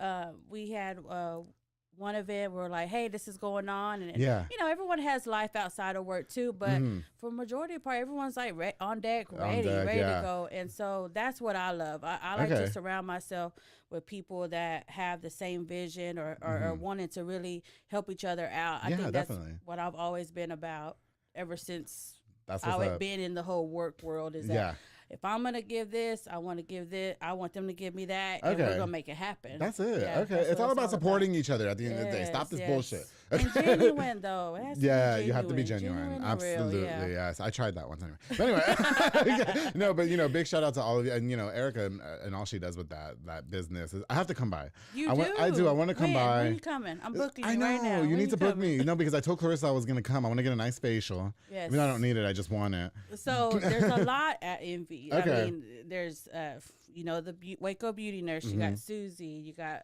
Valerie with facials. Roxy with facials. Damn. Waxing and all the hairstylists. Nina, Braxton. Yeah. Clarissa, obviously. Yeah. And then it just goes on. We got Ashra threading. We have Gotcha. Portia on the nails. The list goes on. Do they do bleaching? They do bleaching. I've been wanting my cat bleached. Yeah. I wouldn't be surprised if Somebody is in there actually getting ready to train for that. Yes. But it's I need to get my vagina bleached, and by my vagina I mean my ass bleached, because I want it to be like it's already lickety split, Aaron, but I just want it to be nice and But clean back there. it's that I wouldn't be able to help you in that department. Okay, that's but okay. if it was, we would have to look into that. That's what's up. Okay, no, big shot. I'm gonna go visit. I promise I will. Okay. Hey, I'll hold you to it. Now, Aaron, talk to us a little bit about your life growing up. I mean, so you are from South Waco and all. Was there any hardships or anything? I mean, how was life for you? I mean, was it pretty good? You know what? I mean, I think everyone maybe had some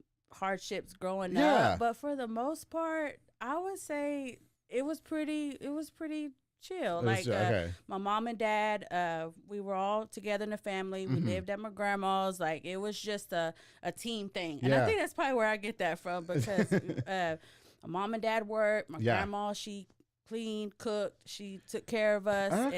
And I have 2 older brothers, so we all just chipped in, just made it happen. For sure. And so I think for the most part it was pretty smooth, and I mean we could have had bigger and better things, but for the most part it was you had good. what you needed, yeah, which is good. My brothers and my dad were like, I couldn't do anything. So it was like all eyes were on me at all times for sure. But for the most part, we did good. You know, that's what's up. In South Waco, and you know, we just had a good old time. Are any of your brothers down? Like, you know, I'm single. No. I make lunch, Aaron. I do. I make lunch. Yes. No. Okay. They're not. You know, sorry.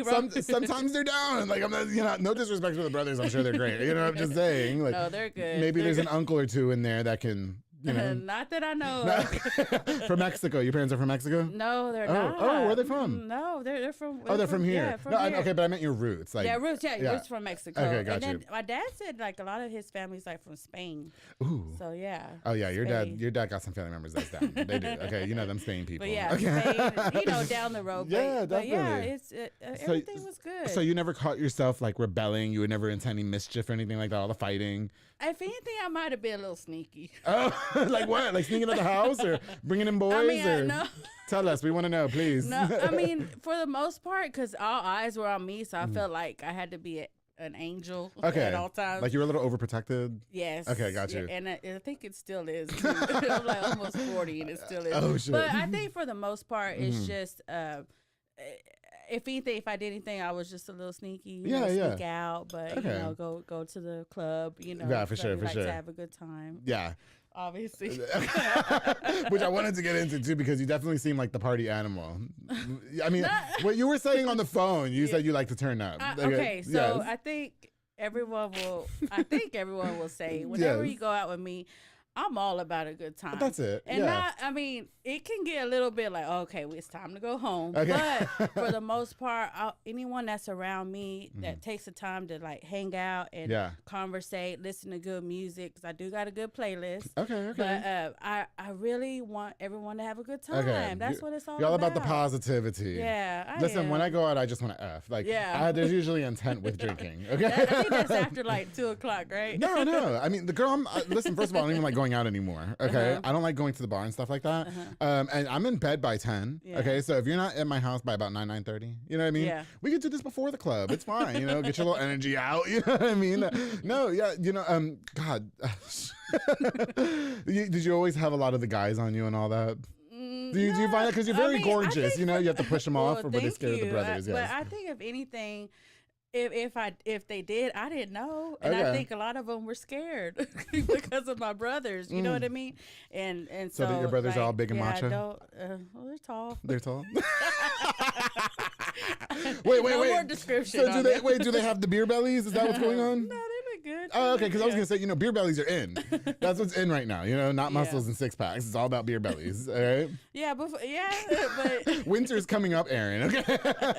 No, but for the most part, if there was guys, I wouldn't know. Yes. Are you single right now, or? Or you got a little boo thing? Keep it private. Oh, I got. Can I ask what your type of men is? Like what your type in men is? No, I don't have a type. Right. I don't. I mean, of course, attraction, but it's not this and this and this and this. I got you. I don't do all that. I told Clarissa I was scared of the BBC. I haven't done that yet. Yeah, I've been really nervous. I don't know. Okay, so I'm not gonna do all that. But yeah, for the most part, I keep it private. Yeah. You know, I know what I have. That's for sure. Okay. And that's something that I just keep to myself. Do you think it's best to do that in a small town like this, or do you think that if you ever like let it out, it'll be detrimental? I think it is. I think it's always been like that for me. I think it's just keeping it private, and you know, when they'll know, they'll know. They'll know. Okay, I got you. They might be shocked, but if anything, they'll know. Well, you know, it'd be really great if he shares this episode. Hey, next question. Next question. So moving on. Okay, you handled that like I think you were studying that. Okay. You know, so becoming a makeup artist, you know, so you're doing makeup full time. Like I said, Clarissa was on the show. You did her makeup, looks gorgeous. I did see you do Nancy's makeup, Nancy Pulsini with Parkway National. Looks gorgeous. You do your own makeup, I guess? Yes, I do my own makeup. What was the inspiration behind that? Like, what made you say, you know, I'm just do makeup? You know, I didn't wear makeup in high school. Like, and a lot of people were like, really? I'm like, I mean, maybe a little bit, but for the most part, my mom wore makeup whenever I was younger. So I used to watch her get ready. Okay. And I said, oh my God, you're going to take forever to get ready. And now I'm that, I've shortened my time for sure. No, you were 20 minutes early today. I loved it. I loved it. That's very rare. I think I was really? waiting for these Modelos. You were chasing the Modelos, weren't you, girl? Okay. No, but for the most part, when I decided I really wanted to do makeup, I went through some life changes. Oh, okay. And I know that was something that kind of triggered it even more. And then I think working in the corporate area too, I always worked around beauty and makeup, and that kind of just all stirred together. Yeah, for sure. Okay, yeah, got you. Okay, so you decide that you're gonna do makeup. Okay, so what was your first time like? I mean, like, was your first client? Did you mess it up? Because I feel like with hair, you can't really like redo somebody's hair once you forget about that. But with makeup, you can kind of just like wipe it off, right? Yeah, and let's start from fresh. You know? You can wipe it off. Excuse me, but sometimes I think.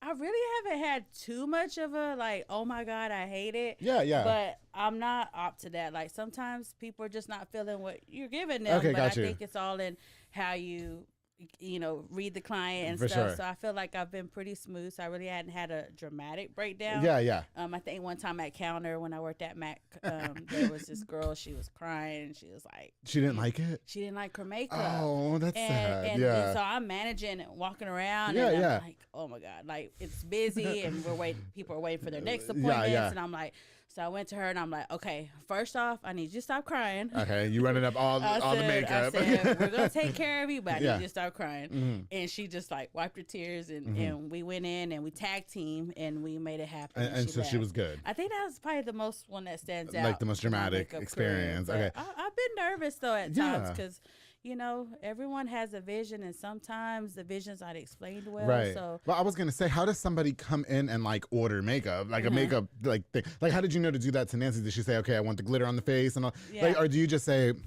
this? Do well, you know what I mean? I try to like get a feel of like Yeah. what the client likes to wear, like on an everyday basis, Okay. and then from there, then I'm like, okay, so.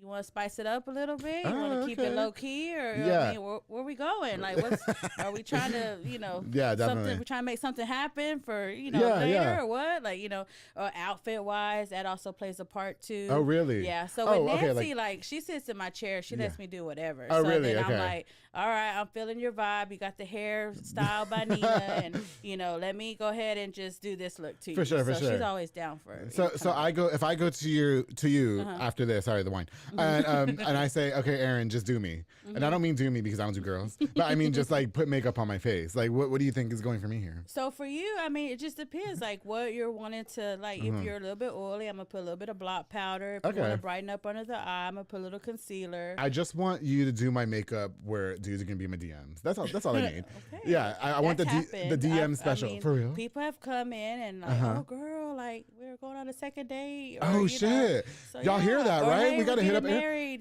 So getting married because the makeup is on point. Yeah. I've had clients where they've gone to prom. There's one I could think of. She's gone to prom. Yes. She went to college. She met her man, and now they're engaged, and now they're having a baby. And I've done baby shower. Because you just be having her looking on point. Yeah. Okay, so she is the missing recipe to why I don't have a man. Hello, I need you to do my makeup where I can go to any construction site that I want here on the highway, and I just want them to be like, happen. no, we're gonna make this happen. If you can make it for the prom girl, you can make it happen I for me. even had this one lady. She, I met. She's in photography, and she came to me and she was like, "Girl, I heard about you." So sat her in my chair.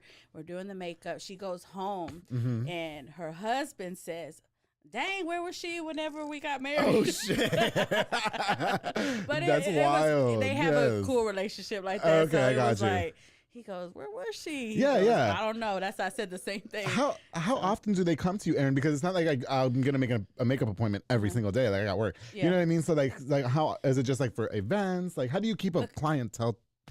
You know what I mean? How do you make this a living? It's becoming more and more, and I'm very thankful for it. It started off on the weekends. Okay.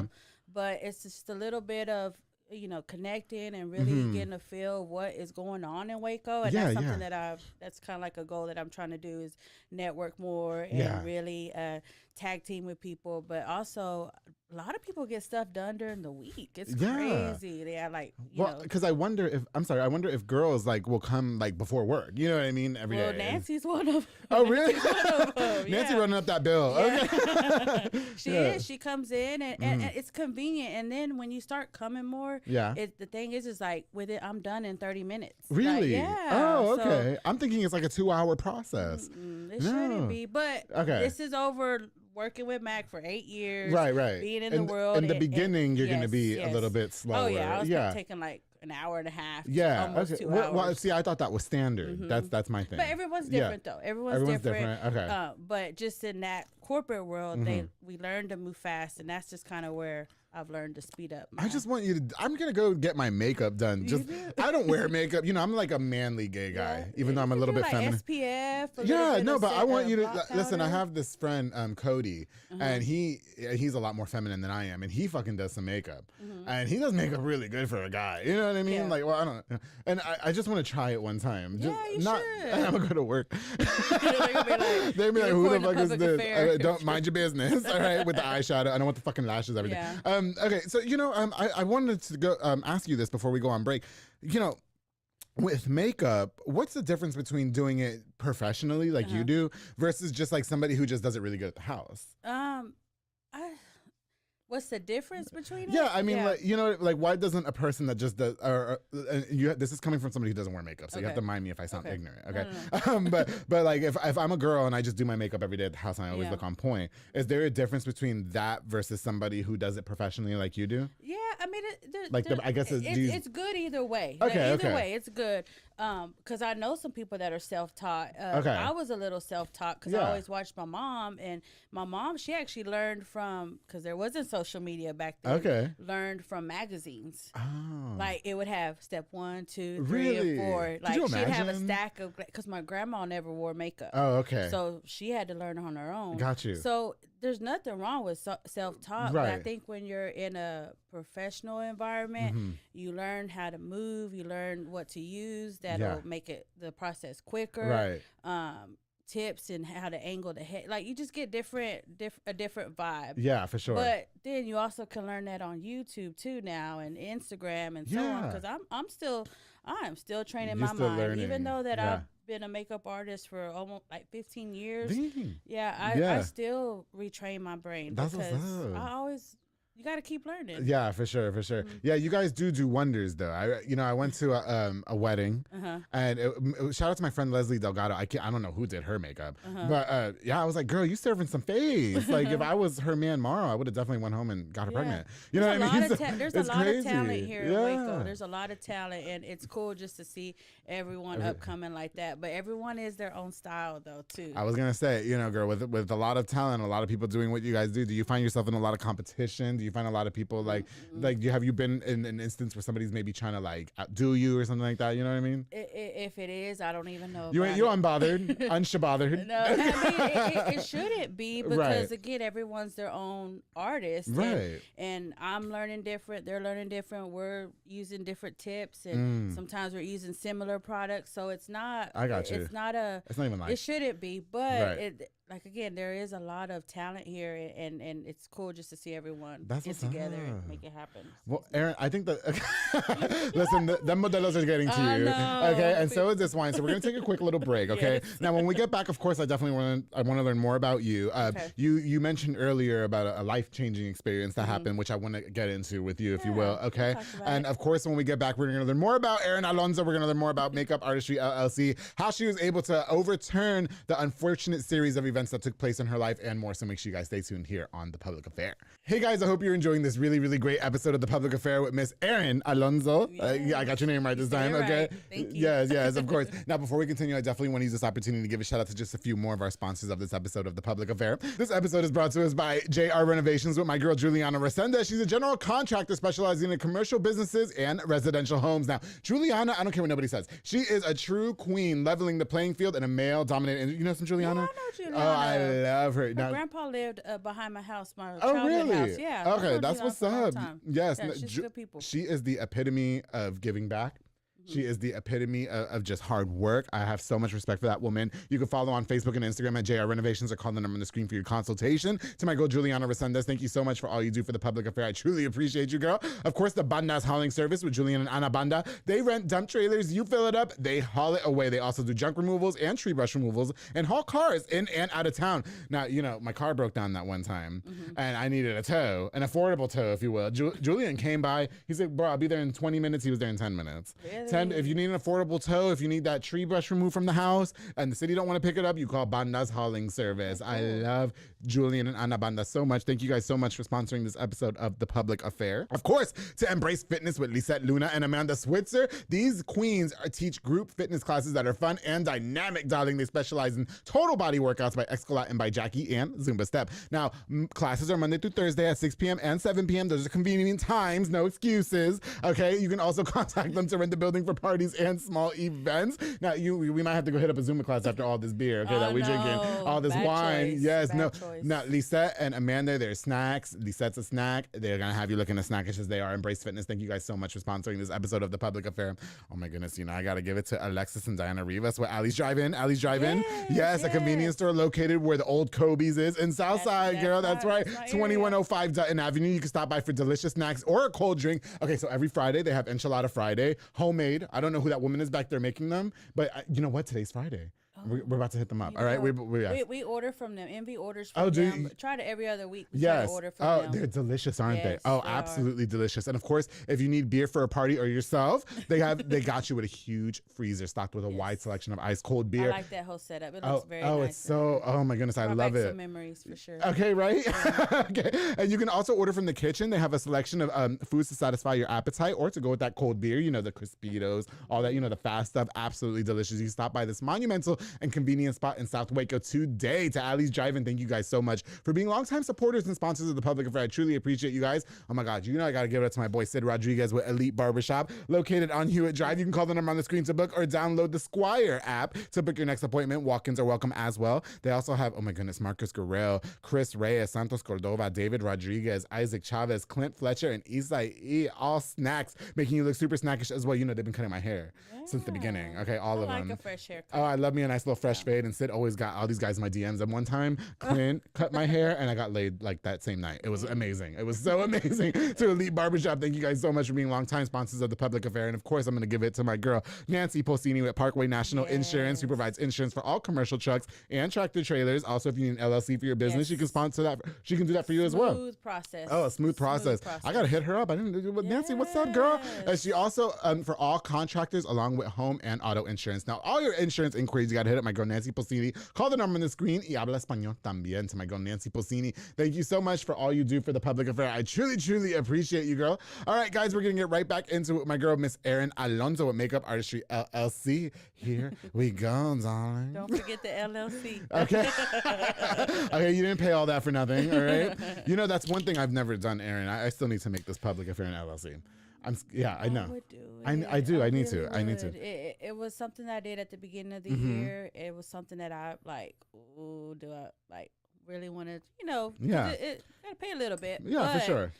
Just to have someone to guide you through that process and instant call, hey Nancy, this is what I'm receiving. Yeah. Okay, perfect. This is ready for the bait. It was just a smooth process, so it was so worth it. Okay. It was so worth so Nancy's it, our girl to go for our LLC. Definitely. Nancy, girl, I'm gonna hit you up. I don't know why we've never talked about. I've known her for years.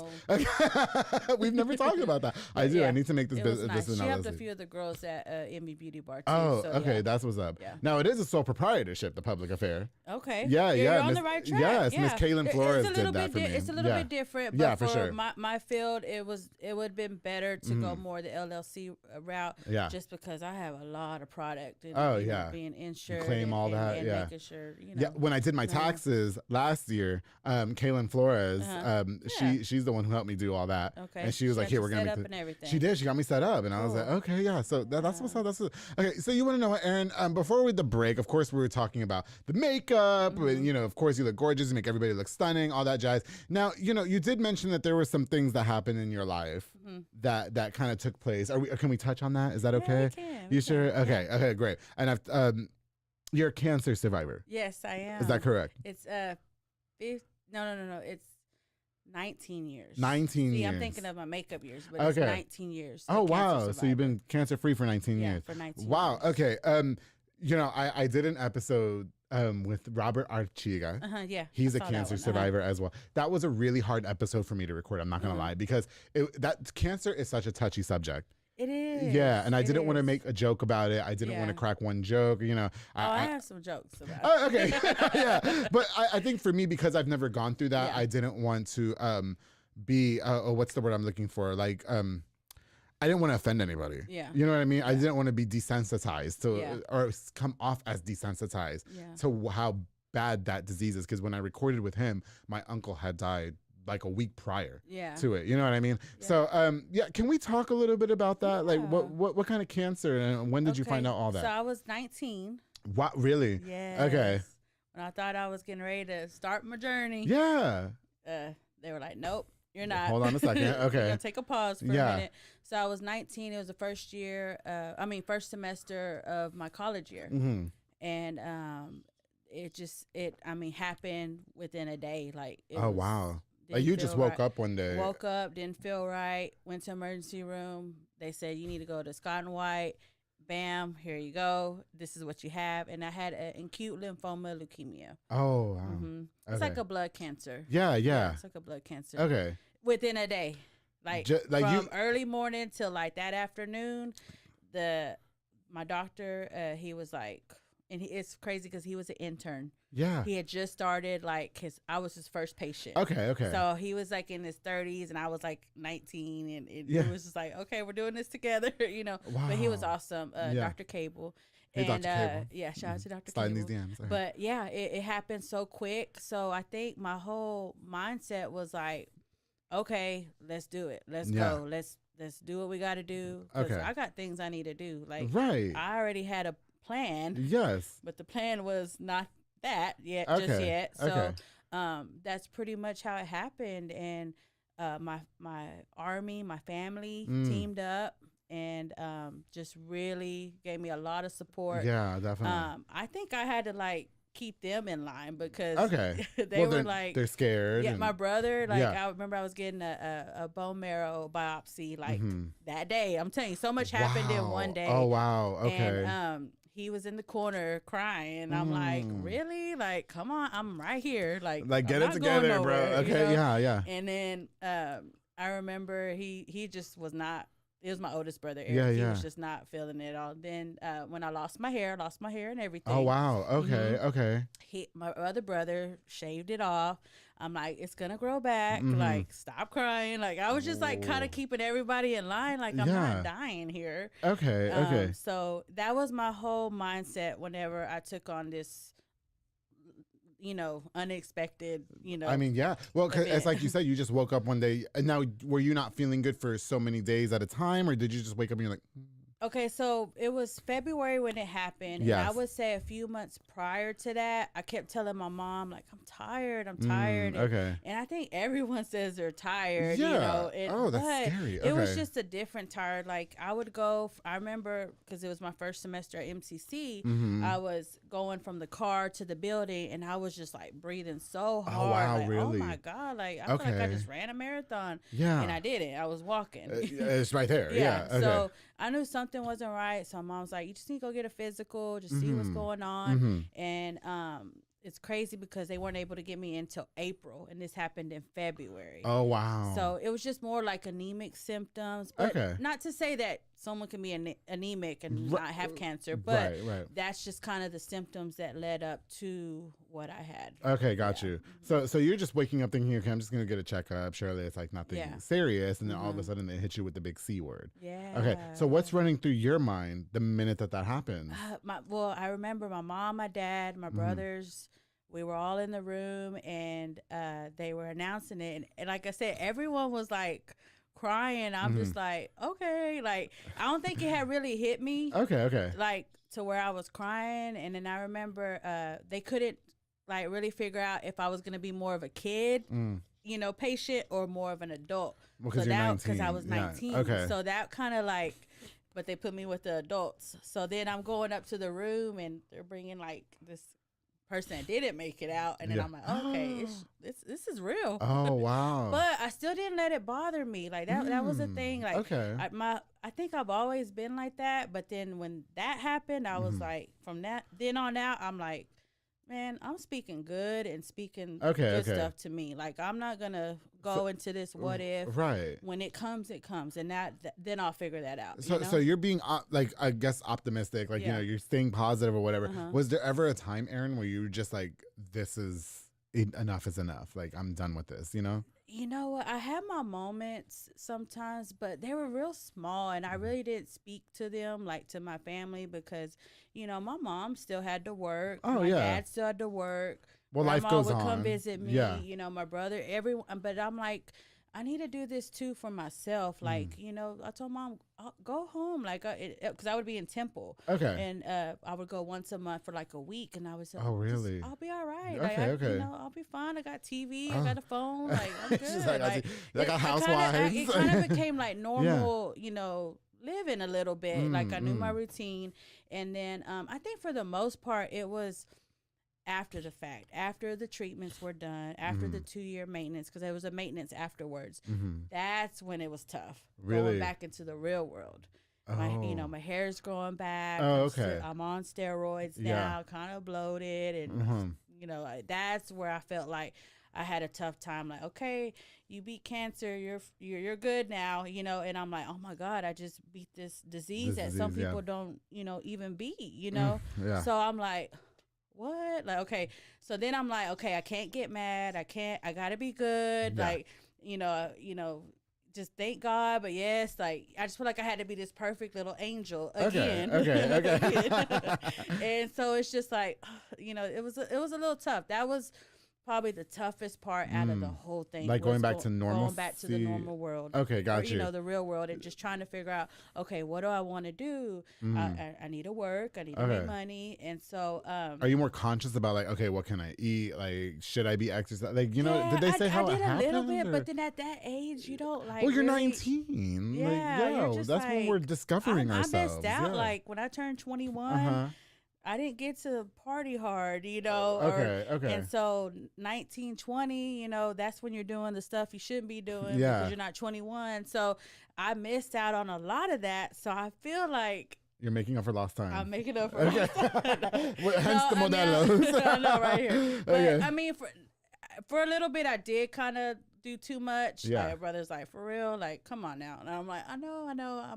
Just give me a minute, you know. And then after that, I really put my mind into what I was going to do. Okay. And then I figured out slowly what I was going to For sure. How long was your battle with cancer? I say a full year of like going to Temple, you know, once a month. And then after that, it's like a 2-year maintenance where you're taking pills, steroids, just to kind of injections and stuff. So, but by that 2-year maintenance, my hair was already growing back. Okay, and I was looking normal again. Yeah. So for the whole time, I would say like 3 years. For about 3 years. Yeah. About, so 19, 20, 21. Okay. Did they ever say? I mean, because I know they never really say like this is what caused it. You know what I mean? Or it's not hereditary. It just happens. It happens within. That's what's so. Yeah. So because what they told me was.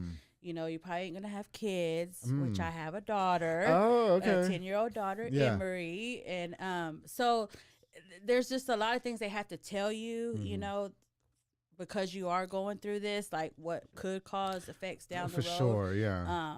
But I guess I beat all the odds. Good for you, girl. So. No, I'm really proud of you. But, you know, it's just, I can't even begin to put myself in your shoes. You know what I mean? Yeah. And for you, Aaron, you know, even when I talked to you on the phone in the beginning, you've always seemed just like you've always come off as very just optimistic about everything. Like you all happy and everything. You know what I mean? Yeah, and I really appreciate that about you. Even going through this tough time, like I don't know what I would do if I found out I had some cancer. Yeah. Do you know what I mean? Yeah. I don't know. I think that just comes from how I grew up and my grandma, my mom, my dad, they just really like encouraged us but all in different ways. Yeah, like, definitely. And so I just got a little bit of that. And my brothers, they've always been in my corner. They've always pushed me, motivated me, got on to me. Yeah. So I think it's just my mindset, and I feel like I'm doing that to my daughter now. Like the conversations we're having, It's just I want her to be that way, and but I also want her to stand her ground too. For sure. And someone's like, "Have you ever gotten mad?" Oh yeah, I've gotten mad before, Oh, but yeah. I just don't. I don't like that type of energy. So either I'm around that good energy, or man, if you're like that, for sure. I could be around you. Okay. But I'll just know what to say and what not to say. So as of the recording of this episode, Dalen Montoya's episode is out right now, as of this one. And I turned up on that episode. Like, I always say I'm not confrontational, I don't fight this and that, but I did challenge a bitch. I'm not gonna lie. But sometimes I had some fights in high school. I've never had a fight, so I know I'm gonna lose. Okay. But when it comes to this, this brand right here, you protect it at all costs. Oh, yeah. Like you protect your daughter. Yeah. Nobody's coming for your daughter. You know what I mean? Yes. So you did not have kids while you were going through cancer? Is that No, I correct? didn't. You didn't. I had them. Just one. You have a daughter. You have Just one a daughter. Okay. Emory. Yes. I had her when I was 29. Oh, okay. So I partied and had fun and really, lived my life all of my 20s. Okay. And then 29 is when I kind of. So that's what I wanted to ask you, because I didn't really get into it with Robert. His was a lot more emotionally driven. Listen, that came out wrong. The same can be said for you. I'm sure that was a very challenging time in your life. Absolutely. You know what I mean? But when you guys do go through this, and then you do resort, because they say like things like this and the modelos and eating the tacos at 2 a.m, those are all bad for you. The sugars, they all contribute to that. Were you scared to go into that lifestyle? I think I wasn't really scared. I just I think because I was younger and I just okay, I gotta get back to normal life. But now that I'm older, like I'm trying to work out more, trying to keep that into like a normal setting. And it might not be like every day, but once or twice. Like 2 days ago, excuse me, me and Braxton worked out. Shout out to Braxton. Okay. We worked out and she killed me. She killed really? me with my legs. I was wobbling. I said, I hope I'm not wobbling when I'm going into the public affairs. But for the most part, I just try to stay active. I like to go to the run a little bit, Cameron Park Dam, just to move a little bit.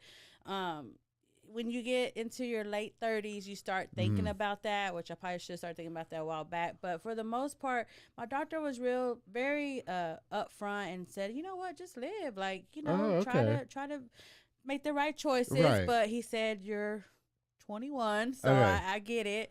I remember even like whenever I was going through treatment, he prescribed me Marinol. Which is like a medical marijuana. Okay. In a pill form. Yeah, and I was like, okay. And I said, but what if it don't work? He said, well, you know what to do. Like, so it was. We from South Waco. We know where to get it. Okay. Brother came through and had it ready. So, I love it. But for the most part, like he was because I feel like he could relate to me, and I think that's why. It was crazy. We have a bond. I haven't seen him in years, but I did go visit him when my daughter was 3. Okay. And he has aged a little bit. He's probably like in his 50s right now. Hello. Probably. But my type. But he was very I loved it. It was like, I hate to say it, but it was perfect timing for him to be my doctor, and he really engaged with my family a lot too. That's good. So it just made the process like smooth. I keep saying that smooth. No, but that's what's up. You're a very smooth person, Erin. That's what I love about you. I'm definitely feeling your vibe. You definitely come off very genuine to me. You're definitely not over here faking it or anything. Did you get a lot of pushback from the family though when you decided, I'm just gonna do me. I'm just gonna party. I'm gonna drink beers, and you know what I mean? Like, girl, you just had cancer. You know what I mean? Yeah, like my brothers. Your brothers? Yeah. I need to meet your brothers. Do I know your brothers? Do they know me? No, they don't. They're older. Right. Yeah, they're older. How much older? They don't do social media. They don't do. Are they like in their 40s or their 50s? 40s. Do they do construction? No. Oh man. Okay. So that means they're successful. Yeah, they're good. They're good. I don't like successful men. They got keep them. good families. they're good. But they got on to me a couple of times. They did. Okay. And so then I said, okay, you know what? Enough of playing around. Let me get into my career, and that's where I started kind of chiming in what I wanted to do. Another thing that happened was my brothers, when I would get done with my treatment, they would take me to like Sephora and MAC. Oh. And because I didn't have eyebrows. I didn't have eyebrows or anything. Oh, well, all the hair was gone. All the hair was gone. Oh, okay. Got you. All of it. Did you ever look at yourself and like just break down over that? I didn't. Okay. Because I had the mindset it's coming back. Wow. Yeah. That's really, great. I applaud you for that. Yeah, No, I do. I never really said I'm dying. I just I just don't speak stuff that is, and not to say that it's negative or anything, but I just don't like speaking stuff like that. Well, you're just an optimistic person. Yeah, you're just all about looking at the bright side. Yeah, There's nothing wrong with that. There's so nothing wrong with that. Yeah.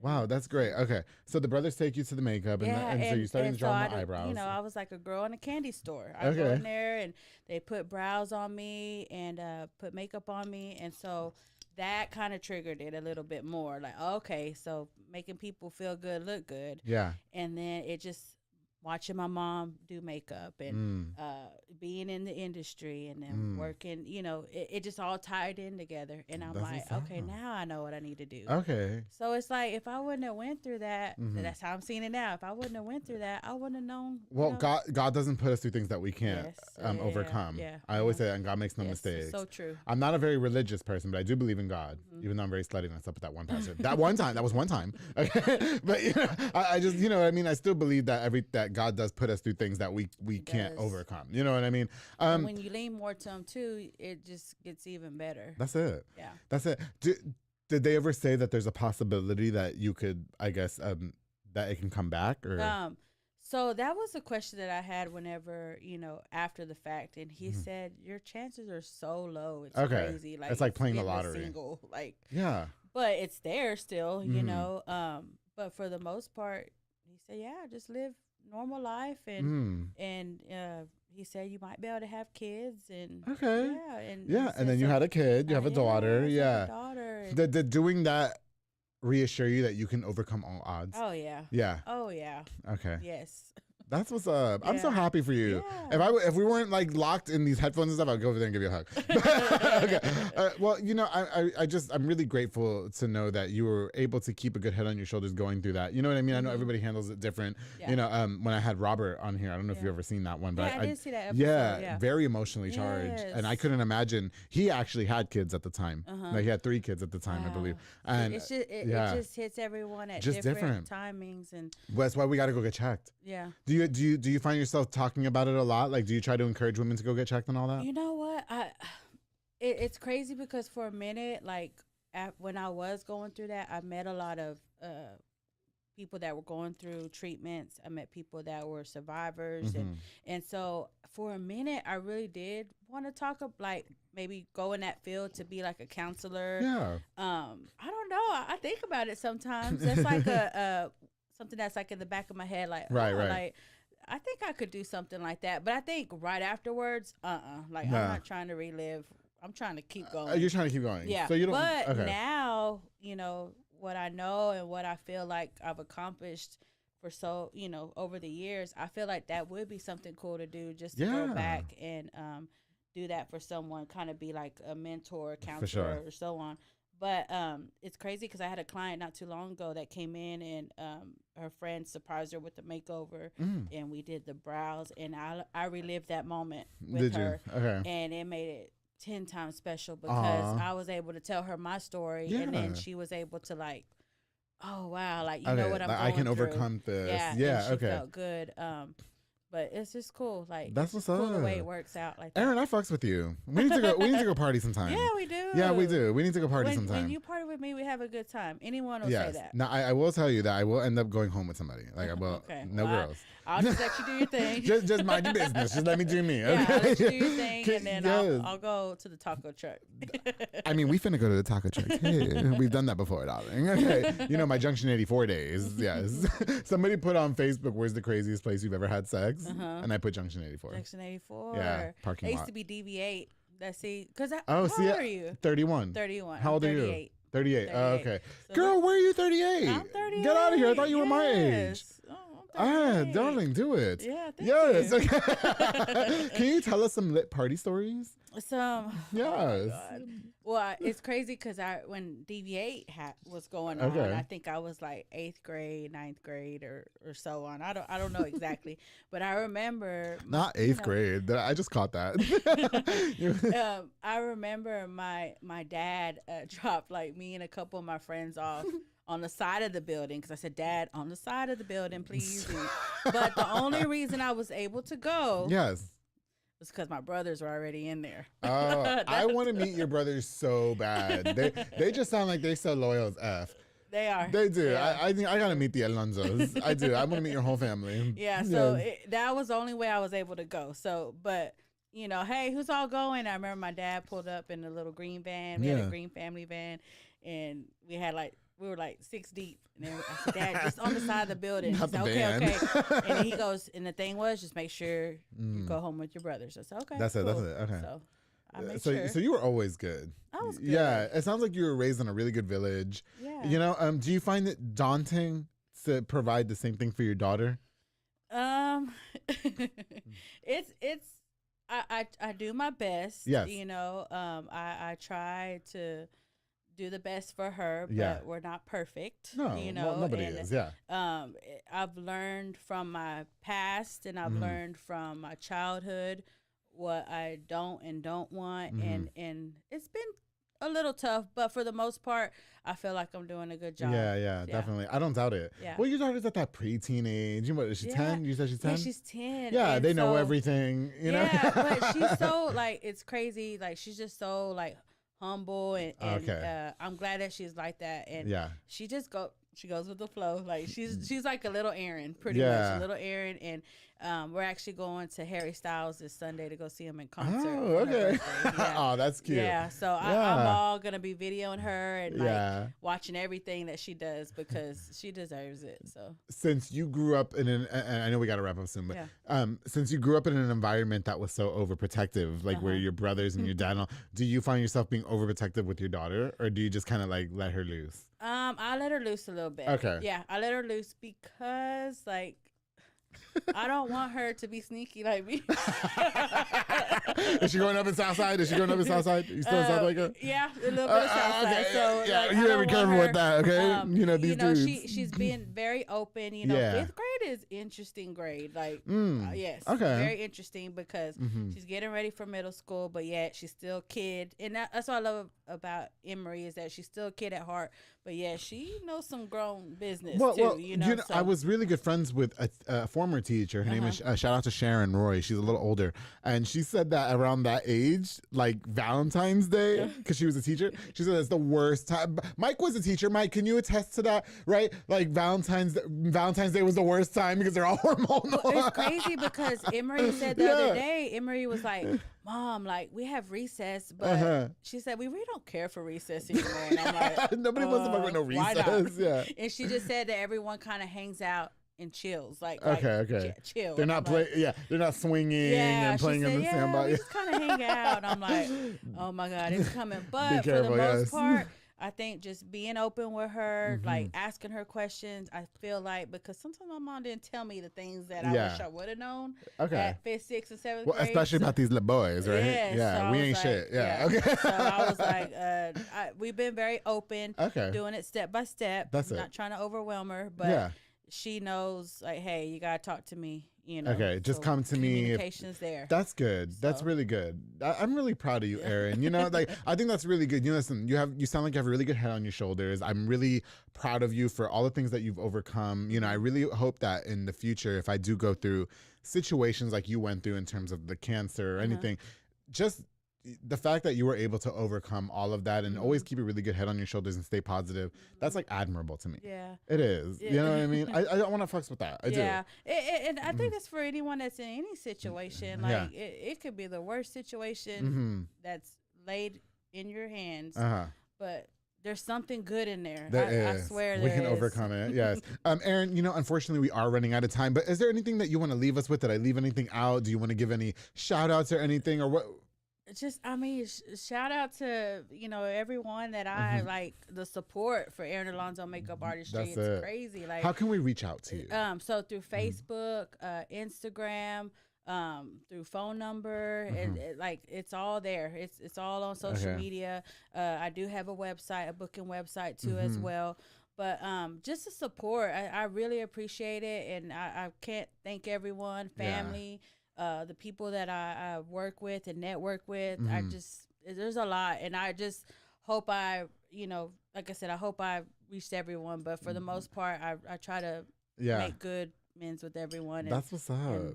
That's what's up. Yeah. Listen, I only have the highest hopes for you. Thank I am you. going to visit you guys at Envy. Yes. You know, shout out to Erica. Okay. You know, she's been very supportive of my show as well. And so have all you ladies. You guys are all hot bitches. Okay. Love you guys. I can call you guys that when I get in there, right? Some hot bitches. Well, yeah, I'm going to be fucked up. Yeah. Okay. You need to come in and get all the work. That's it. You know, next time I really want you to try this, please, because I know he was really trying to get me to try I was, because I got Clarissa to do this, and she was loosey-goosey on the show. Yeah. I loved it. Now, I don't know if she went home and slid in her man's DMs, but I know I went home and I slid in some DMs. No, the wine, I just can't do the wine. Girl, yes, you can. My head will start hurting. I please. I please nothing. Okay. Erin, I really appreciate you coming on to the public affair. Thank you for having me. No, honestly, you are, I don't say this just because you're on the show. I mean this. Like, you are a breath of fresh air. Oh, thank you. You seem like very good people to be around. And I think that anybody that needs some makeup done and you're looking for somebody to do that for you, Erin is definitely that person to go to. Do you conversate with them obviously while you're doing it? Angie, you know? that's the one thing that I feel like is so important is the connection. It has the to connection. Okay. I could do makeup all day. Yeah. And it might need a little cleanup on this side, or that's it. Maybe a little bit more on this side, but the connection is what it's all about. That's what it's all about. That's what I'm gonna make sure when you're sitting in my chair that we're gonna vibe and we're gonna I fucks with that. Yeah. I do. When are we going out? Girl, whenever. You know, it's the weekend. Okay. I'm actually free this weekend until Sunday. Okay. So what's up? I might have a brunch tomorrow, but I have to verify that. You know, because myself and the Envy girls, we like to have a good time. We like is to that go right? out and, you know. Okay. Yeah. Well, listen, I want to take you guys to my favorite wine bar. Okay. You know, Nancy does the kitchen at Classy Glass. Can we please go there? I've been in there before. You know what?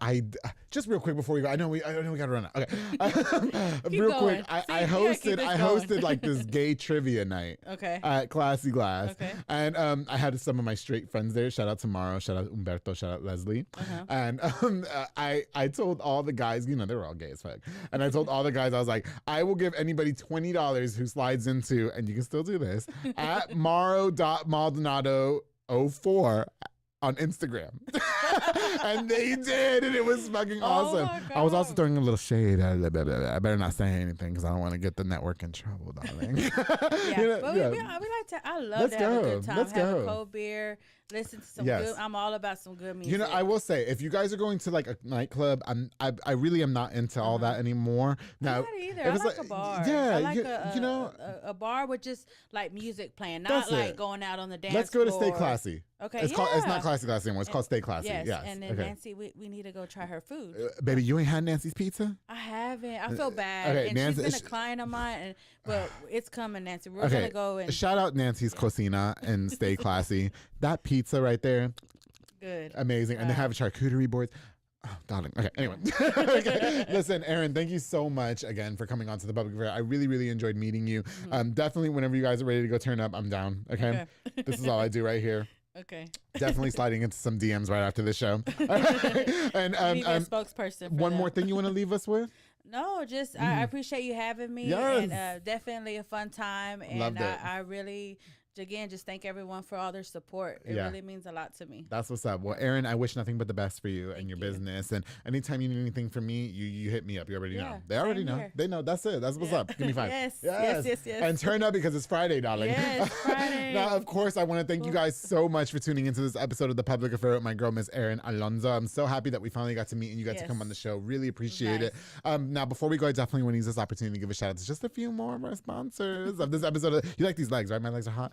Of this episode of The Public Affair. I definitely want to use the opportunity to thank Mr. Dominic Gutierrez and Ariana Gutierrez with Soka Soccer Academy, located at 3304 Franklin Drive right here in South Waco. They offer team, small group, and individual skills training. They also have elite skills training to make your kid a superb star athlete, darling. That beer is opening up and I love it. Open play on Mondays and Wednesdays for ages 16 and over at 8:30 with Mr. Maro Maldonado. I call him Silly Buns. You know why I call him Silly Buns? Because he's like 4 feet tall and he's aggressive. So I call it because he's like a little buns and he's silly. All right. Follow on Facebook at Soka Soccer Academy and on Instagram at Soka Soccer 254. I love that guy though. I do. I love him. Thank you guys so much for sponsoring this episode of The Public Affair. Of course, to Edward Barragan with Montezuma Boxing. There are boxing gyms dedicated to train you to be a superb boxer, darling, and of course, to get into shape. They also offer walk-in workout classes at 5:30 a.m. and 7:30 p.m. And of course, you can sign up for all the boxing classes that they have to improve that hand-to-eye coordination and overall better physical condition. Montezuma is training champions, darling. Wow, champions. Okay. They got some girls in there, little girls in there, fight like grown-ass men. I love me some Coco. That's his name. They call him Coco. Edward Barragan. Cool. Yeah. Call the number on the screen and follow on Facebook for Montezuma Boxing. Thank you guys so much for sponsoring this episode of The Public Affair. Well, of course, I got to give it up to Pelon Villa and Yasmin Landeros with Villa's Transportation LLC. They provide power-only services locally and over the road at an affordable rate, darling. They also move freight in a dry van, such as box items, palleted materials, most retail dry goods, and more. And now they're also providing hot shot services, darling. Independently owned, so make sure you call the number on the screen for more info to Villa's Transportation LLC with Pelon Villa and Yasmin Landeros. Thank you guys so much for sponsoring this episode of The Public Affair. You know they're on the show. Yeah. They were on the show. I love that couple so much. They ride for each other so hard. I love it so much. Thank you guys so much for sponsoring this episode. Of course, to Sonia's Event Planning and Rentals with Sonia Childers. She's an event planner that specializes in weddings, quinceañeras, baby showers, corporate events, and more, darlings. Now, she's appointments only, so take the stress of planning your event off your shoulders by reaching out for a consultation at shoulders1994@yahoo.com or call the number on the screen. Now, girl. I've done her makeup before. How have you done? Yeah, I love her. I do. I love her. She's got such good business ethics. Yes. She's a very nice person. And let me tell you something. Sweet. You want to talk about punctual? You want to talk about punctual? Miss Sonia Childers. Okay? Yes. She ain't playing. She'll meet you there 2 hours prior. Okay? I love me some Sonia Childers. Thank you so much for sponsoring this episode of The Public Affair. Of course, I got to give out to my boy, Jeffrey Monreal at Boyo Box and Audio, home for all your LED needs and auto accessories, installation of stereos, door speakers, and audio systems. He also specializes in building custom subwoofer enclosures and much more. Absolutely a jack of all trades and your one-stop shop to get everything done in one roof. My boy, Jeffrey Monreal, he just put them stars in my car. I saw that. Yes. Now, I got to turn them off when I'm doing some gay stuff in the car because, the tint's extra dark, but the stars are absolutely beautiful. Yes, wow. Especially at night. I love it. Jeffrey when I saw that, I thought of DJ Khaled. He did his car like that. Oh, yeah. Oh, that's what's up. Okay, I got you. Yeah, girl, it was good. You got to hit him up whenever you're ready for that, okay? Yes, love me some Jeffrey Monreal. And of course, I can't end this episode without thanking one of my biggest supporters, Mr. Junior Banda with Fatboy Michelada y Botana. You want to turn up, girl? You get some Fatboy Michelada Botana. I tried them at the Summer Expo. Did you love it? Yes, it was good. It was good, right? Yes, it was absolutely amazing. They provide the best michelada and botana plates for yourself or for a party with a menu of 10 of different items, including botana bowls, chamois, pickles, and more. They're locally operated, so make sure you get the best and not the rest. They're here in South Waco. Mm-hmm. Okay, that's right. Follow on Facebook and Instagram at Fatboy Michelada y Botana and place your order now. To Junior Banda, thank you so much for sponsoring this episode of The Public Affair. To everybody who tuned into this episode, thank you guys again so much. To my girl Erin, yes, I had the best time. Thank you so much. I wish we had more time, but yes, that's it. The studio and the politics starting. And don't forget to always keep it between us.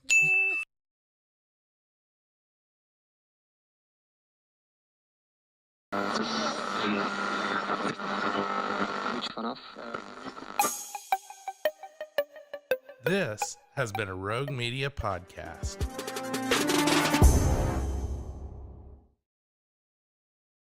Hey guys, come join the cultural festival Dia de los Muertos, hosted by Andrea Kosar and myself, darling. That's right. Saturday, October 29th from 4 to 11 p.m. There's going to be a super lit parade, live music, art, food truck, kid activities, and so much more. You guys can register for this event as a participant or vendor by messaging Dia de los Muertos Waco on Facebook or Instagram. See you guys there. Hey everyone, you're listening to The Public Affair with me, Andrew G. I see someone different every episode, but do me a favor, keep it between us. Hey guys, what's going on? It's me, Andrew G, and welcome to another exciting episode of The Public Affair. Before we continue, of course, I've got to use this opportunity to thank you guys so much for all your love and support that you continue to show the show. I really, truly appreciate it. And of course, the Rogue Media Network with Mike and Allison, who put up with all my shit, but still love to do and edit this show. I truly appreciate you guys. Thank you guys so much. And to Corey Dickman, fine ads for owning the company. He's fine. Anyway, I'm feeling a little bougie today. I got my boxed wine, all right? I thought it was ghetto, but Allison said it was bougie. Anyway, before we continue with this really, really great and fun, exciting episode, I definitely want to use this opportunity to give a shout out to just a few of our sponsors of this episode of The Public Affair. This episode is brought to us by my boy, Joe Olvera of Four Brothers Construction, who provides custom home designs and renovations. He also focuses on roofing, remodeling, plumbing, tree removal, electrical work, and so much more. Joe and his entire team of delicious men are building affordable dream homes for you. Make sure you call the number on the screen for your consultations. And my boy, Joe Olvera, thank you for being a longtime sponsor and supporter of The Public Affair, bro. You know I got your back 100%. I don't care what they say, darling. I don't care what they say. Thank you for everything you do. Of course, to my boy, Frank Biza. With B&J Refinishing, he focuses on resurfacing bathtubs, counters, sinks, tiles, and more to original showroom quality. He also has 5-year warranty on most work and has the best prices in town. My boy doesn't stop there. He also has inflatables, a mechanical bull, margarita machine, tables, chairs, a foam machine, and so much more, making all your parties super lit. To my boy, Frank Biza, thank you so much for being a longtime sponsor of The Public Affair, bro, and everything you do for me, I truly appreciate it. Of course, to my boy David Santabañez with Alinea Real Estate, he's the #1 sales agent in his office. He'll help you buy a home or sell your property. Make sure you follow him on Facebook. Right, I told you guys you should have called him. Call him on the number on the screen, all right? Or follow him on Facebook at David with Alinea. Yeah, we're throwing shades to the other real estate agent. We don't care, darling. We don't care. David would have took care of you guys. You would have been 40 minutes late to my show. Thank you guys so much for sponsoring this episode. David, thank you so much for all you do for me in The Public Affair. I truly appreciate you. That was cute. Of course, to my girl, Nika Armstrong with Pee-wee's Crab Cakes of Texas, serving the most authentic Cajun cuisine with a wide selection of signature crab cakes, pasta, seafood, and more.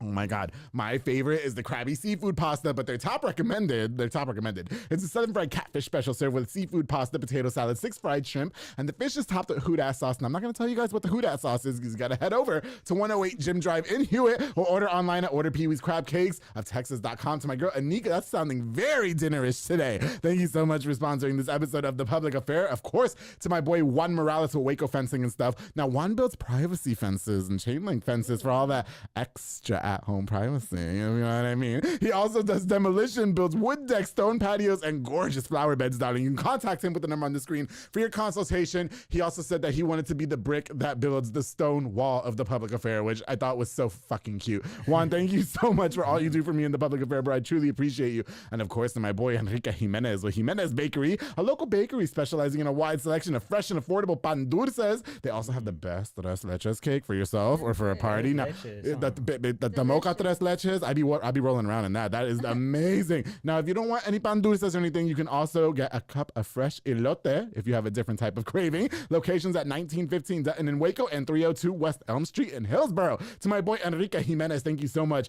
for being a sponsor of this episode of The Public Affair. I truly appreciate you and all your support, bro. Thank you, thank you, thank you. All right, guys, so like I said, I've been really, really excited about having this next couple onto the show. Number 1, because I really love couples. Number 2, because they're really hot. Number 3, I actually go back with one of them. I've actually known them for a really long time. I don't have a lot of guests that I've known for a long time, but with this one I did. She's come so far in life. She's got a hot new man, and I was like, come on my fucking show. We're gonna drink, we're gonna turn up, and we're gonna make a really fun and exciting episode. They also have their own business, RC Custom Hat Shaping. I am so happy to welcome Miss Ruby Sardevar and Carlos Contreras here on The Public Affair. How you guys doing? Good, how are you? Yeah, I'm doing really good. First of all, you look beautiful. Thank you. 10 years didn't do shit to you. You look amazing. Thank you. Okay, and then who is this luscious just thing next to you that, oh my goodness.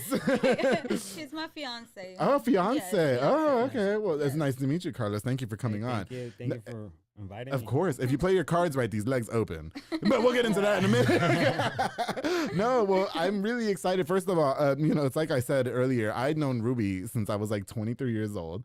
Okay, I met you when I came out of the closet. Yes. And I was going through a really hard, like, I don't know if it was a breakup. That nigga wasn't shit.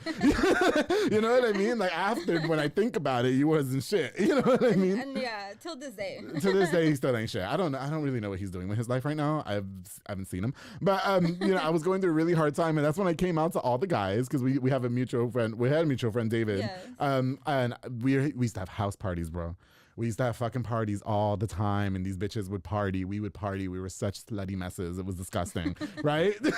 So supposedly, Ruby says that I got so drunk and broke the wall. I don't know how true that is. Yes, you broke the wall. Okay, well, Ruby, you don't have to put my business out. I remember how you broke it. I think you guys just said I broke the wall so I could fucking pay for it. Okay. I think you were like dancing or something. Yeah. And then you like twirled around and you fell over the wall. I was finally able to like be my true self. It sounds like you were mad and you broke that wall. Well, I am that nigga. That's what I keep telling these bitches. You know somebody said something. Yeah. No, I was a lot heavier back then, most definitely. So I was a good 300 pounds almost. Okay, a lot. Yeah, right. Oh, I was wow, fatter for and real? bald. Yes, bro. I lost a lot of weight. Look at me. I'm fucking snatched now. I can cross my legs. Right. Where he at? Okay. Look what he's missing out on. All this. That's what I'm saying. If you want to show some leg, girl, you good. You know what? So that's basically how we met. And then obviously you guys are involved. And I was like, I always have this feeling when it comes to inviting people on the show. And I was like, they're cute, they're good looking, they're trying to build a business. Come on the public affair. You know what I mean? Of course. Why wouldn't we? Yeah, so I appreciate it, Ruby. Thank you so much. Oh my goodness. Like I said, we were complete party animals back in the day. Definitely. And you up until recently, almost, I didn't think you were ever going to stop. I mean, up until a few years ago. Well, I mean, the reason that I stopped was because of him. Oh, really? Yes, he made me... like calm down. Yeah, he made me calm down a lot. And I did calm down a lot. You did, girl, baby. What? She used to be on Snapchat with the shots. Okay, every day, all the time. So I bought this, for old time's sake, in case you. And this bottle of Patron is very special to me, Ruby, because this is the one that Santiago Cutis brought to me. So I feel special. Yes. Okay. So Thank you, Santiago. Yeah. Do you know Cutis? You're not from here, right? No, I'm not from Texas. No, he's not from Texas. He's from Vegas, which we're gonna get to in a minute. I did some slut shit in Vegas not too long ago. I'm not gonna lie. I did. I was over there being a little hoe, and I went. It's illegal to be a hoe out there. It is, isn't it? Yeah, that's why I wasn't feeling bad. I didn't take any payment, but I definitely slept with a married man. But I was with the guys. None of them were down, Ruby. What? They weren't down. Like, look at this. They were all, we have girlfriends at home. Please. Grinder. Anyway. It is Vegas, come on. Yeah, it is. You know what's so cute, though, to me? The fact that, first of all, you guys are great. I love you guys both. But, when I met Ruby, she used to be with girls. Ruby, tell us what happened, please, darling. Well, I mean, honestly, nobody really knew, but I've always been bisexual. Oh, okay. Yeah. But I've met him since I was a kid. We've been through a lot of stuff. Okay. We ended up losing connection. Okay. So I just went on with my life, Oh, so y'all knew each other beforehand? Oh, yeah, beforehand. Oh. We know each other. Since... Man, we were like, what? You were 10? I was like... No, you were probably younger. Oh, wow. She was probably 8, I was 10. Actually, his dad and my dad have been friends since they were kids. Wow, what the hell? So, yeah. Oh, I'm intrigued. I thought he just came out of nowhere. I was like, how'd you snatch that up? Okay, hold on, I got more questions. The way we met, okay. She see me, and somos de Jerez, Zacatecas. Okay. So, I guess we're in Jerez. Yeah. And I was passing by where she was hanging out. Uh-huh. But I didn't see her. She seen me. Oh, okay. I was that same day. friends. Yeah. There was a party going on in El Rancho. Yes. And then it was my cousin's party. It was my familia's party. Oh. We had the van and everything. Okay. And then she came along, and it's when I seen her. Yeah. She was so attracted. I went up to her and danced with her all night. And you guys were 10, yeah. Brought her up to the banda, like if I already knew her, like what the hell? Cool. That do be going down in Mexico. We just really clicked since the first day we met each other. Okay. Like, he took me out to dance. Yes. So ever since then, didn't turn out well. Right, really? Wait, because you can't dance, you don't got no moves? No, it's not bad. You look like all your moves. Oh, what happened? Yeah, not bad. Is it because the cherry was? I got in trouble with my dad. Oh, wow. Oh, because you were dancing with him? Yeah, because I was dancing with him. He was probably like, stay away. He didn't got mad because of that. Yeah. He got mad because she stole a kiss. I didn't steal the kiss. What? The first time. Him. We're kids. He did. So we're behind the stadium. Please. We had the Vanda, right? Yeah, yeah. And then rest in peace, my cousin Prisma. After she finished singing, we're walking out of this thing. We're in the back. And we're talking, and she's reaching to me and kissing. She just stuck her tongue down your throat, huh? And next thing you know, you hoary little 10-year-old. Next thing you know, I see her get pulled away. Oh shit! And it was her dad, bro. You get your ass whooped. Man, no. But he was really upset. I'm sure. Yeah, he's like probably like, what the hell? That do be going down in Mexico though. Like I don't know. Like it's really weird. Like we were partying with the fucking 14-year-olds. You know what I mean? When I went for my best friend's wedding.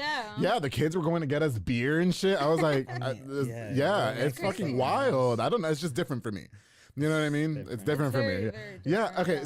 So you've known him since you were a kid. Yeah. Okay. So when I met you, you were with a girl. So I always just thought you were a lesbian. Okay. Basically, who's better in bed, men or women? Well, No, tell us, please. We want to know. I mean, a woman knows how to handle a Thank woman. you. Yes. You right. know? But then again, you can't get the pleasure of a man. No, but like women know what they're doing, right? Because you're a woman. Just like every man that I've been with said I give them the best head because they know I know what I'm doing here. I'm like a master at my art. Yeah. You know what I mean? What were your thoughts about her switching to chicks for a whole minute? Man, for real? Yeah, no. I mean, well, I thought my girl had a girlfriend, you know, so I was cool with it. You know, so what man would object, right? Two birds in one shot. Like, right, hey, right. Oh, so did you think you had a shot with both at the time? No. Well, I thought I was going to get lucky and had two, you know. Yeah. It turned out it just, you know. So you weren't down with all that? No. No, by the time that we reconnected, I had already left the person that I was with. Okay. And then he was going through a divorce. Oh. So that's whenever we reconnected. These bitches ain't shit, bro. I keep telling these. Okay. That's so cute. Okay, so women, it would be safe to say that they know what's going on, the anatomy, you know. So Carlos, you know, she was with chicks for a whole minute. Why weren't you with dudes for a whole minute? What's up? I mean, I'm okay. No, it has nothing to do with being gay. She's not gay. She just wanted to try it. I mean, like I was telling you, like I was a gigolo in Vegas. Oh, it's so hot. I will get higher, but I would not do no like sexual things. But I would do massages on their legs. You know, I mean, oh wow, really? Get paid. Yeah. You know? Okay. And it was nothing between 50 and 60-year-old people. You know. Right. And sometimes it would be dudes, you know. But I mean, that's like, so honestly, great. It sounds so. No, it doesn't. Keep going, please. I mean, we getting paid for this stuff, you know. Like me dripping wax candle on somebody and then give me $500 just for me. Just for that? For that, I mean, baby, if I give you $500, you better get me fucking pregnant, and you better be denying that fucking baby too. What the fuck? Being a gigolo, there's a lot of rules they break because there's people watching too. Like, is that a bad thing or no? It's not a bad thing, but it is. You can charge for those things. Extra. Okay. Yeah. Wait. So wait, I got a question about the gigolo thing for a minute. Okay, so he was a gigolo in Las Vegas, which it's legal over there, right? Yeah. Like you can do that. Okay, cool. So that's why I need to go to Las Vegas and move there so I can hire gigolos all the time, right? Yeah, definitely. That would be. That's my ideal thing. I don't want nothing to do with fucking. I don't want no boyfriend. I don't want no fucking boyfriend, no husband, no nothing. I just want you to come over here and pour wax candles in between my legs, snort coke out of my ass, and leave. That's all I want you to do. Wait. So guys would hire you, but you never did anything like for real. Dance, I would be dance and. How about kiss? No kiss. Nothing. Oh, he's gay. I don't want you to be my gigolo. You know what I mean? If I'm giving you $500, you better be down here doing stuff with that mouth, Carlos. I'm not ready to experiment with that. Yeah. Ruby, but how would you feel? I wonder if that's a double standard in a relationship because, like, you know, you've been with women before. So if he was with men, would that be an issue? I mean, no, because that was his life, you know. I'm not judging him. Dude, there will be husbands. Husbands call me. Yeah. To do their wives. To wives. Okay. You know, I mean, like. It was no problem. I mean, that's $500. That's like, why I got divorced too, you know. Until I got caught up what I was doing. How so? I mean, it was a job. It was a job, and I tried to explain. She still gave me opportunity, but it just, so the ex-wife wasn't down with it, is what you're saying? Okay, got you. She's out of the picture. I mean, hello, hey, how you doing? Like, but Ruby, you like, so if times are getting tough, it would be okay for him. I mean, he's got experience, hell yeah. right? I mean, okay, you got to do what you got to do. Listen, I would pay you to do some things with me. And it's okay because I've been Ruby's friend, so she trusts me. Okay. You know what I mean? No, it was just out of the question. Okay with it. Right. I don't know if we could do it in Texas. That's the problem. You know, I had the chief of police on the. Yeah, but let's go to Los. I'll tell you what. Guys that I went. Okay, shout out to Mauro, Ponce, Aaron, Joe. Who else was with that? Berto. We're gonna go to Vegas again. and we're taking Carlos. So you gotta know where because Vegas, Nevada, yes, and you got Las Vegas, yes. So once you get in Las Vegas, you gotta be in Henderson to do that. Because if you're in Las Vegas, where the city at, you can't do that. I mean, it's different. The different. Everybody has their own rules out there. Oh, it's a different county. So you go to Henderson. It's nothing but high end out there. You know. Okay, got you. And that's where you want to go. Okay, but I can't just take you back to the travel lodge where we stood in Vegas. It's ghetto as fuck. I'll take you anywhere you want. Even to the chicken ranch. Have you heard of the chicken ranch? No, but I'm kind of intrigued now. My legs are getting quivery. Like I just The chicken ranch will give you a menu and you get to choose what you want. Oh fuck, for real? Yes, bro, sir. I just gotta tell you, Ruby, let me tell you something. If I pay your mans to be my gigolo, he better fuck the shit out of me. That's all I'm gonna say. I'm not giving you no money. I mean, that's gonna be up to him. Yes. Okay. Okay, you better fucking pound the pavement out of me. That's all I gotta say. I don't want no fucking candle wax on me. No, listen. Okay, I got more questions coming up about that. But anyway, I feel like we need to get to know you guys a little bit more behind the scenes. So for people, especially for Carlos, who's not from here, but Ruby, shout out to your mother. I know your mom, Frida. Yeah, we used to work together when I was a teenager at Jalisco's. Yeah, she was crunk. And so I don't know if she remembers me. I don't know if she remembers me. But I think does she? Okay, just tell her. She's in Mexico right now. She's been out there for like 3 years now. Okay, got you. Yeah, but I believe she still remembers. I hope she does. Tell her it's me. But so life for you growing up. I mean, are you from Mexico? Are you from here? How was all that like? I was born in Smithville, Texas, which is close to Bastrop, close to Austin. So from Austin. Okay. The whole fucking city. Yeah. We always had ranch, we've always been in the country, and my parents have always had businesses. Yeah. So that's how come I turned out to be a businesswoman. A businesswoman, yeah, for sure. So I did live in Mexico for about 3 years, and then came back to the United States, but we went to Houston. Oh, okay. Katy, Texas. Yeah. And so after there, we stayed there a year, and then after there, we came to Waco. You're cute. Am I what? You're really cute. Am I cute? Yeah, you're really cute. Thank you, Carlos. Yeah, let me. I mean, we need the money for the business, baby. Oh shit! Am I getting hit on my shit? Let's go back to the target. Wait a second, Carlos. Do you want this? Like you can. I'm down. Pay or what? We'll talk about that off camera. Okay. Listen, don't get me in trouble. Carlos, you think I'm good looking? I like Skittles too. Wait, Carlos, how do I look though? For real, look at me. I look like I know what I'm doing. Nah, right? don't do that much. Chill out. Okay. Let me go back to that. But I'm pretty much the whole package, though, aren't I? Yeah. But you get with that's fucking awesome. That just threw me off. Okay. Ruby, does that make you feel some type of way that your man's sitting here like undressing me with his eyes? Like he should be. I mean, look at me. We do need the money. Okay. Listen, I'm fucking. And it's only for the business. Listen, bitch, let me tell you something, Ruby, bitch. Let me tell you something. I have been very open about the fact on this show that you'll never have to work another day in your life if your man starts fucking with me. Just don't come at me with the drama. I don't want to hear it. He's got to be out of my house by 8 p.m. All right? You can't stay the night, but you can do as long as this is getting taken care of.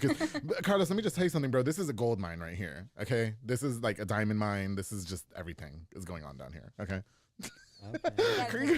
Yeah, Carlos, you're from Vegas originally, or from Mexico. Can you tell us a little bit about you, please? Well, I was born in Chicago. Okay. Raised in Las Vegas. Yes. And my parents are from Zacatecas. Okay. Like she was saying about, like, her parents se conocen pues desde que estaban ellos chiquillos. Yeah. And I'm the black sheep from the family. Is that right? 3 sisters. I'm the only dude. Okay. I mean, everybody thought it was gonna be, from the other world. Everybody thought it was gonna be gay, But, is that right? Yeah. I don't know. I mean, you were just staring me down. Bro. Yeah. Hey, people do to know. Yeah. But we just keep it between us, right, Mike? I got lucky to give me that chance, and you know what? Okay. I grew up, and getting like people talking about, who I was. Yes. And honestly, like I don't got no problem with no gay people. You good? You Gucci over here? Yeah, you just doing you. I'll fuck the shit out of you if I had that opportunity. Done. Done. I'm not. Oh my God. Definitely. This is not going the way. I mean, I'm being real. Okay. But you say that, but when you were a gigolo, that just never presented itself. Oh, no. Okay, got you. There's rules you gotta follow. Can I just know some of the rules, please? Like, just give us a little bit of breakdown. I mean, like you had to stay fit. You know, I was a boxer. Yes. So that's for sure. That's why they brought me up, and I was the youngest one. For Yeah. The whole crew. You know, they say you can run with the wolves, you be pissing like a puppy. Oh my. You know. Yeah. Okay. I had to be a wolf. Yeah. And always staying cut, being shaved. And I was the youngest one, and they would charge a lot more. I got you. You know, I mean, you do have a boss that takes care of this, but you. Yeah. That's not like a pimp, though, right? That's not the same thing. No, because I've watched, gigolos. They have a TV show about it. I think it's like on HBO late at night. It's like an organization. It's like a Ruby girl. It's like a business. That's new. They have like a headquarters and everything, bitch. Yeah, they do. It's like this is the manager. You know what I mean? Like they do. I know these things. It's crazy. They're watching everything. Like, you know. Oh, really? Oh, okay. So you get whoever hires you. I mean, like the people's getting contracts with all these gigolos. I mean, it's all high-end people, you know. Right. And then, like, they're all between 60 and 50 years old. Right. They want that fresh meat. Yeah, totally. Yeah. They didn't want much, you know. I mean, the craziest shit I had done is that I had to wear a elephant thong and then wash some dishes. What the fuck? Lady.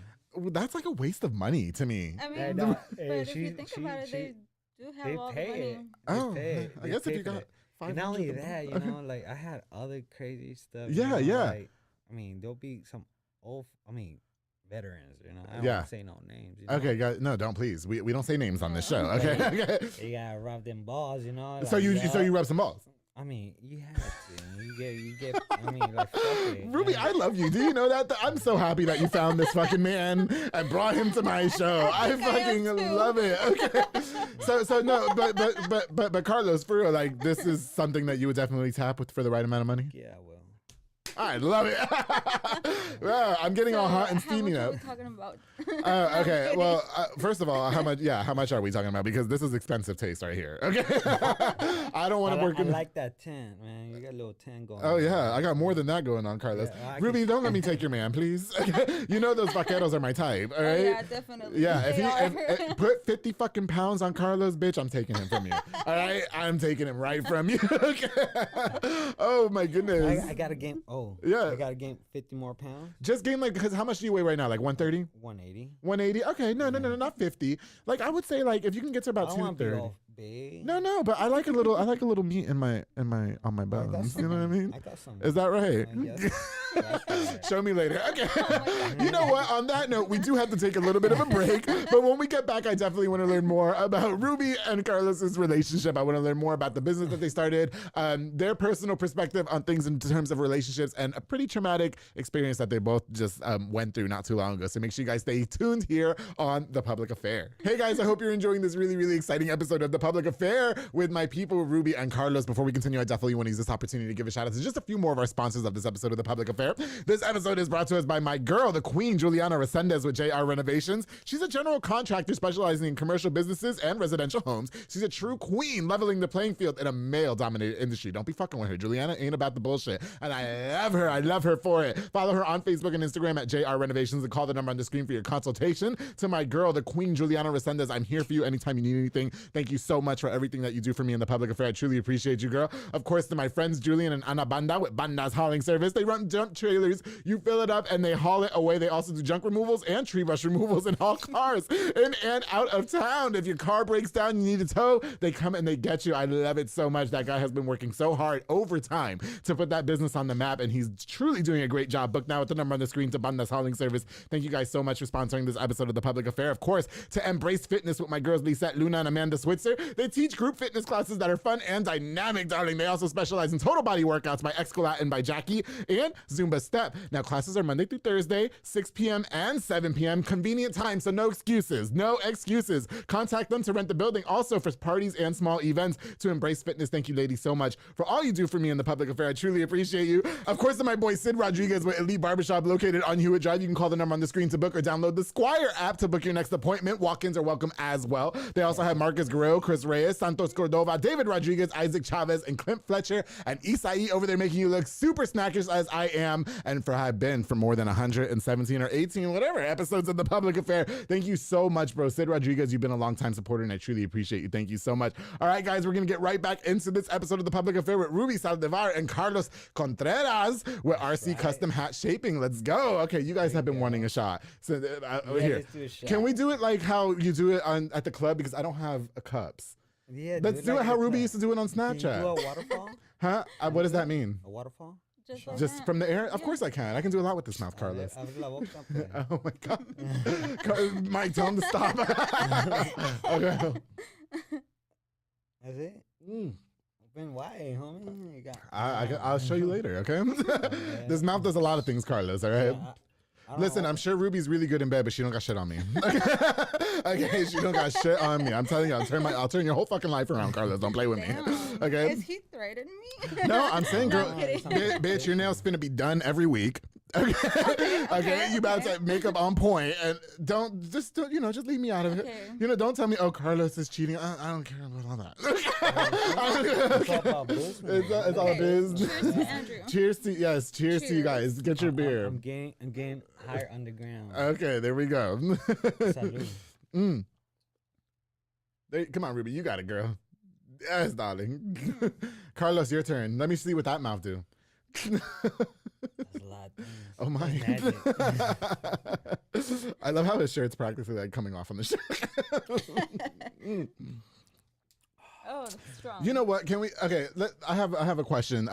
Before we took the break, Carlos, we were talking about your time as a gigolo and all that jazz, and with you just finding out, do you have how do you feel? No, I mean, that's his past, so I can't do nothing about it. But what if you guys so why leave Las Vegas and come here to Waco? Like, why wouldn't it be the opposite? Because isn't there a lot more to do in Vegas? Like, there's a lot. Yeah. I mean, if you're from there, like it's not the same. Okay. When you come in, it's not, Yeah, like, for sure. I was going to the wrong path. Yeah. Okay. I was doing so good. I was a boxer. Mm-hmm. And then messed up my radial nerve, turned into a bull rider. Yeah. I mean, I did a little bit of everything, and I just slowly, I don't know, I got pulled down. Yeah, for sure. And it's like hanging out with the wrong crowd type of thing. And not only just the wrong crowd. Do. It was owing people that it was. I mean, I like that. I saw the fashion. I saw. You were living the high life. Like, I seen the exactly. I was a kid and I see all these dudes flashing and all this shit. Yeah, like, definitely. I want to do the same thing. Okay. And it didn't even took me that long, like as soon as I turned 14, I was like, yo.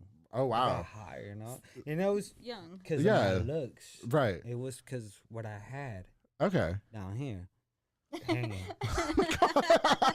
How did everybody know what you had down there? I mean, it's. Just send me pictures later, okay? I'll add you on Snapchat. They start paying attention to that, Like I'm saying. Yeah. I love to wear shorts, honestly. Okay. She knows that. Same. I like these shorts, yes. And when I wear my shirt, you see that bogey, like right there, like that motherfucker's right there, I just love how open you guys are. It's really fucking awesome. And then from there, it just went on, and it started. It was just, for me, the first time when it happened to me, it was so fucking weird. Cause my boy's like, hey, we're about to hire you. Okay. Hire you for what? To be the chick. Why are you guys going to hire me for? Yeah. Yeah, you about to fuck my wife. Oh, wow. Be on camera. Mind you guys, this is all in Vegas, so don't be trying to sue him. Go ahead. Okay. This sounds like more like a porn video. Yeah. Like, no, this is more like what we paying for. This is for me, special for me. Oh, like for him to keep. Yeah. Okay. I mean, he paid. So he wanted to watch you fuck his wife. I mean, he did it so many times. And you were 14? No. Okay. I was gonna say, you gotta clear that context. So you got the whole chunk out. I was like, wait, now we getting don't get my show in trouble now. You were an adult at the time. Yeah. Okay. I was already 20. You were 20. Okay. Don't be getting me in trouble, 14, Carlos. I was throwing wax on people. Oh my God! Yes. Jiggling my balls on people. I mean, it was all like, what the fuck? This is crazy. Like, where was I? Yeah, where the fuck was I at? Where were you when I was in Vegas just fucking in December, bitch? On them, Here. like, like that. They love that shit. I mean, especially white people. They fucking love that. Oh yeah, that white porn is crazy. Have you shot pornos before? Not videos for like. Can I go on Pornhub and type in your name and then you come up? It won't be under that name. No, Ruby, bitch. You know you're never about to have to work another day in your life. What RC custom hat shaping? Nothing. My ass. Okay. I see that. Yes. Have you heard of 89 Latinas? No. Okay, well. Are you on there? There's a code right there. Is that a website? Yeah. 89 Latinas? Yeah. Okay. Why don't you just have an OnlyFans? I don't know if they, OnlyFans. I'm subscribed to Only. Oh, back then they didn't, but they do now. Would you be opposed to Carlos having an OnlyFans right now? No. I tried told her. I told her because I found out. Okay. Plenty of fish. Okay, I remember. Oh my God, do people still use that one? They told me, hey, Carlos, why you not on Plenty of Fish? Okay. I like, well, what the fuck is that? Yeah. And I told her, I was already here in Texas, you know. Yeah. They told me to sign to Plenty of Fish. Okay, what? that's a dating they just I didn't know. Yeah. They just want me to show pictures. I Mm. mean, they didn't want pictures of my face, or no, they want to see pictures down here. You know? I got you. I mean, Carlos, listen, I gotta be honest with you. Okay, I know you really want to fuck the shit out of me, and I really appreciate it. I don't pay for sex. Do you know what I mean? Because fucking me is a commodity. Like it is like. It's a privilege. You know what I mean? Like, I know I'm easy. You know what I mean? But I just like, I just don't. You know, but we'll work something out. Like, if you had an OnlyFans, I would subscribe. No, I don't got none. Okay, but I'm saying if you did, I would subscribe. She gives me a opportunity to do it. Yeah, Ruby, please let him do it. Please let him do it. Yeah, Ruby. Some sexy videos and shit, and like, You know, Ruby, so it doesn't bother you that he was all about this life, or, you know, he seems to be very open to, like, he admitted in front of you to me during my ads that I was very cute and sexy, which I really appreciate. She didn't believe me I could suck my own fucking dick. Oh my God. Until I did it. Did you see it? Did you see him do it? No, I didn't. Do you want to see him do it? No, she, I had to bend all the way back. Ruby, where did you find him? Do you have any family members for me, like uncles? Yeah, I do. Yeah, well, tell them what's up. I'm over here. I make lonche, Carlos. I get up at 5 a.m. I make lonche. Okay. I don't know how they'll feel about this. You know me talking about. You don't have to name their names. Just tell them my DMs are always open. Okay. I do. You know what it is? It's because you're my friend's husband. So I don't know that I would do that. You know. They're in jail. They're in prison. So they need somewhere to go when they get out. I mean, here I am. Just drop the come right in here. I don't gotta drop no soap. I bend right over. Listen, this is taking okay. Okay, so you know what? You mentioned that you were going through a pretty dark period in your life, Carlos. Yeah. Dark period. Okay, so can you talk to us a little bit about that and the things that you were going through and stuff? And then I definitely want to get Ruby's perspective as well. Everything started. With my pops, you know. Okay. Me and my dad. I love my dad. Oh, for sure. I fucking love him. But absolutely. He's still an asshole, you know. Like, okay. You know, he's a dick, you know. Like, yeah. The way he treated me. That's why I am who I am. Okay. And now they don't accept the person that I turned into. But I remember everything, you know. Anyways, I'm like, why to be like him or like her? You're right. Let me be myself. Okay. That's who this is me. And now. I mean, to be honest, yeah. Most Hispanic parents are like that. Yeah, for sure. They don't really. They try to mold you. Yes, they don't really try to motivate you. My mom, they try I know. My mom, the worst. Absolutely. My mom, she knows everything that I was doing. She's the only one. She knew about all your gigoloing and stuff? Did your dad not know about that? My pops my dad thought I was gay. Okay. I mean, And then the fucked up part about it, that he will say in front of people, you know, that I was a faggot and all that. Oh wow, shit, really? You know? That's crazy. Even my dad's never called me no faggot, and I am gay. Like he's never done that. He went to a stream. You know, I don't want to put my dad on blast like that. No. This is just an experience. Shout out to your dad. We love him. I love you, daddy. But, absolutely. You know, this is what happened. That's what happened. That's it. Now he know like that I'm a man with balls. And, I mean, and a penis. I thank him. Yes, I thank him because he the one that he was watching after me to fucking for sure go to the right path. Okay. Because they have their own way. No, I get it for sure. Yeah, but I was like, I was just being like, you know, I just want to do things my way. Okay. Because I had different people telling me what to do. I was a boxer. I was a coach. I was jiggling it. I had somebody to tell me my paper script what I had to do. Okay, gotcha. Where I'm going with this customer. Right. Know? And look, well, you're gonna do this, and that. That's it. And then I didn't like school.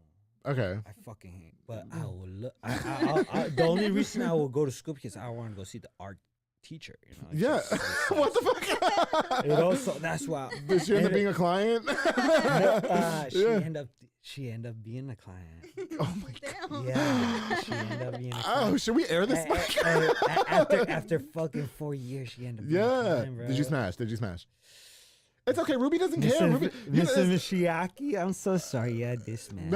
Okay. You know what I love about you, Ruby, and this is why I fucks with Ruby. Okay, and this is why I've been fucking with, because you just doing you. Your man can do him, and there is no.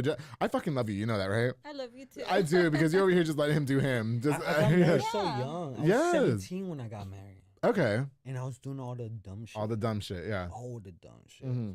I mean, I got married, and then I lost that opportunity being a boxer. And right. I fucked up my radio nerve. Yeah. Bull right. I mean, my family, all my family, Los Amo, like Joanne. Yeah. Lara family. Yeah. The old charreria. Okay. They got their business out there. You know, charros. You know, I'm not Mexican. What is that? Yeah. It's a cowboy thing. It's a Mexican road charro with the big ass hat. Oh, okay. Them big point. Yeah, that's my type right there. Okay, yeah. Instead of calling them PVR and all that, NFR, they call them charros. Yeah. Do different. The ones with the big hat, big Mexican hats. I see. Okay. The pointy boots and shit. No. Oh, okay. That is something else. That's something else. I like them pointy boots. Them do something to me, Ruby. Okay. Listen, I'm Caribbean. I'm Puerto Rican, so we don't do all that. Okay, we don't wear nothing. Okay, no, but anyway, so you know, with the dark path and all that, you know, were you involved heavily in like drugs and stuff like that, or? I end up, end up getting involved in drugs. Okay. I mean, but did you ever? End up turning out to be illegal in Vegas, marijuana. Oh yeah, because you could just like walk around and smoke weed in Vegas. Smoke marijuana anywhere you go. Yeah, for sure. You want to tell me other shop of drugs? I can't say that. No, that's okay. That's okay. You know what? You know, with being a gigolo and stuff, or like a little hoe that you were in Vegas, did you ever catch yourself like in a sticky situation? Like, did things ever kind of go south? Because sometimes that can be scary. You know what I mean? Really. And I was a punk about it. Wow. I mean, we had bouncers. We had some big ass dudes. Oh, so there would be a guy outside waiting for you to finish straddling somebody's balls? Or wow, okay. Yeah, can he come in here too? No, you always have somebody with you. Okay, no, but that's good though. Do you see what I'm saying? Yeah, you always have a bouncer with you. Yeah. So did you ever consider yourself because is there a difference between prostitution and being a gigolo? Yeah, there's two differences. There is a difference, is there? Because they're not technically paying you to straddle their balls. They're paying you for their company, and then you just happen to straddle your balls. Right? Mm-hmm. So like you're just gonna happen to have sex with me when I pay you to come to my house later. No comment. Ruby, okay, you know what, Ruby, but you know, for you though, because you know, like I said, you used to party hard, and you know, we were all there for the activities that we were partaking in and stuff like that. You know what I mean? So, what kind of activities? Ruby, you share. Drugs. Yeah, for sure. You know, listen. I used to hang out with them, and I never used the drugs. You know that. But we yeah. did. Yeah, for sure. So how do you turn? We were never really being out there being a hoe. No, for sure. Never doing that. Right. We just like to party. Yeah, for sure. You just call me a hoe. No, she did not. We just no, but really it's like true. to party. Yes, for sure. You know, we love drinking. We just drinking would lead to the hard drugs. Did the cops ever showed up to the apartment? But never though, right? No, they did. They did. Oh, I was gonna say not when I was there. Okay. You were never around, but we did have at least once we had cops come in. Okay. Twice. Okay, got you. In one night. And you guys never got like caught with stuff? Okay, got you. So what kind of drugs do you do? So I have never used drugs. I used to drink with them heavy. Yeah. I used to drink heavy as fuck with them. Ruby. It's okay. You can share. You know, we don't. I just used to do pills and coke. Yeah. That's Yeah. it. Pills and coke. See, I never liked coke. You know what? I didn't like when they would use pills and coke. I'm not gonna lie. Like I'll just say that. Like it always bothered me. I know you did. You know what I mean? Yeah, because that was just never into that. You know what I mean? And our friend would use pills. Yeah. And he would just sit there like this. You know why I don't like that's it? not fun. You want me to tell you why? Yeah, why? One time I did it. I just snort a good ass line. You know? Okay. Ooh, I was like, bro, my shit didn't want to get up. Right. Doesn't it affect it? It does. Yeah. Yes, it does. Like, yeah. man, what the fuck is going on? Right. I couldn't fuck this bitch. That's it. I couldn't. I ain't like, there's no way. I'm so sorry. Yeah. I felt bad and then I was saying, hey, you're a fucking punk for you. No, but it's true because I used to have a guy come to my house and snort coke right before we did it, and he couldn't get it up. And I'm like, you gotta go. You gotta go. I told you not to do that in my house. Number one, you know what I mean. And number two, like, why you even did it? You ruined the whole thing. Give me some you know. Cocoa Pops, my shit is gone. He loves chocolate. Oh yeah, for real. Period. Do you feed him chocolate in bed, Ruby? Sure Is that do. you do? I don't know what chocolate. Yeah. Bro, Is that like your aphrodisiac? Sometimes, hey baby, you want some Yeah. chocolate? Does it turn him on? Oh yeah. No, I bet y'all sex is amazing. Delicious. Is it delicious? Yes. So is he better than the other women you've been with? Yeah. Okay. Yeah, no doubt. Oh my. I try to be a lesbian.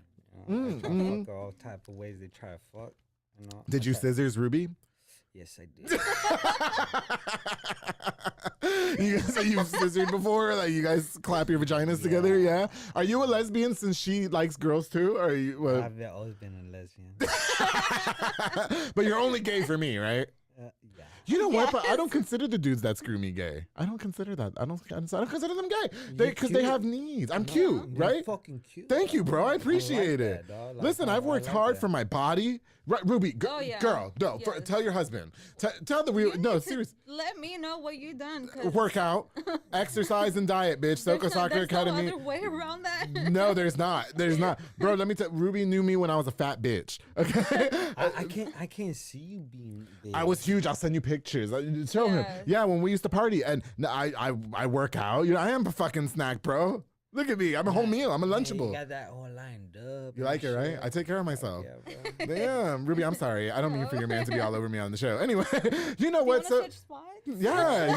I kind of do. Why don't you come sit over here with me? What's up? You will come and sit over I'll here. go sit on your lap. We'll do it for the picture. How about that? I'll sit when we take our picture. I'll sit on your lap. Can we do that? Yes. You pinky swear? Pinky swear. Okay, pinky swear. Here we just pretend. He's like, I don't know if you can. Okay. Remember E.T.? Yeah, there we go.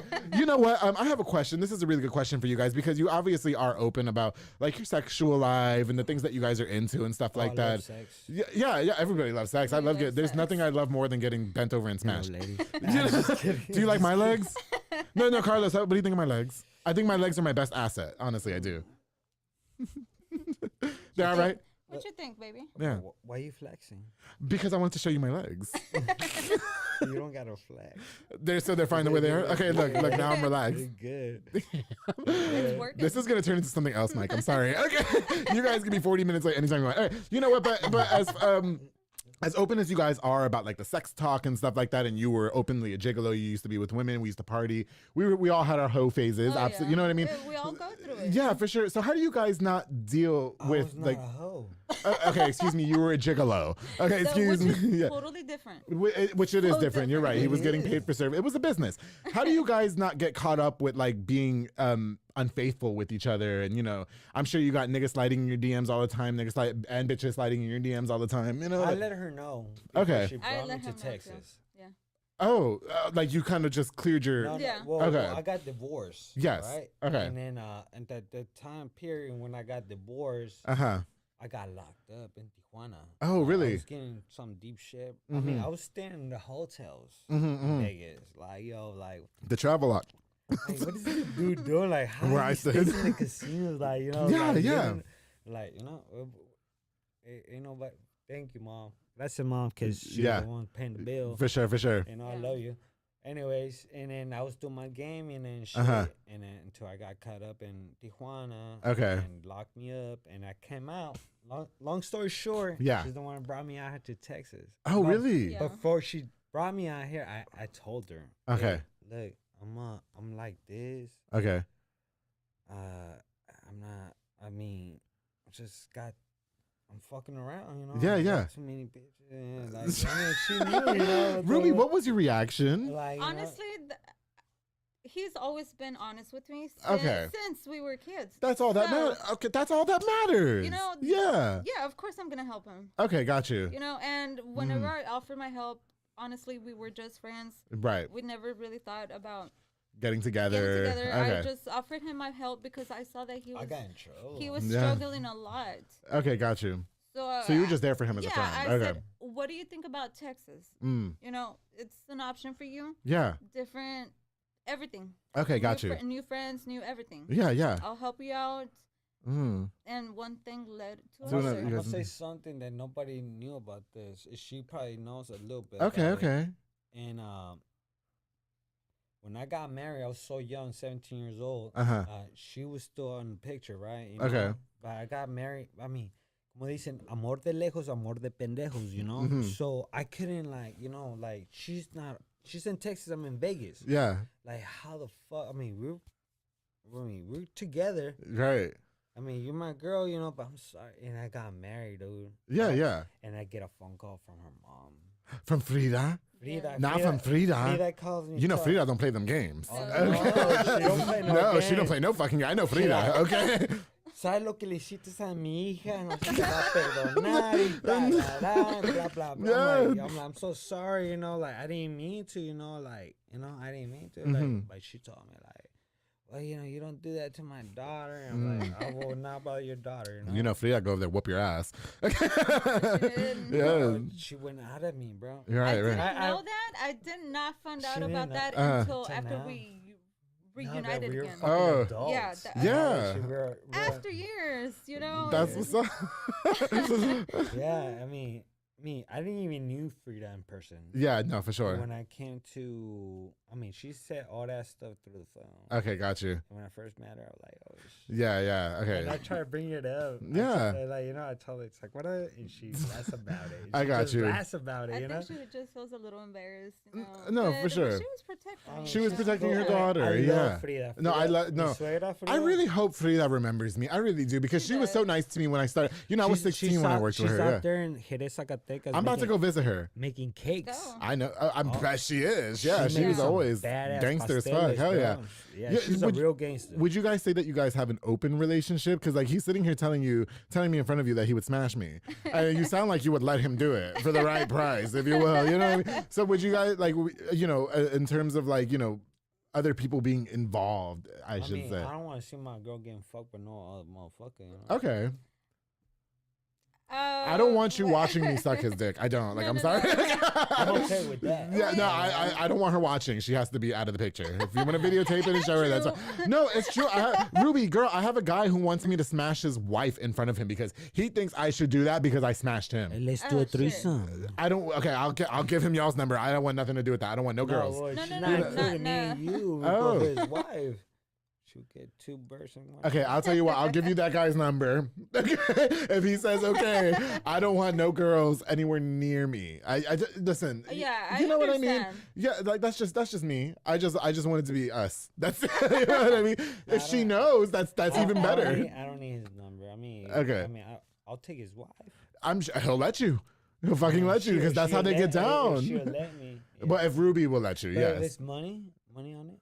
I'm not getting involved in the exchange of and all that. Okay, all I know is that when you want this, Carlos, it's getting this world's about hustle game. No, for sure.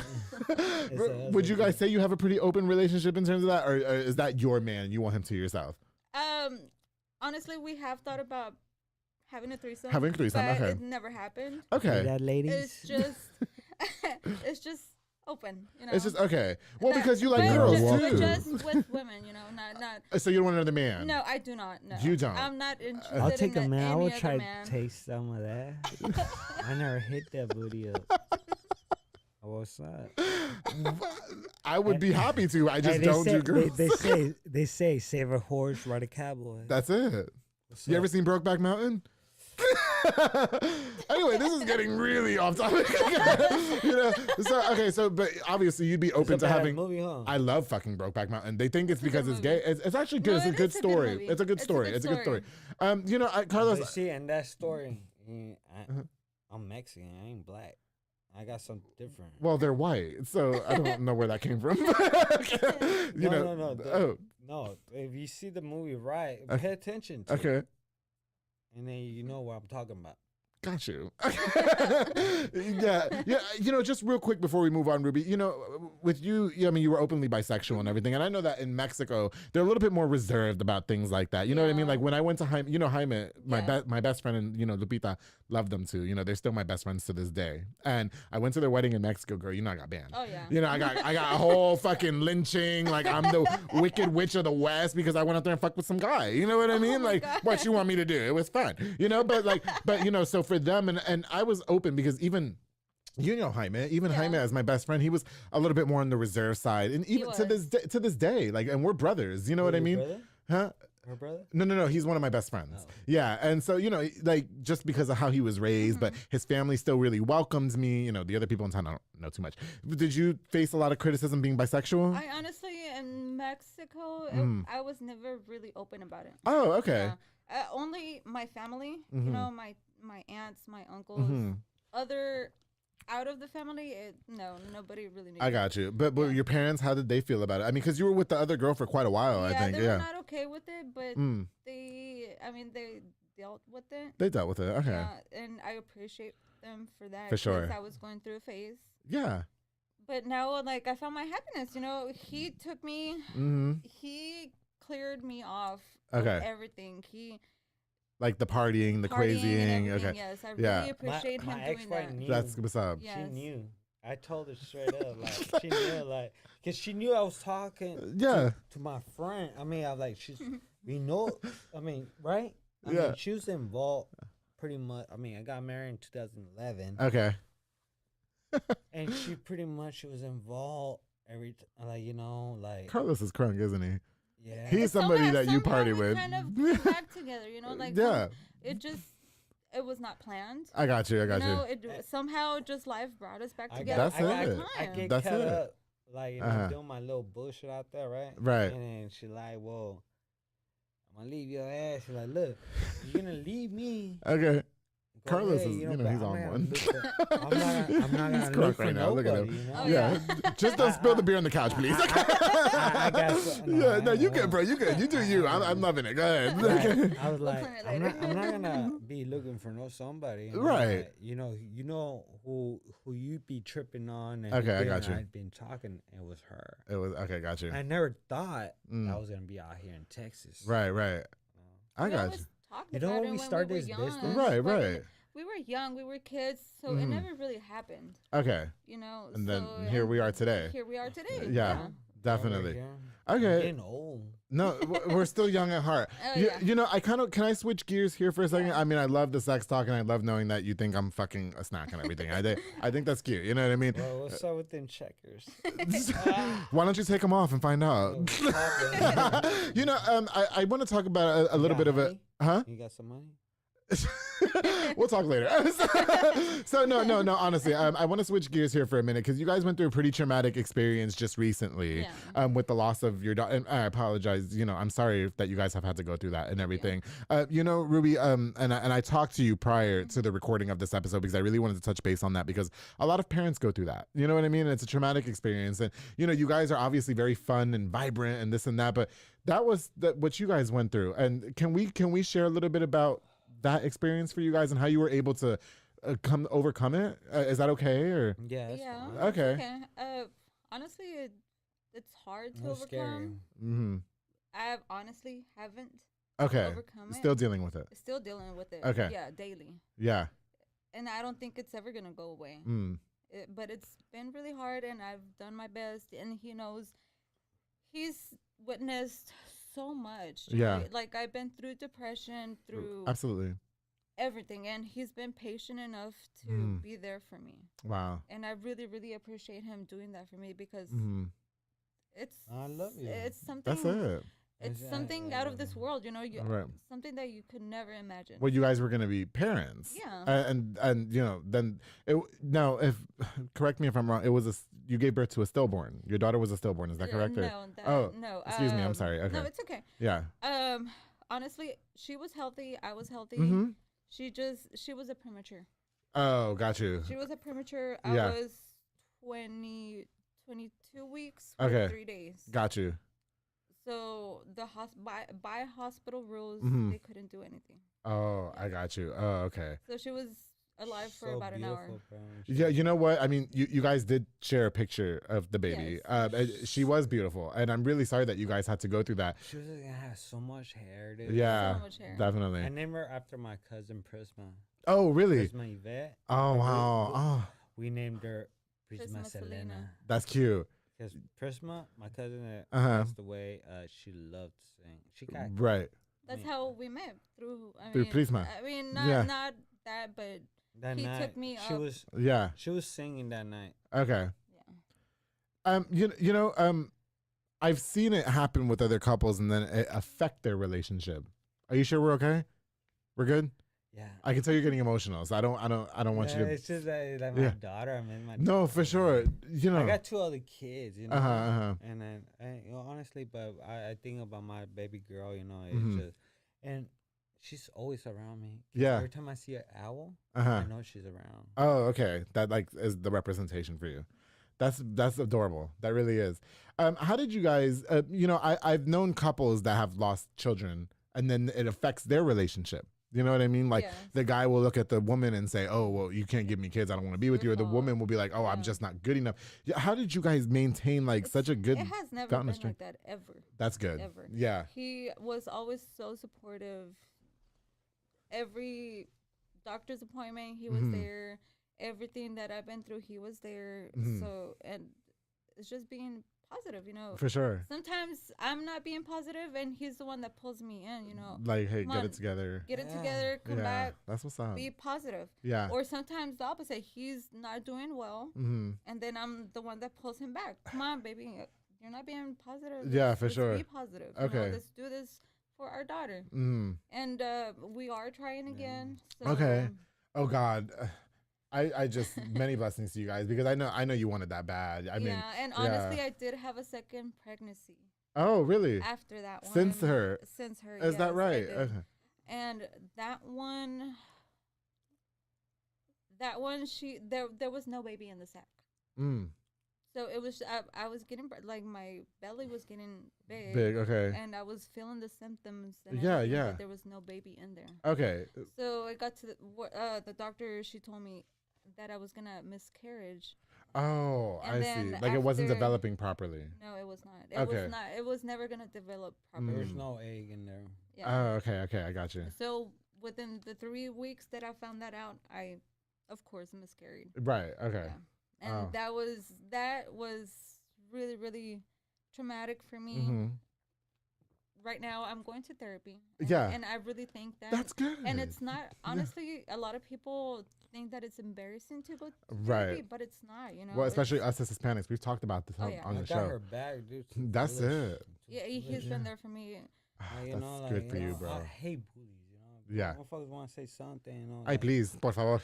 Oh, they can find me. I mean, I love it. I love it. Listen, he knows it. I think it's applaudable that he sticks by you, that by your side. You know what I mean?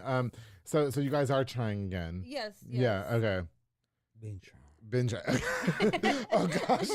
No, well, hey, you might be able to kick something. Is that right? Okay. Yeah. Well, Carlos, you could try and get me pregnant too. No, well, I need to work this motherfucker out. That's it. A little something else, you know, Ruby, just real quick. I mean, we are running out. Need to taste something else. Listen, I don't got no problem with that, Carlos. Don't play with me. All right. Look, like people that knows about it when you penetrate, like when you come out. Okay.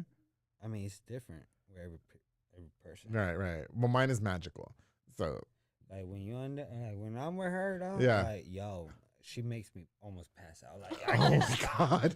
Anyway, wow, I love it. Okay. No. I'm like this all stepped out. Ruby, real quick though, like for any woman that is watching this episode, okay. I love both of you, you know that. For anybody watching, this episode and that is going through the same thing that you went through, what's the advice to the woman or the man going through that? Just stay together. Yeah. Honestly, stay together and be positive. Yeah, okay. That's the main thing. And talk your problems. That's it. Bring your old shit, wherever y'all did in the past. No, in the past, don't do that. I got you. Like don't do that. Y'all stay positive. And then if y'all believe in God, because anybody could be your God. Just have that good vibe energy all the time. Right.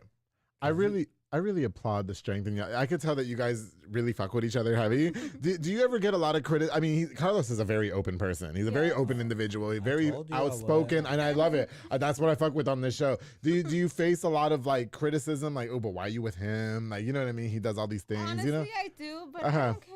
You know, I've always been the girl that doesn't care. Yeah, Ruby never gave a fuck. so that's why he's with me, you know? Yeah. That's why we're together, because we both don't care and we know what we want. That's it. Do you feel the same way, Carlos? We know what we want.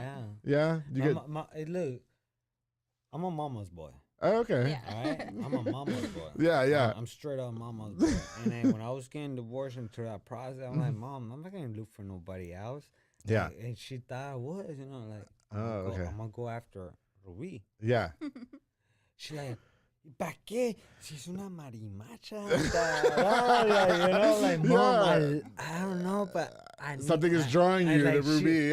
She's always been in my life. Yeah, you know? for sure. I've been talking to her. I got you. I give myself opportunity. She give me the opportunity. Right. My mom loves her to death. That's what's up. And I love his mom. She's always been there for us. Okay. She was the only, when I got locked up in Tijuana, she was the only, only one contacting me. Dog. That's it. Writing the letters. So you did you always low key know that you were gonna end up with Carlos? I mean, I always imagined it. Yeah. Did you imagine him when you were with girls? Did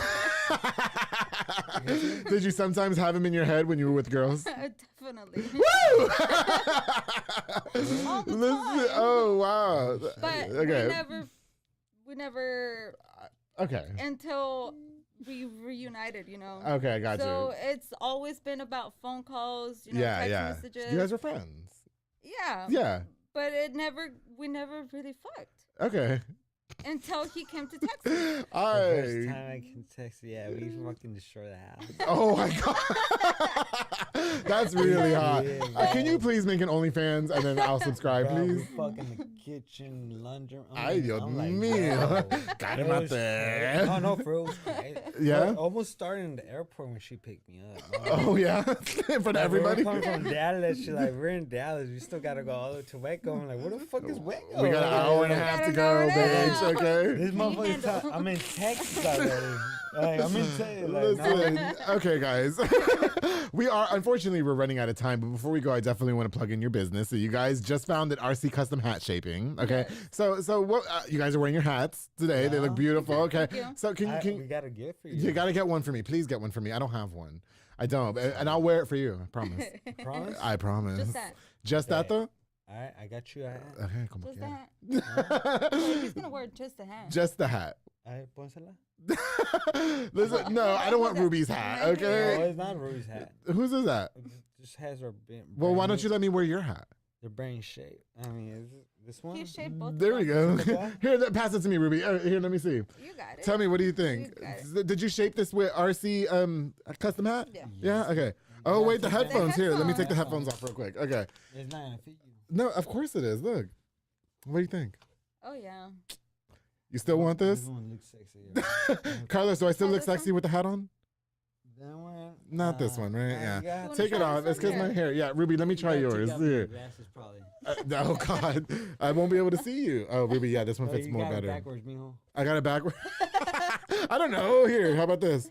There you go. Oh yeah, that looks There you good. go. There you go. Now will you take me? Nah, yeah. You see, now that's more shake down. Yeah. Okay. Here. Why don't I take the glasses off? Now what do you think? Damn. No, okay, so Ruby, can you talk to us That's a little? yours. No, that's Ruby's. I can't take her hat. Get me my own hat from RC Custom Hat and Shaping. Okay, so who founded the business? What inspired that business for you guys? Both of us. Okay. Honestly, it was both of us. Mhm. We were really tired of Cavenders. Right. just not doing anything, you know? Yeah, okay. Cavenders. No, don't shake Cavenders. All right, let Cavenders be. All right. I love Shout out to Cavenders. Cavenders. Yes, okay, we love Cavenders, We okay? do. They got them Egyptian cotton sheets. Yes. Okay. No, honestly, it was both of us. Okay. I never really seen him shape hats Okay. until just recently, Mhm. My and, nephew. and I was like, damn, you do that very well. Okay. Because my sister was tripping on my nephew, bro. Yeah, for sure. We were in Mexico in vacaciones, right? Okay. Yeah. And my nephew, man, my sister said she paid $800 for her hat. It Oh. was pelo de conejo. Okay. It was rabbit fucking hair. Yeah. Like, you know, and she was like, his hair was all fucked up because that fool, he's a kid. He was Yeah, playing in for the sure. rain with his fucking hair. Yeah. And they couldn't shape it. So one day I was bored. We're in Mexico, and I just seen a steamer. And I see the hat. I'm like, man, you know what? Oh, so you're gonna do it? Let me do it. Do it yourself. Because I Okay. used to do it when I was 14. Yeah. I mean, I did it for Sheplers. Yeah, shout out to Sheplers out there in Nevada. Take your husband to the house. Okay, Ruby. Sheplers. Yeah. You know, Boot Bar? He is Boom ready bar? to go home. Oh, okay. Boot Bar? I feel like we're at the bar, like at a party. You know what I mean? The husband really needs to get to the house. Yeah. Okay. No, You no. know Boot Bar? No, I've never heard of that. No. Boot barn? Boo bar? Boot barn. No. What is that? Yes, have it out here in Texas. I've never been. It's a fucking. It's a it's a cowboy Western hat. store. It's a Oh, cowboy hat. I don't It's wear like cowboy hats. I'm from New York. It's We a don't wear cowboy hats. Okay. store. Yes. Like Cavenders. Oh, boot barn. Yes. I thought you said food barn. I was like, what the fuck are you talking about? Okay. Hey, it's a new business to start, too. Well, no, but you know, I don't have cowboy hats. You know what I mean? Oh, So, well, I got you a cowboy hat. well, please bring it to me, No, okay? You will? It's a promise. Yeah. All right. bring it I'm to gonna be you waiting tomorrow. on it tomorrow. Yeah. Bring it to my job. What time? I'll let you know. I'll text you. I'm off tomorrow. Bro. Oh, baby. I'm getting off tomorrow. No, okay. So with the business, I mean, so you guys started it. I mean, he knew what to do, whatever. So, you know, in terms of that, how have you been building clientele and stuff like that? Do you find Honestly, it hard or? I just went to social media. Okay. I just did the Facebook page, started adding people, Right. and we've been getting customers. For sure. We just recently, or he just recently shaped a hat, 26 years old. Oh. You know, Yeah, this hat has been to championships. Yeah. Everywhere. Right. He really loves this They hat. don't make this hat no more. Yeah, they do Right, not. okay. Don't And when you make- reshape the hat, it's to make it more like how y'all's are, right? Like the just. customer, when I brought it back, he almost cried. Are you for real? Yeah. Oh, that's cute. Yeah. Yes. You He know, was he made me amazed. feel Yeah. so good. That's good, bro. No, Well, for- because then you guys take a lot of pride in the hats. Like that's a Yes. cultural thing. Yeah. He And wore that honestly, hat for all his kids' events. Oh wow. Yeah. It's just a And you revived it for him. Resistor Yeah. 200X. Ajá. Está en Facebook. La pueden mirar. 300X. Ya no la hacen. Nobody makes it no more. Right, I right. mean, people can go ahead and try search. I mean, there's Right. a couple out there, but they're gonna cost between $3,000 to $4,000. You know? Bet. Okay. This hat, when he gave to me, estaba all polviada and everything. Yeah. And I was like, man, like, you know what? Well, Okay. I gotta talk to you first. You know, yeah, I'm gonna take it. I'm gonna take it for 2 weeks. Yeah, okay? yeah. I'm gonna play with it for 2 weeks. Yeah. And then you Yeah. made it good. Yeah, bro. he was Brought it pleased. back to life. And I think it's a business that you guys, like I told you on the phone, I think it's going to do better than you possibly think, because I was friends with somebody that wore the hats like that. He was obsessed with getting in shape. Yeah. These 2 hats? Uh-huh. They were smashed up. Yeah. We got them out of the store. And you fixed them up. I fixed them. And it really depends how the customer wants the shape and how they really wear it. Yeah. It's all about the customer. Okay, got and you. how they want it. Okay. So So we communicate with them Mhm. and ask them how they want it. Yeah. And we, as the process goes, we send pictures to see how they want it. Oh, and if okay. it looks good to them. like this is how it's going so far. Okay. There's people out there that, you know, they got hats put away, or they're from their grandparents and they don't want to, like, you know, to touch them because it's from somebody that left behind. For example, And they're they don't know what to do. They don't want to wear them because it's out of shape. For sure. Bring them to me. That's what's up. And Okay. I promise you that baby. It's gonna be back Gucci. alive. Yeah. So how can we reach you guys? How can we? We got Facebook, Instagram, TikTok, Yes. and our cell phone number. Okay. At 254-640-4940. And the social medias, plug them in real quick. Social media, RC Custom Hat Shaping. Okay, that's what's up. You guys, unfortunately, we are running out of time. I hate to cut it short, but we do have to go. I truly appreciate having both. You know, Ruby, first of all, it was so good to see you. It was so good to catch up with you. You got a great fucking man here. I love Carlos. I love me some Carlos. Now, Carlos, tell the viewers one more time that I'm a snack, please. We'll never let him I look good, though, don't I, Carlos? Just tell me. Do it in Converse, you do. Yeah? Do you want me to take the Converse off? Let's take a shot to that. Okay, take one more shot. You want me to leave the Converse on? I can put my legs behind my head. Okay, go ahead. I like these shoes on. You do like these shoes? Yes. Do you like these shorts? Yeah, I love them. Oh my. I Okay. just don't like the shirt. I'll take it off for you. Yes. Okay. You gotta open the mouth wider, bro. I told you I got you later. I'm gonna show you my tricks. Okay. I can definitely open this mouth. Carlos, Ruby, I love you guys. Thank you so much for coming on to the Public Affair. I love you for coming to your show. Thank you. No, I had a good time. It was fun. I enjoyed it. And of course, if you guys need any services for your hats, you know, all the vaqueros, everything, they can reach out to you at RC Custom Hat Design. Underground Gigolo. There you go. If you need a gigolo. Thank you guys so much for watching this episode. To Ruby, Carlos, thank you guys so much for coming on to the Public Affair. Before we go, don't forget to like, share, and subscribe. And of course, I definitely want to use this opportunity to give a shout out to just a few more of our sponsors of this episode of the Public Affair. This episode is brought to us by Soko Soccer Academy with Dominic Gutierrez and Ariana Gutierrez, located at 3304 Franklin Drive. They offer team, small group, and individual skills training, and they have elite skills training to make your kid a superb star athlete. Open play is Monday and Wednesdays for ages 16 and older at 8:30 with Morrow, aka Silly Buns. I call him Silly Buns because he's short and aggressive. Only $5 to play. Follow on Facebook at Soko Soccer Academy and on Instagram at Soko Soccer 254. To Soko Soccer Academy, thank you guys so much for being a longtime sponsor of the Public Affair. Right behind them, we got Montezuma Boxing with Edward Barragan and George Falcon. Yes, listen to this. You ready? What? There are boxing gyms dedicated to train you to be a superb boxer, and of course, to get into shape, they offer walk-in workout classes at 5:30 a.m. and 7:30 p.m. And of course, you can sign up for boxing classes to improve that hand-to-eye coordination and overall better physical condition. I got you, bro. Montezuma is training absolute champions. I'm gonna give you their card. Call the number on the screen and follow on Facebook at Montezuma Boxing. Thank you guys so much for sponsoring this episode of the Public Affair. Of course, the VS Transportation LLC, Pelon Villa and Yasmin Landeros, they provide power-only services locally and over the road at an affordable rate. They also move freight in a dry van, such as box items, palleted materials, most retail dry goods, and more. They also provide hot shot services, darling. They're independently owned. Call the number on the screen today for more information. To VS Transportation, Pelon Villa, Yasmin Landeros. Thank you guys so much for sponsoring this episode of the Public Affair. I truly appreciate you guys. Of course, the J Pedal and Poke with Junior Fuentes, Thomas Roberts, and the entire family. They provide delicious Japanese savory crepes and poke bowls. They also have handcrafted Thai rolled ice cream for dessert. You can choose from the menu or create your own, Carlos, because I like to be in control. Shout out for my mom and my dad. There you go.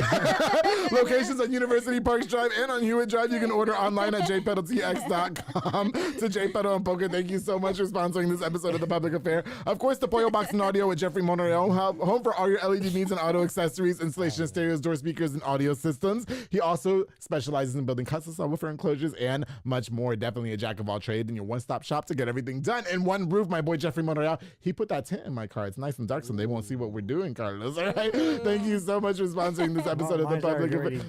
Oh shit! And so one more to my boy Junior Banda with Fat Boy Michelada and Botana. He provides the best michelada and botana plates for yourself or for a party with a menu of a ton of different items, including botana bowls, chamois, pickle, and more. They're locally operated, so make sure you get the best and not the rest. Follow on Facebook and Instagram at Fat Boy Michelada y Botana and place your order now. They're amazing. How? I'm gonna get them for you. They're delicious. Fat Boy Michelada y Botana, thank you so much for sponsoring this episode of The Public Affair. To everybody who tuned in, I appreciate you guys. I had such a good time with Carlos, my girl Ruby. We go back. It was so great. So great. Get your hat shaved. One more time to business. RC custom hat shaping. There you go. And don't forget, darling, to always keep it between us. That's it.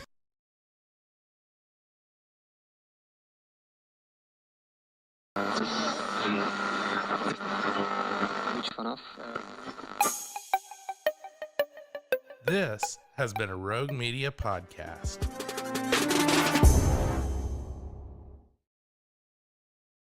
Hey guys, how you doing? It's me, Andrew G, and thank you for tuning into this episode of The Public Affair with Mr. Cameron and Miss Claudia Gomez.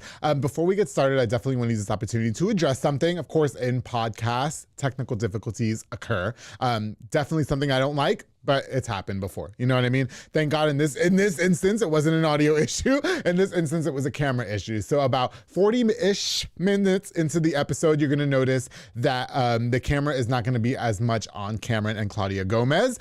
That is because their camera, for whatever reason, froze in the middle of the episode.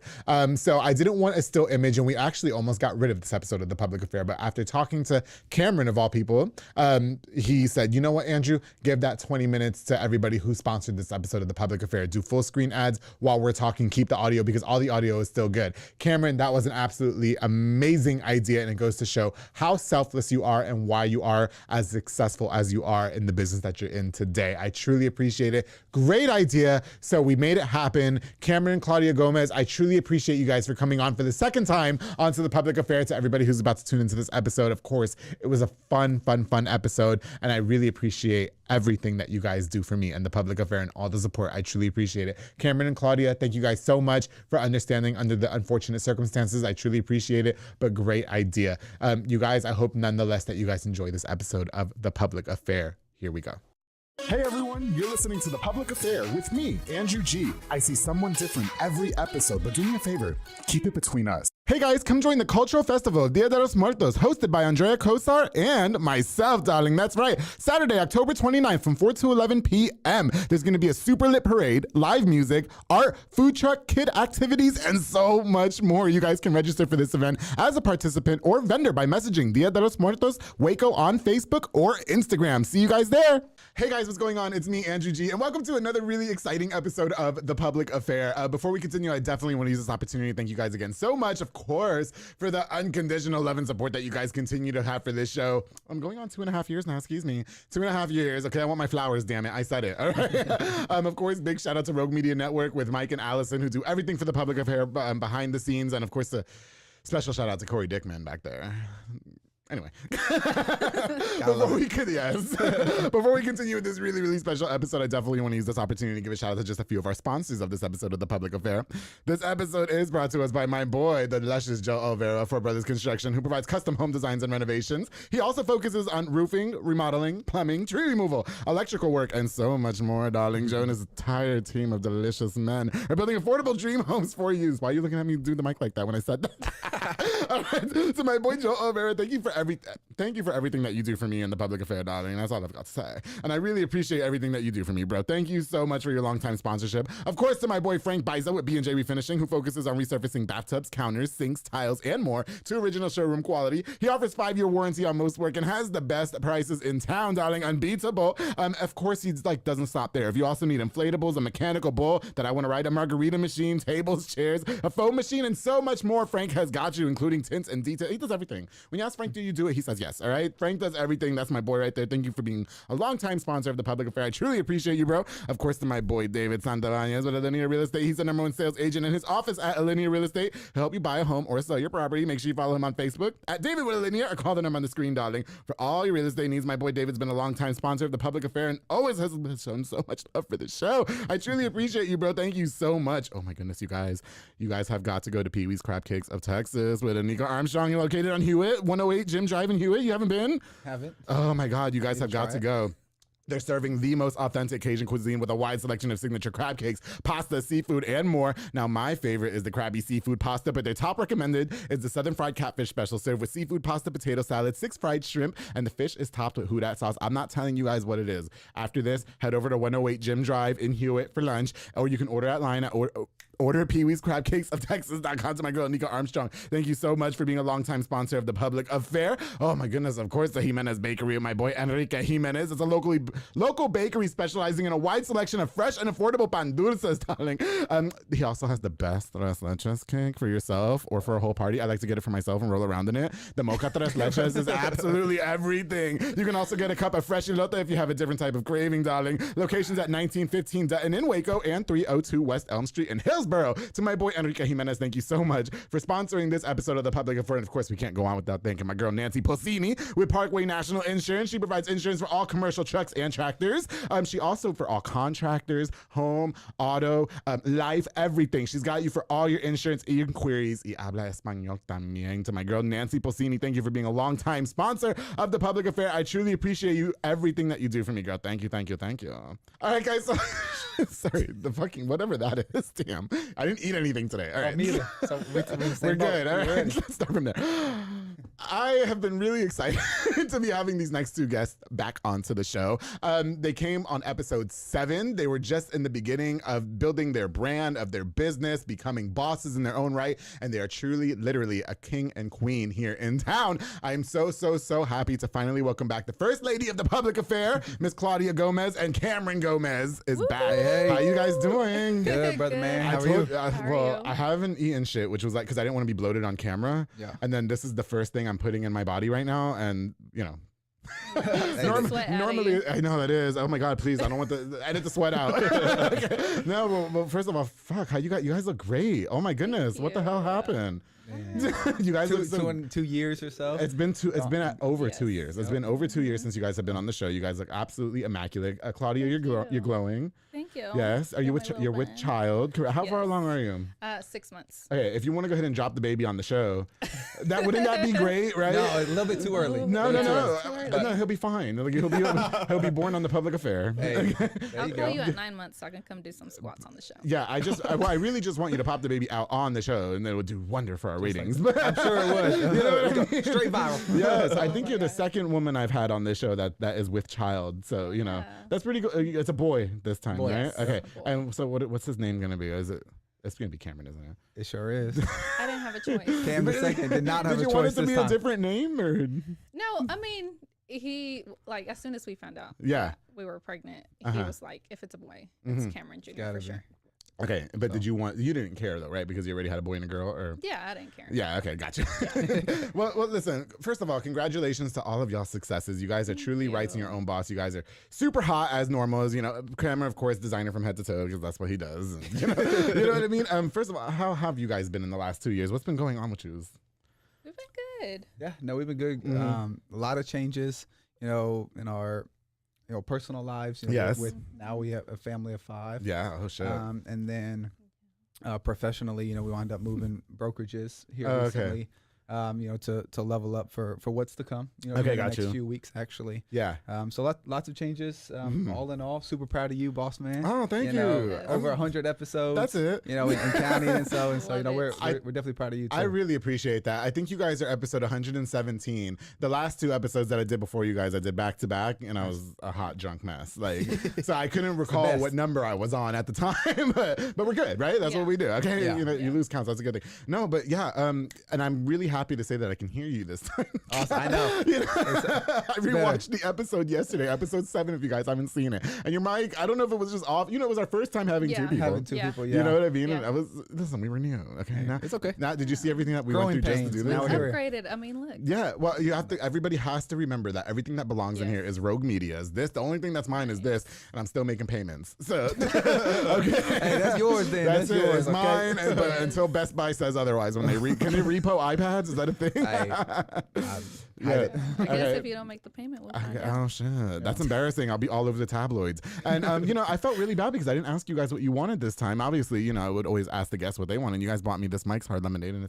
it's actually rather delicious. I love it. Anyway, you guys are no longer the CCG team. I just found that out this morning.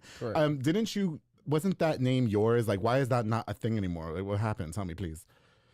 Yeah. So pretty much, so we ran the team, Cameron and Claudia Gomez. Right. And so it went great for several years, but then now that we're transitioning into this new role for myself, which is me becoming a broker. So we kind of step away from the team aspect of things to where I can then take over as the actual broker and head of the entire brokerage, the agency. Oh, gotcha. And so it's not really a team anymore to where I level up at that new position, and then everybody else is just kind of their own individual agents. Okay, but we still, like, nothing has changed. We still have our Monday morning meetings. Mm-hmm. We still do everything as a team. And as as a group, that we keep that camaraderie and keep everybody rocking and rolling together. But as far as Trek and the Texas Real Estate Board and whatnot, that had to go away so this new position can kind of be. Okay, so when you guys say that you changed brokerage, I don't know what is it? Brokerage. Okay. It's almost like changing jobs. Is that almost like what it is, like in the realtor world, or? Yeah, kind of. Yeah. So not technically like job descriptions. We're still realtors. But just companies. So we were with company. Company A. Now we're with company B. So now we're just. I was gonna say, is it like how my radio career went? No. Let me ask you this. I quit, but then they let me go. Is that fired? Like, I don't know if that's fired. No, you quit first. I quit first, and then 2 days later, that little bastard was like, "Oh, we're done here," and I was like, "Fine, bye." Well, it doesn't count. It doesn't You were testing the waters to see I put the 2 weeks notice. He just gave me 2 days. He just let you off. It's all good. Whatever. We still have this. Okay, so you guys have been busy building your own. I mean, separate. Like you said, team. It's just not the CCG team. I mean, do we have a new name for it, or? Yes. I mean, right now we joined Century 21.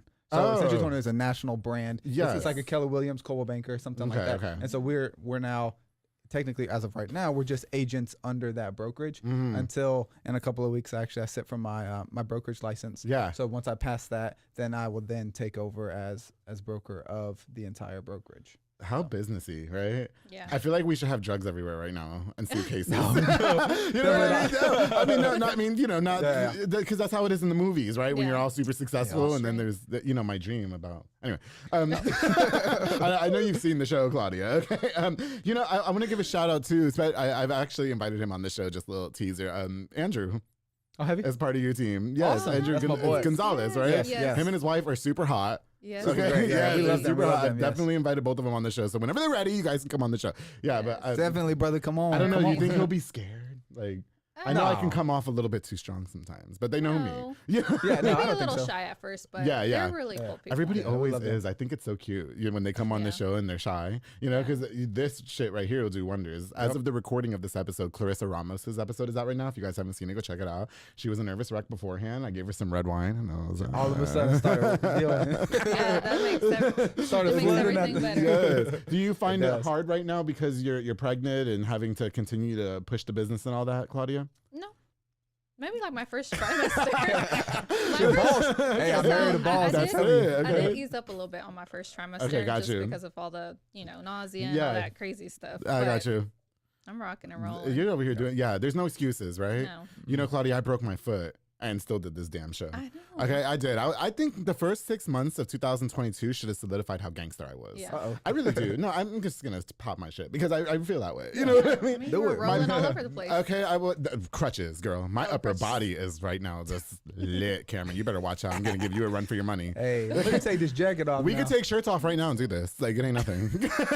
Hey, you said something about getting your ratings up. Yes. I got chest tat. Well, Cameron doesn't care. Or excuse me, Claudia does not care if you do it in front of me. but in front of these other guys, they can't. You're right. Do you guys Let me go get my ones. Oh, so you're gonna pull up on my viewers now, Claudia? Come on, girl. Okay. Do you guys? I'll get to that later. Okay. I'm jumping ahead over here. I'm sorry. I'm so excited to have you guys back. All right. As far as the struggles in transitioning and everything that you just said that you're with a different brokerage now, and now you're having to build your own team again. Did you guys find a lot of struggles in that and all? Like, who fits the mold to work with you guys, if that makes sense? You know what I mean? Yeah. Struggles.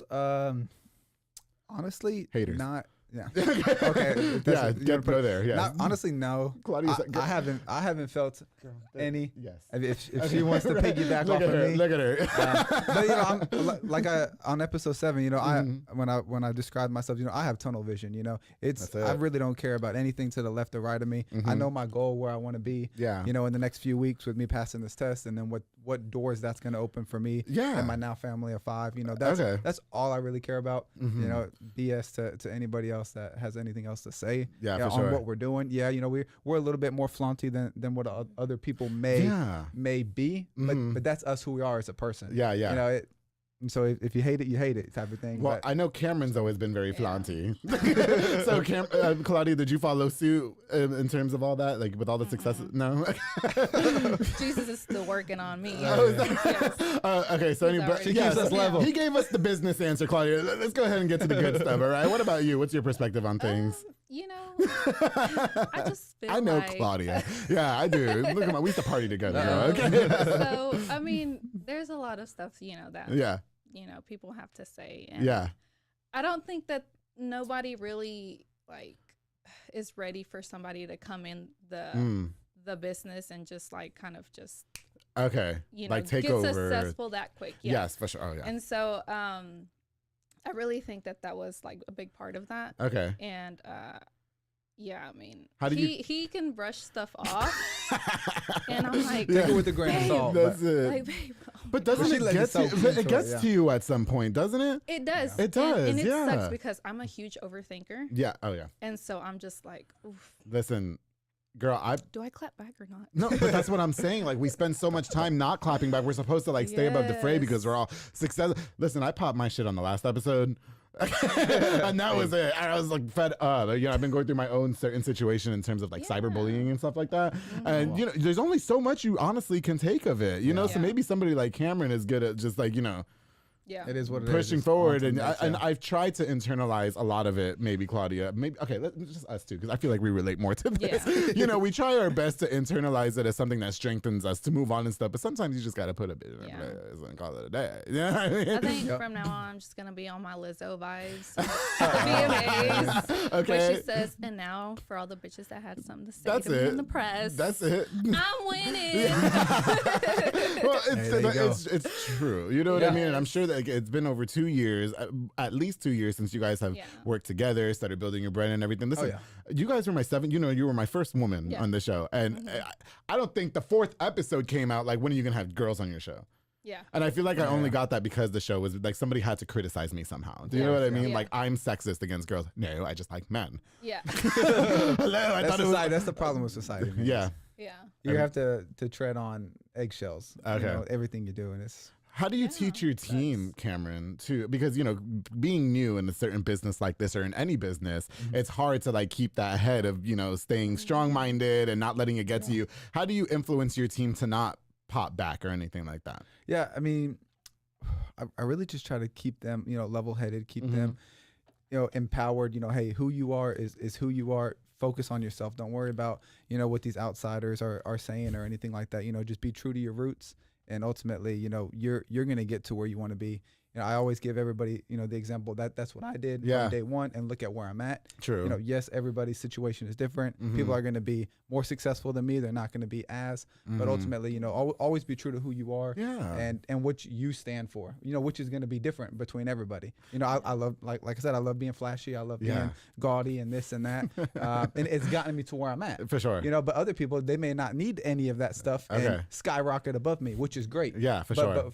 But for who I am and what what makes me happy. Yeah. Is doing stuff like that. And so I just love watching Claudia's face the whole time. You're like, Claudia looks like she's got some shit to get off her chest. You know what I mean? Like, Claudia, tell us. No, I mean, he's right, you know. Yeah, okay. That's the best thing you can do, you know. It's stay just above kind the of brush fray. them You're off. right. And, I'm just to a point right now where I don't even fucking care anymore. Like, that's, Yeah. you know what I mean? I'm going after the jugular for everybody. Yeah, that's what we do. Okay. When you guys are building your team, because you guys got the Andrew Gonzalez, who he looks like he's doing his own thing. You know, killing it. He's over there killing it. He just got his license like 5 minutes ago. Yeah. And so, what is building the team like a collective effort between? I mean, is it something that you guys talk about in bed, or you guys like? We don't talk about that in bed. Oh my! We don't talk about teams. It's Can I just one-on-one. give you guys a shout out for that? You know, I got a tour of the mansion that you guys bought by me. Okay, and the shower. Oh, the shower. Cameron, if you can I borrow y'all's shower one day, please? Just depends what I don't know. you're Only doing can it. clean it afterwards. I'm gonna fuck some shit up in that shower. I'm not even gonna front. Hey, just clean it. Just clean it, please. You guys, We'll the be all right. shower is immaculately big. Can I give a shout out to your shower? I'm not trying to give away your Shout house. out, shout out. You know what I mean? The shower is immaculately huge, all glass. I mean, is that what happened there? Or oh, you guys said you didn't even use the shower. You have No, not, we don't use it. We don't use the 3 shower heads. Yeah, we don't use the 3 You know, we shower don't have that third person in there. Okay, but so wait, but do you guys used it together? Is what I'm asking. Oh, Yeah. yes. Yeah. No. multiple. Well, listen. The third shower head is something for us to meet in the middle. Listen, I can't share my men's neither, Claudia. Like, you know what I mean. But the big giant shower, when I walked in it, I just imagined myself and some other people. Like 50 Shades of Grey scene. I mean, yeah, I just want to get pregnant in your shower. That's all I want to say. Okay. No, but anyway, okay, no. So building the team. So how do you guys collectively come up with that effort together to choose? Okay, let's put this person under our wing, this person under our wing. You know what I mean? And, Yeah. No, I mean, we talk about it. And I think for the most part, a lot of the people that we do have is people who have come to us. yeah, for sure. And I think that they like what they see. Okay. And the success that, because we do put Yeah. everything out there, they like to see that and, okay, they're actually doing something. Oh. Let me, you okay. know, go join. For sure. Yeah. And, you know, I think that, you know, most of our team is doing Yeah. very well. Very good, yeah. When they see the shower with the Yeah. 3 shower heads, do you let them in your house? Yeah. Yeah, no, yeah. That way, I want to work for you guys we because watch of that. Cowboys so. games and you know, Oh, we have team parties. Team Just leave barbecues us and ladies stuff. in the kitchen where we belong. We're making the appetizers. You know what I mean? Oh God, I have to give I really have to give another shout out to my boy Pablo, who is working yes. very hard to do his He's coming realtor soon. license. He's coming soon. He's so- coming soon. Yes. I am rooting for you, Pablo. If you watch this episode, I got it. really am. He got it. He Great does guy. got it, and and he's hot too. So Hey, Marissa, watch out. I love Marissa. I taught her. I do. I've hung out at their house. We're all friends. Nice. We are all friends. I saw you at the Tres Años. I was a little drunk, but okay. Anyway, you know what? But you know, Claudia, because if I recall on the last episode, and correct me if I'm wrong, you didn't go to college. No. That's still and you did go to college. yeah. So do you find any more challenges, I guess, like being in this successful corporate world, if you will, without a college education? I mean, a lot of people can't believe I didn't go to college either. Like, I don't know why they think I went to college for broadcasting communication. Yeah. Like, nah, I'm just really talented and hot. Maybe. You know what I mean? Yeah. So do That's you all find, you need. Yeah. Do you find people, not to make it political or anything, but because you are a woman and, you know, maybe you have less education than others, do you find it hard setting your mark in the I the thing in as don't. well? I'm a good sponge. I like to call myself. I like to listen. You're the baby in there, right? Oh my God. Soaked it up. Oh my. And so anytime like he takes me to like Yeah. you know meetings or whatever the case may be, I just sit back and listen. Yeah, for sure. And I get a lot from that. So, Okay. Yeah, I mean the only thing that I feel like has been a challenge in the fact that I am a woman Yeah. is in my flipping business. Oh, okay, yes. Yeah. Which we're definitely going to get into here in a Yeah. minute. Okay, guys, but we're going to take a quick break. And when we get back, we're going to learn more about how their relationship affects their successful business. I have a lot of steamy questions I want to ask that has a lot to do with the shower in your house and the bidet that you've never used, which let me take this opportunity before the break real quick to promote bidets.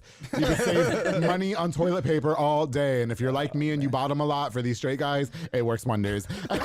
So make sure you guys stay tuned. We'll be right back. More with my friends, Cameron Cameron and Claudia. I'm so excited that they're here on The Public Affair. Hey guys, I hope you're enjoying this really, really great and salacious and fun episode and hot episode of The Public Affair. Before we continue, I definitely want to use this opportunity to give a shout out to just a few more of our sponsors of this episode of The Public Affair. I got tons of sponsors now. Remember episode 7? I think I had like 1. What's up?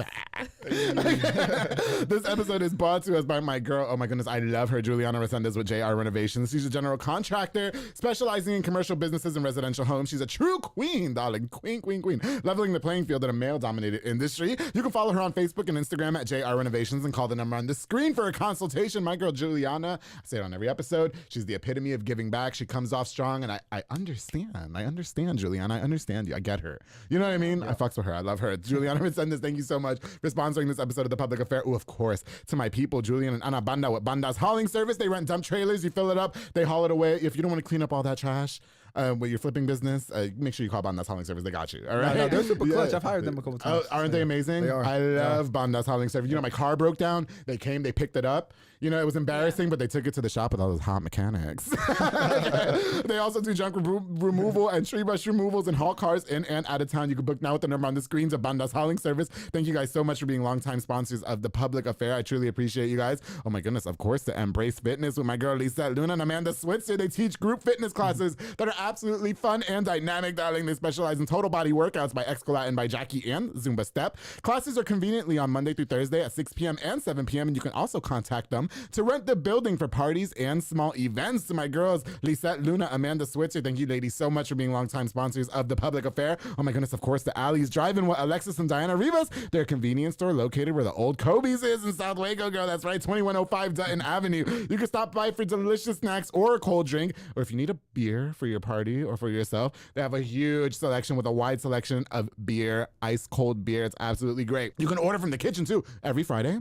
Enchilada Friday. Get it with the pig's feet. Get it with the pig's feet and thank me later. I know it sounds gross, but it's actually not. It's absolutely everything. No, don't roll your eyes. It's really amazing. Stop by this monumental and convenient spot in South Waco today to Alley's Drive, and thank you guys for being longtime sponsors of The Public Affair. And of course, to Elite Barbershop with my boy Sid Rodriguez. How's my hair, darling? Here at Drive, you can call now the number on the screen to book or download the Squire app. There is a new app. It's no longer The Cut. It is the Squire app. Walk-ins are welcome as well because they also have Marcus Guerrero, Chris Reyes, Santos Cordova, David Rodriguez, Isaac Chavez, Isai, and Clint Fletcher over there making you look super snackish as much as they've made me look snackish, for more than 117 episodes of The Public Affair. Thank you guys for being longtime. They've been in it since the beginning. I love those guys. Thank you all so much for making me look super hot on all my episodes of The Public Affair. All right, guys, I am so excited to be having Cameron and Claudia Gomez back here on The Public Affair. It's about to get super steamy. Let's do it, darling. But no, really just before we went on break, I just wanted to touch base. You know, I'm super proud of her. You know, no college, you know, Hispanic woman. Out here bossing it for sure. You know? But so I just want to say, you know, I'm happy that you said that too, because I feel like I mean, we're highlighting you on the show, but we did not go to college, and I feel like we're successful in like college is a great, beautiful thing. Oh yeah. Who just burped on my mic? It's a beautiful thing. It's a beautiful thing, and you know. You were still able, like you were a single mother for a long time, you know what I mean? And you had no nothing. And like we spoke about on the last episode, you really have come a long way, Clyde. I mean, you should be damn proud of yourself. You know what I mean? Exactly. Yeah, I'm just sure, like, you know, as we don't have, you know, degrees under our belts and stuff, we probably get criticized a lot. You know what I mean? I'm sure. Yeah. Do you face, you know, since we're on it, do you face it a lot more than you thought, or have you at all? No, not really. Yeah. I mean, I get asked. Yeah, for sure. I might get a little shy to say, you know, I didn't, but I went to university. Yeah, that's it. Yeah. I mean, even as a degree holder, like there's no, like in our industry, having a degree isn't necessary. I got you. You know, yes, it helps me with because I have a business. My bachelor's in business administration. Oh yeah, for so sure. I have some good foundation in how to run a business, which is great. But ultimately, everything that I learned in school, you know, you can learn. She's doing it every single day anyway. Without that, you know, college debt and stuff like that. And so you definitely set the example. Do you know what I mean? So for any woman that's watching this show, or any man that doesn't have a college degree under their belt, I mean, look at Claudia. You guys, they have a bathroom with 3 shower heads. And how come you've never used the bidet? I'm not understanding. Are you scared? Cameron, are you scared? I don't want to say scared. I'm just not. I don't know. Claudia, it's a little bit weird for me. Why? I just don't see the point of it. I mean, you're gonna like dry it up and wipe it No, anyways, right? you guys. You're just gonna leave it Can you wet? please? Can We're you? gonna get a lesson. No. It's great. It air dries. Okay, I'm gonna tell you. My Oh, so bidet. it shoots air up too? No. Okay, so my bidet at my house is like that. It looks like a gun. It's a little gun bidet. Okay, and so when you're done, you just. You shoot it, and you know things go up my ass all the time, so it's really no big deal. It's like when you're having sex, but it's just in the bathroom for a minute. Like, but it gets everything out. Listen, I'm telling you, please go home and use it, and then tell me what it's like. I don't understand how you lived in that house. Look at Cameron blushing. I think it's rock, paper, scissors. It's like when y'all are playing in the room, but this time it's just gonna be in the bathroom. You know what I mean? Just try it. Yeah. You know, do you guys? Hey, rain check though on that one. I'm gonna go to your house and I'm gonna use it, and I'll tell you how it is. You can be the first one. Yeah. So when I'm borrowing your house, you know, why don't you invite me to one of your little realtor parties that you're having one day, and I'll keep it between us in your bathroom. Not with him, but with somebody. Like, why is Andrew being Cameron. You know, Cameron's really not my type, as much as he's everybody else's type. No, but you know what I mean? He's too good. I've seen plenty of your episodes. I know what your type I can't is. stand no pretty guys. Look at him. No. He looks better than me. I don't like it when they look better than me. I like ugly guys with dirty fingernails. Like that's my thing. I can't. I'm very groomed. I like dirty fingernails and you stink. Like that's my, because I know in a picture I'm gonna outweigh you. You're gonna elevate. Cameron, I'm sure. Yeah, you know, as a couple in y'all's industry and working together and building this brand for you guys, do you guys find a lot of adversity in that? Like, I mean, you're with each other 24/7. You guys are always having to work together, consult with everything, and then you got to go home and then do family things, which requires the same thing. And then the kids are yelling, and the side pieces are in the DMs and Snapchat, and you got to make a new Snapchat. Like, so how do you guys like deal with all that? Number one, there's no side piece. Oh. And no Snapchat. Well, it's because you said you're getting ready to work for the city, and I thought that's what happens in politics. Oh. I've seen it happen. I guess we'll see what happens, but not in your particulars, but in different. Anyway. Okay, so there's no side pieces in the DMs. Okay. No, definitely not. I mean, if they is, they just left on red. Really, I mean, you know, we, like I said, it's tunnel vision in business and in relationship. You know, whenever we got married, you know, we took vows. We have this little saying that anything premarital, you know, obviously we've had relationships premarital, but it stays premarital, right? And so if one of us are starting to drift towards having a conversation like that or get like that, all we do is just say, hey, that's premarital. And then it pretty much gets us back on track. Is that the cheat code? And that's what we try to do. You know, I mean, every relationship's a little bit different, right? But you know, you got to have that little thing because yes, of course, obviously she had relationships before me. I had relationships before her, but that's years ago. You know, that was before we had the empire and everything that we are now. And so it's like, why even jump into that? I don't think why a lot of people think we spend a lot of time together. We're like never with each other. Is that right? Yeah. Oh, okay. Never with each other. So break the misconception for me then, because I really thought you guys were always like together all the time, and I would get sick of somebody. He's usually showing houses or whatever. I'm usually checking on my flips or looking for my next one. Okay, or got showing you. houses myself. Yeah. So I mean, we work together, but we work separately. Yeah. So we have our own sets of clients that we work with, and things that we you know, business related things that we do. Yeah. But we're not like showing the same clients the same house, you know, over and over, and we're not always constantly together. Like in the mornings, I go my way, she goes her way. Yeah. And then we kind of regroup, you know, kind of throughout the day.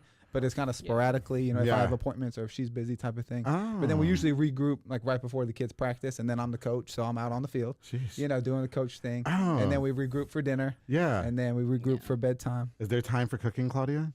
Yeah. Or have you guys hired your own personal chef yet? Oh no. Coming soon. yet. Coming soon. You know what? Okay, you know I only have a 1-bedroom, 1-bath in my apartment, and I finally hired somebody to clean my apartment, which is the best thing ever. Yeah. It's like one less. Don't you love coming? Have you done that? Have you hired?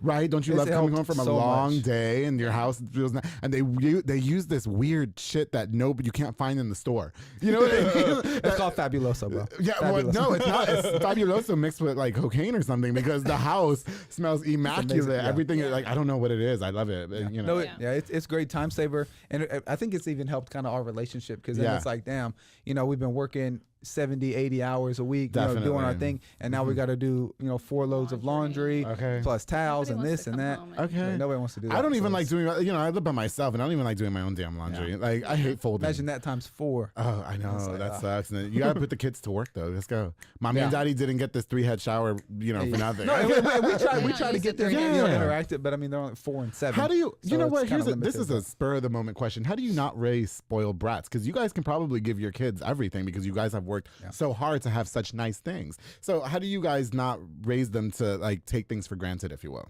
So I think from my point of view, I think that we were kind of spoiling them at the beginning. Okay. Kind of just giving them everything. Yeah. We had the mentality of, they're going to have everything that we didn't have as a child. Okay, got you. But then we started to see some changes in their behavior. Okay. And I'm like, acting like some queens. No. Yeah. We need to not do this. Yeah. So now it's like you're gonna have to like clean up or do something, like or earn what you want. If not, then Santa's gonna bring it to you. Oh, really? During Christmas. Yeah. And we'll see if you be good. If you get good grades. And so now they know that they have to work for it. Yeah. Was it hard transitioning to that? Like, I mean, because kids, it's so easy for them to, they just expect, but nobody, especially like these days, even like some of these little adults that are younger than us, they don't know the value of $1. Exactly. You know what I mean? No. So. Yeah. No, I think that they were still young enough to be able to be coached that way. And so I think that right now, they know to work for it. They're in a good place. I mean, they think they're growing and evolving. Yeah, for sure. As we want them to be. Right. And then if we ever see them kind of take that left turn, we let them know like, hey, relax with what you're doing. You need to come back to earth, type of thing. And everything will happen in due time when it's supposed to happen. Yeah. So stop trying to rush it. Stop trying to pressure us to get it for you. And give us the crying little cute faces and stuff like that. Who is the pushover? It's him, man. Claudia looked like it is him, isn't it? I knew it was. Because she ain't taking that shit with these bitches in the DMs, and she for sure ain't taking it with them kids. No, I mean, they give me the little puppy eyes, and it's tough, but I'm very stern, Right. They, maybe if they do everything that I tell them to do, then I'll be a little bit lenient. But if it's like they're giving me backlash to go brush their teeth or go make their bed, and then they want me to do something else, I'm like, okay, no, go do this, and then we'll talk about it, type of thing. I know, I'm all about whooping ass. Okay, we ain't no talking. You about to catch these hands. I have a question for you. It's a little personal, if you will. I think in the last episode, we recall. Your mother passed away at a very young age. Do you find it hard being a parent of almost 3 kids and growing up like in a single father household, if you will, or like how do you find parenting with? I mean, you have a beautiful, hot, gorgeous wife with a short dress on. You know what I mean? So how do you find parenting as a couple? I mean, has it affected you at all? I guess is what I'm asking. I think at the very beginning, but what really helped was I didn't just step into a full-time father role, because me and Claudia's relationship was always long distance. Oh yeah. So because whenever I was in Stephenville in college, it was always, I come here, she goes there, type of thing. And so I kind of got a little taste of it whenever I would be with Manny, with our son. With the son, yeah. And so it kind of got me prepped for it. So I was like, I'd be here for a weekend. I got to play daddy role. Yeah, and kind for of learn what it was. And I was 21 years old. Right. So still very young. And whatnot, but I had her to kind of lean on, because she was already a mother for 2-3 years before I even came into the picture, and so I kind of had her to help me, where I lacked at, and that really gave me like stepping stones to become, his full-time father. We have a great relationship with his dad as well. Who's in the picture. We have a really, really good relationship. Oh, good. So he always tells everybody he has 2 dads. Yeah. Which is great. That makes me feel good. And so that's actually So I'm sure at first, whenever he tells people he has 2 dads, it's awkward. No, he does. But then Claudia comes in and says, I think that helps alleviate some of it. They're probably like, what's going on? But no, I think that's really helped the transition, because then we had Bella. Yes. And then I was full time. You were full time. I was full time with Manny first, and then as Bella started coming into the picture, then I was full time of 2. And then it's really it's just like anything. It's a learning role. No, that is. The 2 dads comment was actually That was hot. No, he tells everybody that. Yes. He told one of my actually my past clients, one of his old teachers. He was like, "Yeah, Mandy told me that he had 2 dads today," and I was like, "Yeah." So it's it's like this. His mom. Why should they be messy? Trying to find out some information. But I was like, it's all good. We're good with it. How have you guys grown as a couple in the last 2 years with all these business ventures that you guys are seeking out on and all these successes that you guys have? How did you not let everything get to your head? And, you know, a lot of people, when they do become successful, they get really like salacious and under the, you know, under the radar. You know what I mean? Behind the scenes, they start experimenting with things that they never thought that they'd experiment with before. And, you know, I'm going there. Anyway, so how have you guys been able to grow as a couple at the same time building a relationship or a business together, if you will? I think just, you know, communicating. We also go to church together, so with the kids, and you know, I pray a lot. If there's anything that, you know, is hindering us for whatever reason. Yeah, for sure. And I think that that's helped a lot. But for the most part, I mean, we work really hard. Yeah. For what we want, and you know, we usually get it.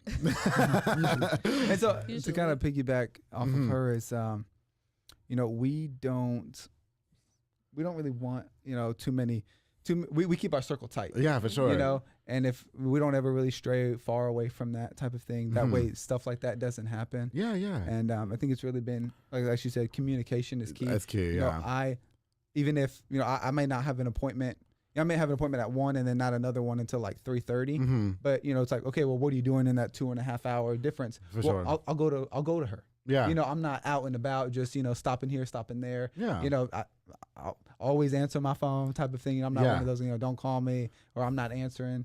That's red flags right there. Yeah. You know, and if I miss a call, you know, I'm either on the phone with another client or I call back quickly. You know, I try to alleviate. You make me sound toxic. Okay. No, we like why you didn't answer? But we try to alleviate any of those thoughts because we know that happens. I just don't trust nobody these days. That's why I'm gonna be single my whole life. You know, I've seen these men. These women too. One of my really good friends is going through a divorce right now. You know what I mean? You know, and it's tough out there. It's hard. It's tough out there for a pimp. Yeah. You know what I'm talking about? Even for me. But oh, goodness gracious. How do you guys stay above the fray when it does come to normal relationship drama, though? Because, you know, a lot of these couples these days especially, they do go through, like, the girl or the guy, like the guy sliding in your DMs or the guy sliding in his DMs. And, you know, like, how do you guys stay, like... I mean, I know you mentioned. I want to get the Claudia answer. You're leaving something out, yeah. I mean, I let him know every time. Are you quick to check a bitch?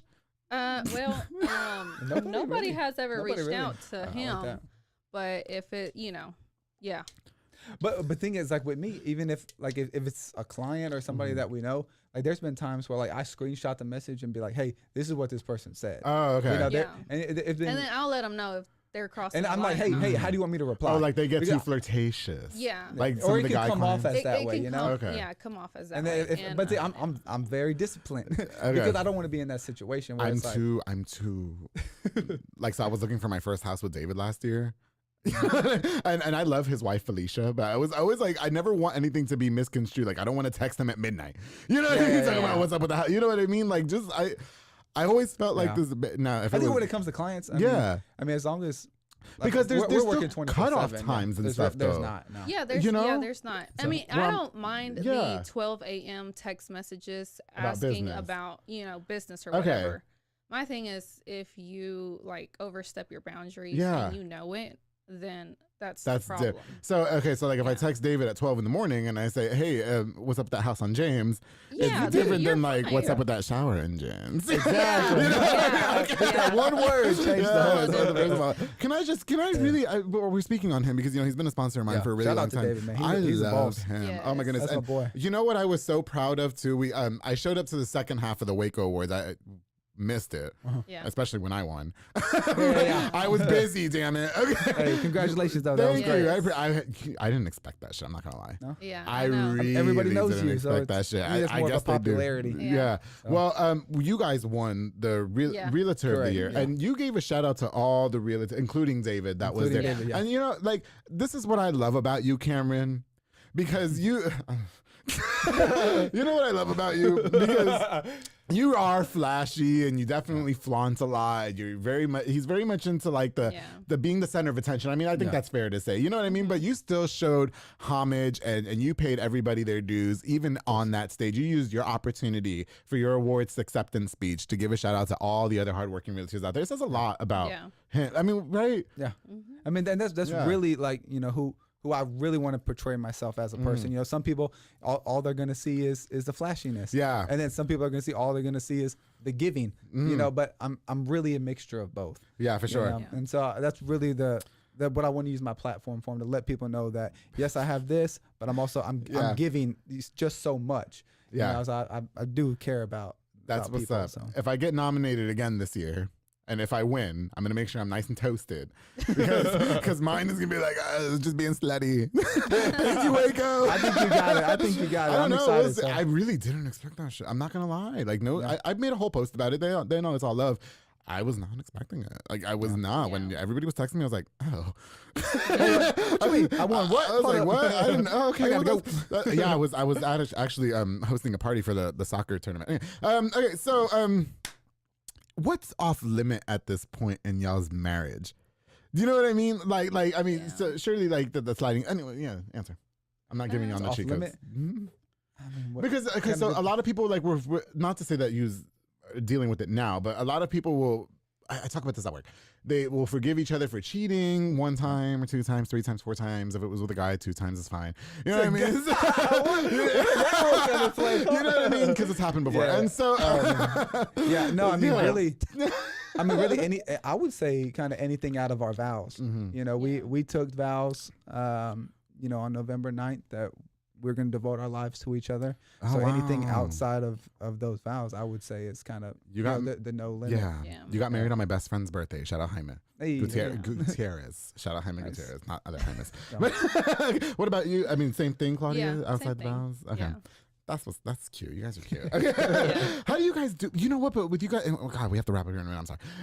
You guys, you know, being so busy and everything like that, and I definitely want to get into the personal ventures that you guys are, you know, getting into by yourself. How do you keep the relationship so spicy and good? You know what I mean? Yeah. Like you guys both look like you're glowing. You look great. I'm sure that the bedroom life is amazing. Like, what do you guys?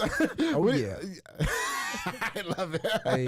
So how do you guys keep things just fresh? You know, like what advice can you guys give couples out there? Because I think a lot of the couples, right, when they get busy, you know, they tend to drift off into certain, like it's happened with me. Of course. Yeah. My DMs are, you know what I mean? And so what do you guys do? I mean, just make sure that we make time for ourselves a number 1 priority. Yeah. We have to have that time with each other. Yeah. Sundays. And away from the kids too, because we have to. Really? You know, one on one. You know, going out doing things. You know, we're blessed. You know, we have somebody that can watch the kids. Yeah, for sure. You know, if we ever want to go do something. Yeah. And it's those, you know, random lunch times. You know, Wednesday at 2:00. You know, we're gonna go get lunch or something. Or you know, randomly, I surprised we went to 135 Prime. You know, a couple weeks ago. I love 135 Prime. Out of the blue, you know, I told her, hey, we have dinner reservations. Yes. You know, prior to I had her sister help. Yes. You know, I already facilitated a babysitter and surprised her with that. Oh, good. So it's just kind of doing those things, those sporadic things. You know, not expecting. You know, Mother's Day, Valentine's Day. Those are all okay. I know I'm getting something, but it's those 3rd Tuesday of X month. You know, for random. You know, that is so just cute. to kind of keep it going. And then for random, it just. I love them. And then it just all of a sudden starts spiking up a little bit of you know, heat and blood flow in certain places where we need it. He wants when he gets okay, that's what I'm saying. You know, I'm cheap now. You don't need to take me to 135 Prime. We good at McDonald's. Come over with the spicy or the nuggets and we good. I got you. Or even a bottle of red wine. If a man brings a bottle of wine to my house, shout out to beep. He's gonna get some. So anyway, okay, well. I love you fucking guys. I just knew when I had you guys on, I can ask you. I love that. Okay, so before we wrap up, you know, Claudia, you have your own thing going on right now. It's I got it. Tovar Properties. Yes. Okay, so what's going on with that? Tell us a little bit about it, please. So the market started shifting. What was it? Maybe like a year ago. Yeah. And I'm more of a buyer's agent. I love to help people buy a house. So then it started getting hard. Yes. To get offers accepted because everybody was just, you were going to war for them things. Baby, who you telling? Yes. I told David Santabanez last year, I'll sleep with anybody for that house in James. And I think he thought I was kidding. And I was like, who do I got to sleep with? Just tell for me. that house on James. Oh my God. I'm sorry. For that house on James. You know what I mean? And, oh my God. Well, yeah. I remember I came up to him. I told him like, hey, I have to figure out another way to make money. Like this is not cutting it. Got you. And so then, I started looking and I feel like maybe the first fixer upper fell in my lap. And so I kind of just bought it and then kind of went from there. And I'm like, okay, well, I can do this. Yeah. But there's been a lot of stuff that's happened since. Okay. That a lot of people don't see. Social media only sees the good part, which, Of course. I wish that wasn't my damn case, but anyway. Go ahead. But anyways, I think like a lot of, because it's more of a male driven industry, a lot of males are like, she's a woman. She don't know what she's doing. Let me jack up the price 10%. Okay. They don't know Claudia Gomez. So we're all Gomez's here. Hell yeah.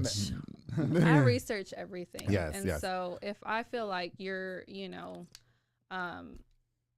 getting over on me, then like I'm gonna cut you off and we're gonna go on to the next. Like it's not that serious. I'm not gonna sit there and let you dig in my pockets. Okay, yeah. Like we're gonna keep it moving. Yeah, definitely. And I'm working on my 4th house. Okay. 4th flip. There you go. I'm currently buying my 5th one. Girl. Okay, so do you find, so have you taken a step back from like the realty aspect, if you will, and focus more on that? Or? I really only help people that I know or that people that I've helped before. They send me some clients. Okay, got you. But just so that way I can keep everything level. Okay. And yeah. For sure, I got you. Won't go crazy. Yeah. So do you see a long-term thing going on with Tovar Properties or? Oh yeah, this is my baby. Why not call it Gomez Properties? Can we talk? Yeah. So yeah. I'll come on that because that's her baby. Because Claudia Tovar Gomez. Yeah. So that's her 100. I kind of do behind the scenes. I really don't do too much. Okay. But like it's 100%. Her and kind of to piggyback what she was saying is people getting over on her because she's a female. Maybe they do that because they don't see a male role in there. I have absolutely nothing to do with anything that goes on, right? Yeah. And so all they see is her. And so that kind of sucks that they try to do that. Right. But what's crazy is that she'll call you out on your shit. Like straight up. Oh, I know she will. Like, hey, face. Like for an example, hey, this invoice says 6,200. 3 weeks ago we did this same project on a smaller house and it was 55. Yeah. Where are you getting this $700 increase? But she's very quick to snap back and be about it, which is super great. And just seeing her in that aspect, that's her element. That's what's that's her. And so I didn't want any part of that. Yeah. And so I help out when I can if I need to go run to the store, pick up something for her. But ultimately, that's 100% her. Yeah. She's the president. She's the CEO of that. And I kind of handle what I do on the side. That's so hot, isn't it? We gotta find men like Cameron in this damn world. Like, where'd they come from? Damn it, Claudia. New Jersey. We come from New Jersey. Okay, Baby, East Coast. Don't do me. I'm from New York, and we just as much road niggas. I don't want to hear that shit. It's the Jersey Shore mentality. Well, excuse me, Paulie D over here. Find him and wake him. Oh, for sure. We're not from here. No, yeah, I remember you said you're not from here. Okay. So I mean, obviously, so everything is going really well with Tovar Properties and everything, and that's really cute. I'm really proud of you for doing that. Stepping, and I think it's really great that you have a man to support you and say, use your fucking last. I don't know. Oh yeah. I'm more of if I'm supporting you, you're gonna support me. Oh yeah, definitely. I'm just trying to keep up. If I fall and bust my ass, you're gonna be there and pick me up, and we're gonna keep it moving. That's all we got to do. Yep. Yes. Now, Cameron, you're getting into politics. Yeah, so I'm trying to get into. So it's kind of like my, my 3 to 4 year plan. Yeah, definitely. To get into city politics. I'm working on getting appointed to certain boards for local cities and kind of work my way up. Yeah, it's really, coming from nothing. I don't remember if I shared on episode 7 or not, but I grew up in in the shelter right off of Lancaster in downtown Fort Worth. You know, so I came from absolutely nothing. And so to be at where I'm at right now is a true blessing. Absolutely. And so I try to bless as many people as I can. You know, we just did a sponsorship with La Vega ISD. We helped 10 teachers. You know, we got through, I think it was like 2 weeks of school. And then they still had their wish list of items that they didn't receive that they needed. So we took care of all of those. Good deal. You know, we dropped those off last week. And we really just try to be that positive, you know, that positive person in the community to really help them. And I think I can do that on a more impactful spectrum by getting into that city role, because now I have the ability to really impact the community at large, you know, rather than just a little organization here, there. You know, something of that sort would really allow me to expand and make something great. That's so cute. Giving back to our future. Yeah, for sure. I don't want to be involved in nothing city. Don't ask me.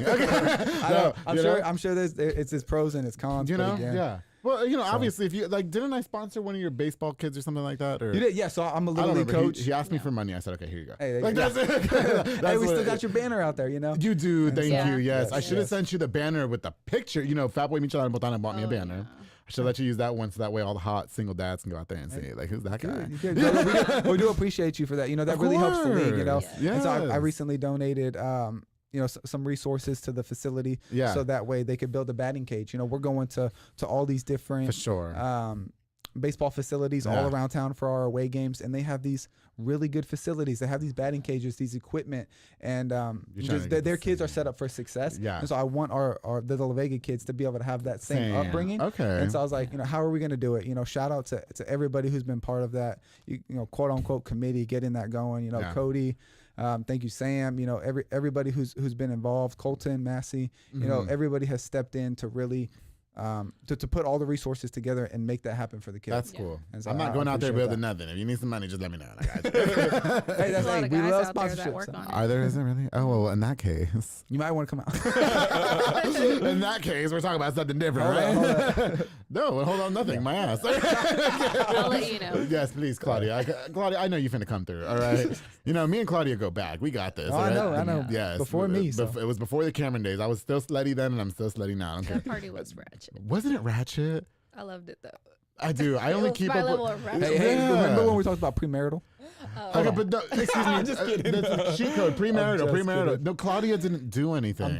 I was out there kissing bitches and shit. Like, it's disgusting. It's disgusting. You were schooling us on a lot of stuff. I sure was. I sure was. And have you applied any of them lessons that I taught you? Oh my. Anyway, with that, hey, we're on kid 3, so she might have. I only give the best advice. Don't fuck with me. Like, anyway. Okay. You know what, God, I am so happy that we got to have you guys back. Unfortunately, we are running out of time. What's next for Cameron and Claudia? I mean, you guys got the baby coming up. Do you find a lot of adversity, you know, being pregnant, and you guys still building the brand and all that, or? I think that right now we're just kind of waiting for baby to get here. That's it. And then we'll just kind of take it from there. Okay. Well, at least for me, because, you know, I'm the one that's going to have Is this it now, or? Yeah, this is it. Now, who's getting snipped, you or Cameron? Well, you know, I've been trying to talk to him. She tries. I'm not. Yes, Cameron, it's fun when you get a vasectomy. You have to nut like 30 times. I've heard that. Golly. Yeah, and it's like fun. a little bit painful though. No, you'll be all right. That's just so many. What are you doing? I mean, he would be in and out the same day. Yeah. And for me, it would take. For her, it's like it's a whole thing. Yeah, go get your little vasectomy. You got a boy and a girl now. You good? Yeah. Well, anyway. Maybe that'll be for episode 3. You ain't gonna get there we go nobody for the else. third episode. Okay, if you want to get a vasectomy on the show, then we can do that. On the show, live and in person, y'all ready? I appreciate you guys coming back on. So baby coming up. Anything going on that we need to know about? We're building our forever home. Yes. So we're in the process of getting that up and rolling. Oh, so you're building a house outside of the one that I went to. Correct. Yes. So okay. So if you want to rent that house to me, you can, because I just want the fucking. It's gonna be a big ticket on it. Be ready. You'll be all right. All right. Okay. I'll have your sugar daddies pay for it. Okay, baby, it's good. Yeah. My construction worker men's. So we got baby building our forever home. You know, me transitioning to this new role at the new company. And then really just keep on kicking ass, doing what we're doing. So I'm proud of you two. I really am. I'm so proud of you. Proud of you, brother. Well, thank you very much. Can you believe that 2 years later we're all still snatched? You know what I mean? We're still snatched. We're still kicking in there. You know. You look amazing. Oh, thank you, Claudia. I really, oh God. Shout out to Soko Soccer Academy. Shout out to my boy Joe Luna, who trained me when my foot was broken. That's what I'm saying. I was gangster. I was still going to the gym. Yeah. You know what I mean? The doctor talking about you gotta stay home for 4 months. Oh, okay. Yeah, wow. Joe, what you doing? Shout out my boy Joe Luna, who trained me. Montezuma Boxing is training me right now. Yeah. Nice. When you see yourself on camera and you're gelatinous as I was on episode 7, it's disgusting. No, but no, I really am. I'm proud of you too, and I'm so happy that we got to reconnect after 2 years, and it's just so great having you guys back. And I only wish nothing but the best for you too. So of course, if you guys need anything, you can always reach out to the Public Affair. It's no questions. It's no questions. Awesome. And if one of your okay, sure. We have sponsorships coming up again. Get ready. The sponsorships. I'm just saying, if you know some dads that are going through it with their wives, like most are, just say, well, we know this guy, and he keeps it between us. Okay. And then I'll for sure be a sponsor. Thank you guys again so much. Is there anything that you can leave us with? Did I leave anything out? Is there anything you guys wanted to address real quick, or? I mean, just kind of, anything that you want to do, real estate wise, buying and selling, we'd love the opportunity to work with you. If you have a house, that's run down, you don't think anybody's going to want it, Claudia would love the opportunity to check it out, give you a fair price offer, close quick. We're not just in the business of real estate. Anything that we can do outside to better your lives, whether you're a teacher, you need some supplies, anything of that sort, please let us know. We want to bless the community, the best opportunity that we can. So thank you. That was cute. That was good. Yeah. Just watch The Public Affair if you want something slutty and funny. All right. That's my spiel.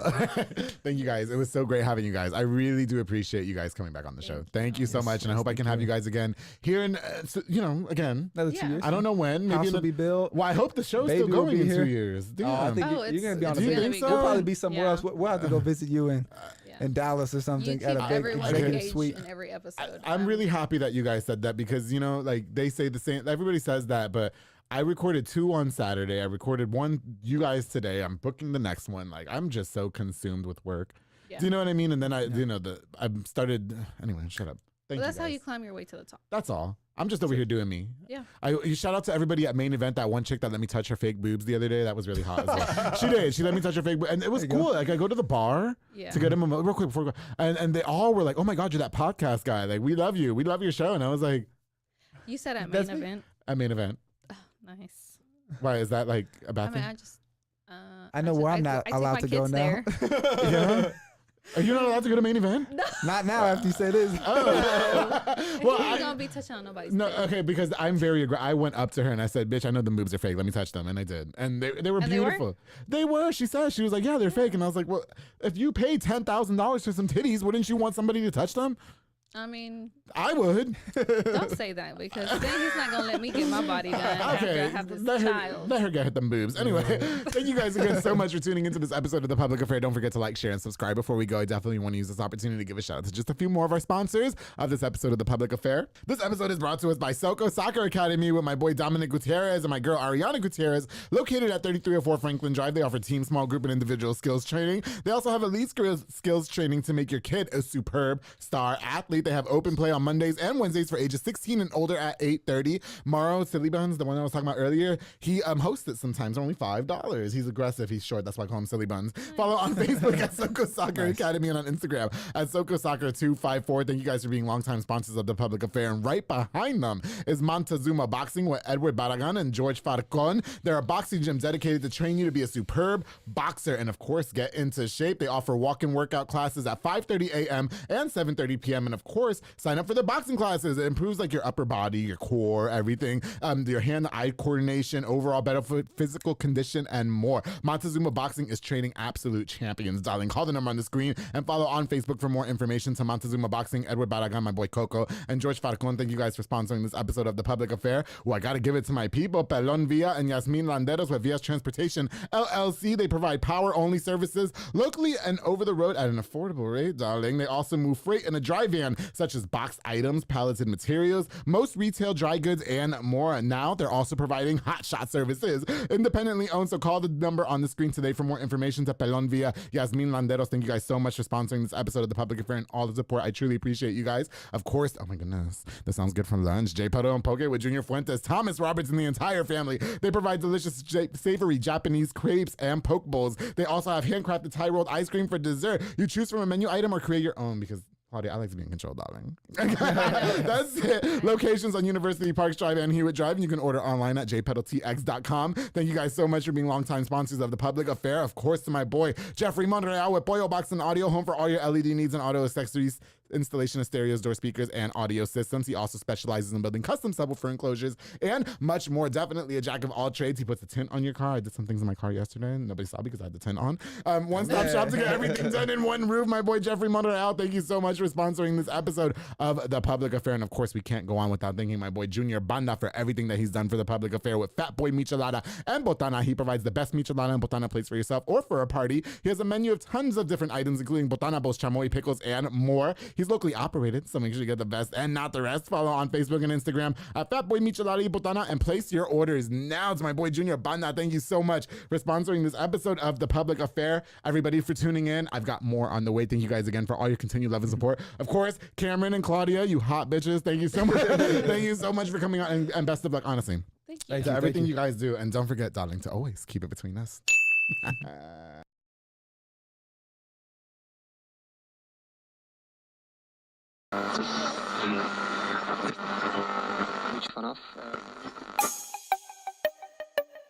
This has been a Rogue Media podcast.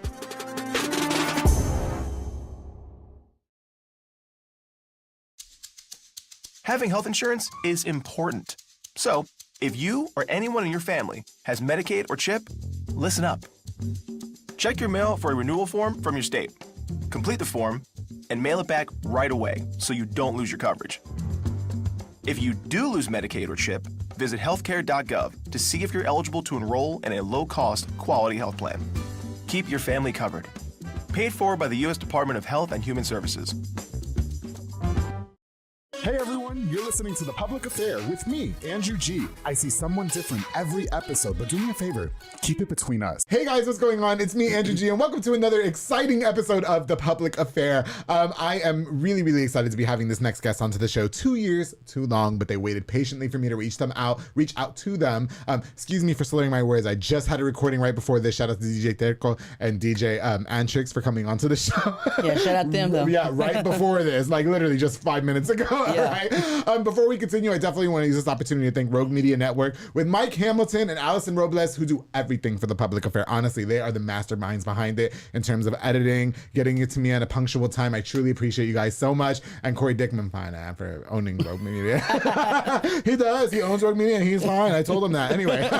And don't forget, before this episode starts, I want you guys to like, share, and subscribe this episode. Before we continue, I definitely want to use this opportunity to give a shout out to a few of my sponsors of this episode of The Public Affair. This episode is brought to us by my boy, Joe Olvera of Four Brothers Constructions, who provides custom home designs and renovations. He also focuses on roofing, remodeling, plumbing, tree removal, electrical work, and so much more, darling. Joe and his entire team of delicious men, they're delicious, are building affordable dream homes for you. They promise that when they build my shower, when I get my new house, that I can sit there and watch.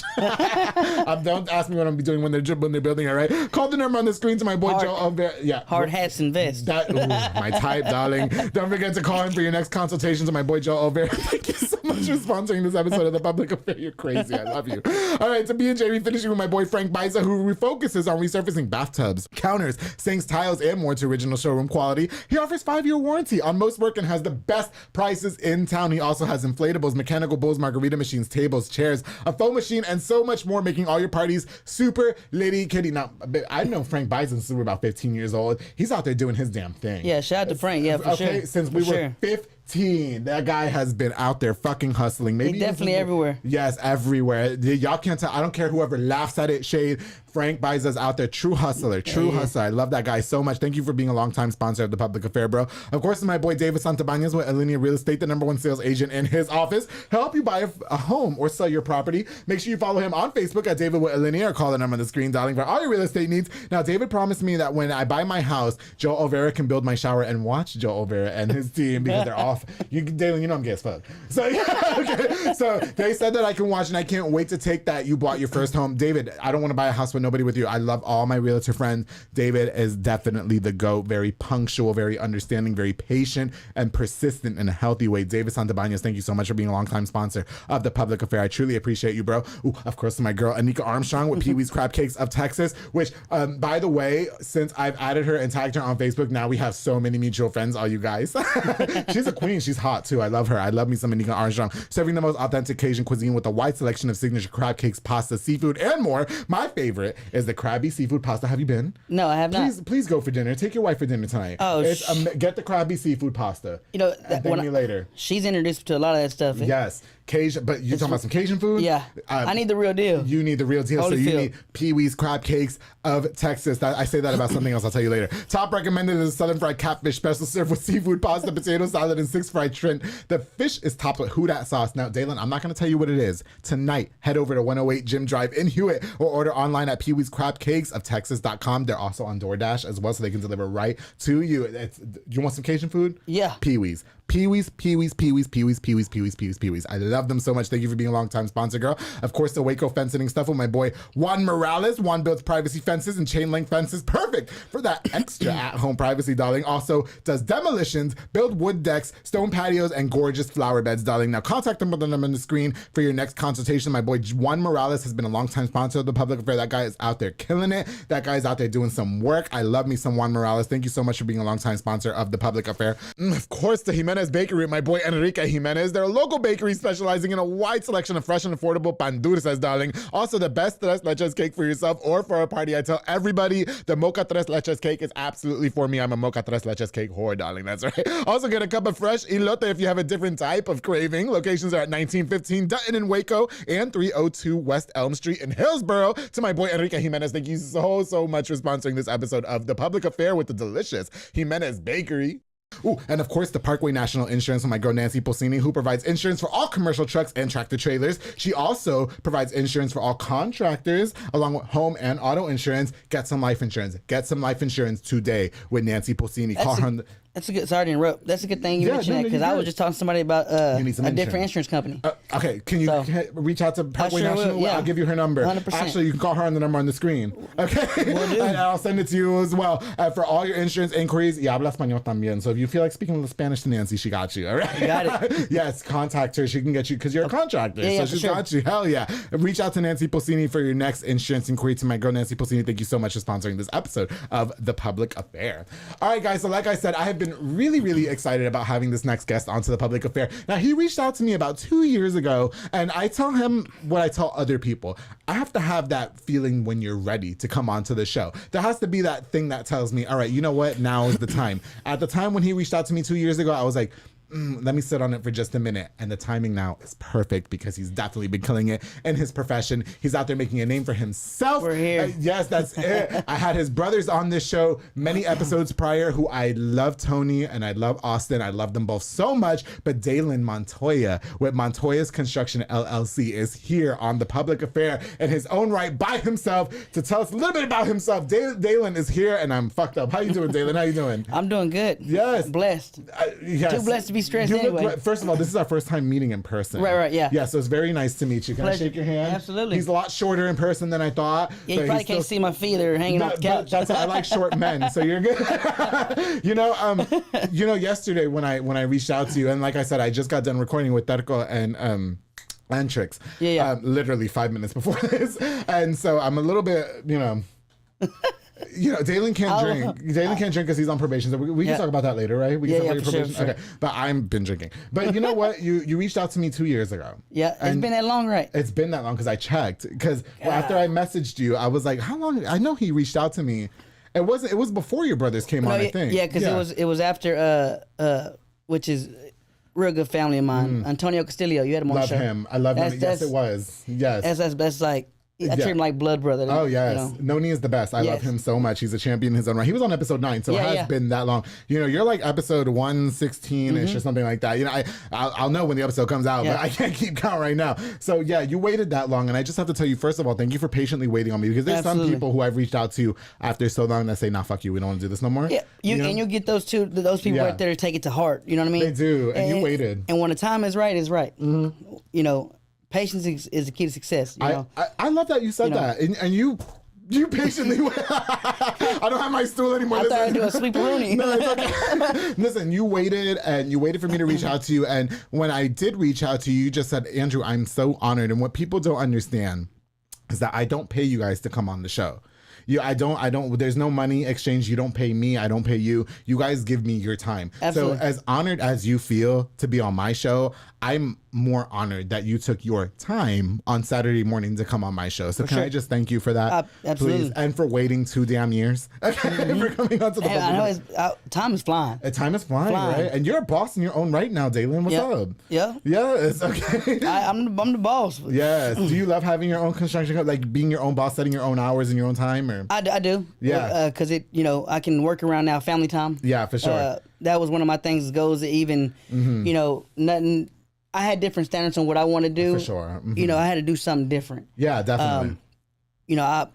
Family time is everything. Yeah, definitely. You can get all, you can make money for sure. It's always gonna be there. Yeah. But family time and that, I take that real. I big. agree, but a lot of people don't realize how personal time, for that matter, or family time, is so important to your health. You know what I mean? Absolutely. Like yesterday, I was a hot game express. Like I think when I called you, I was like, "What are you doing tomorrow?" At 11. You know what I mean? Like I'm just so consumed with this show, which is a good thing, but it's also work at the end of the day. Right. And I catch myself realizing, okay, I need a break sometimes. You know what I mean? But my show has to go on. You know what I mean? So I'll sleep when I'm dead. Hey, that's the same kind of mindset I got. That's it. I even get in trouble at home, my wife. Oh yeah? Because I work. I work Monday to Monday. Oh really? No days off. Okay. And I tell you what, if my job as an owner, I gotta my customers are everything. They're your priority. Absolutely. So I keep them. If I keep them happy for sure and keep ahead of things, then I can say, hey, I can pull a vacation. Hell yeah. Okay. And me and my wife, we just get up and go. We take the kids and go. I love that. And you know what I like about you too, Dalen, is that you are as blunt as they come. You are very straightforward, and that's what I like. And that was another thing that attracted me to inviting you onto the public affair. Your brothers were too. I love Tony and I love Austin. You know what I mean? Yeah. They were cool in their own right. You know what I mean? Hot. Hey. Your dad makes hot kids. I know your dad. Your dad has called me on several occasions. He used to be a boxer, right? Yeah. He's called me on several occasions, talk about episodes and stuff like that. But all you guys are amazing. You guys, your parents raised really good kids. Honestly. Appreciate it. They did. And when they see it, they're gonna be like, oh. Finally. You know what, Dalen, for anybody in this town who may not know who you are, can you introduce yourself to us, please? Tell us a little bit about you and all that, please. I'm Dalen Montoya. I'm 27 years old. I own a construction company. Montoya's Construction LLC. A lot of people probably know me from the music. Yeah, you used to be a rapper. Yeah, I did music for a long time and had a major fan base down here. Yeah, major really? fan base. Okay. Do that and shoot. Love to fish. I love to hunt when I got time. Yeah, for sure. When you have time, which is probably never, because you're always busy. Yeah. Never. I just sit there and have to watch the videos online and, doing it. And I'm like, shit. Your brother's been posting some really awesome videos. Yeah. I'm from Long Island, New York, so we don't hunt. You know what I mean? We go to the beach and whatever. But when I saw their videos, I know a lot of my family in New York. I remember when I posted your brother's episode. Yeah. They were like, "Why would you promote something like this?" I was like, "You guys don't understand. I want you to watch the episode. There's a reason why they don't do it well, maybe they do it for sport, but for the most part, it was to help people who are losing out on money." I had a different perspective on hunting when they came onto the show. Do you know what I mean? It helped me see things from a different lens. And there's a lot of people, they see it as, oh, well, you're killing this human, not human animal. Yeah. This animal here. Just cause. And it's, I mean, don't get me wrong. shout out to my brothers. They're real. It's more than just a sport. For sure. You know, they give to families in need. It's a business. People are really out here struggling for food, and for sure, they just don't kill them and say, "Oh, well, here, boom." Well, I remember. Oh God, if I misquote this, please forgive me, Tony and Austin. But I remember on the show they were saying that sometimes like a boar or something will eat like $20,000 worth of like food from a farmer's crop or whatever. You know what I mean? I'm like, damn, like you're building, you can't tell the hog, please don't eat my corn. Yep. You know what I mean? For sure. But so I that's why I saw it from a different perspective, because I was like, okay, in the beginning, I'm not even gonna lie to you, Dalen. When I learned of hunting, and when I was like, ooh, that's like cruel. Why would you do that? But that's why I invited them on the show, because I wanted that different perspective. Let me hear your side of the story, and they really did help me see it from a different lens. Right. You know what I mean? Yep. So I get it now. I tell them all the time, my biggest thing is I tell people all the time, there's always an insight onto what's going on. For sure. We might not see it because we look at the outside. Oh, yeah. But when you start reaching in and getting down into it, then you start to see, Yeah. Now, we're going to get into that later about your business, right? Oh, yeah. Because I got some shit to get off my chest. Come on. But anyway, you know what? So you did slide in my DMs. Well, not slid in my DMs. He's not gay. But, when you were a rapper, you did reach out to me shortly. I remember it was after Noni's episode came out. And I remember you saying, I really hope to be on your show one day. You were sending me links to your music. Right. Which you were good. You know what I mean? There's a lot of rappers in town. But, Dalen, I'm not even going to lie. I can have one musician on the show and all the rappers slide in my DMs. You know what I mean? None of them want to fuck. They just all want me to just play their music. You know what I mean? So I remember I was like, you were good. Don't get me wrong, because some of these people are but you were like good. You know what I mean? And I remember your brothers even say you gotta get Lil D on the show. You know what I mean? Yeah. But I was like, you know what? Dalen has more to offer. Right. I feel it in my soul. I didn't know you, but I have this hunch. My hunch is not always correct. You know what I mean? For sure. But my TV turned off again. Hold on a second. That's what my shit looks like. One of my phones. Oh, there we go. No, we can continue. We can continue. Okay, it's an Android TV. No, we got Mike. But it's not my TV, for the record. You know what? Can we talk to you a little bit about your life growing up? Because is it fair to say you're like the middle child, or how does that work? There's two older ones. I'm in the middle, and then so is it Tony, Austin, you, and then you have another one, or am I getting it wrong? Yeah, it's Tony, Austin, me, and then a younger brother. So no sisters. No. And then you have your dad, who I love your dad. Can I just say that I love your dad? Absolutely. I do love your dad. Listen. He called me before I came in here. Did he really? He said, you better be sure to shout me up. Yes. Can I just say something about your dad real quick, please? Hit it. I just want your dad to know that I love him. I remember him. I'm not going to say which episode it was, but he knows what I'm talking about. There was an episode that came out where somebody said something about him. I have nothing but the utmost love and respect for your dad. Right. I think that he is so great. He's always been very kind to me. And, we had a conversation, and it was a very healthy conversation. And I was really, I want to use this opportunity having you on the show to thank your dad 100% for calling me when this particular, not this episode, but there was another particular episode that came out that said, Andrew, this is what it really is. But like a man, men don't do that these days. Hey, yeah, man. And just because I take it up the ass don't mean I'm not a man. Like, I'm still a man. You know what I mean? So yeah, your dad is as real as they come. I love your dad. Yeah. And for if another man speaks on another man, for sure. There's. Well, I'm just gonna keep that to myself, darling. But let me take a sip of this mimosa. Gonna jump off topic here. You know what, Dalen? Can we talk a little bit about your life? Well, and listen, I don't have no beef with none of the parties involved. It just had nothing to do with me, which again we're gonna get into later. Absolutely. But can we talk to you a little bit about your life growing? Can you tell us a little bit about yourself and such, please, Dalen? Yeah. Like I said, I grew up with both parents. Okay. Mom and dad. Yes, sir. Yes. You don't have to call me sir. I'm not any older than you. Please don't make me feel old. I stopped counting after 21. Okay? Yeah, me too. There's a reason why my skin is so silky smooth. Do you want me to tell you why? Hit it. Are you sure? Go for it. It's gay. Are you sure? Dalen, are you sure? You just broke it off. You good. You broke it off. So say it. Go ahead, hit it. Okay, and I want your wife to take notes.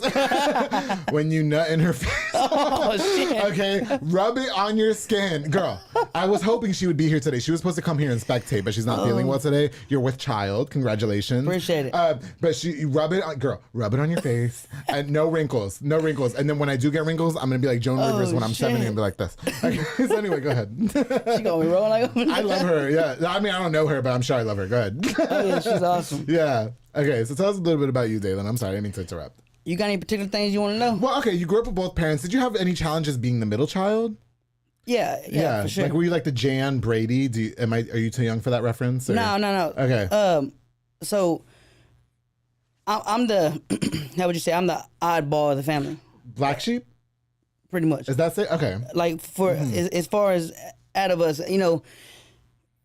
we grew up all with the same parents. Okay. For sure, but for sure.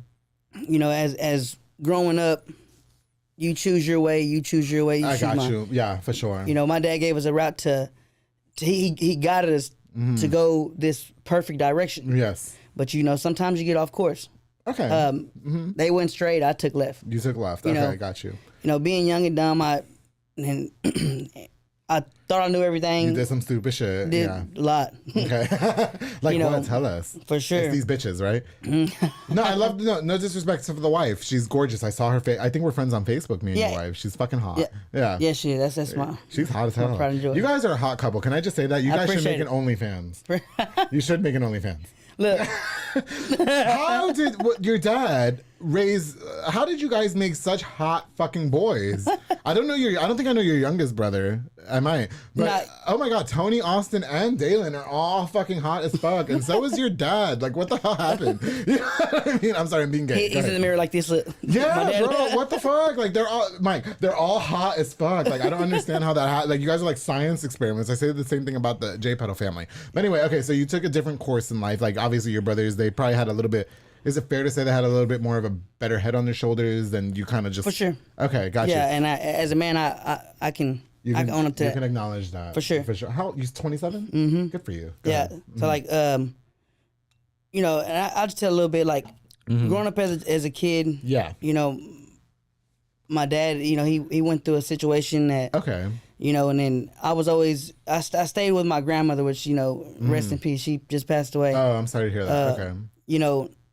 I was more on that side of the family than I was on the other side. For sure. And shout out to all my family. I love them all. They're all amazing. Definitely. But, me being the hard-headed child of the family, it was, you couldn't tell me nothing. And I admit it now, you couldn't tell me nothing. Okay. You were like a little pain in the ass. That sure was. Yeah, okay. And, when you're younger and actually doing it, you don't see what you really need to see. And okay. So they were always telling me, "Oh man, they picked the shit out of me." Really? Yes, I got stitches because they made me kick out a damn window. Oh wow! Yes. Like they threw you out a window? Yes, and they Who know. threw you out a window? No, So we had these airsoft guns. Yes. And Austin, that asshole. I love Austin. and Tony, he's just like, oh, I'm the older brother. I remember there's times and he said, hey, this is what we're gonna do right here. I said, what are we doing? He said, y'all are gonna take off running. I got the pellet gun, and we're gonna see who gets hit first. All right, and my dumb ass took off running across the creek. Yeah, and he hit me right in the arm, and that, and then. But with the leg incident, there was some abandoned apartments down the road from our house. For sure. And Austin's. I'm imagining this whole thing in my head. Austin wants to be the damn Army soldier. Okay. I'm thought like, shit, I'm small. I'm going to get this crack. You ain't finna see me. Boom, I'm out of there. And so here comes Tony and Austin. They're teaming up on me. They gave me the weak shit. Yeah. And they got these big shotgun ones and. Man, they're hitting me and that shit was hurting. Oh, wow, really? Yeah. I was pissed. Were you mad? Okay. Yeah. All I saw was that window there. Yeah. And Austin threw a center block through the window, dude, and hit me in the damn hip. Oh, my God. And I Call of Duty out there. Boom. What the hell is wrong with your family now? Dude, I'm running home. I'm screaming. Yes. And I started getting dizzy, and I'm like, oh, shit. And I looked at my leg, and that was it. I can't look at blood. Wow. Okay, so you got like a phobia of it. Yeah, I'm out of there. You guys do seem like you were some rough tumblers growing up. Oh, big time. Yeah. I had Austin and Tony on the show.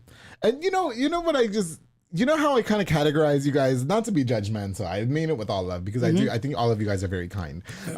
Tony seems like he's older, so he's a little bit more mature. You know what I mean? Like, definitely the family man, hot as hell. Austin seems like he's a little bit more rambunctious. You know what I mean? Kind of with the shits and all that. And then you as the younger one, or the middle one, I guess, you just seem like you were always just like fucking Tasmanian devil out there, like giving your parents fucking headaches. You know what I mean? Big time. Is that fair to say? Yeah, I'm just. How would you say it? I'm the blunt child. Yeah, for sure. It's cut and dry, and then I don't. the way I say it, and it might you get that from your dad. You know that, right? Yeah. And a lot of people say, a lot of people do say that. Like, yeah, you get that from your dad. I only know one way to tell you. Yeah. And I'm the same way. I don't sweeten up nothing. I don't put ice on no cake. That's it. If you don't like it, stay up my DMs. I don't have time. I got a show to run. I'm busy. I'm trying to fuck niggas, and you over here in my DMs trying to talk some shit like that's one bitch. Yep. Anyway, let me shut up. No, I've always had a lot of respect for you. I've never met your mother, I don't think, and I don't think I've ever met your younger brother. And if I did, please forgive me for not remembering. But yeah, your dad and I have had several conversations. You know what? I've never met your dad in person. Well, yes, I did once at a trunk or treat. I did. And what I like about you guys, because this is what I respect about anybody, Dalen, especially you when we were texting yesterday, you guys are very straightforward. Right. I don't like sugarcoating. I need to get to the point. Do you know what I mean? Especially when I'm getting ready to F. Like, do you want to F, yes or no? Like, don't try to get to know me. Do you want to get in this box? Yes. Okay, perfect. Let's do this because I'm busy. Okay. You know what? Did you always get along with your brothers? Were you guys always pretty tight knit and such, or? Yeah, we always been pretty tight. As you get older, and I knocked heads with them all the time. Oh, for sure. Yeah. All the time. I mean, it was boys will be boys. You do this like it's you outside, you're next. Let's go. We're gonna do it whether you beat my ass or not. We're getting it on. Is that how y'all handled shit? And that's how it was. Me, anyways. It was. Yeah. It was. I was on go 24/7. Oh wow. Because I'm the smaller brother. I'm not. They're all fucking. Did you have Brock Lesnar? Yeah, they are. Have you guys seen Tony Montoya? Steroids, no carbs. And I'm shit. I mean, like Tony, he'll grab me and just hold me down, and that's one thing, dude. Did that always like trigger you? Like, yes. Okay, got you. And then you had a lot of little man syndrome, didn't you? You're very short in person, but I think it's cute. It's not. I'm not dissing you. I think it's really cute. Shit, my damn legs are off, hanging off the couch. It's so cute. If you guys have never met Dalen in person, look at him. His legs are not even touching the floor. I'm 6'5". 5'6". Okay. Yeah, backwards. Yes, okay. Dalen, okay, so when you messaged me, you had a rap career back in 2020, okay? Or probably before then. It was probably before then. But when you messaged me, it was around 2020 because that's when I started The Public Affair, and I had Noni on episode 9. Right. So this is, again, episode 116 something. But that long ago. Okay. And so you had a rap career back in the day. What started that career? What was your inspiration? Because your brothers are the hunters. I always knew Austin and Toya as Tony as the hunters, you know what I mean? They were out there hunting wolves and fucking pigs and whatever the fuck. Well, not pigs. What do you call them? Boars? You know, whatever. I'm not from here, like I said. Okay. So why did you do that alternate route and not join that and become a rapper? How did that all happen? Like I said, we grew up hunting and fishing. We all did. Okay, you guys all did. Okay. Like I started music at 8 years old. Yes. I did that for a long time. It was just. It kind of ran. My uncle, he did music, and so I thought they kind of played a part of it. I've always been this social person, and like for sure. I would always watch TV of rappers, and then when I got to the point, I would think I was like, I might have been like 11 or 12. There was a studio guy my uncle referred me to. Oh, okay. Shout out to Steve Roses. Oh, okay. Is he hot? The Rock Renaissance, huh? Is he hot? Shit up. You don't know. Okay. Galen's not gay. We established that. Oh, he's 60 years old? Yeah. Oh, he's hot. I love him. I like him nice and crispy with a pension. Yeah. He's ready to go again. Yeah, there I go. Tell him slide in these DMs. My legs are open. Here we go. Anyway, so you were saying about your rap career. Yeah. He's my uncle gave me the number to the studio. Yeah. And I think it was like $70 an hour. Oh, okay. Yeah, so. That's less than what they charge me here. I'm kidding. I love her. Yeah, everything can be Andrew now. No, shout out to Mike, Allison, and Corey. I call him Dick. That's not his name. Corey Dick. I'm sorry. Go ahead. I love my sponsors. Shit, I'm over dying. Mike, don't hate me. I'm sorry. Okay, go ahead. He's back there like this. He's probably like, oh, he's just going to call us out like that. No, I'm kidding. Go ahead. Yeah, damn. Okay, so he was charging you $70 an hour to do some studio sessions. $70 an hour. Were you freestyling at the time? Did you always write your own music? I wrote everything. Because you don't have albums out into your stuff, do you? Or Yeah. You do have albums. Yeah, out. I got a lot of mixtapes. See, I never jumped into the album part because I felt like I wasn't ready. Okay. It was something that I needed to get it 100% in order to sell. And I was gonna say, so for people who do not know, and I've had tons of rappers and singers on this show, mixtapes are kind of like what you put out for free, like, hey, this is kind of what I can do type thing. And the albums are like my own body of work type of shit. Like, this is what's supposed to sell. Look at it as an advertisement. Okay, got you. Yeah. What's your opinion about the music business? Because can I just say that I've had the likes of Timo, I've had Y2K, I've had Richie, I've had the country singer Holly Tucker on this show. I've had all kinds of artists on the show. Giovanni the King. I hate y'all's business. I hate the music industry. I think that it is so disgusting. What is your personal intake on it? I mean, it's the music business, man. It's an art. It's definitely art. I think there's a lot of ways that can be changed, but like I said, everybody has their own way of expressing their lifestyle. Yeah, for sure. Me personally, I was more of the R&B type. Oh, okay. I love. Were you singing them songs that we have sex to? Yeah. Yeah. Yes. Making babies. Can you send me them so when I have my side piece over, because I have a new side piece now and he's got this beautiful piece, and I'll be sure to link you to the YouTube channel. Yeah, link it to my YouTube so I can put it on the background, and that way when I'm doing things, I got you. I'm drunk. I don't even know what's going on. Go ahead. So anyway. Even like all the guys you mentioned, like hella artists. They're wonderful, very creative. Very creative. Like shout out to all of them. Yeah, that's great. I'm not, but me personally, like my music was and like Giovanni the King. Yes, I shot a lot. Like he shot some when I first started. Matter of fact. Yeah. When he shot my first music video. Yeah. First music video. Giovanni the King. What can I say about him? He was on the show. Yeah. He's a character, but I like him because he's nice. Yeah. He's very kind, but he's so. You have to like. Do you see what I'm saying? Yeah, for sure. Like even when he was on here, I was like, what the fuck? You know what I mean? But he's always been very kind to me. I really do like him a lot. Yeah, they're all good people. So, yeah, like, for sure. I know Timo too, pretty good. Yeah.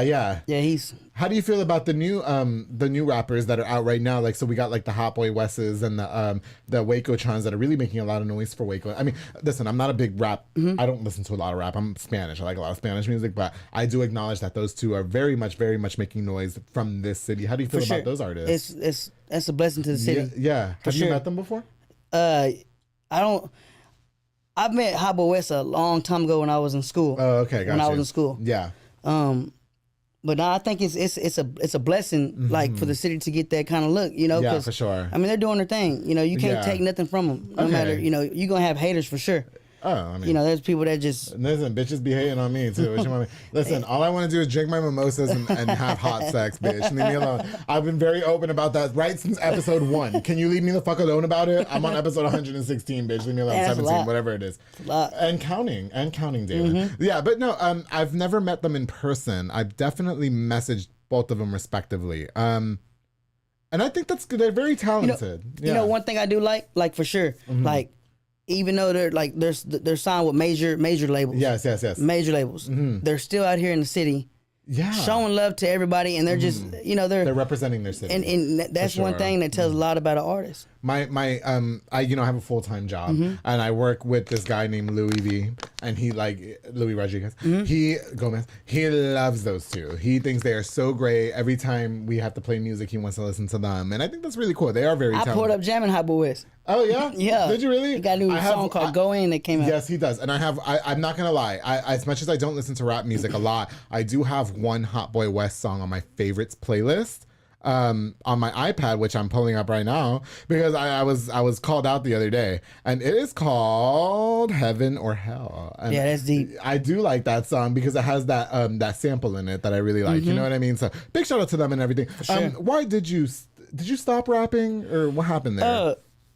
I still write. Yes. Okay. I had just put out a video like 7-8 months ago. Oh, okay. With Sean Griffin. Shout out to Sean. Oh, shout out to Sean Griffin. He's always. I think he's very funny in person. Oh, I've met him in person. I I knew him when he dated this one girl before who I shouldn't say her name, but I am friends with her. And I always liked their banter together. You know what I mean? He's a character. He's a character, yeah. I always thought he was very kind to me. For sure. Yeah, for sure. I haven't talked to him in a really long time, but big shout out to him. Okay. I don't know if I think he might have moved to Austin, I think. If I'm not mistaken. Like that. He's doing a lot of work I out there. don't know, yeah. Okay, good for him. I think so. Yeah. Should I? How serious did you take your rap career, though? Because it did seem like you focused more on your construction business and such. So yeah. Why? I took music really serious. But at the end of the day, it was more of a venting system for me. Oh, okay. It was, I didn't do music. Don't get me wrong. Everybody sees what they see on the internet and like, man, I want to make money like that. Okay. Boom, boom, boom. It's not that simple though. Nah, me personally, it was.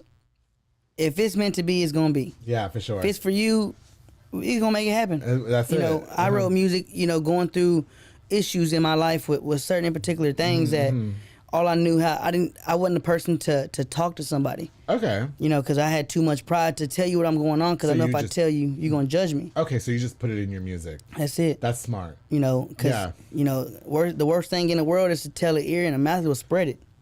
It goes fast. That's for me. I mean, yeah, that's for you. I'll tell you when I tell everybody fuck out, so you can spread out your business about me. But then, I don't have secrets. You know what I mean? I tell you what. But then I got older. I got older, and that's what maturity becomes into the portion. And then you start to see like everybody needs help. I don't care what you need help with. Everybody needs help. For sure. And Antonio, he's like, man, if I'm going through anything now, I call him. Hey, he is the kindest person. And can I just say, just for the record, you guys have like this. I'm from New York. Okay, you guys have this really Southern accent. It's just like I was telling my friend Louis V the other day. I was like, that's just the way you guys be talking. You know what I mean? Like, it's not. I'm not trying to diss you. You guys have this accent that I just think is so funny. Welcome to Texas. Yeah, you know what? It's this like Southern Texas, right? Like what do they call it? North side, whatever. I just think it's cute. You know what I mean? What's your opinions on other rappers or musicians growing up? I mean, listen, you're 27 years old, and I think it's fair to say that a lot of the people around your age don't have the same work ethics as somebody around my age. Right. Like, they be going out, they be drinking, and then they're showing up to work late the next day or whatever. But when I was growing up, and I was going out and I was drinking, I was still at work at 6 a.m. You know what I mean? Like this. Okay, hungover. Maybe my hair was a little bit messy, but I was still there on time. You know what I mean? Do you think the same can be said for somebody like you? And do you think that rappers these days are putting in the same work as maybe somebody like you did back in the day? Yeah. Like break it down a little bit more. Okay. Do you think? Listen, for 27 years old, you have a really good work ethic. Right. I've been watching you build your brand in terms of Montoya Construction LLC for a long time. Right. You're really out there putting in work. Do you think a lot of people your age, maybe specifically because I think have the same work ethic? Yes, and I don't want to say this because I'm going to say it because but I don't want to mean any disrespect, so it's going to come out shitty. I think when the Hot Boy Wests and the Wacotrons came out, there was a lot of other people that just all of a sudden became rappers, in my opinion. Do you know what I mean? And listen, there's a lot of people that support me and this show, and I support them as well. I've had rappers on this show, whatever. Do you think that when some people don't make it as far and they're blaming other people, do you see what I'm saying? I don't know how to put it in question for Nah, I definitely get you. Because so a lot of people your age blame other people and their lack of support. No. But people are going to support what they like. Do you see what I'm saying? Exactly. Yeah. And I tell you what. I don't know how to say it. I'm sorry. Yeah. For instance, I can make an example. Hot Boy West, for instance. He did music way before, like. For sure. I don't know him on a personal level. Okay. But I've met him, through just friends and stuff. Yeah. So like way back then, he was freestyle all the time. Yeah. Always. He's a very good artist, by the way. He is. Yes. Very creative. So like when he hit the studio, because he was recording with one of my producers, De Niro the Great. Okay. Shout out to De Niro. That's Spanish. And they were doing, right. yeah, it is. They were working. I mean, you see a lot of people that they'll, like I said, internet's a big thing. So they see this and they see all the cars, the jewelry, the clothes, all that you stuff. See, and they all think the material that's all things. handed to them. Right. Do you see what I'm saying? And so there's a lot of people that they wake up the next morning like, I want to be a rapper. And it's not for everybody. Right. sound and being different's a big thing. You know, you can't try to sound like this person here. I mean, you'll never get nowhere, and you'll wonder why. You'll be stuck in that same little circle, wondering how come I didn't jump out of it. I hope I didn't sound stupid trying to put that together. Like, I couldn't find the question. Do you see what I'm talking about? Mm-hmm. Yeah. No, you're good. No. I think that people, I guess where I'm going with this, after hearing you talk, Dalen, is that I see that people see the glitz and the glamour and the successes. Nobody understands the work. Like you as a construction worker or as a rapper, or them as rappers, respectively speaking, about Hot Boy West and Waco Tron, or me as a podcaster, the blood, sweat, and tears that we put and behind the scenes. For sure. And they think when they, like, I had somebody tell me that, I'm sorry, I don't mean to cut you off. Are you good? I had somebody tell me the other day, oh, well, you're rich, so you can do that. When the fuck did I become rich? Are you kidding me?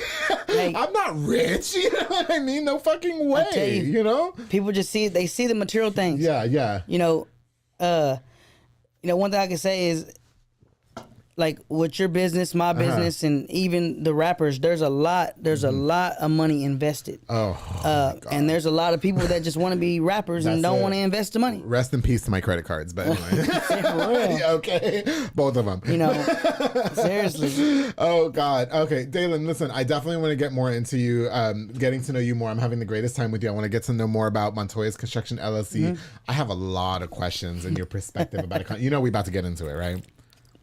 Okay, good. And I'm not scared, so don't hold nothing back. You told me that you would have held nothing back. Nah, so you throw it. I hit it. I knocked it out the park. That's it. But except you're not gay. So when we get back, guys, we're going to get to learn more about Dalen Montoya, his business, Montoya Construction LLC, his perspective about contractors and the heat that they take, and more. So make sure you guys stay tuned here onto The Public Affair. Thank you guys so much for watching. We'll be right back. Hey guys, I hope you're enjoying this really, really fun episode of The Public Affair with my very special guest, Mr. Dalen Montoya. Before we continue, I definitely want to use this opportunity to give a shout out to just a few more of our sponsors of this episode of The Public Affair. This episode is brought to us by my girl, Juliana Resendez with JR Renovations. Now, she's a general contractor specializing in commercial businesses such as residential homes and more. She's a true queen, leveling the playing field in a male-dominated industry. Now, my girl, Juliana, is the epitome of giving back to her community. I don't care what nobody says. I don't care how aggressive she might come off. Juliana is the queen, darling. Follow her on Facebook and Instagram at JR Renovations. Call the number on the screen for your consultation. To my girl, JR Renovations, Juliana Resendez. Thank you so much for sponsoring this episode of The Public Affair.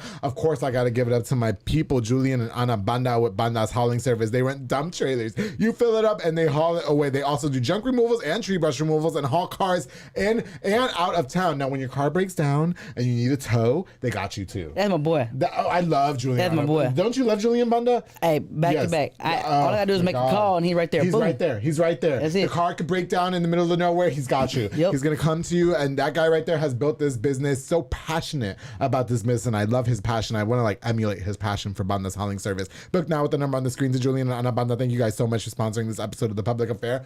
Oh my goodness, I'm starving. To Taquisa Palacios, Onisimo and Lupe Palacios, they provide delicious and affordable tacos for any event. You can choose meat choices, including, are you ready? I gotta try that because I see them everywhere. Oh my God. All online. I gotta get them for your next event. When you have a baby shower, you want to know the meat choices they got? Carne asada, pollo, chorizo, pastor, y barbacoa. Now, Dalen, don't forget about the aguas frescas because they also have limonada, horchata, piña, melon, jamaica, y tamarindo. They also provide all the plasticware. So when you book them and you got to tell the wife, go to Dollar General to get the plasticware. No, don't do all that. They got it all for you. I'm finna start eating my damn hand here in a minute. Okay, that's it. I'm starving, bro. Okay, and they have all the plasticware. Book now with the number on the screen to Taquisa Palacios. Thank you guys so much for sponsoring this episode of The Public Affair. Of course, the Alley's Drive-In with Alexis and Diana Rivas. I love those two. They're a convenience store located where the old Kobe's is in South Waco, specifically 2105 Dutton Avenue. You can stop by for delicious snacks or a cold drink. Now, Dalen, if you need a party for, if you need a beer for yourself or for a party, they have a whole entire huge cooler with a wide selection stocked with ice cold beer. You can order from the kitchen too with a delicious selection of food to satisfy your appetite or to go with that cold beer. On Fridays, they have Enchilada Friday, which is absolutely amazing. Now, I know it sounds gross. Get it with the pig's feet. Get it with the pig's feet. Get the enchiladas with the pig's feet. That's like Fridays. The stuff with the menudo. I don't know what it is, but it's pig's feet. And it's amazing. Stop by Andrew said put the pig feet in. Let's put go. the pig's feet in the enchiladas. You guys know I'm not bullshitting. Stop by this monumental and convenient spot in South Waco today to Alley's Drive-In with Alexis and Diana Rivas. Thank you guys so much for sponsoring this episode of The Public Affair. And of course, I can't continue without thanking Elite Barbershop with Sid Rodriguez and his entire team located on Hewitt Drive. They made me look more snackish on more than 100 and Is this 116 episodes of The Public Affair? Call the number on the screen to book now or download the Squire app. No longer the Cut app. Download the Squire app to book your next appointment right now. Walk-ins are welcome as well. They also got Marcus Guerrero, snack. Chris Reyes, snack. Santos Cordova, snack. David Rodriguez, snack. Isaac Chavez, snack. Clint Fletcher, super snack. Isai, super snack. Out there, oh my goodness, at Elite Barbershop, making you look super snackish all day. Elite Barbershop, thank you guys for being longtime sponsors of The Public Affair. I truly appreciate you guys. All right, guys, we're going to get right back into this episode with Dalen Montoya from Montoya Construction LLC. He's about to get more into his business and more here on The Public Affair. Let's do it. Hey, guys, welcome back to this really, really exciting episode of The Public Affair. Now, before we left, we were getting to know more about Dalen Montoya with Montoya's Construction LLC and his rap business. You guys have to mind me. I just got done recording a show right before this, so I'm a little bit litty kitty, but that's okay because I have one of the hot Montoyas sitting right next to me. So, and I'm really happy that you don't punch me in the face for saying that. You know, I asked this to the last guest. When a guy does compliment you, how do you take that? Because I saw a video the other day where a guy said that when a gay guy compliments them, it's like the highest honor for them. But then I've also heard the opposite where they get offended. What's your perspective? And you don't have to worry about offending me. I don't give a fuck. Nah, I really don't. I mean, it don't bother me. You know, I mean, back then it'd be different. You know what I mean? Oh, okay. I was Were you two-piecing them? Man, I was person. Yeah, it's 2-piece. I got kicked out of my tax test for some shit like that. You know, it was like, what happened during Montoya, your tax test? Get your ass out of here. What happened during the fucking tax test? No bullshit. I tell you. Yeah, tell me. And I have, you know.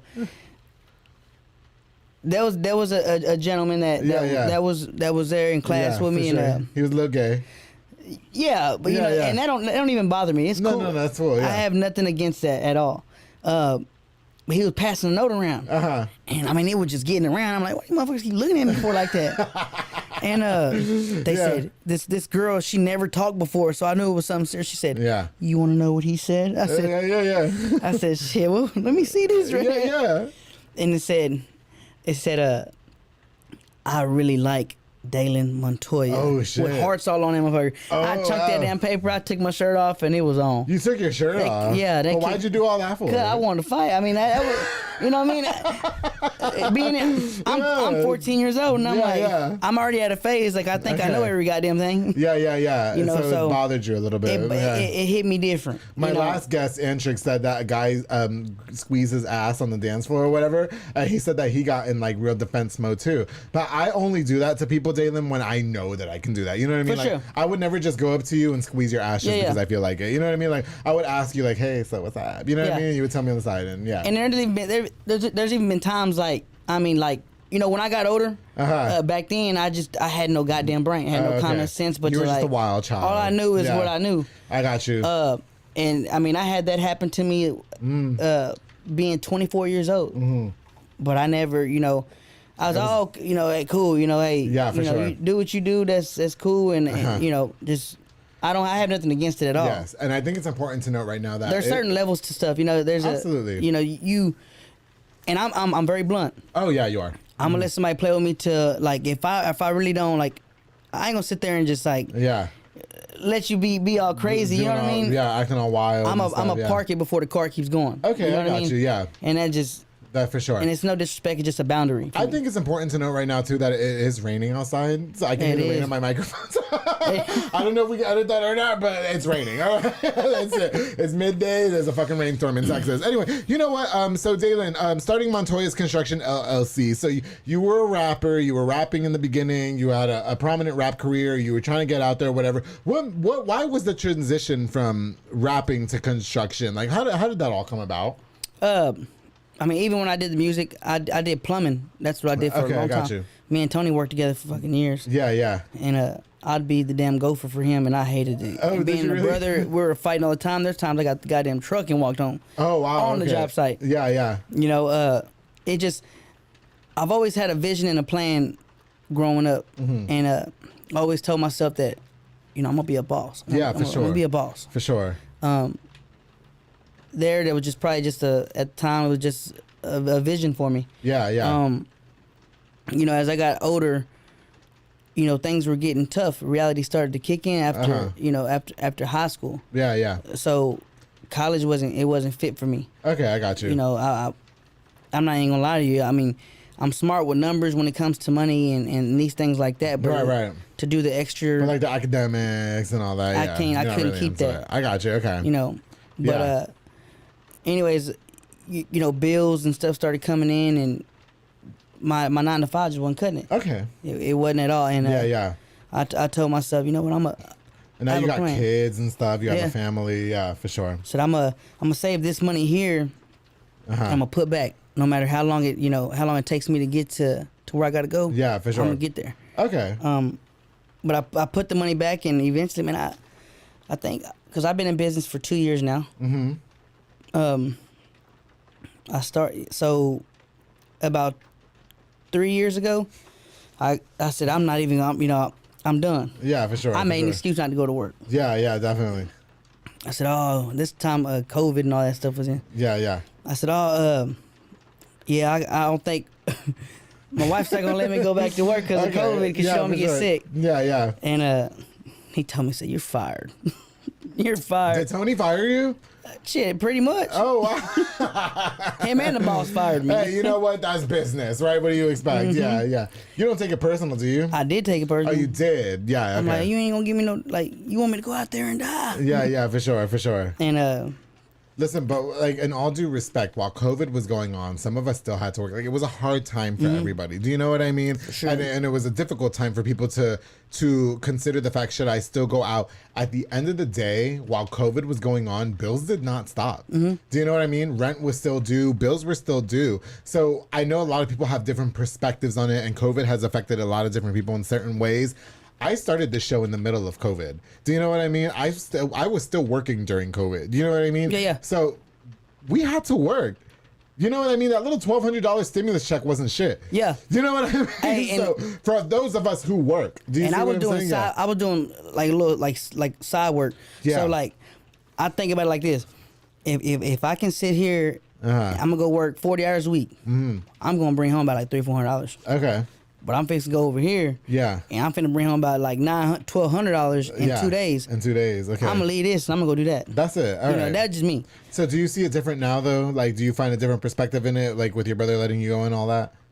Yeah, and it wasn't more say him letting me go because he wasn't the boss, you know. Right. He just, I worked with him, but and I didn't understand it at the time, but I knew where he was coming from. Like, hey, bro, like I got you on here. Now you know, it's kind of making me look bad. You're over here fucking up. Yeah. Right. I had that conversation with one of my really good friends the other day. Yeah.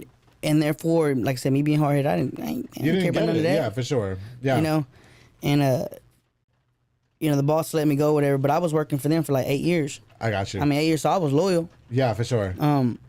It just, I wanted to do something different. Yeah. So when I put the money up, I told my wife, she was like, "You need to do this. Like, this is what we're gonna do. Either we're gonna go up or we're gonna go down. Okay, it don't matter." And so we didn't tell nobody nothing. We remained humble. And when I left, man, it was on go. It was green light. Okay, so when you left that business that you were working with on your brother, is when you started Montoya's Construction LLC, or okay, got you. Yeah. So how did you go about building that business? I mean, was it hard at first? Do you have people working for you, or what was the situation like with that? No, I did.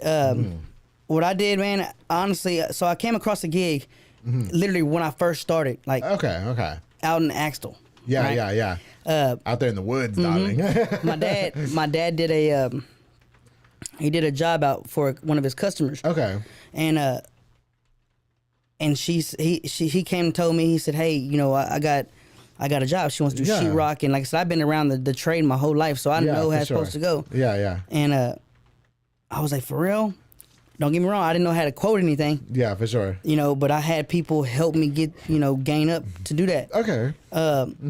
So I said, "For real?" So I'm excited. I didn't know how the process was supposed to go. My wife, she was a real estate agent. I'm still watching his feet. They don't touch the ground. Go ahead.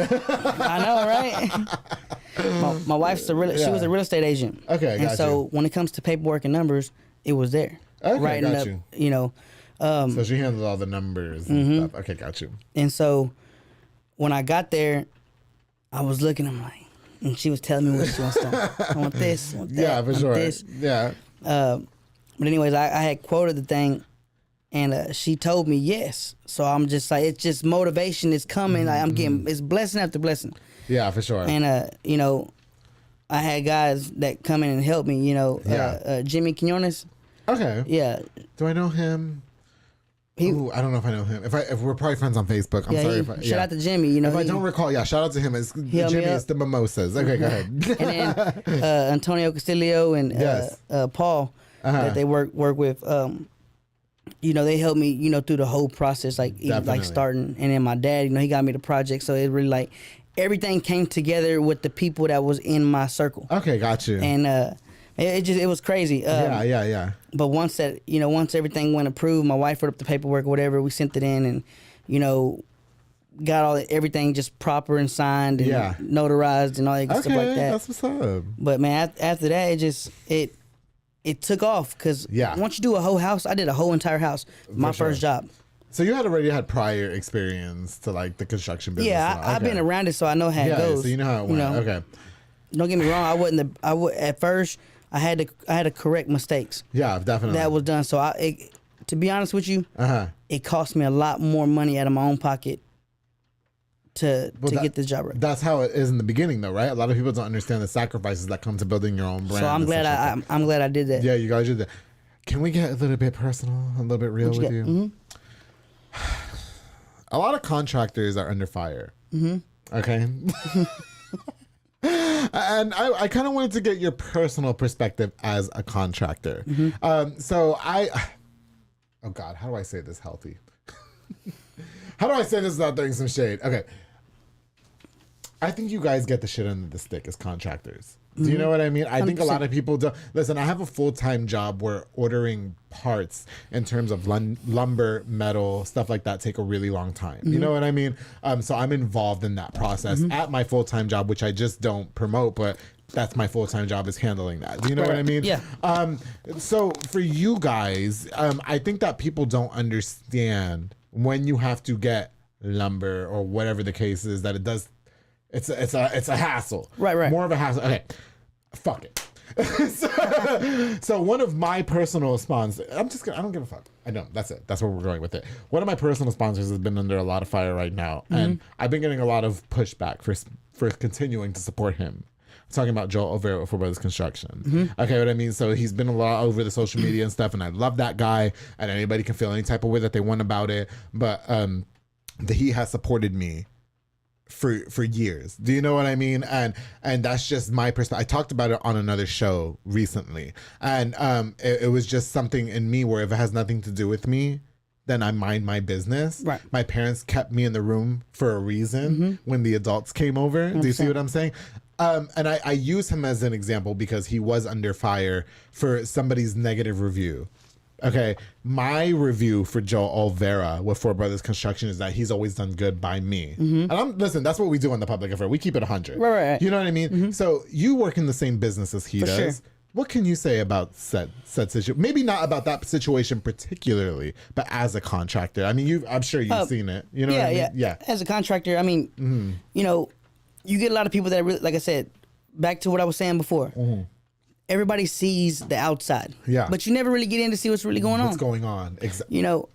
Oh my God, thank you. Therefore, you know, I've been doing it for a pretty a good while. You know. Yeah. To know, I mean, you can't tell me. I'm not saying I know everything. Yeah. But as far as the business part of it, you can't tell me nothing. Because I know what's going on. Yeah, for sure. So what's going on, Dalen? What are people missing? You just customers. How I grew up in the business, they're always right. Okay. And that's 100% for me. Like as a company owner, that's what it is. Okay. But you have to make a lot of the customers they really don't understand on the process. For instance, materials, lumber. Yes. Lumber's crazy. Oh my God. I mean, stuff takes time. Metal, especially, forget about it. Yep. That and you know, there's no disrespect or any in form, shape, or way, but you get like. Customers, they want this immaculate look. Yes. Beautiful. Yes. But you can't do that on a PBR budget. Okay. I'm sorry. And it's, okay, yeah. Because, you know, I can picture something all day, envision and tell you. Yes. But if you don't want to pay to do that. To do it, yes. Okay, gotcha. You know, and then a lot of things, like I said, we're quality as my company, we're quality over quantity. Okay. You know, you can customers want stuff done. They don't see what really they don't see the time and the effort that goes into making that look to make what they want. Absolutely, because there's steps to everything. Absolutely, there's steps, and if it's not done right, you can't just squat out and shit a nice maybe cabinet or shelf or whatever, a shower. See, you know what I mean? Like example, they see the cabinet, but don't see the measurements with it. Okay. Like if I got plumbing in this wall here, right? Yeah, for sure. Okay. I got to make sure this cabinet here, you can tell me the look all you want. Right. But if I just tell them, hey, I want this cabinet, boom, make it. Right? Yeah, they go ahead and make it. Measurements are wrong, boom. Now who's paying double? Okay. You know what I mean? The contractor. Right. For sure. Okay. But there's a lot, as a contractor and business, there's a lot of stress that you can't get to everybody. Right. You know, I got to tell people all the time, I'm not an octopus. I ain't got 8 arms. I can't be here and be there. You got to be patient. Absolutely. You waited 2 years to come on this show. Wait your turn. Okay. Wait your turn. That's. I gotta get. I just. You know what? Yes. I'm sorry. I didn't mean to interrupt you. And I'm the type of person is, like for instance, Joe Oliver, really good dude. I met him already. Yes. Really good dude. I love Take him. nothing from him. I love him. And if I have a customer or this is about anybody, any kind of trade, you mention something to me about them, it's not my job to speak on that. You know. That's it. You know, that's mind your fucking business. Yes. It has nothing to do with you. Absolutely. Thank you. Like that don't. Oh my God, I love him. There's fucking shit. And to be honest, it's reality. It's you. I can have 10 of y'all hate me. Yes. But I'm gonna have 20 more that like me. Yeah. You know. So it really don't matter. And to me, God. I don't speak on other people because that's not adult material. You know what I mean? That's not what adults do. Can you leave us out of it? Yes. Yeah, this is what I say. If you got something personal, take it up with that individual. With that person. Because if I'm an adult and I talk about this adult here, right? What kind of man that make me? You know, give me a fucking 5 days. I knew that's why I invited you on the show right now. God damn it. Let me. Can I just speak on that real quick? Go ahead. I've had contractors sponsor this show, down to Joe Olvera, who still does, Juliana Resendez, who still does, who I love her. Luis Flores was another one with Red Rhino Flooring. I've had painters like Martin Rodriguez sponsor a show. The list goes on. Juan Morales, who does fencing and stuff like that. I've gotten a lot of pushback from still supporting Joe Olvera, Juliana Resendez, Luis Flores. You know what I mean? When you do for my show, I'm not no fucking sellout. Do you see what I'm saying? I'm not gonna, and I'm just happy that you said all that because what the thing, and I don't care. Listen, take whatever you want from me. I'm sorry. I gotta tell them all the time. Yeah, I'm going where I'm celebrated, not where I'm tolerated. That's it. You know what I mean? Like I'm gonna support whoever's supporting me. If you haven't, listen. Like for instance, if I love a particular, I shouldn't say no names because Michael cut it out. But like we did last time. But if I like a particular like Mexican restaurant, but everybody loves it, my opinion is not law. I just don't like that Mexican restaurant. Right. You may not like Montoya's Construction LLC. You may not like Four Brothers Construction. You may not like JR Renovations. You know what I mean? That's your perspective. Why do I have to join the majority in lynching somebody if they did good by me? 100%. Dalen, let me tell you something. When I was, I just got to speak on this. I'm sorry. When I was growing up, my parents kept my ass in the room when the adults came over because it was mind your fucking business. That's it. You stay in the room and you worry about what the kids are doing. That's it. That's it. And so that man, I've known Joe Olvera to do good. Do you know what I mean? Yeah. I know him as a good person. So when yous are all sitting there talking about why you still support him, he's stealing, he's doing this or whatever, where's the proof? All the bitches that have been in my DMs talking about it, why you never show me no substantial proof? Right. I just got into it with somebody the other day. I'm sorry, I don't need to go off. But I just got into it with somebody the other day because they're like, why do you still support this? And the bitch had the fucking nerve to tell me he's stealing from us to give to you, which I had to block the bitch because if I would have fucking attacked, it would have affected my brand. Dalen, do you understand what I'm saying? Sure. Because how dare you accuse him of stealing from you to give to me to support this? I work my ass off for this show to come out. You know what I mean? I'm in debt for this show to keep going. And I have the pleasure, or excuse me, I have the privilege of having sponsors on this show that help me keep this show running. How fucking dare that bitch tell me, I'm sorry, I'm going off. I don't give a fuck. You know I don't give a fuck. You know I don't give a fuck. Fuck her for sitting there saying that shit. And there was another person that did the same thing that I had to fucking check real motherfucking quick. I don't like to be confrontational, but here's the thing. The same can be said for you. The same can be said for him, JR Renovations, Red Rhino Flooring, anybody who's a contractor, for the instance, a local contractor for that matter. As a contractor, you can't, and this is just life in general. You can't make everybody happy. You're gonna have that one. I need to stop. I gotta piss too. No, you can go, keep going. But you got that shit. You got that. You're gonna have that one. You can't make everybody happy, and that just it's life. No matter what business you're in. How do you feel when somebody is being lynched like that publicly?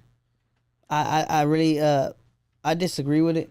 But I don't feel like it's necessary, because at the end of the day, I don't like Facebook. That's it. A lot of people will prevent their problems on there. Yes.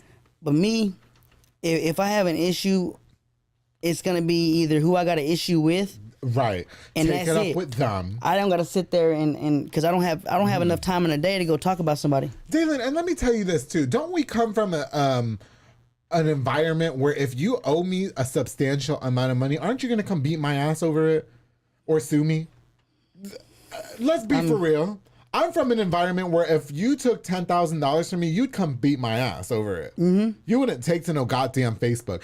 Now, do you see what I'm talking about? There's proper ways to handle it as a business owner. Or sue me. Yeah. As a business owner. Oh God, I'm so happy I have you on here. Yeah, as a business owner, I wouldn't jump out of character and go beat your ass. But if it was without business or whatever, and you did take that money from me, then I'm at your front door, and I just be honest. Here's my thing. But yes. I'm sorry. Go ahead. People handle it a different way. But as a business owner, if somebody owes me enough money, I don't care. Like, take a penny from me, and it's the moral of it. Yes. Moral and principles. That's where I live. I live by morals and principles. That's it. But if you take money from me as a business owner, don't worry. I got legal work. We can handle it that way. That's it. That's it.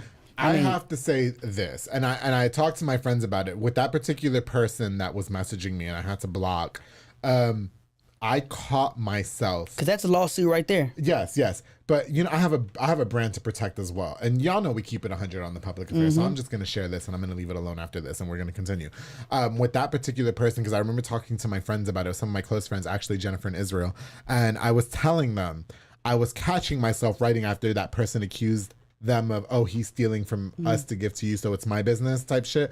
I was catching myself typing, he may not say things, but I'm about them hands. And I'm not a confrontational person, but you're attacking this. And when you attack this, is the equivalent of you attacking somebody's child. And so I'll meet you and we can talk about that. You know what I mean? And it's these all day.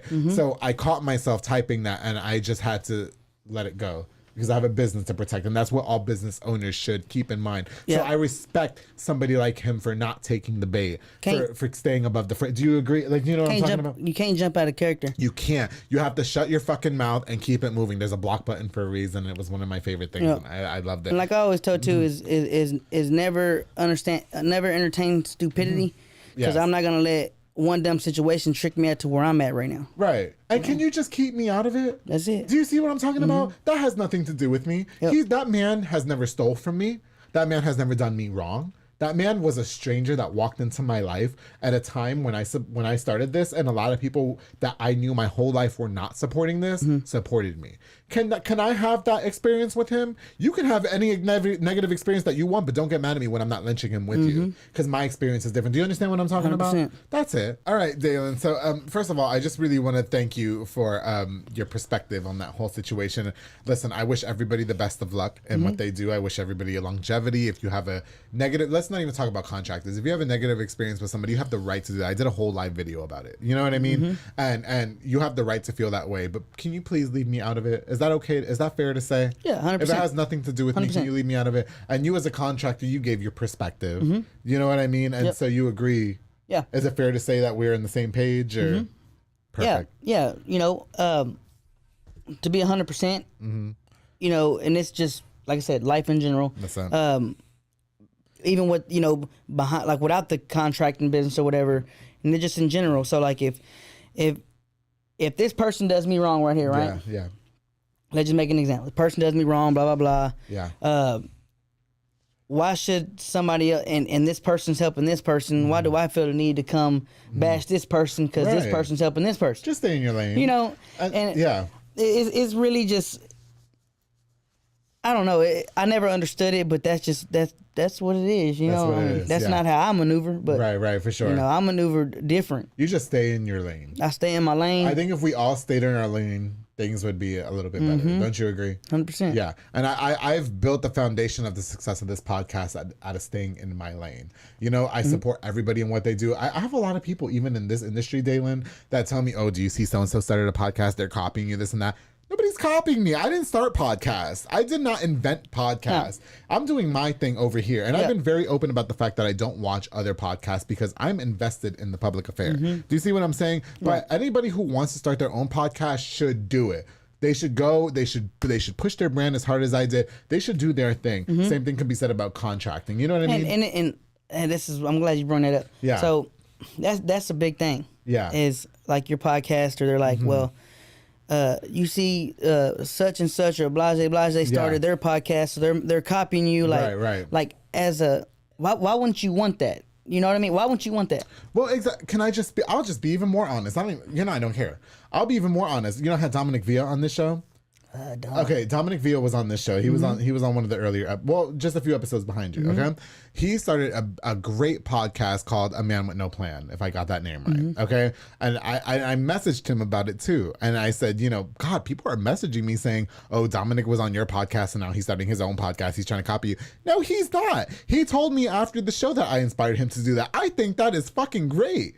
See, I think that, you know what I mean? I didn't know I was doing that for people. You know what I mean? And big shout out to Dominic, because he should be. You know what I mean? And I wish nothing but the best of luck to A Man with No Plan. That man knows that if he needs anything, that I will be there for him. Do you know what I mean? Yep. Like, I wish him nothing but the best. And the type of people that don't want that is selfish people. For sure. You know what I mean? Because it's all about them, is how they see it. Yeah. And in reality, like for instance, my business, like, if I can influence a lot of people to do what I'm doing. Yeah. I mean, that's damn good. And that's more motivation for me as a company owner. Like, yeah, I got these people, you know, I don't look at, oh, well, you're copying me, you're doing what I do. That's just little kid shit. That's it. You know, that's little kids. You know, mind your business and grow your own business. That's it. That's what I say. That's it. If you spent more time minding and growing your own business and staying out of somebody else's and bashing theirs, you would become more successful. Because if copying was a thing, then I guess the whole world copies then. You know? Think about it, because shit, everybody watches TV and want to be them people. You know? You know? Oh, my goodness gracious. Anyway, enough of that. Thank you for your perspective. Absolutely. And I'm really happy that we're on the same page about said situation. For sure. And just before we continue, I definitely want to give a shout out to Joe Olvera, Juliana Resendez, Luis Flores, Juan Morales, oh my goodness, Martin Rodriguez Gomez. Excuse me, Martin Rodriguez, not Martin Rodriguez Gomez. Martin Rodriguez, Juan Arjon. Oh God, Israel Salazar. Any contractor who has sponsored this podcast, I got your back through and through. And I appreciate you guys so much. That's all I have to say. And let me have that. Anyway, moving on. Because it's about Dalen Montoya and Montoya Construction LLC, darling. It's too bad you can't drink on the show. I know. Okay. Shit, hit the water then. You know what? Okay, so you mentioned that you were on probation. That's part of the reason why you can't drink. Right. You know what I mean? On the show. Well, period. Can we talk a little bit about that? Yeah. So what was going on there or what? Man. It's okay. Tell us. Listen, I just got them spilling my guts. We're good. So... I just got this place. I just got a place. Yes. I mean, this was like 7 years ago. For sure. 6 years ago. So I just got this place. So Encore, damn. We were at Lakeside Tavern. Yeah. You share what you want. I don't want to put you on the spot. No, you're good. I was at Lakeside Tavern that night, and I was with some buddies. I wasn't driving. Yeah. You know, and I thought, oh, shit, y'all driving, I'm safe. You know, we're good. Okay.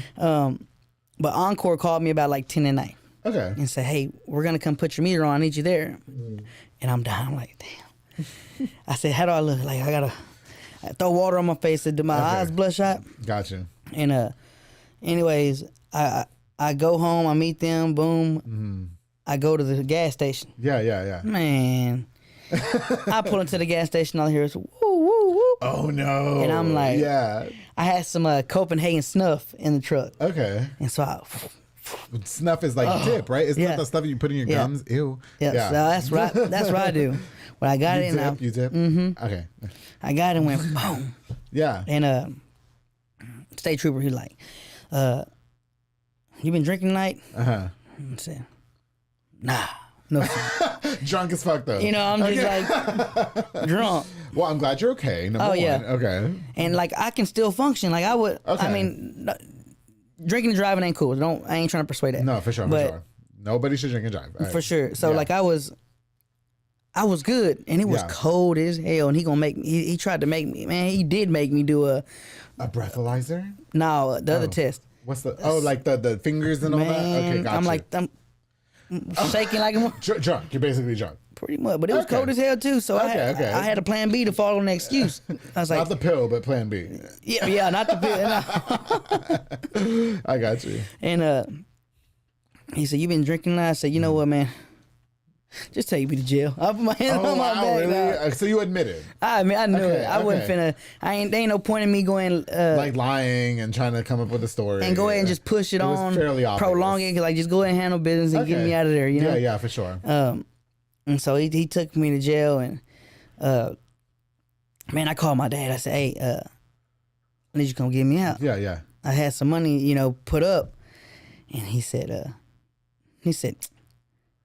"Nah, your ass standing there." Oh, and he hung up on me. Hung up. Oh. And so I was like, damn, like, who am I going to call? And it was late at night. It was like 2 a.m. Tony. I know. Because he's always been a big fan. Like, hey, you create that decision.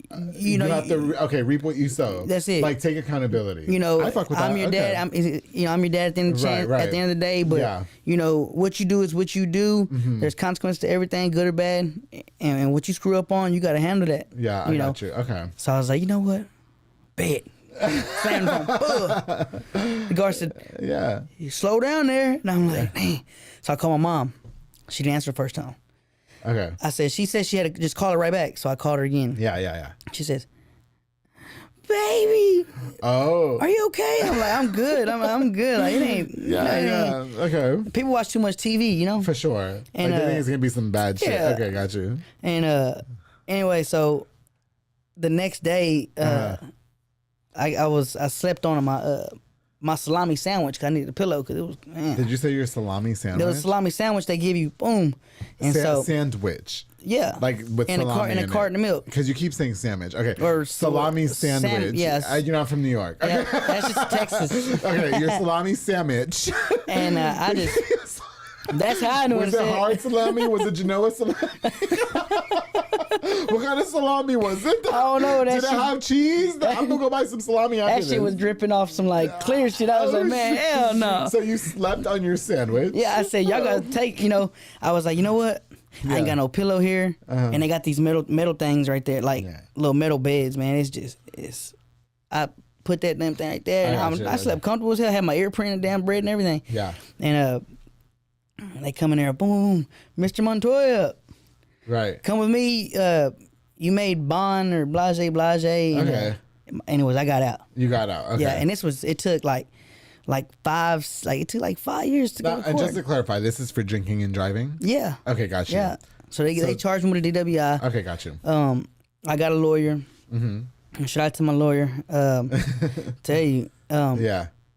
We got, it took us, it was a pandemic and everything. So. Yeah, for sure. So with all that, it was like an act of Congress to get you out. Yeah, for sure. Okay.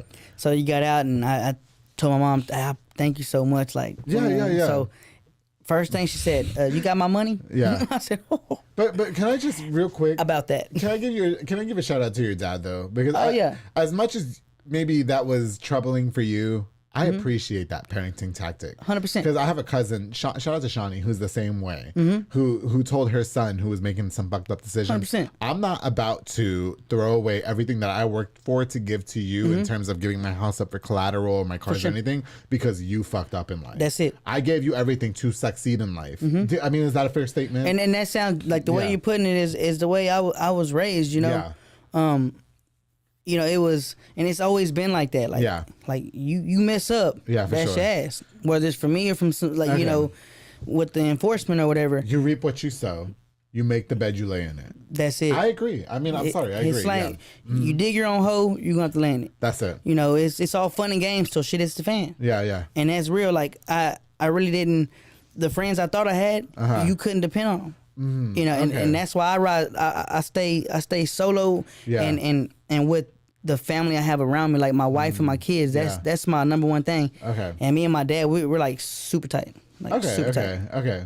You know, a lot of people might. I'm sorry. Go ahead. A lot of people might disagree. You know, or you know, back to the whole thing. You know, you gonna love and hate me. There's gonna be 10 that hate me and 20 that like me. Right. You know, so I might as well push myself away from you and go to where I'm celebrated and not tolerated. But even if it's 10 that hate you and 1 that loves you, there's still that one. Do you let 100%. That one person down over 10 haters? Do you see what I'm talking about? I was always raised, if they ain't hating, you ain't doing something right. There, okay. You know? Because I tell you There's what, your answer. That's what. If I don't have nobody talking about me, then I can't. Then you know, because I'd rather you hate good. What is it? All publicity. All publicity is good publicity. Is good publicity. Yes. Even negative publicity. Yes. Yeah, for sure. Because I'd rather you talk about me. At the end of the day, you know my name. I tell all my little side pieces. Tell your wife to tune into the public affair. What's up? You know what I mean? Everybody who comes on this show, their haters watch their episodes. You know what I mean? I'm like, yeah, tell them to tune in. What's up? Yeah, see what you're lying about. You know what I mean? You know what? I'm sorry, I didn't mean to interrupt. Oh, you're good. Yeah.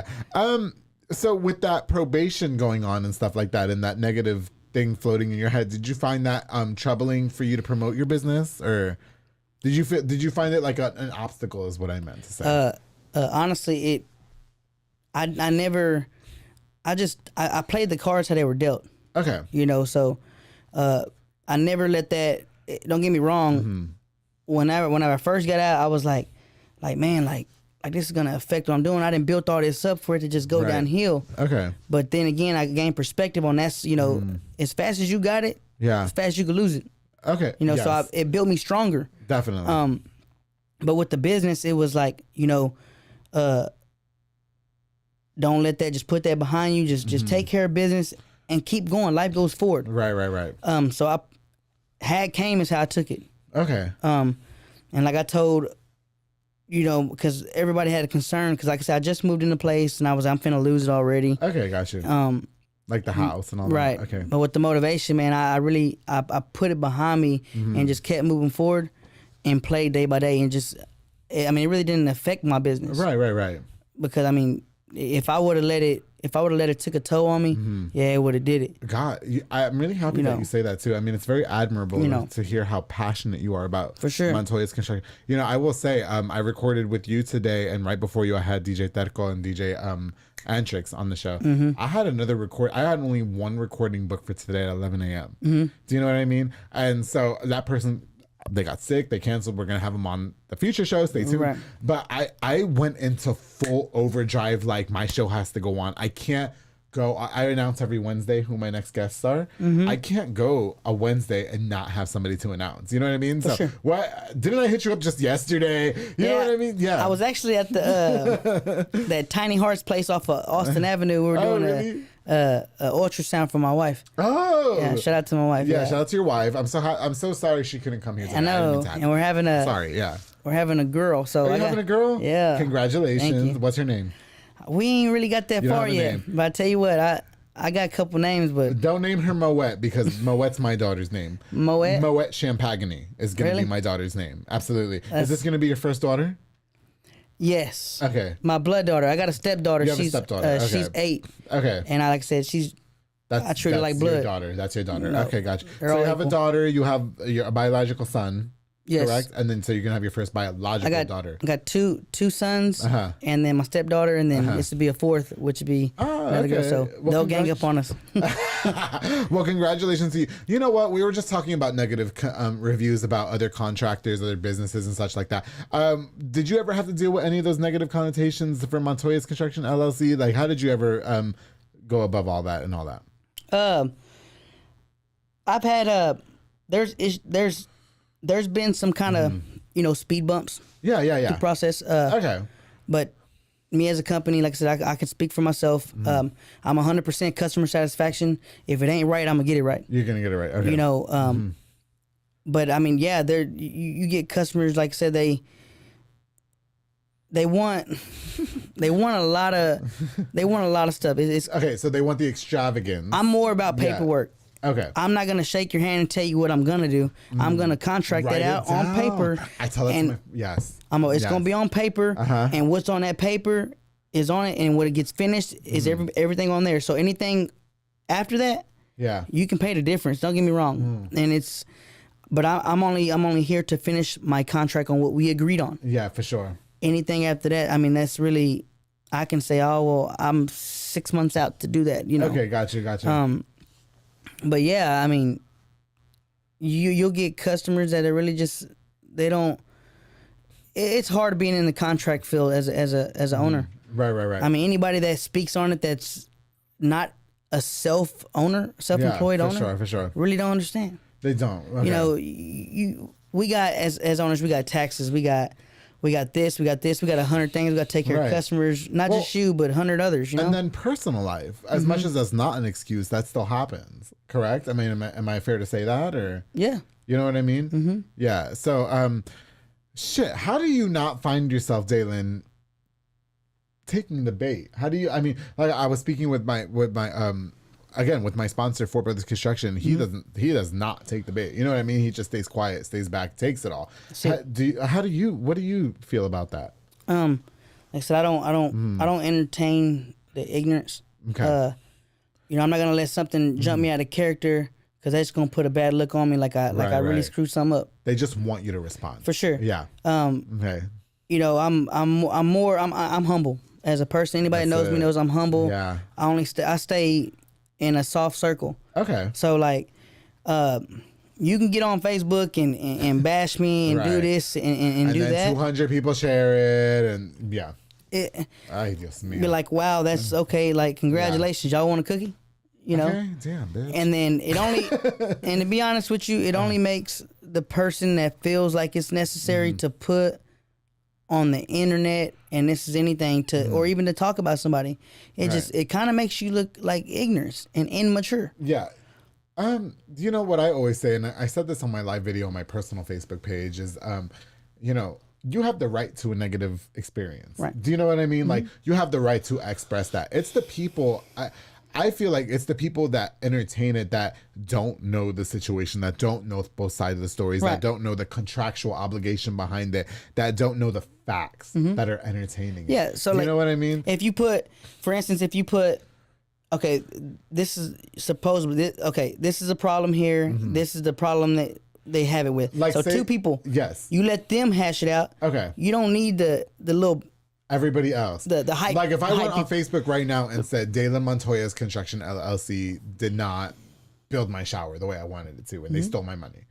And then 200 other people who don't know our conversation, our exchange, if you will, chime in, it only makes you look worse. But is anybody thinking that those 200 other people don't even know what the hell they're talking about? Do you see what I'm talking about? Do you know what I mean? It's called a...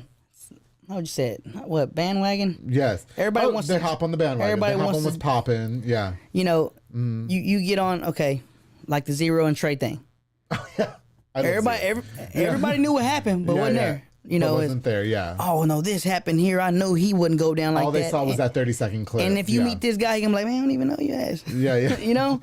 Listen, at the end of the day, Dalen, don't you think it's fair to say that everybody should just mind their own business and move on? 100%. And self-opinion, you know, everybody has their own opinion, which is, you know, that's just the world we live in. I have an opinion about a lot of things, but my opinion ain't their opinion. That's it. So. That's it. You know what? All I have to say going forward is that I support anybody who loves this show, anybody who sponsored this show, shared this show, watches this show. Same thing for people like you who come on this show that spent their Saturday, 2 hours of their Saturday coming on. You know what I mean? For sure. Big shout out to you. For sure. You know what?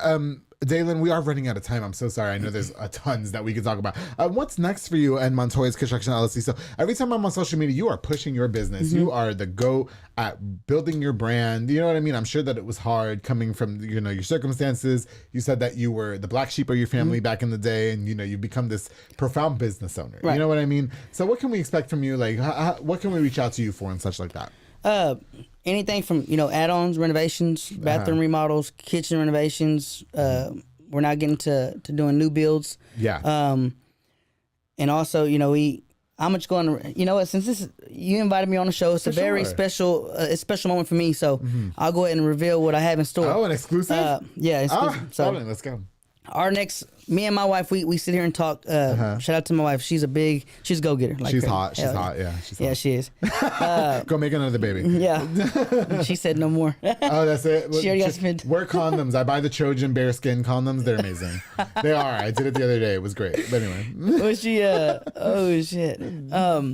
Yeah. Damn. I'm sorry. You and your wife. No. So we had plans. So she works at the hospital. She's going to school. For anesthesiologist. Okay. She's been in school for goddamn too long. Yeah.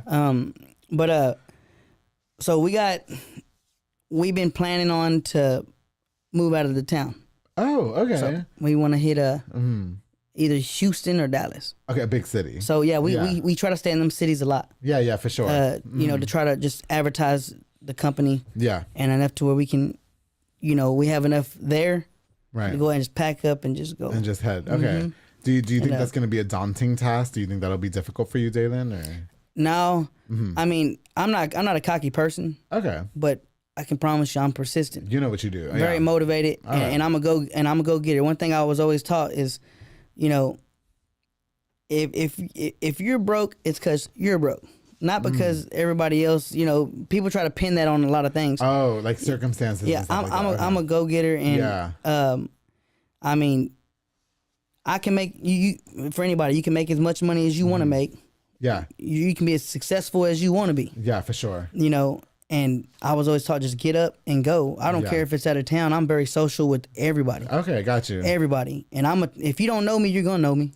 Yeah. You can be quiet. I don't even have to know you. Sit right here. I'm like, hey, how's it going, man? Like, start a conversation. For sure. You know, and it's all a mindset. Yeah, and it's all good conversation. Listen, I spent the first 6 months of this year with a boot on my leg. You know what I mean? My foot was broken. So I still crutch my ass over here to the studio. You know what I mean? I'm the same way. That's it. You know, I fell off a barbecue pit. Did you really? I broke my leg, yeah. Oh, you broke your leg. Okay. On Christmas Eve. Yeah. Oh, shit.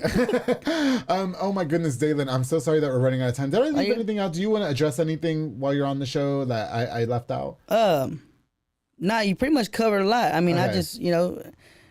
Shout out to everybody that's been supporting the business, you know? I do have one more question for you. What is, and I missed this, I'm so sorry. What is the,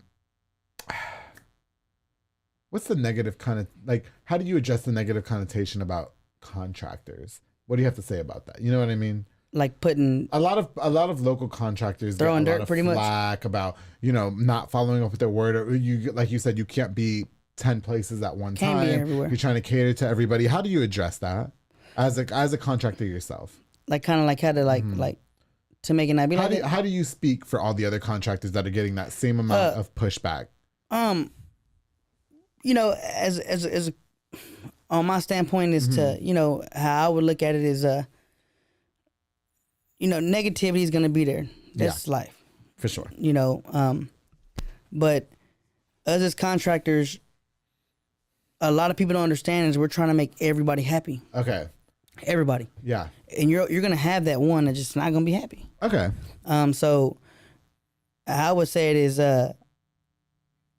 you know, because me personally, I was getting overwhelmed. I was bringing in too much work. Yeah, for sure. And when I first started, it was about the money. It was like, man, there's like everywhere. I want to grab everything. Yeah. You know, getting greedy. Okay. You know. But how I was said, you know, is just to all the contract, you know, keep doing what you're doing. Right. Hey, you know, I mean, everything talks. Everything, you know. Yeah, and your work speaks for itself. For sure. Yeah. And you know, like I said, you're gonna have happy customers. You're gonna have customers that ain't happy. They're just the way. I mean, the way it goes. I got you. Like I said, I've been there before. Yeah. You know, but who am I to sit there and bash you? You know what I mean? Got you. You know, I'm not gonna judge nobody. Okay. At the end of the day, the only man upstairs is gonna judge me. You know. Oh, darling. That's it.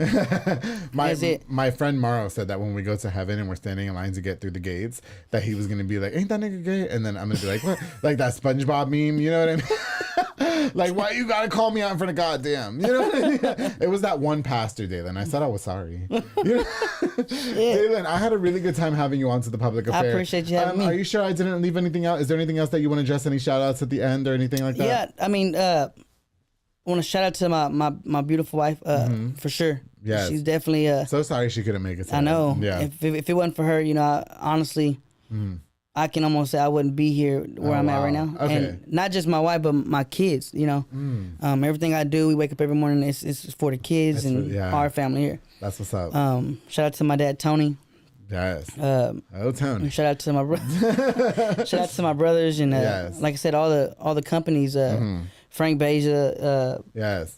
Joe Oliver, everybody that's handling business, That's what's up. I love that. I won't take nothing away from nobody. Yeah.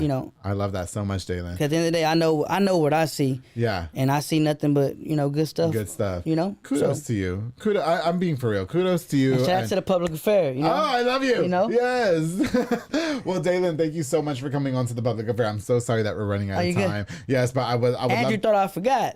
Yeah, no, that's it. He waited patiently. He's on the show now. We made a really great episode. Make sure you guys contact Montoya's Construction LLC for any renovations, anything like that. You guys can consult with him, and he's got you. And as you can see, he's a team player. He supports all the other, most of the other contractors, especially the ones that support the public affair. That's what I really appreciate. And Antonio Castillo. Oh yes, Noni. You talking about Noni, episode 9? Yes, love that guy. He's got to come back on the show. I'm trying to get him and Precious back on the show. Oh yeah. He said I got to do some convincing with Precious. Nah, we'll just go in and we'll go get him and bring him here tonight. That's it. That's all we're gonna do. Conversation.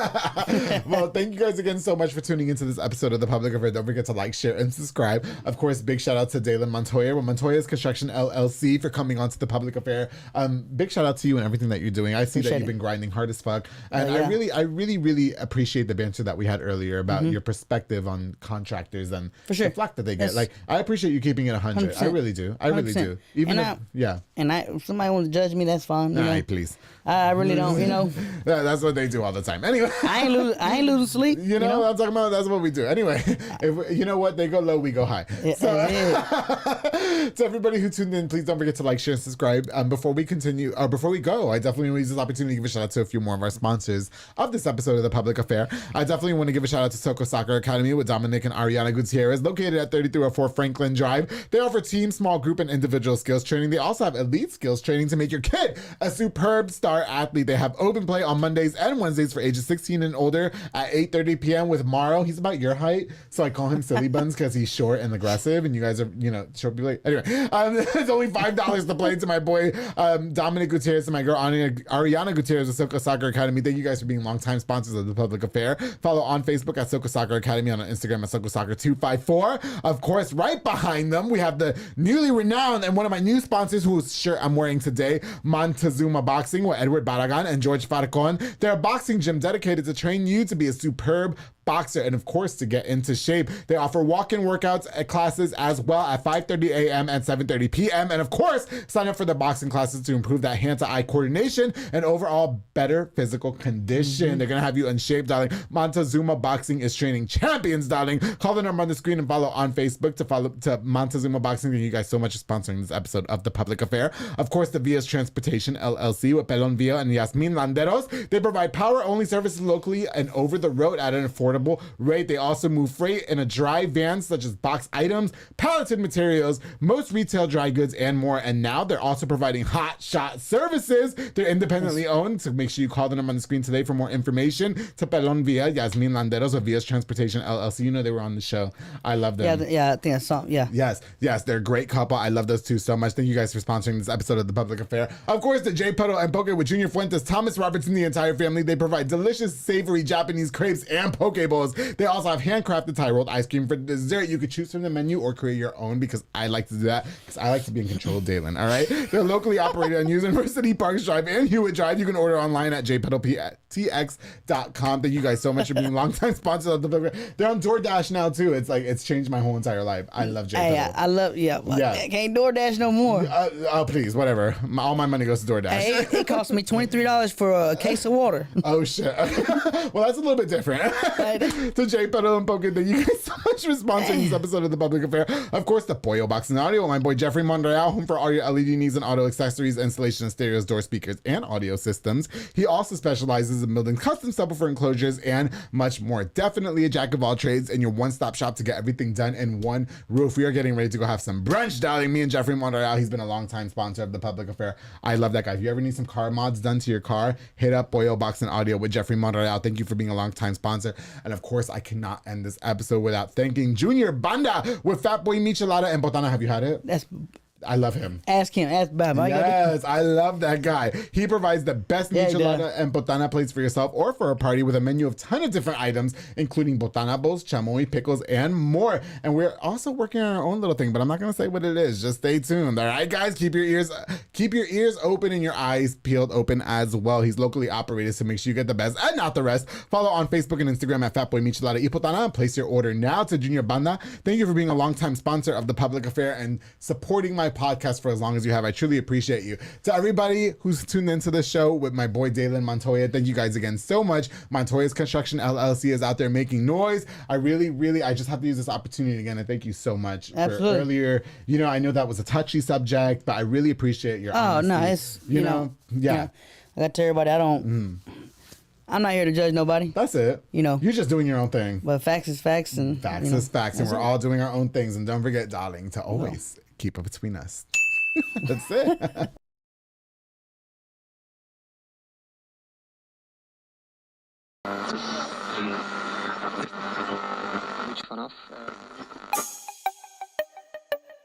This has been a Rogue Media podcast.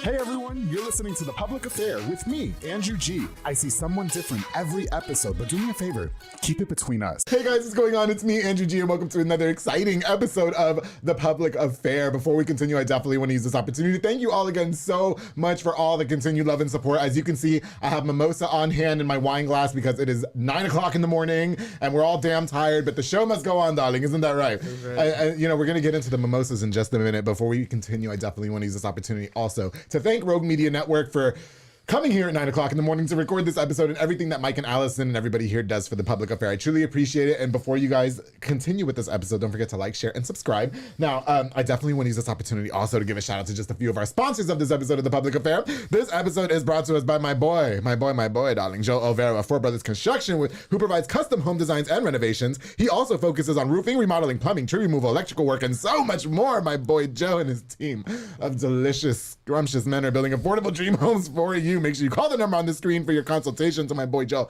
Joe, just thank you for being a longtime supporter of The Public Affair. Thank you so much. I truly appreciate it. Of course, to my boy Frank Biza with B&JB Finishes, who focuses on resurfacing bathtubs, counters, sinks, tiles, and more to original showroom quality. He offers 5-year warranty on most work and has the best prices in town, darling. He also rents inflatables, a mechanical bull, a margarita machine, tables, chairs, a foam machine, and so much more, making all your parties super lit. Basically, if you ask Frank if he does it, he just does it. He does everything. I've been knowing that kid since we were teenagers, and he literally does everything. He dips his hands in everything. Pause. Frank, thank you so much for sponsoring this episode of The Public Affair. Of course, to my boy David Santabañez with Alinea Real Estate. He's the #1 sales agent in his office to help you buy a home or sell your property. Make sure you follow him on Facebook at David with Alinea, darling. I call the number on the screen for your consultation. My boy David out there making moves, and I can't wait to be one of the ones that's taking a picture next to him saying, "My first house in the grass." Sexy pose. He said I can do that. David Santabañez, thank you so much for sponsoring this episode of The Public Affair. Of course, to my girl, Nika Armstrong, with Pee-wee's Crab Cakes of Texas, darling, serving the most authentic Cajun cuisine with a wide selection of signature crab cakes, pasta, seafood, and more. Now, my favorite is the Krabby Seafood Pasta, but their top recommended is the Southern Fried Catfish Special, served with seafood pasta, potato salad, 6 fried shrimp, and the fish is topped with Houdat sauce. I'm not going to tell you what it is, Ted, because you got to go over there. Head over to 108 Gym Drive to figure it out. He's over there drooling. Look at it. Order online at Order Pee-wee's Crab Cakes of Texas.com. To my girl, thank you so much for sponsoring this episode of The Public. Oh, and she's on DoorDash now too. I'm in love, darling. I'm in love. Oh, of course, to Waco Fencing and stuff with my boy Juan Morales. Juan builds privacy fences and chain link fences, darling. Perfect for all that extra at-home privacy. Kids, you want to walk around like that. Okay. He also does demolitions, builds wood decks, stone patios, and gorgeous flower beds, darling. Contact him on the number on the screen for your consultation. To my boy Juan Morales, thank you for being a longtime sponsor of The Public Affair, but I truly appreciate you. And we can't go on without thanking Miss Nancy Posini with Parkway National Insurance. She provides insurance for all commercial trucks and tractor trailers, and she also for all contractors along with home and auto insurance. Call for the number on the screen. Basically, for all your insurance inquiries, get life insurance. That's all I'm going to say. Get some life insurance. Do it. And habla español también. To my girl Nancy Posini, thank you so much for sponsoring this episode of The Public Affair. I truly appreciate you, guys. All right, guys. So, like I said, I've been very, very excited to be having these next two. First of all, I didn't intend on having them both here together, but they decided that they wanted a 3. So they're really excited about being here. And they came last minute. We called yesterday. I was in a gay panic yesterday. I'll explain why in a minute. Okay, and I was like, listen, I'll bring mimosas. We got the liquor on deck, and they're here together. I've spoken to them individually about coming onto the show, and I think that the fact that they're both here is so exciting for me. So without further ado, let me shut the hell up and welcome my boy DJ Terco and DJ Antrix here, finally on The Public Affair. How you doing? We're doing good. No, don't be acting all shy. Fuck that. You were just out there. Okay. Yeah. How about a little bit more enthusiasm? Oh, yeah, okay. we're here. Yes, you guys are here. First of all, you guys, I'm so excited that you're finally here. Mm-hmm. I think I only spoke with you about it yesterday, but I've been low-key wanting to invite you because I see you doing your mixes and stuff. You're kind of getting your name back out there in terms of the DJ thing. And you and I talked a long time ago. We've been talking. Not like that. No. The wife already knows. No. But yeah, we've been talking. Actually, first of all, it's our first time actually meeting in person. So it's really nice to meet you. And I ran into you at Fuji. Yeah, or Ichiban. Excuse me, Ichiban. I was fucked up when you and I ran into us. I was drunk as hell. Well, same. So thank you guys. Oh, really? Well, thank you guys for being here. Such short notice, early in the morning. Now, Terco, you said this is your first time having mimosas. Yeah, that's my first time having. Okay, what the hell is wrong with you? Hey, it's good. It's good, right? I'm missing out. Yeah, you're missing. There's surprise. Yeah. You know, there's a lot of good things when you hang out with me that you'll do for the first time that's really enjoyable. Like the guy from the other day. Anyway, so again, thank you guys for being. So if you guys don't know, DJ Terco, DJ Antrix, you guys are DJs in your own right here in town, here in town. I think you guys were a little quiet for a little while. Now you guys are kind of just rebuilding your brands. Well, I would say. Well, Terco's from the Waco area. I'm actually coming out of the Mexia area, which is the Freestone, Leon County. Yes. But I really don't do too much, we say, inside events. Oh, okay. More like we'd say rancho. Yes.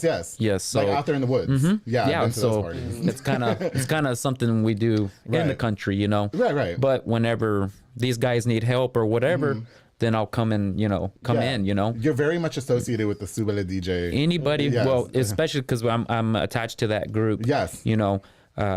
It's a good thing. For sure. It's especially for my boy Adrian. Love him, Taz. And Taz, it shows better business for him. For sure. But like I said, we're growing. Yeah. And it's gonna be. Do you find a lot of work out there, man? I've been to Mexia once or twice. I think I had a side piece out there. Yeah, yes and no, because the thing about it, getting one call from Mexia or Tig area or Fairfield, it kind of spans out to like Dallas, Austin, Houston, and then I just like, wow, I can't really keep up. It's hard to juggle, I'm sure. Yeah. But okay, so Terco, you're actually from here. Yeah, I'm from Waco. Yeah, okay.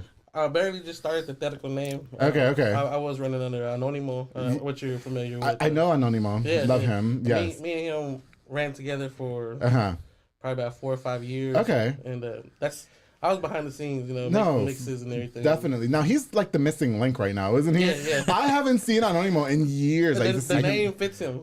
Right, but that's it. I've never even seen him before, but I've always heard his SoundCloud mixes, and he's so great and he's so talented. And I used to run into him in my drunk slut days at Junction 84. You know what I mean? When I would go to the bathroom and the lights were off. And I don't go anymore. The smileys. But no, I used to run into him there when I was on the radio, and I just haven't seen or heard from him in a long time. And I think I've always wanted him on the show too. And right. I talk to him quite often. Yeah. Do you? He just sitting back. Is he just kind of low key at the moment? Yeah. He's focused on producing right now. He said. Oh, okay. That's what's up. Maybe he'll produce my next track, my EP. So, you know what? And can I just say, I would just want to use this opportunity to. You guys have been huge supporters of The Public Affair for a long time. I think ever since I added you on social media, that you and it's been at least a year. Adrian, something like that. Adrian told me about it about a year ago, and I went ahead and liked it, and then every episode I've watched, I liked it. There were some funny parts and there's some serious parts, but everything I like the hell out of it. It's good. I really appreciate that. My best friend Jaime, he says sometimes he has to skip the part. Not Jaime de la Ley. I'm talking about, don't start. Being smart, man. Yeah, you were being a little smart ass, weren't you? Okay, you can go fuck off. I'm talking about my best friend Jaime Gutierrez. Okay. Why you say don't get me in trouble, Terco. I'll kick you out. Okay. No problem. No, I do. So, but so he said that on my slutty parts of the show, he has to fast forward it. We've been best friends for that. I was like, that's the whole show, Jaime. That's not even fair. You know what I mean? But no, I really appreciate you guys. Okay, so anyway, let's get to know you guys individually just a little bit. Terco, can we start with you? You just mentioned that you're from Waco. Can you tell us a little bit about you and your background growing up and such, please? Like I said, I'm from Waco, North Waco. Grew up around. North side. Just really just stay out of trouble, you know.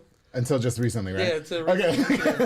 And then until you hit me up, then I got in some trouble. Did I? Oh, you know, I get guys in trouble all the time. Now, it wasn't with a girl, was it? No. But no, you know, I just always came up listening to music, hanging out with friends, staying out the way. Yeah, for sure.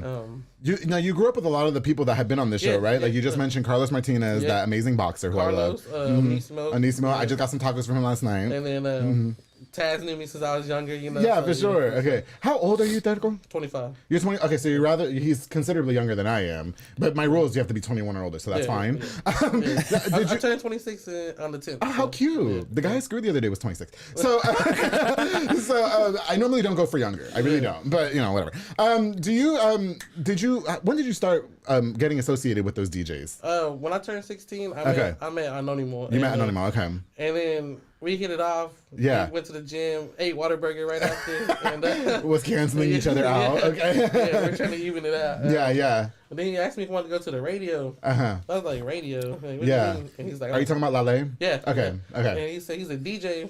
I was like, yeah, man, let's go. Yeah, for sure. I heard it. I heard him do his thing. You know, okay. I know if anyone's heard, I know anyone. Yeah. He's crazy. He got his own flavor. Love him. Yeah. He got his own flavor. For sure. After that, man, I asked him, how can I do this? Okay. And hit it off from there. And he just took you under his wing type thing. I think that's so great. You know, because I was in radio for many years, and there's a lot of DJs who are just not like that. You know what I mean? There's not. There's not. There's always somebody taking someone in. You know, somebody. Somebody definitely slid in my DMs and threatened to kick my ass because they found that I was talking shit about the money. I heard that for a second. One of the episodes you told me I'm not a fighter. I'm not a lover. Only time I'm putting my hands on you is when we're trying to F. Yeah. That's it. I do not. Yeah. Hold up. That's it.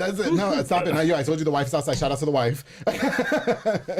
What are you acting all coy for? He started to sweat. Yeah. What are you over here sweating? Are you okay? Are you okay? Yeah. Well, I think we need to get a shot in here. Okay, get the shot before we get to know Antrix for a second. Go ahead and get that. What do you have? A bottle 1800? I got a bottle. You don't have to record literally right after you guys, so don't get me too fucked up. Okay, let me get this cups right quick. Are you getting cups? Yeah. Where are the cups? Right here. Oh, you bought? Oh. Yeah. Is that how you use your legs? Yeah. Where did you get cups from? I didn't see you bring those in. Don't be sneaking drugs into my show. Well, get me in trouble, okay? Antrix? I just I'm pretty sneaky. Antrix, while you're doing that, can you just talk to us a little bit about who you are, please? Can you introduce yourself to us for people who may not? Well, I'm seeing a little caucus in you, by the way. Oh, okay. Yes. Anyways, what are you seeing in him? Caucus, like you're half Caucasian, right? Easy there, Terco. Terco, just for the record, you can get it before him. Yeah. Here. I like my man nice and plushy.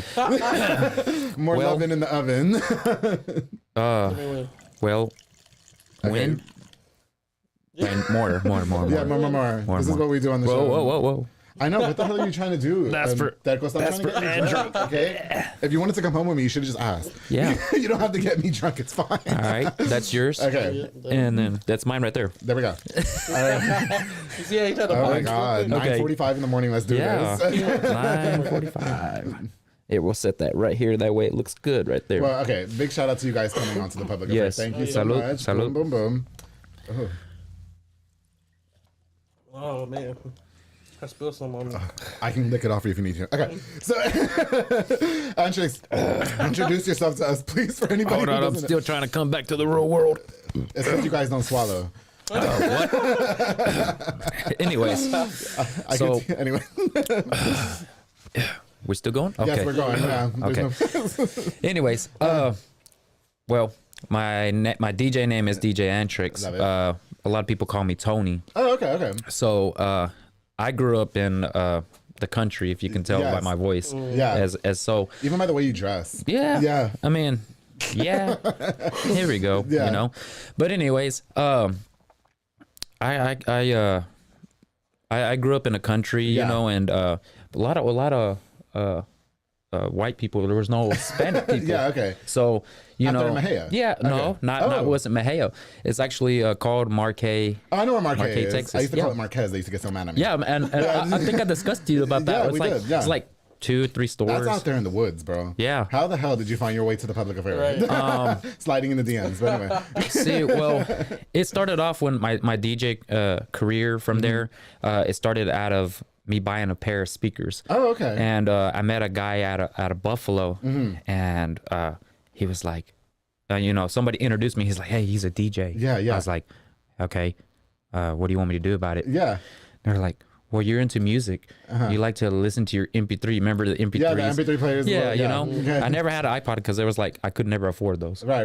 Right. So, anyways, they were like, y'all can do like house parties and stuff. I was like, what's a house party? Oh wow! Like, yeah, they're so sheltered over there. It's crazy. So after that, been carrying on from DJing. I started DJing at I think maybe 16 or 17. Okay, got you. Coming out of high school, and I did the high school proms and stuff like that. Okay. And it was like, were you using professional DJ equipment, or were you just using your MP3 player and speakers? No. I mean, right? Yes and no. Yeah. But like my buddy, he had his turntable and I had the sound. Okay. So I was like, we got to add a little bit of taste to this, Yeah, for sure. Which is lights. So okay. Like after there we carried on, and then I was like, okay, I want to learn how to DJ. Yeah. But growing out of the house with my dad and 2 sisters. My dad, he was kind of like a musician too. That's kind of why I kind of got into the music. Yeah, for sure. But before DJing, my dad had bought me drums. Oh, okay. And he said, always had music in your life. So he was he used to have his accordion, his electrical piano, guitar. Yeah, for sure. And he was like, hey, son, you want to learn how to play drums? Yeah, for sure. Like, yeah, sure. I'll go ahead and do it. Okay. So I just, every day I come home, and then after every day that I would come home and learn how to play drums, it would get on my dad's nerves. Oh, really? So he was like, you play too much. You need to like go outside and do something. Okay. Fuck outside. It's too hot. We live in Texas. Yeah, okay. Yeah, fuck that, Yeah, for sure. But anyways, carrying on to the DJing, I still play drums, but I do you play while you're spinning sometimes, or is that a thing? I've seen that before. I have. No, like amplified entertainment. Well, usually when I go to like an event, like if it's a quinceañera, wedding, or whatever, and I know the grupo well, I was like, hey, let me hit a couple songs. Yeah. Okay. So they'll be like, yeah, sure, drums. So I'll either do like some corridos, huapangos, cumbias, stuff like that. But so further than that, it's been DJing. Okay, I got you. You know what? So he was just mentioning that Anonimo really took him under his wing. Yeah. Was there a prominent DJ in town that kind of took you under their wing as well? Or? Well, check this out. Okay. This is how it got more pretty cool about it. Yeah. So whenever I was DJing at little house parties and stuff, that's when I met that guy, and shout out to Eddie Dominguez is who it was. He told me, he said, hey, let's go to Alasan. Or Junction. It was Alasan Junction. It was 100 things. It was a bunch of things. So I was like, all right, cool. What is it? He's like, it's a club. It's a two stage club. Mm-hmm. So all right, cool. We go up there, and I was young, but they wouldn't let me in, so they crossed me in. I was like, all right, cool. I can go in, but I can't drink. But you can't drink, yeah. So I was like, all right, that bar, whatever. And I'm, you walk in and you think you're like, okay, this is like a big place. So you're like looking around like, and I'm not me, and I'm not looking for no girls or alcohol or anything. I'm looking for the DJs. Right, definitely. So I go up and I find the DJ, and I think if I remember, Rene and Adrian were in the booth. Yes. And I just kept watching. I kept watching them. Yeah. And suddenly, I asked him. I was like, "Hey, what DJ are you? What DJ name are you?" He's like, "DJ Thas." I was like, "Okay." Bro. So you didn't even know them, and you just walked up to them? No, I just walked up to him, and I was like, if I could remember, like I said, man, I'm a fan of you. I've heard you on LA, and I have this MP3 player, and I recorded some of your mixes, and I listened to them, and I want to be a DJ like you. Oh shit! Like cool. like like. Look at him blushing. How cute. So, anyways, from there, I've carried on listening to them and everything, and that's kind of like my look up. Started. I look up to him, you know. That's so crazy. It's crazy to think that because I don't think we're any older than you. How old are you? I'm 29. Okay. Sorry. We're like the same age. I'm 31. Okay. Yeah. No, but it's cool. You know, I met those two DJs because I was open. I worked at the station for a long time, so that's how I met a lot of the DJs that I know there, and I would run their show on Friday and Saturday nights from the board. Right. And then they were always like the nicest people. Like those two were always on the show. Yeah. And we got fucked up. You were always at the club too. I was always at the club. Did you used to see me there? Yeah. Oh my god! If I didn't remember you, I'm sorry. I was young though, so bro. But I was just walk right by not probably, and I was drunk as fuck. Yeah, I was always scouting for my next. Well, I think we switched because you slimmed down and I got thick. So, thick is good. It looks good on you. Don't worry about it. All right. Yeah. The ladies low key love it. Yeah. They do, and so do some of us. Oh yeah. Yeah. When the time's coming. Okay. Good. Some of us. Yeah. Exactly. Some of us men like that too. When did you guys meet? How long have you guys known each other? So this is crazy. Yeah. And you're probably gonna open your eyes wide about this one. Well, okay, because just real quick before you start, because I only reached out to you. Yeah. And then you said, I know him. And I was like, yes, bring him too. Because he was going to come on. Yeah. So how did that happen? So I had what was it? 2-3 weeks ago? Yeah. It wasn't too long about 2 or 3 weeks ago. Is when y'all met? Yeah. Oh shit. So one person. And it's only the one person that I always talk to, which is Thas. And Thas keeps introducing me to all these DJs. Yeah. Okay. So I guess I'm just opening doors and meeting new people. Yeah. And so, I was in Waco and I had an event. Yeah. And my daughter, she was kind of sick, so we had to take her to the hospital that day. Oh, okay, got you. So I asked Adrian, I said, hey, can you take over this event for a couple hours or take it all? Because I don't know, we don't know what's going on. Right, for sure. And he's like, I got another DJ, Oh, and that was that cool. But I didn't know. And so I was like, is he good? I want professional mixing. I don't care about the lights or nothing. Yeah. But I don't want just the MP3 player. Exactly. And the MP3 player. That would be my ass. So he got a hold of me. He told me, he was like, hey, I can do it, or I can do it for a couple hours. I can do the whole event. I was like, man, I really don't know. I'm just so confused. I don't know what's going on. Yeah, you can tell just on the phone. He was like, his mind wasn't flustered. That was me yesterday. All right. So, and then yada yada. That's how we met each other. And now we've been talking back and forth. I mean, we're trying to publish a mix out. So we're gonna publish. I do also have a YouTube channel I upload with other DJs. Okay. So people can hear. I'm on SoundCloud. You're on SoundCloud? No, but SoundCloud's that's the thing, right? Isn't that all the DJs on SoundCloud? It was the jam back in the day. Sorry, I have to acknowledge that I'm fucking flop sweating over here. Is that 1800? Yeah. Okay. No. Okay. So you know what? When the first time you guys had to spin or do an event or whatever? What was you're over there looking like you gotta get some shit off your chest. So did you fuck it up the first time, or what was that like for you? What was that experience like for you? My laptop turned off halfway through. No. What event was it? It was there's a restaurant. Well, there was a restaurant in Baylor called the That's Mexican Restaurant. Oh, okay. And they had an upstairs. Oh yeah. I remember that one. It was salsa music, and the DJ he said he couldn't make it. Me thinking I was ready. I said, I got it, Yeah. Went and plugged in, started playing. Yeah. Dead silent. Oh, wow. The floor was full. Like in the middle of it? Yeah. And so everybody's looking at you like, what the heck? And people been drinking already. Okay, so they're fucked up. Oh, no. I was like, oh, man. How did you handle that? I had to restart the laptop. Well, you know what? I did exactly what we were talking about. I put my iPod on. For the meantime, right? You didn't have a guy that was speaking on the mic? Nah, man. Do you guys... Look, that's my big fault is I'm not a big Spanish speaker, but I know the music. I was gonna say, do you guys usually work with MCs, or do you normally MC your own things? You do our own. You do your own. Yeah. I'm just a mixer. Yeah. Okay. Listen, if you guys never need an MC, I've got sex appeal, so I do MC with DJs. No, okay. What about the first time you ever spun Antrix? Oh, like my mess ups or like? Yeah, well, I don't know. Like, what was it like? I mean, did you fuck up or? Well, let me think. Well, I've had that same situation. I mean, every DJ has the same situation of a laptop. I mean, they're not. Even if they're brand new or old, it's still not. Fucking this iPad too. It's never gonna. Yeah. All those is fuck up. But I've had that moment where I had to think fast. Yeah. So So you break up Usually I have my own mixer, and then I have my turntables, and then I have auxiliary. So if that goes off, that's just the backup. You know? That teaches you a lot. Your first one. Yeah, no, for sure. Yeah. You know, I used to know a lot of DJs that would pull mixes off of YouTube and spin them at the club. I mean, why? You know what I mean? I mean, trying to make a quick buck. Just a quick buck. So do you think that there truly is a difference than pulling a mix off of YouTube than, I guess, spinning your own? Or? Well, it just depends.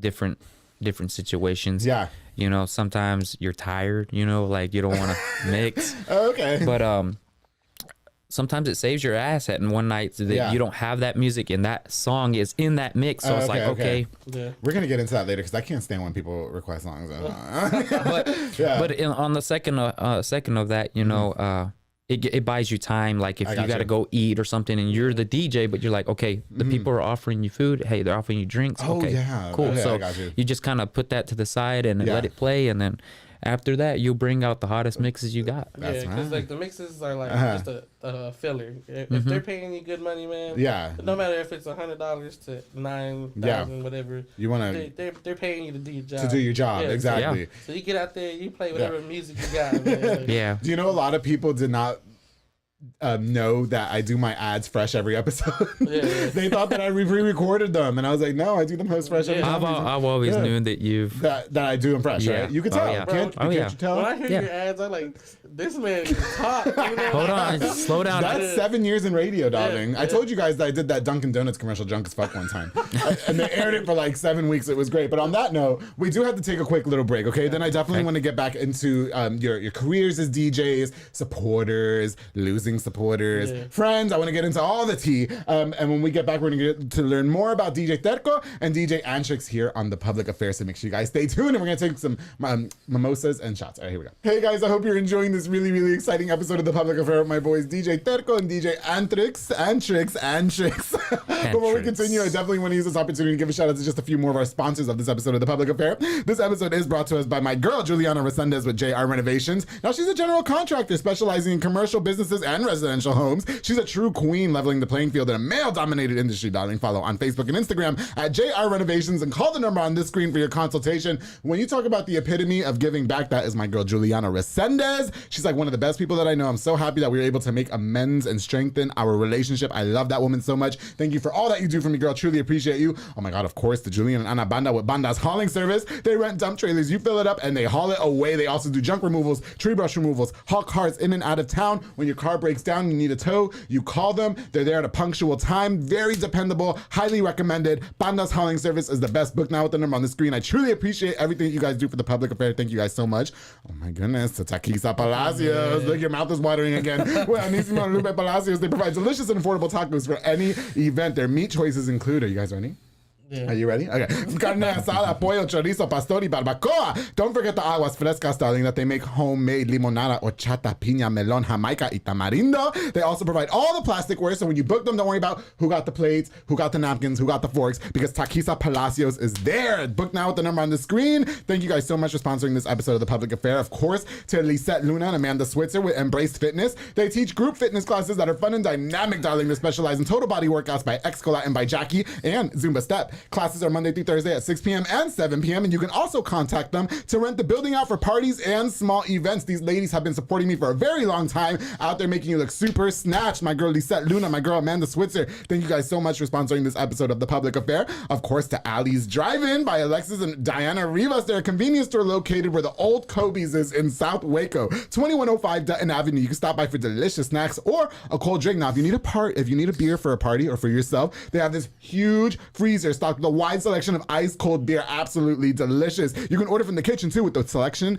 of food to satisfy your appetite or to go with that cold beer. Now on Fridays, they have Enchilada Friday. Get it with the pig's feet. I know it sounds gross. Get it with the pig's feet, okay? Yes? Okay, perfect. Okay. Cheers. So stop by this monumental convenience spot in South Waco today, and don't forget the pig's feet on the enchiladas. It sounds gross, but it's not. To the Allie's Drive-In, thank you guys so much for sponsoring this episode of The Public Affair and being longtime sponsors. And of course, to Elite Barbershop with my boy Sid Rodriguez, located on Hewitt Drive. You can call the number on the screen to book or download the Squire app. Now they have a different app. It's not the Cut app. It's Squire. Make sure you download that to book your next appointment, and walk-ins are welcome as well. They got Marcus Guerrero, Chris Reyes, Santos Cordova, David Rodriguez, Isaac Chavez, Clint Fletcher, and Isai over there making you look super snackish like they've made me look for more than 115 episodes of The Public Affair, darling. Thank you guys so much for sponsoring. That's a long time, right? How about that? Yeah. How about longevity, darling? Thank you guys so much for sponsoring this episode of The Public Affair. All right, guys, so DJ Terco's mouth is not drooling anymore, so he's ready to talk. And DJ Andrix is here. His wife just said that he looks super hot in camera, and he's as hotter as he is in person. They're here on The Public Affair. Let's get back into it. Does that make you uncomfortable when I call you guys hot? No. No, right? Isn't that, I've heard that when men get compliments from other men, they find it highly flattering. Is that fair to say? I don't got that feeling yet. No? No guys come up to you and say that you're a sexy piece of ass? No, I gotta tell you one thing. This is a while back. This is a while back. When I was coming up as a DJ and I was DJing at the Fiesta Ballroom. Okay. And they used to have concursos like tribal and all that good stuff. And you know, I got done with my session on the DJ. Yeah. And I walk off. I was like, I gotta go to the bathroom and I'm gonna get me a water. Oh yeah. So I'm walking. I know where this is going. And there's a group of guys. They look all macho and everything, you know, cool as fuck. Yeah. But I keep walking and then I feel that somebody grabs my ass. Oh really? So I was like, I turn around and. Was it pleasant? No, it wasn't. I was ready to be honest. I was ready to kick somebody's ass. That you got in defense mode because like you know, like they like you know touching you without without consent. Yeah, but you can't be doing that. At least I feel my guys out beforehand before I start grabbing their shit. You know what I mean? Like, are you feeling this? Yeah. Now, do you have wife? Does he have a plumpy ass that you can just be grabbing like that while he's peeing? Just thumbs up the window, yes or no. Yes. Oh, she said yeah. I would love to see it in person. Okay. So, Deco, that's never happened to you? You never had guys come up to you and just kind of like rub your stomach or something? When Junction was open? Yeah. And the upstairs? Baby. That shit happened a lot. Baby, what'd you do? They'd be like, hey, Poppy, can I buy you a drink? Oh. Yeah, buy the drink. Okay. Yeah. But they never tried to take you to the house? No, it wasn't like that. No, I think we knew what was up. You just had a newborn, is that correct? Yeah. How old are they? My son's 1 and my little girl's 2 months. Oh, 2 months. Oh, wow. They're fresh out the womb. Yeah. Okay. Yeah. You know, I've never I go up to girls and touch their boobs all the time because I think boobs are very interesting. I just don't want them in my bed with me. Yeah. Like, don't get them boobs out of my bed. You know what I mean? And vagina's gross. Anyway, okay, so let's get back to why you guys are really here. Okay? So let's talk about when you guys were coming up. Would you say that yous individually experienced more people supporting you or more people trying to hold you back and becoming a DJ? Let's start with Terco because he's on the left, clockwise. I feel like whenever me and Anonimo did our teamwork, and it was like Friday nights or Saturday nights, he's somewhere, I'm somewhere. I think a lot of people didn't like that. I don't know why. Well, some people did, but it just felt like, you know, when you talk to certain people, they would kind of like back off from what they were before. Do you mean when you backtrack? Do you mean when you guys were like switching days? Like one day it was him, one day it was you? Or? No, like at the same day, we both had gigs. And I guess we're covering so much ground. Oh, okay, I got you. It kind of like put a barrier between some of the DJs. Right. But I don't understand why, because we're just doing our thing. You know? Yeah, were they from here? Yeah. Okay. Yeah, you know. None of, do I know them? Probably. Yeah, no, probably, right? I've worked in the radio for a long time. So yeah, I don't, you know, I've experienced, and the reason why I asked is I've experienced watching a DJ be almost to the point of cutthroat to take work from somebody. And it's hard for you guys. Like, there's a lot of DJs in town. There's a lot of competition. There's a lot of competition. But, I mean, that's the thing, you know, me, myself, and Adrian, Ezetas, Renee, Alex. Love Alex. Nobody. I don't think nobody's competition about that. We're all there to. The way we say it with them is there's work for all of us. Yeah. Oh yeah. There's work for everybody. They said that on the show, I believe. Yeah, and you know, because they're just very humbled. Yeah. And people, no matter what business you're in, whether it be in radio, podcast, DJing, construction, whatever. There's always that one person that feel like they gotta one up everybody, but like in the most unhealthiest way. Obviously, you want to work to be the best. You know what I mean? But you don't have to like be so cutthroat about it. Have you experienced anything like that individually? I've always been the typical person that that would like to share, you know, my gigs, or give the gigs to other DJs. I never wanted to compete with anybody, you know. Right. In my DJ career. I'm just we would say I'm just a mixer, not a producer. A producer, right. So it's all the same for me, you know. Yeah, for sure. Even if you produce or you mix, and that's cool, you know. Do you find it hard not to be that person that has to be so vicious to get to the top? Do you know? When you've dealt with it, yeah, it's kind of like, should I do it first? Or okay. Wait? Right. You know? Well, you're considerably younger. Yeah. So I bet you internalize it different. Do you know what I mean? I used to take it to the heart. But yeah, for sure. But then, like you said, meeting Taz and man, Taz has welcomed me back. Like I said, open arms. Oh yeah, man, definitely. I went from getting all my stuff stolen. Me and anymore. Oh, really? All our equipment was stolen. So we Who backed stole out. your shit? That's not nice. We got home. We'll find you and we'll get you. Okay, I'm gonna have sex with them. So we went from that down to back. Okay. They opened their arms and helped. Right. They could, So wait, you guys got to the house and all your shit was just gone? Yeah. Like just a regular robbery, or Like, do you suspect who it was? No, I would have been a different story. Well, was it the guy who stole my Nintendo? No. Did you ever hear about that? No. What kind of games it had on it? Street Fighter. Oh no, it was that one. No, it was. No, it wasn't that one. We had a beautiful night. We made music with each other, if you will. Yeah. Okay, we spun music, and and by spin music, I mean he was spinning this ass. And he stole my Nintendo, that bitch. But now he's in jail, not because of that. I don't know what he did. Well, I know what he did because I read it.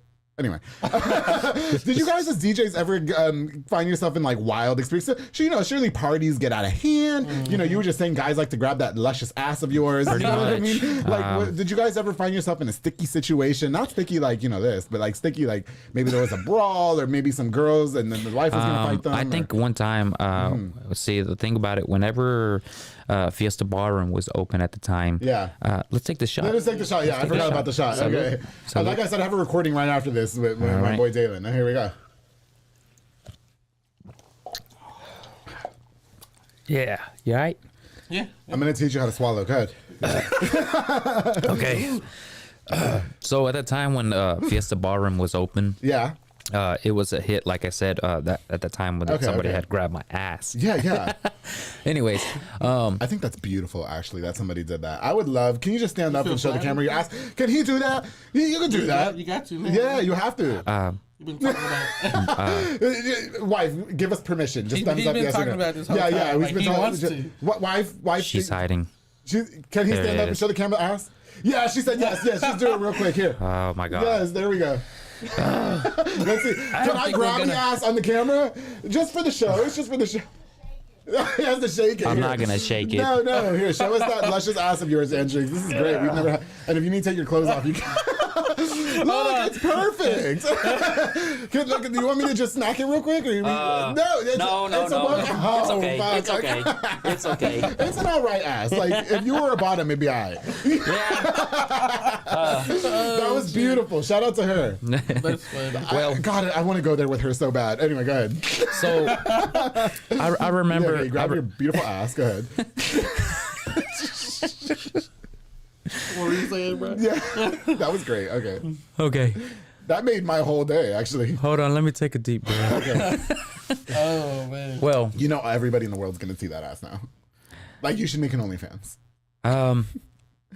Good thought about it, but to make some extra money, I didn't look. Bro. Oh, I did. I was all up in that shit. Anyway, I'll text him after this and I'll ask him, hey, okay. Is it good or no? So you're at Fiesta Ballroom. The guy grabs your ass and you're about to get in a fight. So you were working that night. Is that correct? Yes. Okay, correct. you were working that night. Okay. So at the time, we that happened. I got back on the stage, started DJing, and it's a place, it's a bar, it's music, right. It's not nothing else, Okay.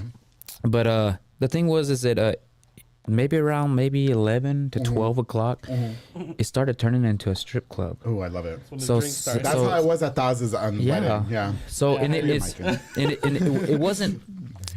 It's not a strip club, But I remembered. A couple, and I was like, okay, this place is popping, because I guess they want to, turn it into a strip club or so. But where was that place? I don't think I recall Fiesta Ballroom. Is that here in town? It's in Mejia. Oh, it's in Mejia. It was always. They act like that in Mejia? I didn't know that. Well, they played it. They played it on La Ley, for commercial. Oh, okay.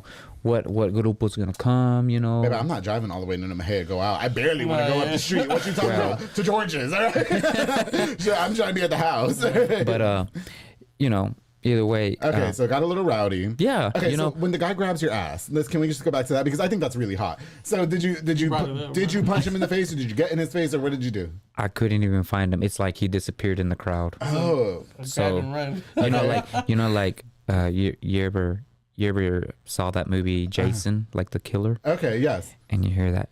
Shh, shh, shh.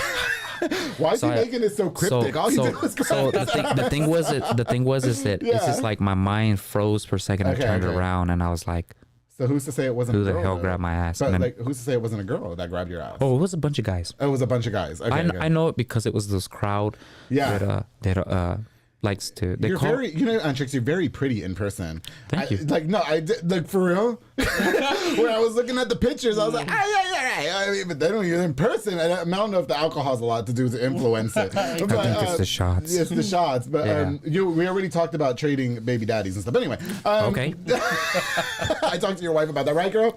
We'll help My you producer knows him. Anyway, go ahead. Anyway, back to the wild story. So yeah, turn it around and it was like that. Okay, and my mind had frozen about that, and I was just like, okay, who grabbed my ass? Yeah. But it was just a bunch of guys just turned around, you know. Okay. So I just maybe it was like a double dare. You know, probably like I'll grab his ass if you want me to. You know? But do you find it in a situation like when you guys are working though, and somebody does become a little bit intrusive? If you know? To me, honestly, I mean, it can't get carried away like that. Of course, anybody's gonna. It happens to males and females. Yeah, for grab sure. An ass. Yeah. You know, you can't really find it. Who's gonna do that? You know. No, that's not true. Because as salacious as I am, and as much as a hoe I am, I don't just go up to some guy unwanted and grab his ass. Now, if I feel like he's giving me signs, but I mean, I'm grabbing something else. But I mean, the thing is about like a crowd of people. Like, okay. You can't find who did that. But even then, even in a crowd of people, like I'm very direct, Antrix, and like I straight up like, let's go to the bathroom real quick. You know what I mean? Just real quick. Nobody will see us. That happened one time. You had a shirt that says 5 minutes. 5 minutes. Baby. Oh, man. Anyway. Okay, so Andrew said 5 minutos. That's no. Yeah. You know, okay, do you know that the new Romeo Santos album is out right now, and he has a song called Sexo con Ropa, which is like my shit. and that is like my fucking, first of all, I want to definitely sit on that man's face. But he has a song called Sexo con Ropa, which I just fucking relate to so hard, except I'm not no bitch. I'm that bitch. I just happen to be a paid bitch too. Anyway, but nobody's ever just grabbed your, like, no man has ever been intrusive to you at a party or anything like that, because I'm saying you're giving us like winter vibes, you know what I mean? Like we need a man like you in the winter time. The only time, like I said, was at the club. They just said, gotcha. Can I buy you a drink, Bobby? Ay, por favor. Buy me a drink if you want the to. Virgins. Anyway, hey, can we talk about DJ pet peeves? I was just sharing with you guys before the show started. Me and one of my very, very good friends, DJ Monstar, who I love. I don't know if you guys know him. Do you know Jose Garcia? Mm-hmm. Very buff. He's hot. You know, like he's buff. I know him. You have to meet. He's very nice. Very awesome DJ. Very reputable. I worked with him before. He's been on this show, actually. We did a quinceañera, Avi, who was also on this show. Okay. And, I remember a few days later, a lot of people coming up to me saying, man, you only played this, and we asked you guys to play that. And it's like, what people don't understand is, who do we favor? And I really want your perspectives on this. Do we favor the majority who wants everything they want played, or do we favor the birthday girl who wants everything she wants played? Do you know what I mean? Yeah. And then like everybody's like, well, we didn't like it because it was this, that. I mean, first of all, the quinceañera was beautiful. It was absolutely amazing. Everybody had a good time. But there were some people that came up to me and said, you didn't play too much of what we wanted. I was like, yeah, but she didn't want that though. Do you know what I mean? Yeah. So how do you guys can go both ways on that. See? Yeah. Because as a DJ, you want to see the dance floor rumble, popping. You know what I mean? Yes, absolutely. But who paid you? You know what I mean? Plus, it's her quinceañera. It's her birthday. Do you know what I mean? The parents are going to tell you, make my daughter happy. At the end of the day, that's all they want. Yeah, and that's what they did. Shout out Dominic and Ariana. I love them. So it's just really, you got to take in who paid you, who you making happy. Yeah. And you got to put aside your, I think when I explained it to some of my friends afterwards, they understood it. Like, I was like, you guys have to understand, like, as much as the majority wants this, this is her only quinceañera that she's ever gonna get, and this night is about her. Yeah. Or that, not just to say about Avi, any quinceañera, any wedding, any like we have to cater to them. Do you know what I mean? That's what I kind of try to do when I'm DJing. You know, like I kind of try to like whenever I see the quinceañera, I tell her like, hey, it's your party.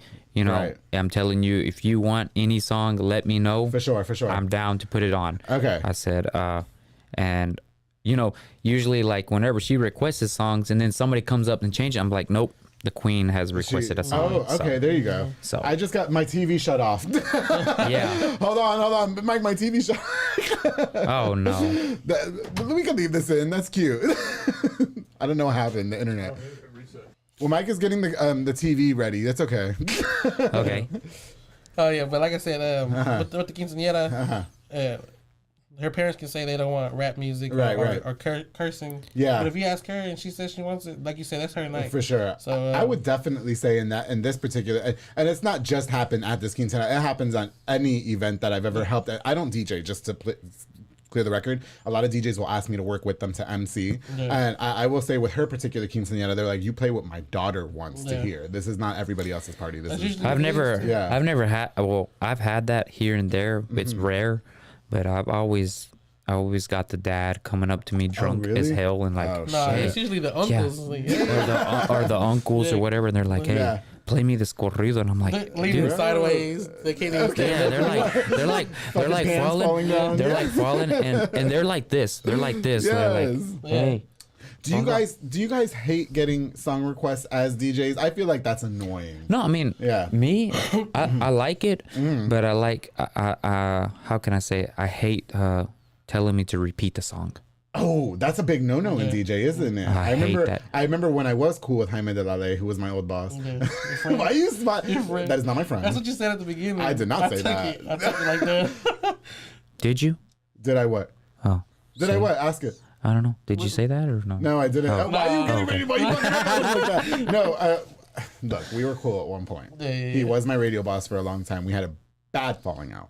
That's it. So, but I did ask him to play a song twice at Evolution when I would go out there and party or whatever. Yeah. And he was like, we normally don't do that, Andrew. Like, that's not a thing. And I guess I just never realized that. Like, playing the same song twice. Right. Do you find that out of desperation sometimes that you have to do like those line dances and stuff like that? Do you know what I mean? That's all the time. Every time we play at an event, they're just like, hey. I hate the fucking wobble. I hate the wobble and the Cupid shuffle. I can't. That's like the top songs that are always requested, and I hate playing them, but I have to. But that's what gets the people. I have to satisfy the people, you know. When you get a gig, man, you kind of like set up a format. Like, I'm gonna play this at the beginning, right. And when someone comes in and requests, they're kind of like out of your right. Do you feel like people feel like they're entitled, like when they request, like when they're family, yeah. When they're family to the quince or the wedding, Listen, my song when I was at the club back in the day used to be Reggaeton Lento by CNCO, but not just by CNCO. It was the remix with Little Mix. Wait, what club? Evolution.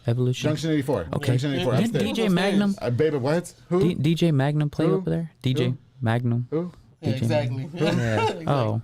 We played over there a couple times. Yeah. Take a sip. Okay. So anyway. Yeah.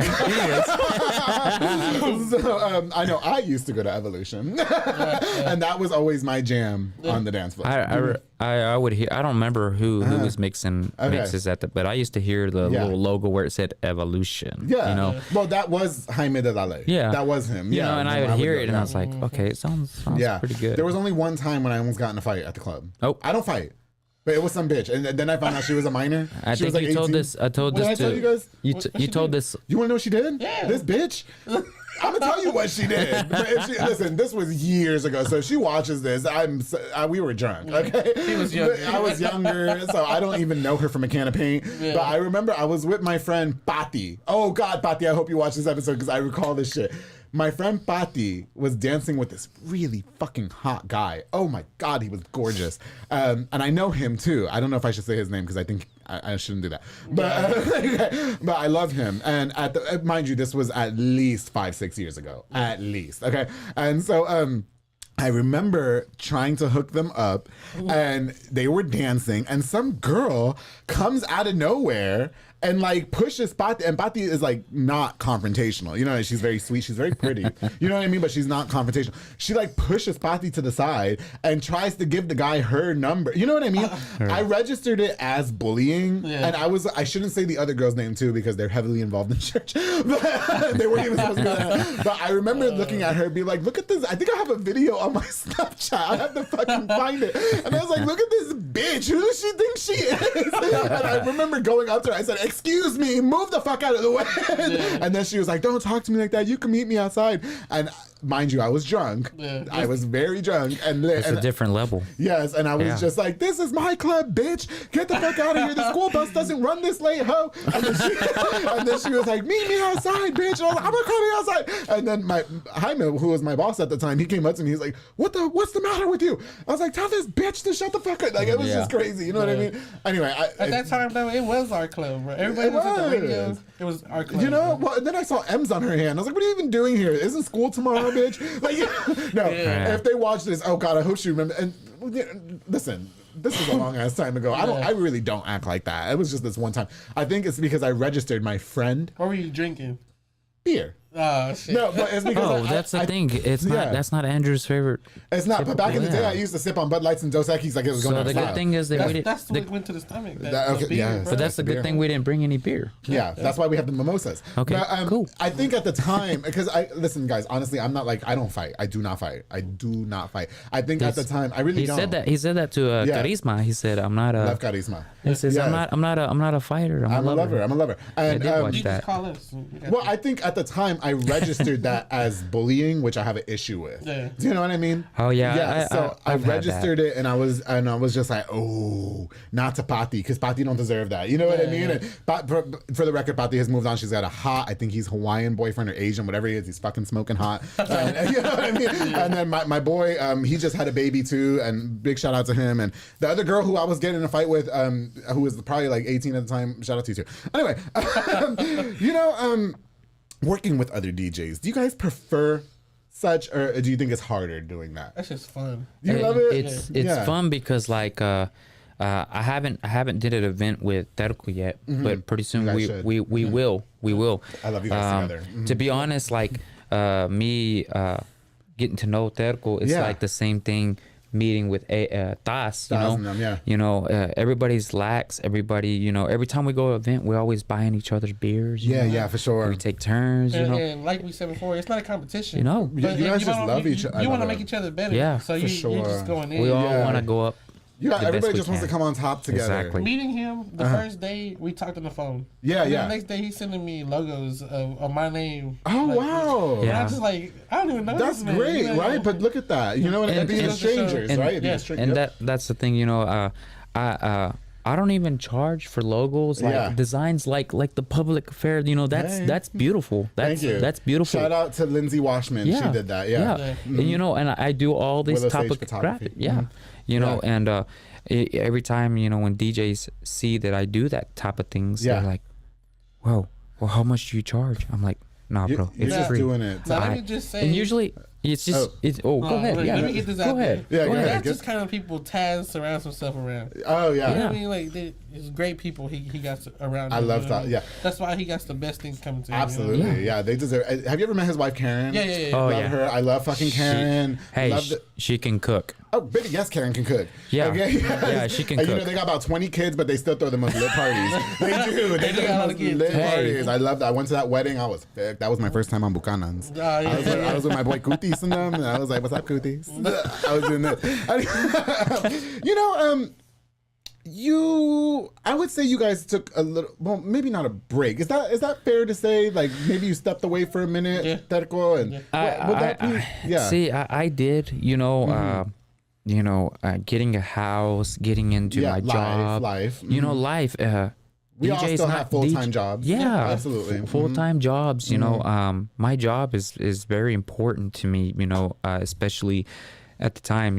I don't know. Like I say, we can say this on camera. We can say whatever we want. Okay, cool. I just do shit at like 3 niggas on this show. What are you talking about? I'm about to get my ass beat on next Tuesday. What are you talking about? Yeah, but throwback in the days, you know, we used to smoke weed, do cocaine, and everything, you know. I've had lots of people and my job, you know, my job now is very important. Of course, we get drug tested and everything. I'm just like, okay, I'm an adult. I have to pay bills. I gotta, you know, look up, and that's just the way it is. You know? But so far, the DJ career since I was in the teens, I mean, it's been the best. For sure. It's just every day, every month, every year, I meet 2 or 3 people every day. And I like to get on right with people, especially asking them the first stage, like, hey, you want to make a mix? I got a YouTube channel. I got a SoundCloud. I'd like to publish you and me up on a mix. So that's just how... You know what's like, no disrespect to the wife because she's a hot bitch. I love her. You know what's like... weird, not weird, but like you have this very soothing, sexy aura about, like he's so calm, right? Like no, because he's a great DJ. First of all, I love y'all's mixes. I'm a fan. Thank you. I love y'all's mixes. But like I did not anticipate you being so like you're just so cool and collected. You know what I mean? Well, kind of when I'm talking into this microphone, I'm actually figuring out myself right now. But maybe it might be the alcohol talking. Well, because when we were on the phone, I said that I said to your baby's mother that I would sleep with her baby's daddy. Hey man, all for it. I've been very open about that. I have been, right. I was open. Yeah. Mike knows him. I was very open about it. Anyway. What about for you? What do you mean? Snap back into it. You lost me. We were talking about the break because you guys both took substantial breaks. You were saying that life kind of got in the way. Not in the way, but life happens. But it's just kind of an adult way. Yeah. The same thing. You know, life happens. Like I said, we lost all our stuff. You guys got stolen, And then, robbed. Like you said, drugs took a big part of my... Were you involved as well? Yeah, you know. Oh, yeah, because... wait, aren't you, like, on a probation or something? Yeah. Oh, can we talk about that? Yeah. Please? Yeah. Put the mic on you. We got to hear you. No, only if you want to. Bring it up. Are you sure you're comfortable? Yeah. Well, first of all, what kind of drugs was it? It was cocaine. Okay. But... Everybody... Well, not me, but... At a young age, you know, I hung around a lot of older people, you know, so I was like, one of the youngest DJs. Yeah, okay. And I got exposed to it. It became a habit. And okay. Then time passed by. I was like, why can't this habit make me money? So I thought, you know. Oh, so you were like, Sally. Yeah. So okay. Then not too long ago, I think 2019, going into 2020, I got into some trouble for it. Oh wow. Okay. And I ended up getting pulled over. And you just had some on you? I had some, and they took my phone. They took your phone? Yeah. Were your nudes on there? There were some of those. Okay. Baby, the cops take my phone. You about to get some videos. So Woodway police took my phone. Oh, not Woodway police. Yes. Oh, fuck. Yo, he's fucked. If it was Waco police, it would have been a little bit different. No, it was Woodway. Shout out. You know, I had the chief of police on the show. I love her. Woodway police took my phone and Woodway police. They subpoenaed it. So what does that mean that they subpoenaed it? Like they got to go into it. That's what got me in trouble. And they saw all your news. That and they saw text messages and shit. About like the selling, the distribution. Yeah, so, do you think that sets you back as a DJ? Like, do you think people are like, oh no, he's a liability. We don't want to fuck with him. You know, I don't think it matters on Hispanic. You know, it didn't set me back. That's the thing. It really set me up to come back because okay. I was sitting there like, man, what am I doing? Like I'm over here. Well, and then you're a dad too. Yeah, you have a lot to lose. My son was just born. Yeah, and then you got kids, and so I was like, man, what am I doing? You know, like why don't I just do what I love? And I got back into the music. That's when I hit up Taz. Okay. He loaded my hard drive up with. Well, can I ask you guys this? Because you both were very open about the fact that there was a lot of drug usage and stuff like that. Yeah. And party environments. It's there. It's there. Yeah. So do you guys find yourself like having to battle that like I gotta stay away from it, you go ahead. Now that you said we got kids, man, that's the first thing that comes. That's the first thing that comes to mind. Yeah, exactly. I mean, at the time, you know, when I didn't even know about having kids or anything, right? You know, cocaine, marijuana, what is it, ecstasy, all that was exposed. And then the alcohol, you know, and the drinking's different, yeah. But at the time, I wasn't even a drinker, you know. Yeah. And it's not because, you know, of my future or anything. Of course, I know what responsibilities are, you know, drinking and stuff, but cocaine and all that was kind of losing my mind at the moment, at the time. Yeah. And then whenever I got applied to that job, you know, I was like, okay, You gotta get your shit together. Yeah, I gotta get my shit together because whenever I seen the drug test, I was like, oh shit. Oh, did it come back dirty? No, I actually cleaned myself out with that. What was it on the? They have them. They got shit, right? They got fucking hot teas and shit like that. Fucking slapping brushes on you and everything. Okay, bitch, the eggs. And I was like, what the fuck, bitch? You know, I've never. Then you see that the tia does that. You know, the tia or the abuela and cabrón. I have to say, just like in personal, just to. Like, I've been in media a long time. I've been around a lot of DJs. I was on the radio for a long time. I've been having the show for 2 years. And so I've never took the bait when it came to, I've had a lot. But when I was at, I think it was Taz's wedding. Can I say this? Yeah. somebody just came up to me and said, bro, you're the most lit person. I'm not going to say it was. They said, you're the most lit person on this fucking wedding. And, you know, do you like white girls is what they said. Oh, yeah, that's exactly how they get you. Yeah, they said, do you like white girls? I was like, I'm gay as fuck. What are you talking about? I was like, because I wanted to like, you know, him. Yeah. And he was like, nah, do you like white girls? And I was like, oh, no, I don't do that. He was like, oh, I just thought you did because you're so turned. I was like, that's just Andrew G. Like, I'm just period. You know what I mean? I just never used drugs. So I don't know, you know, and I had a good friend that was addicted to cocaine. That's how it starts. You know, we're up late. We're there to the party ends. And some, so... You know, it's just easy to be consumed. Yeah, you go to the restroom, you know what you're gonna find out. Baby, who are you talking about? You see? Now, my dream is to have some coke snorted out of my ass. Like, that is my dream. Trying to be Wolf of Wall Street? Soon. Yes! Yeah. Leonardo DiCaprio. I just want to be face down, ass up, coke snorted out of my ass. Like, that's all I want. Can I have that? You know? I don't want to be involved. I'm not snorting coke. Because, listen, my face, do you know the secret to clear skin? What's that?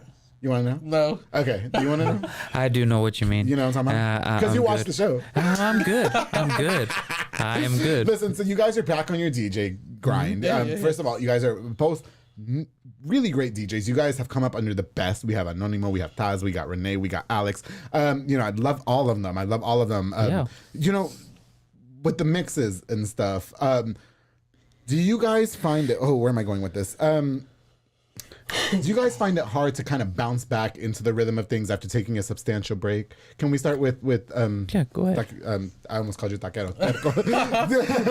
Nah, man. If it's in your blood and your mind, the music's gonna come back like that. All I gotta do is hear the rhythm and start thinking about how me and Anonimo used to do things. That's it, bro. Like, I stay up all night on a laptop. You're passionate. Yeah, for sure. Yeah, you're not a DJ if you don't love music. You know what I mean? For sure. Do you find a lot of DJs lack that passion? No shade. No shade. Not really. I think it's the I'm better than you thing that really gets it. That just kind of gets under your skin, doesn't it? Yeah. But other than that, they got the passion, bro. Do you guys find? I know you guys said that you guys something coming.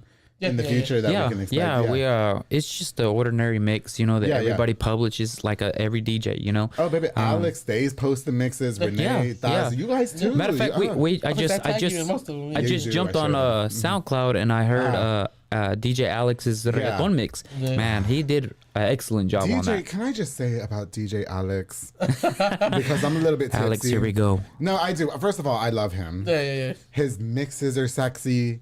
Oh, He's sexy.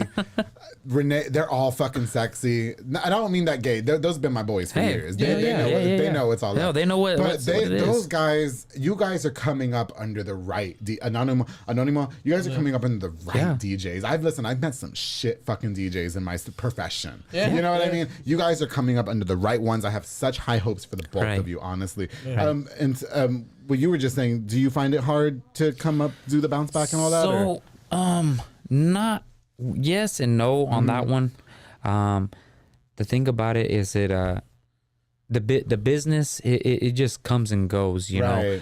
Money comes and goes, and at the time I used to do it for the people. I love making people satisfied about. You're very much a people. Both of you are very much people. I like making people satisfied about like, okay, we got a DJ, we got lights, we got you know, whatever, you know, we'll play whatever.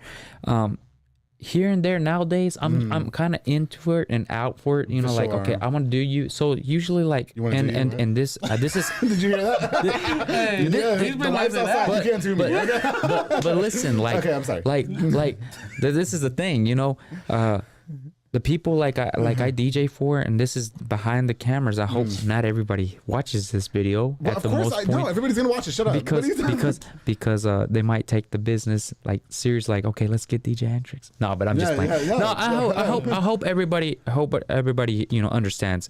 The fact that when I do a gig, and everybody's like, okay, hey, I'll pay you another $100. Yeah. Like, look, bro, I'll charge you for free.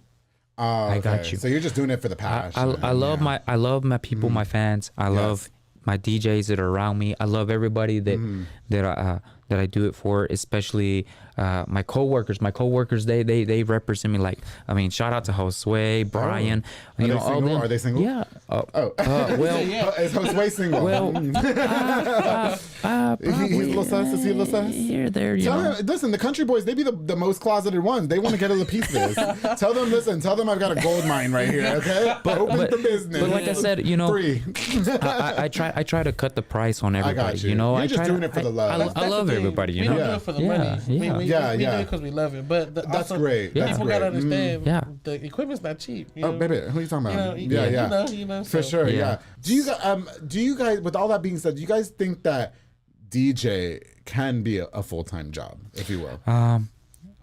You want me to go? Go ahead. Okay. I love y'all's banter. I think the full-time DJ, if you're in a big city, like a bigger city, like say as in Dallas, Houston, Austin's a hot town to DJ at. That's the party. In other states, bigger cities, that is where it's a full time. Especially, I know a couple people that actually do this full time. Yeah. And I'm like, at most points, I get to a point where I'm like, I love music for sure, but I gotta take a break. Can I just use this opportunity before you go? I've been working with Amplified Entertainment, so I have to give a shout out to Adrian Rodriguez, DJ Drew, who I fucking love. If you guys don't know DJ Drew, get connected with him. Yes. DJ Hex is another one. Okay. Hector Bonilla. And then E-Man, he's out of Austin.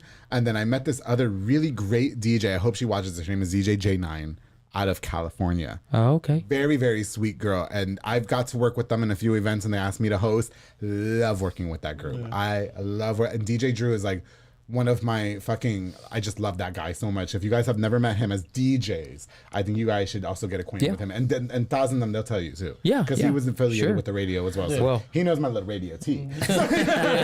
But for you, do you think DJ can be a full-time job, Perico? I feel like it can. For one, the people got to understand we're not an MP3 player. Right. We're here for one, we love the music, and for two, we're gonna mix with the vibe. Yeah, for sure. And two, another thing about the equipment, it's not cheap, so we can't really charge that cheap, but we can. You know what I mean? So you're gonna be as affordable as you can. Exactly. If they can take that into account, I think it could be I wish it could, because believe me, I would every day. But I think it can be. It just Waco's growing for sure, and as much as it grows, there's gonna be opportunities for each one of us to do our own thing, either daily or every weekend. Like Taz, he's every weekend he's doing something. Okay, Super is usually be on that fucking grind. I don't know any DJs, but no disrespect to anybody, I don't know any DJs that go as hard as they do. Bro, and I've worked with them too. As soft spoken as they were on the show and stuff, them they can party. Yeah. Okay. Yeah. Oh yeah, when the time that I invited you to my daughter's quince. I did it. Listen, why you gotta call me out? I was busy. I'm sorry. He said, I can't make it. I couldn't make it. I'm sorry. Look, I told Andrew, I said, hey, I got a daughter's quince. You want to come? Me, and I really, he's like, you got any hot guys? I'm like, I don't know, but that's on you. But like, check this out. We're gonna do this. We're gonna do that. We're gonna party. Can I apologize for not making it on the show, please? You're fine. I was like fucking congested that day. I didn't even know what was going on because right at the first beer that I got in, I was like, okay. Andrix, let me tell you something. At the time, I think it was that moment. I start living on a calendar now. So I have to write everything fucking down. Yeah. You know what I mean? And it was that moment because I don't think you were disappointed in me, but I think that you were expecting me to come. Yeah. And I was just like, fuck, I feel bad. I did feel bad. And I was like, I have to start writing shit down. I wasn't feeling bad at all. You know, I mean, I'm the typical person that if you come, you come. If you don't, you don't. And then if you ever invite me to your party, I'll come. I appreciate that. I'm a typical you did person. Invite me. I felt bad. I really did feel bad though. Yeah. And it was at that moment, I'm not even gonna lie, that I was like, okay, Andrew, like you're busy, nigga. You gotta start writing some shit down. And I just, so now I keep a calendar. Right. You know what I mean? And everything. You know, I loved having you both on this show. Terco, Antrix. No, you guys, honestly, listen, these DJs, this is what this show is about. I remember you guys asking me, like, I remember you guys just expressing to me how grateful you were to be invited on the show and everything. Yeah. That's what the public affair is about. You guys are on the come up, and I want to highlight you guys because I've listened to your mixes. I listen to your mixes. You guys are amazing. You guys are the next generation in DJs. If you guys need a DJ, you got to hit up my boy Terco. You got to hit up my boy Antrix. What can you guys leave us with? What's next for each of you individually? Terco, can we start with you? Hopefully what's next for me is a lot more collaborations, you know, like I'm already speaking to Taz about one. Perfect. Me and him have one coming out. Similar DJ, you know, I'm trying to have that on my belt, you know what I mean? Are you associated with them as well, right? Yeah. I know Taz and Renee. I haven't met Alex completely. Oh, you love Alex. He's just like them. They're all amazing. So like I said, when I was down and out, Taz came through. You know, he had a turntable for me. Isn't he the nicest person? Oh, yeah. You know, when I used to run their show on the late, I used to be like, oh, I bet these guys think they're hot shit, isn't it? When I met them at the club, no, honestly, him, Renee, Alex, and then DJ Taz and Renee, their mother is, I see where they get it from. They welcome you with open arms. They're humble people. They're very humble people, and they're very good at what they do, and they're very kind, and I love them all. Their mother is amazing. They're amazing. I love Alex, like all of them. Honestly, you guys you're coming up under the right people. So all you gotta do is ask Taz a question. He gonna be there for you. He got you. So we can expect some mixes, some collaborations. Yes. How can we reach out to you in terms of DJ inquiries and such? On Facebook, I'm Ricky Martinez, or my page is DJ Terco. DJ Terco. Okay. I'm on SoundCloud as DJ Terco. Yes. Waco, Texas. Are you on YouTube as well? I'm not yet, but I just made a page. I'm trying to get that way. You get with Antrix. Oh yeah. Yes. Okay. Yeah. Antrix, how about you? What can we expect from you going forward? I have an Instagram page, DJ Antrix Mix. Also YouTube, DJ Antrix Mix. Yeah, for sure. TikTok, you know, because we try to make little funny videos. I need to get TikTok. But it's kind of the thing, you know, show out. Can I spread my legs on TikTok and not get banned? I feel like you can do whatever. Yeah. I just don't have it. I need to create a Twitter and TikTok. That's what I need to do. And then Facebook too. I also have a Facebook page, DJ Antrix Mix. Yes, you know, you do. Mm-hmm. I don't have the most subscribers or contacts, whatever. But you guys are getting back in the swing of things. Yeah. But it is what it is. Yeah. Listen, the mixes will speak for itself. You guys are very talented. I wish nothing but the best for both of you. I'm so happy, first of all, that you guys came last minute. Oh yeah. But second of all, that you guys even wanted to do the show. I really appreciate you guys so much for finally coming on. I know you and I spoke about it a long time ago. Yep. Are we taking another shot? Yes. You know I have a recording right after this, damn it. They're gonna love you after this. Okay. Yeah, they're gonna love you. Dalen, you ready, bro? Here we go. Just a little bit. How much? Yeah. But with that being said, man, I appreciate you inviting me too. You know, like I told you, when I seen the first DJ episode, like I gotta get in on that. You know what I mean? You know, I love it when you guys say that you're so honored to be on the show. I'm honored that you guys donate your time to come on the show. You know what I mean? I really don't feel like I'm all that in a bag of chips. Just like we said, we do for the people, we do for you. I mean, there's no cost and nothing to, especially DJing and. It's just like, you know, me and Adrian, Renee, Alex, and Terco's coming up with us, and me, you know, putting LED glow sticks, balloons, and everything. Everything's extra for that. Perfect. Yeah. The robots. The robots. Yes. We're having a robot. But DJ Junie and DJ Mas Loco, they do the robots. Yeah. When I was running under the anonymous name, Junie's dad, he was the sound guy. Oh, really? And I don't think he knew me yet. So I was playing at an event, and the drop came on the anonymous name. Oh, dude, you should have seen how that man looked at me. He's like, for real? Who are you? You know, like, why are you playing this? I had to call him. Really? I had to call him. Have you met Junie and Mas Loco? Yeah. I love them both. I don't know if you remember. Mas Loco, I had to get in contact with him one time. Adrian had told me, hey, Mas Loco's looking for somebody to help him out. I'm like, okay, cool. That's crazy, man. Yeah, he is cool. He was on the show. Cool. He came late and walked right in and just did the episode. Oh, yeah. Yes. And I know Junie, he asked me if I was activo or pasivo. Yeah, I seen that, yeah. And I said whatever he wants. Okay. Did I leave anything out? Is there any last minute like shout outs or anything you guys want to address? Do you have any questions for me?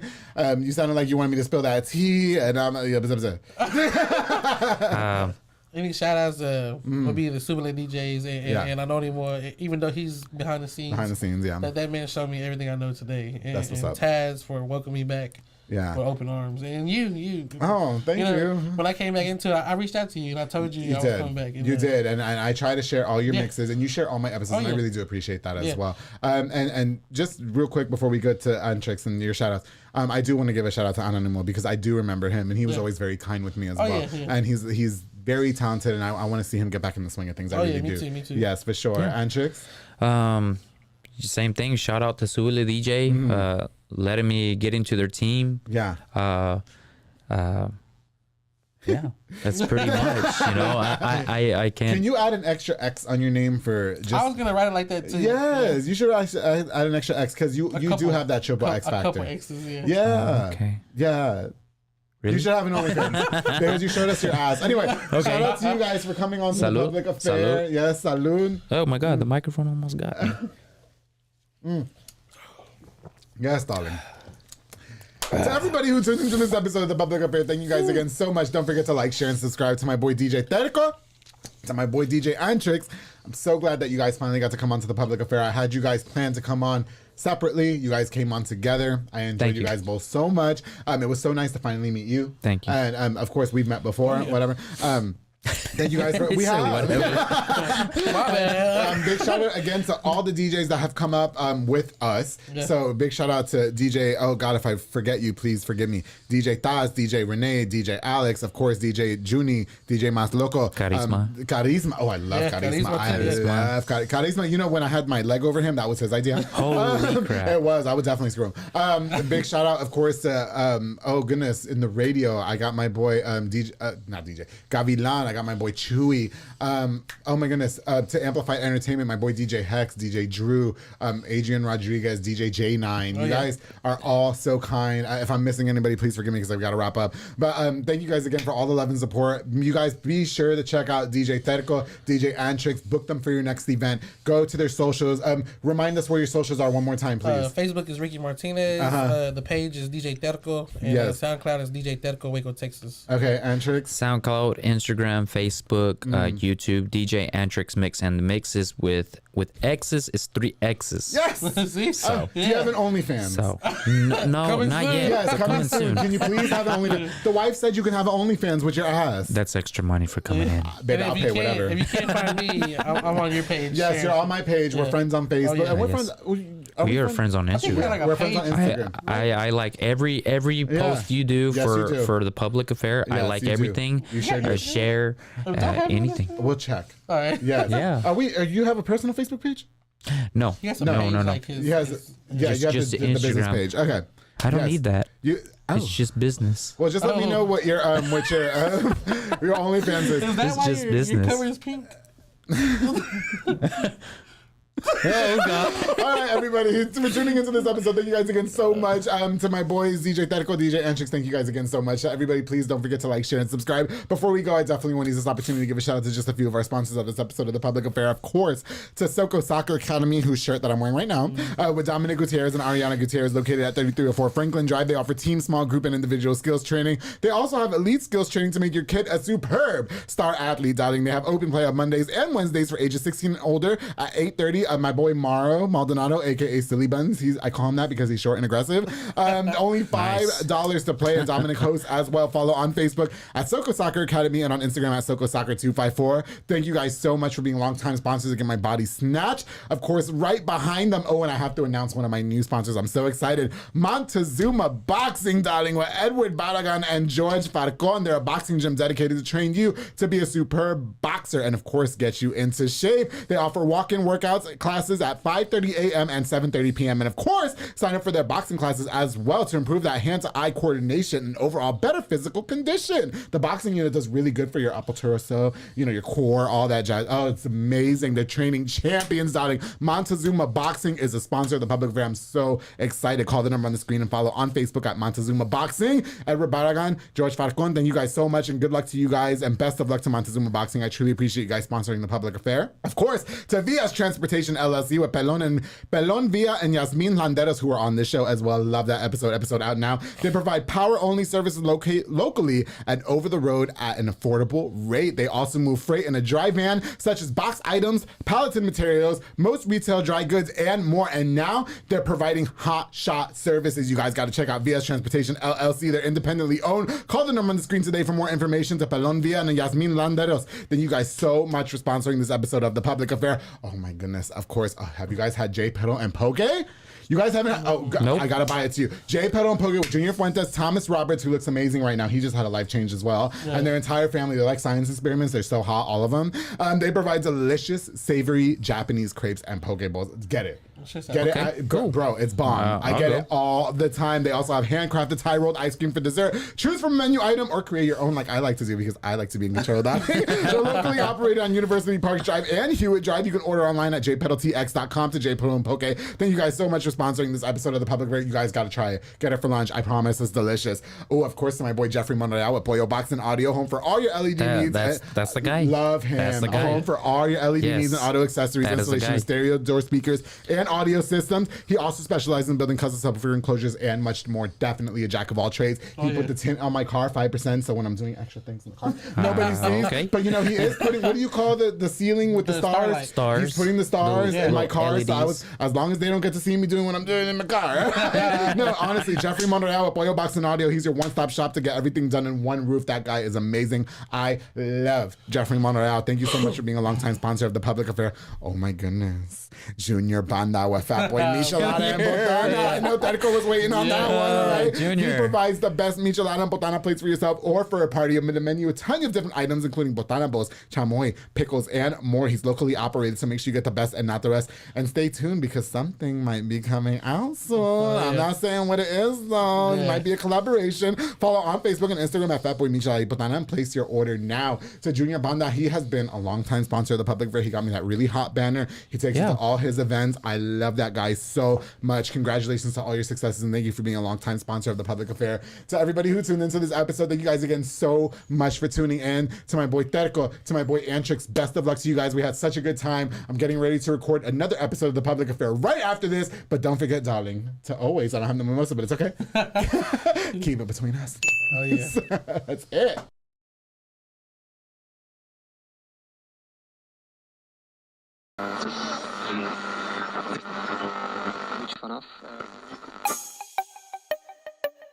This has been a Rogue Media podcast.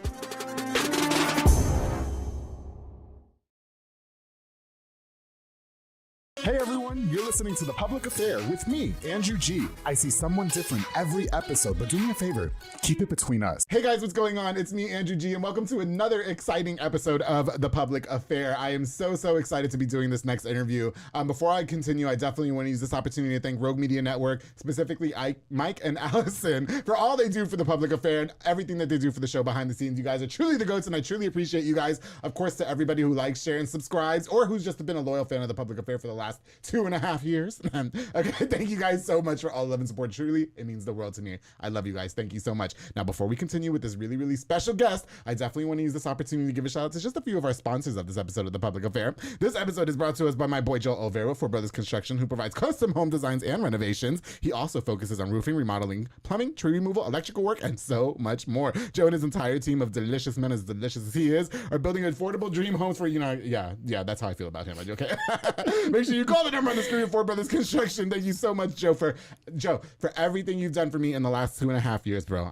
That's it. Thank you for everything you've done for me. You were a stranger that came into my life and has been supporting this show since the beginning. Whoever feels any type of way about it, oh well. Thank you so much for everything. That's it. Okay. All right. To my boy Frank Biza with B&J Refinishing. Thank you so much for being a longtime sponsor of the Public Affair. He focuses on resurfacing bathtubs, counters, sinks, tiles, and more to original showroom quality. He offers 5-year warranty on most work and has the best prices in town, darling. He also has inflatables, a mechanical bull, margarita machine, tables, chairs, a foam machine, and so much more, darling. Making all your parties super duper lady kitty. My boy Frank does it all. He's been a longtime sponsor of the show. Truly appreciate you, bro. Thank you so much for everything you do for me. Make sure you guys hit up B&J Refinishing for all those needs. Of course, to my boy David Santabañez with Alinea Real Estate. He's the #1 sales agent in his office, darling. He'll help you buy a home or sell your property. Make sure you follow him on Facebook at David with Alinea or call the number on the screen, darling, for all your real estate needs. My boy David is out there killing it, and I can't wait to be taking that really hot picture with him when I buy my first house. We're gonna do it. That's right. Yeah, that's right. I told him yesterday we're gonna do it. He said it was okay. There you go. Yeah, for sure. And Felicia said it was okay David. too. Yes, shout out David. Thank you so much for sponsoring this episode of The Public Affair. Ooh, of course, to my girl. Oh, if you've not been here, girl.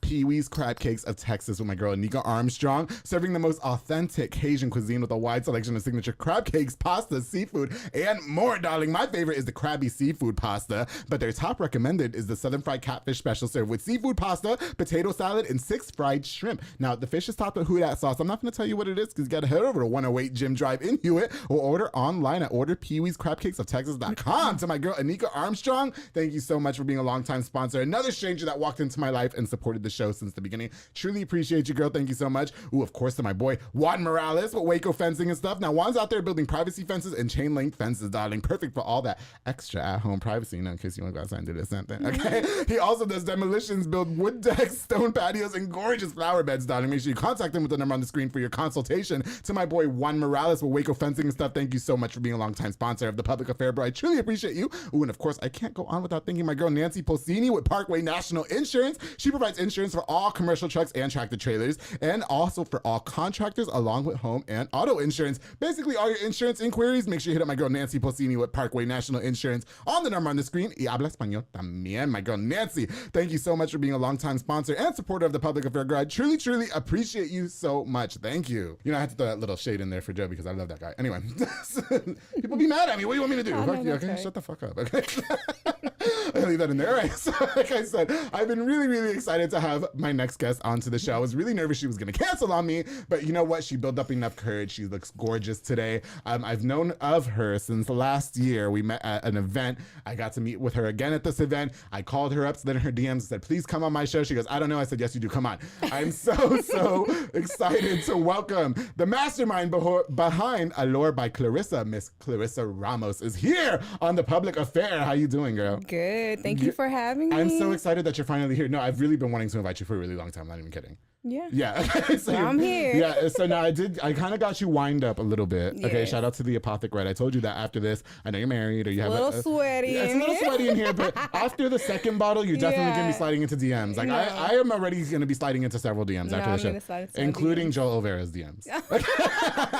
All right. No, I'm kidding. You. Listen, how are you? Thank you for coming. How do you feel? Good. I'm good. Yes. I'm relaxed. I'm good. Okay. So you were a little bit nervous on the beforehand. I was, right? Yeah. Okay. Like most people are. Yeah. So how did you build up enough courage to come on The Public Affair?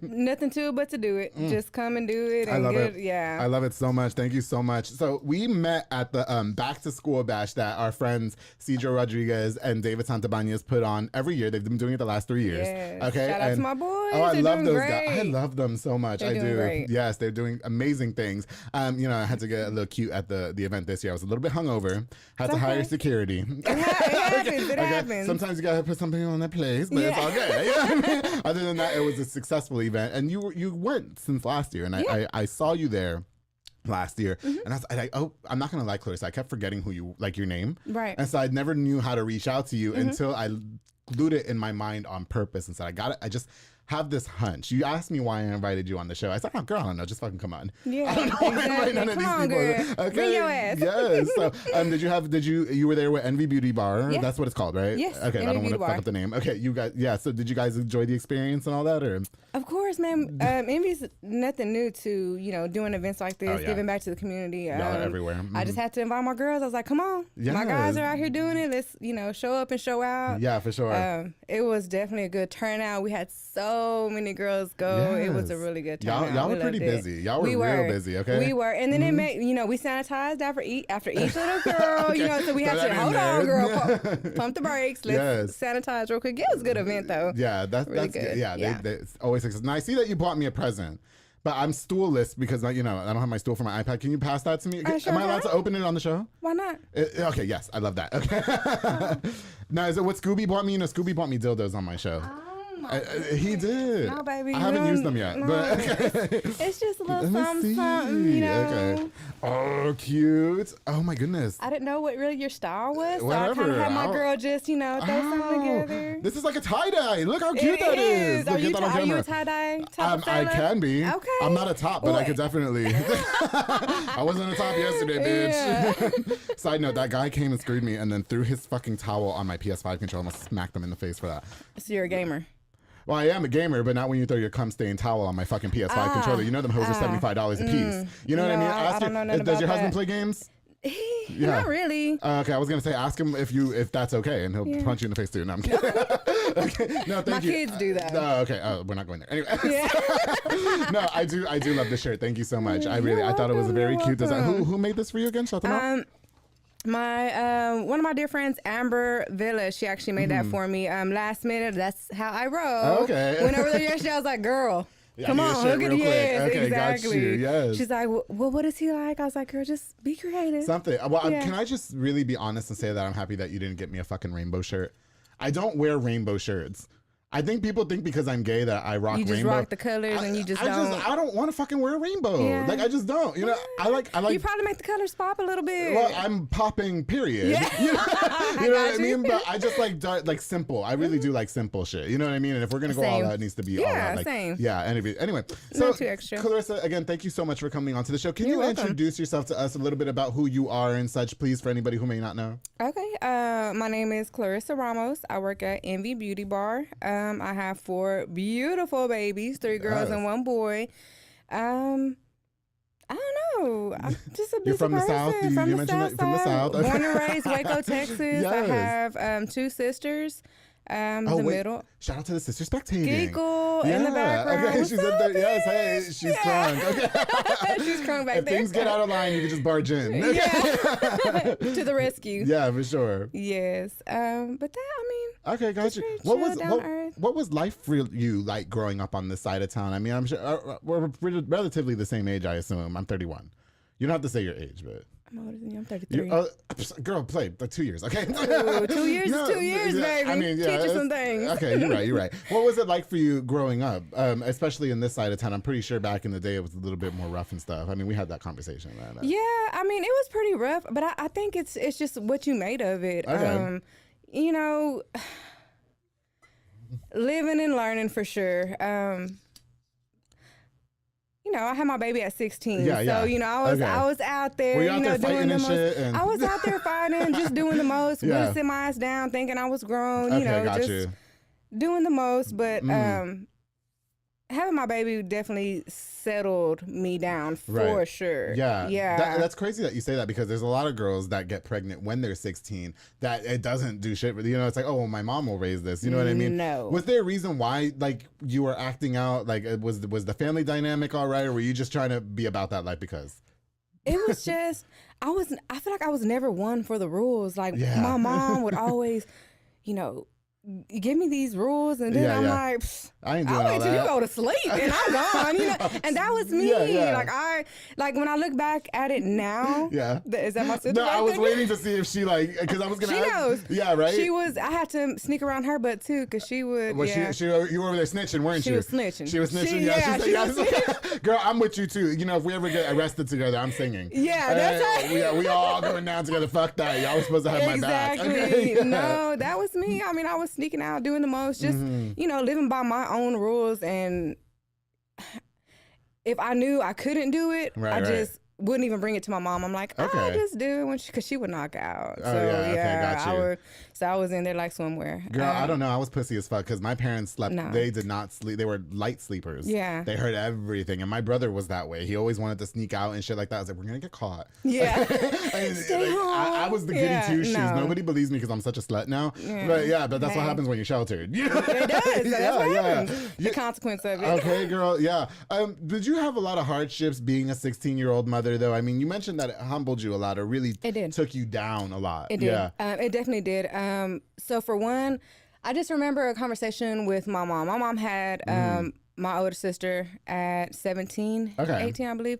And I remember, she was a single mom raising us 3 girls. And I remember her telling me, just don't get pregnant early, Weta. That was Weta was my nickname for her. She was just, don't get pregnant. Don't, just go to school, do right, finish school. So when I did get pregnant, I kind of felt like I let my mama down. You know what I mean? Okay. I don't, because she had my sister early, had us early. Right. And it's like she asked you not to do that one thing. Exactly. And I did it. And you did it, yeah. So I was like... And plus, them South Waco niggas got that pipe. So we really can't help ourselves. You know what I'm saying? I'm trying to get pregnant right now. Are you? Is it working for you? Well, in God's will, I will get pregnant. Okay, if God wants it to happen, I will get pregnant. There you go. Hey, there you go. Shout out to Daniel Sanchez. If he wants to give me a baby, he can. I love him. I do. He was on the show. Yeah, that's our joke. I mean, I'm not joking. But yeah, I'm dead serious. If he wanted this... Anyway, I'm sorry. Go ahead. Yeah. No, but I think from that point I had like a point to prove to her. Okay. To her. You know what I mean? Like I didn't let you down. We're still in this, Okay. I'm not giving up. Exactly. Yeah, for sure. So everything that, from the moment I had my daughter, I mean, I was working, going to school, at 16. I was, everything that I did in my life from that point on was I was on a mission. Yeah, for sure. I was just on a mission just to... So you were still going to high school? Oh, yeah. University? So I left university, 10th grade, and then I went to STARS. It was that's the alternative school, right? It's not an alternative school. Okay. It's a school. I guess it's where you can just do part-time. So you can do like your mornings, or you can do afternoons. Right. So that's what I did. I went to school half of the day, and then the other half I went to work. Right. Well, it was easier for you because you were pregnant. Well, at this time I had already had her. You had the baby. So I got pregnant at 16 and had her at 16. And then 3 months later I turned 17. Gotcha. So, I mean, I was pretty much on a mission just to show her that, don't count us out yet. Yeah, don't count us out yet. We got this. I went to a school similar. I went to Midway, and I went to XL. I don't know why I went there because that's where all the pregnant girls were at, and I was not a pregnant girl. You know what I mean? But it was like that too. So I got to go in the mornings and then work in the afternoon or whatever. I hated it, but whatever. That's convenient for somebody like you or whatever. So I guess in terms of being a mother at 16, though, I mean, was it safe to say like dad was involved as well, or were you struggling with that aspect of it, or?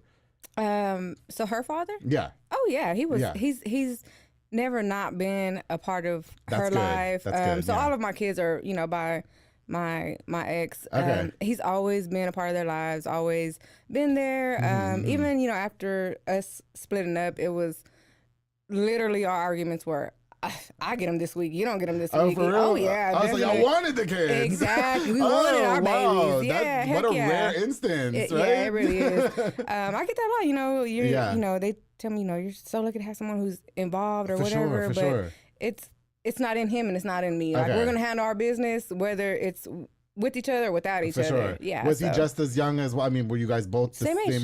Yeah. Same age. Oh wow. I wonder what that was like for you. We should have invited him too. Yeah. No. No.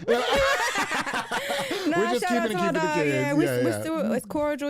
We do what we gotta do for our kids. I think that's great. Yeah, he's in his relationship. I have mine.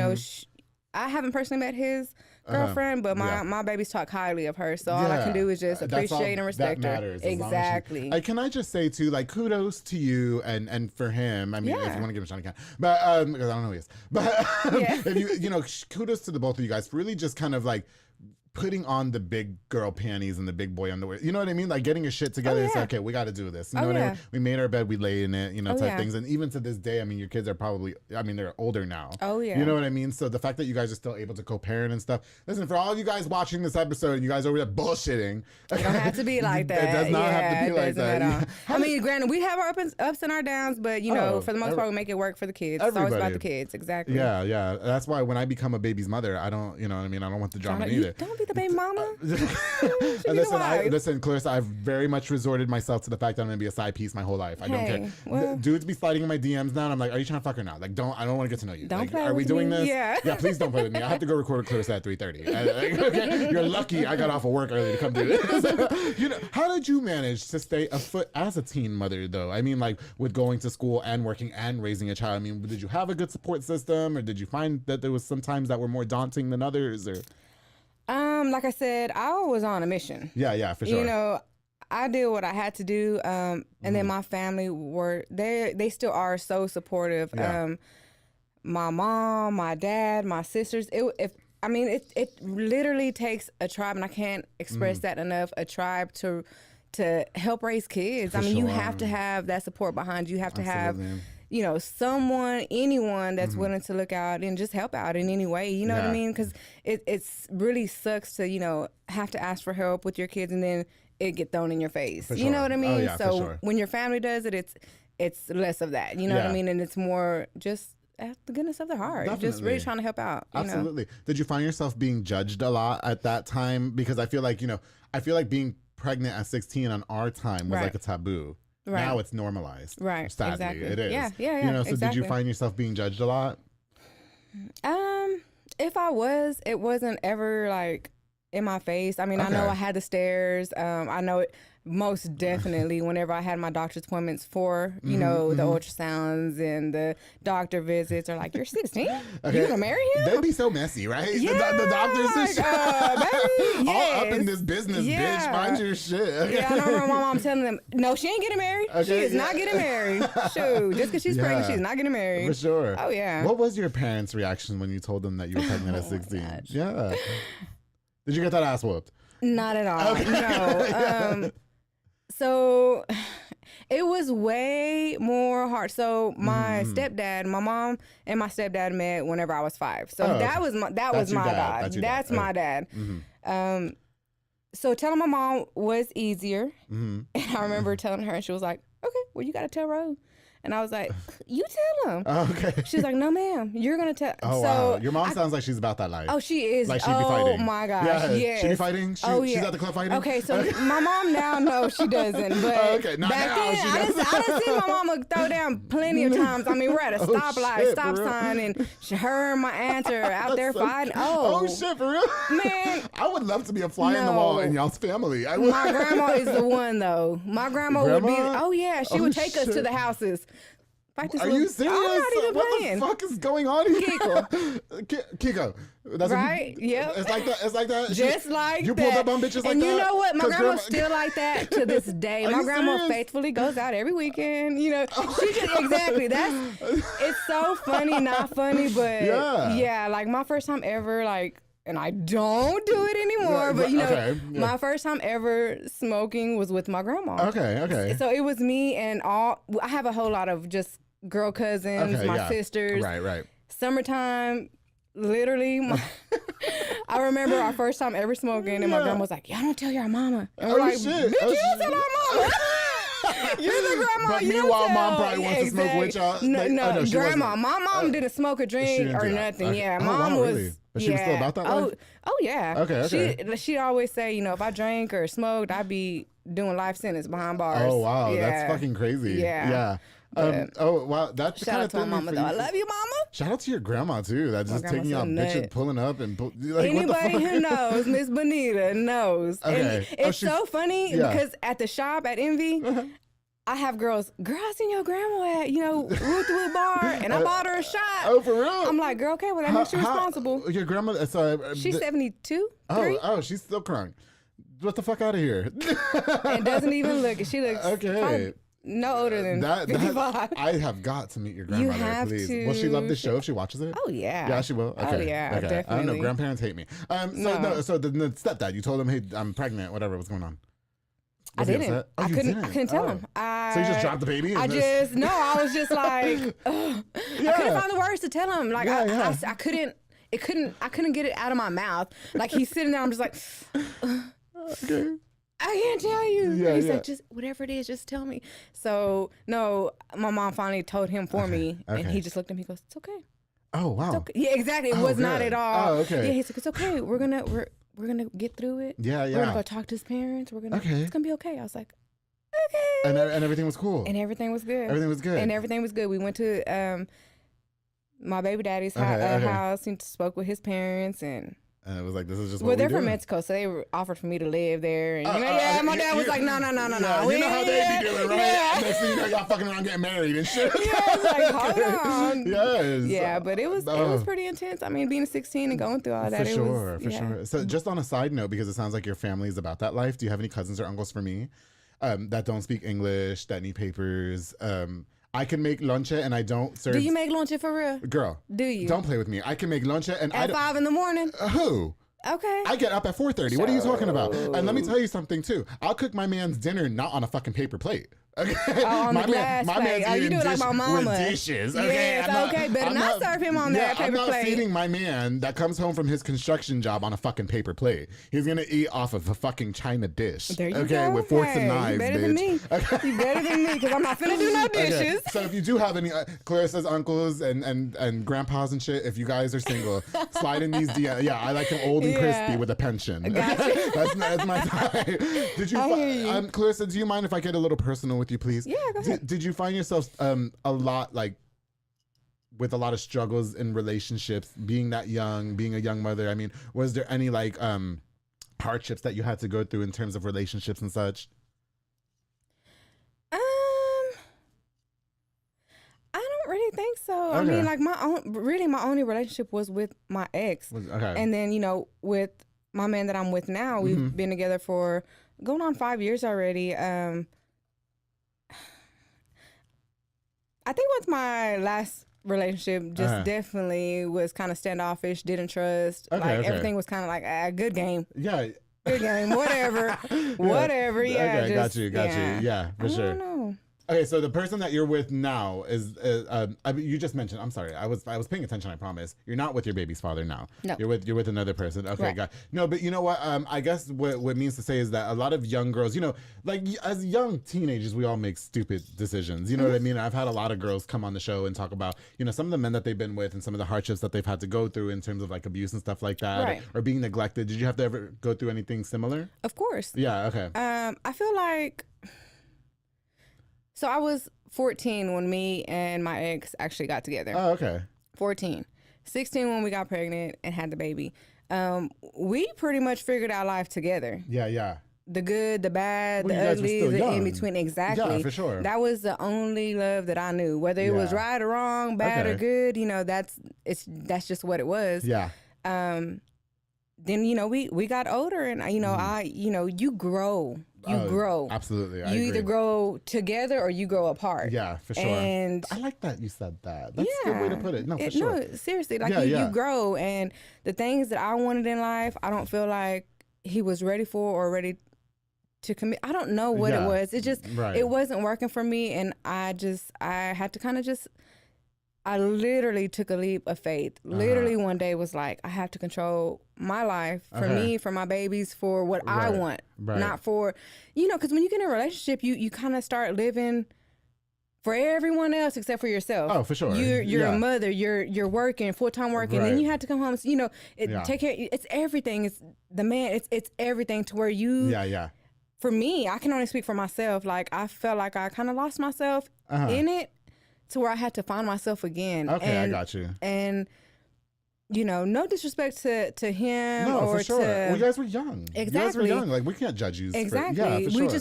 We weren't for each other at that time or, whatever. But leaving was probably one of the hardest things that I ever had to do in my life. You know what I mean? Someone that you plan to spend your whole life with, you end up having to... make adjustments for yourself. And then once I left that relationship, I realized that it wasn't the love that I needed. It wasn't the love for me. I think at 16, Clarissa, when you have a baby and, you're with this person and again, big shout out to the baby daddy who because a lot of y'all niggas ain't even doing that, all right? No. That stood up to the plate every time. And raised his kids and was fighting about even having them. You know what I mean? And seriously. Regardless of like the things that you guys went through, whether it was mental or physical abuse, whether it was cheating, whatever the fuck it was, y'all still did what most people do not do. Exactly. And that was be parents. Exactly. Even at 16. Exactly. And y'all had to learn how to do do that. Exactly. You know what I mean? So all we can do Absolutely. is kudos to the both of you, no matter what the situation was. Right. You know what I mean? Right. It was so funny when you mentioned about having, I know somebody similar right now who's going through a divorce, and they have their ups and downs. You know what I mean? Right. Like one minute they're like fucking amazing, the next minute they're like a hot mess. Right. And so when you mentioned that letting go was like the hardest part, you know, what was the reason, if you don't mind me asking, why you had to just kind of unbind the chains and move on? Literally, I literally told him, I have to leave you alone because I'm going to end up killing one of you or one of these bitches at Waco because I can't. You know, it's like, I mean, plain and simple. I can't. Okay. It's, you know, you can lose yourself behind someone. You really can. Love is crazy. Yeah. I wasn't getting the respect that I felt like I deserved. Okay. So it was just like, you know what? Sometimes you got to learn how to be done with something. Just wipe your hands with it. That's Not it. for the bad. Yeah. You know, just you go your way, I go my way. Yeah. We come together for these kids, and then that's it. You know, and it's been great ever since. I mean, when we split up, you know, a year after us breaking up, I closed on my first house with David Santabania. Shout out to my boy. Shout out David. We love him. Yes. He actually helped us, and the house that me and my boyfriend that I'm with now, we actually bought our second home with David. Yeah, so David, what's up, David's bro? doing his thing. Okay, David out there fucking killing it. Man, David is great. So if anybody needs any kind of house David selling, David Santabanias is the dude. So yeah, David helped me get to my first house. I know I drove his ass crazy trying to look for a house, but my first year I closed on my house. So within that year, I went to cosmetology school, started interning with Erica and the girls at Envy, and got my license. It's just everything. Things just started everything coming just up for you. opened. Like the doors everywhere just opened up for me. And that's how you know, like, for sure, Clarissa, you're going. I have a good question for you. And again, this is not by any means to trash baby daddy or anybody, any man that's been in your life, because kudos to them for even stepping up to raise their kids. Yes.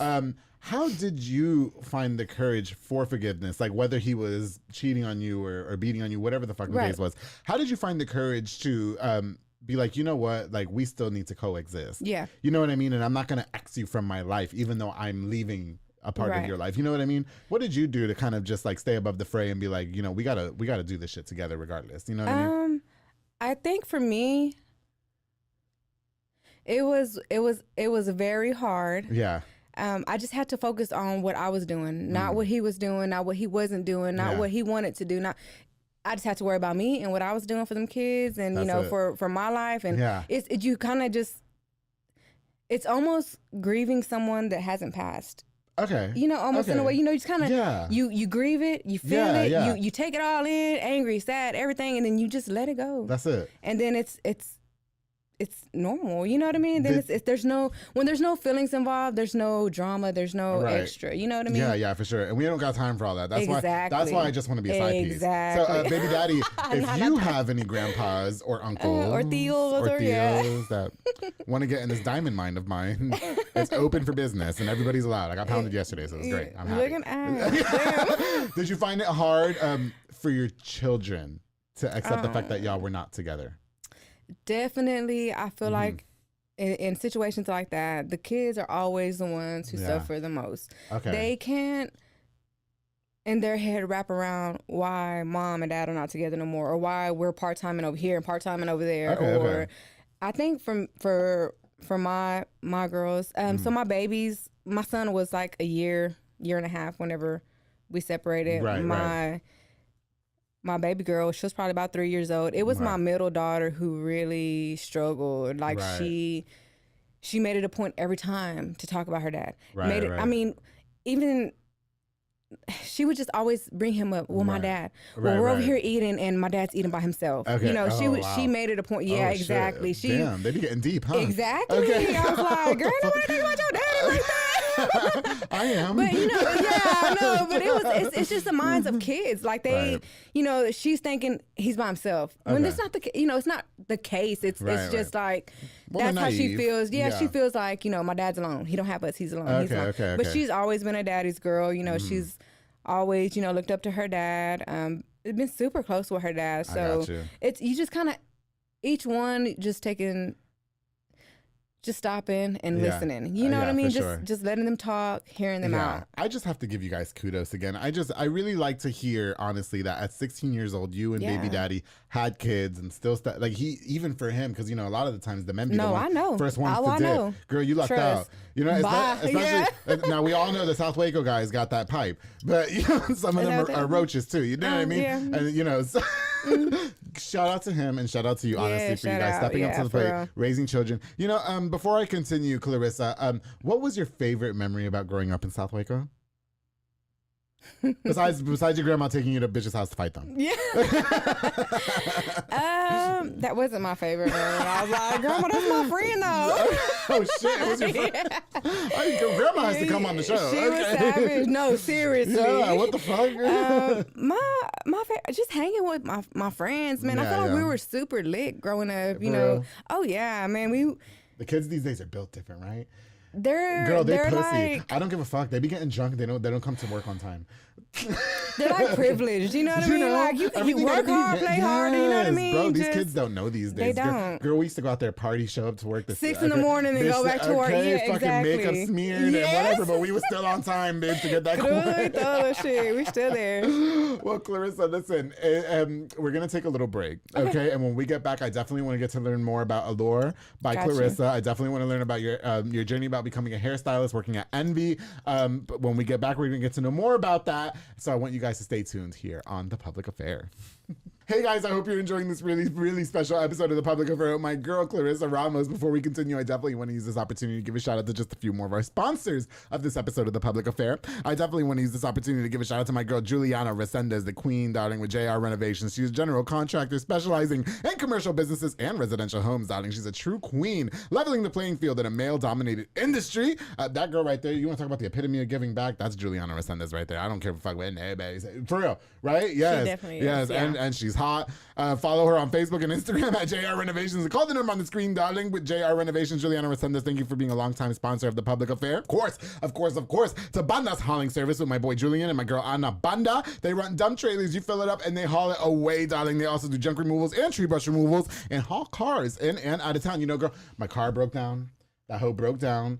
Julian said I'd be there in 20 minutes. He was there in 10 minutes. He came, picked up the car, took it to the shop, and all the hot guys fixed my car. Oh, that's VIP. Okay, baby. Julian got you guys. He is punctual. He is on it. Banda's Hauling Service is the best. Book now with the number on the screen to Banda's Hauling Service. Thank you guys so much for sponsoring this episode of The Public Affair. Of course, oh my goodness, the Taquisa Palacios with Onisimo and Lupe Palacios. Delicious, darling. They provide delicious and affordable tacos for any event. Now, their meat choices are carne asada, pollo, chorizo, pastor, y barbacoa. You cannot forget about the aguas frescas, girl. Their flavors include limonada, horchata, piña, melon, jamaica, y tamarindo también. They also provide all the plasticware, so you don't got to worry about getting the plates and shit. They got you, girl. And book now with the number on the screen to Taquisa Palacios. Thank you so much for sponsoring this episode of The Public Affair. Ooh, of course, to my girl Lisette Luna, my girl Amanda Switzer with Embrace Fitness. They teach group fitness classes that are fun and dynamic, darling. They also specialize in total body workouts by Excola and by Jackie and Zumba Step. Classes are Monday through Thursday at 6 p.m. and 7 p.m. And you can also contact them in case you need like a little venue for a small party or anything. They rent their building out for that, girl.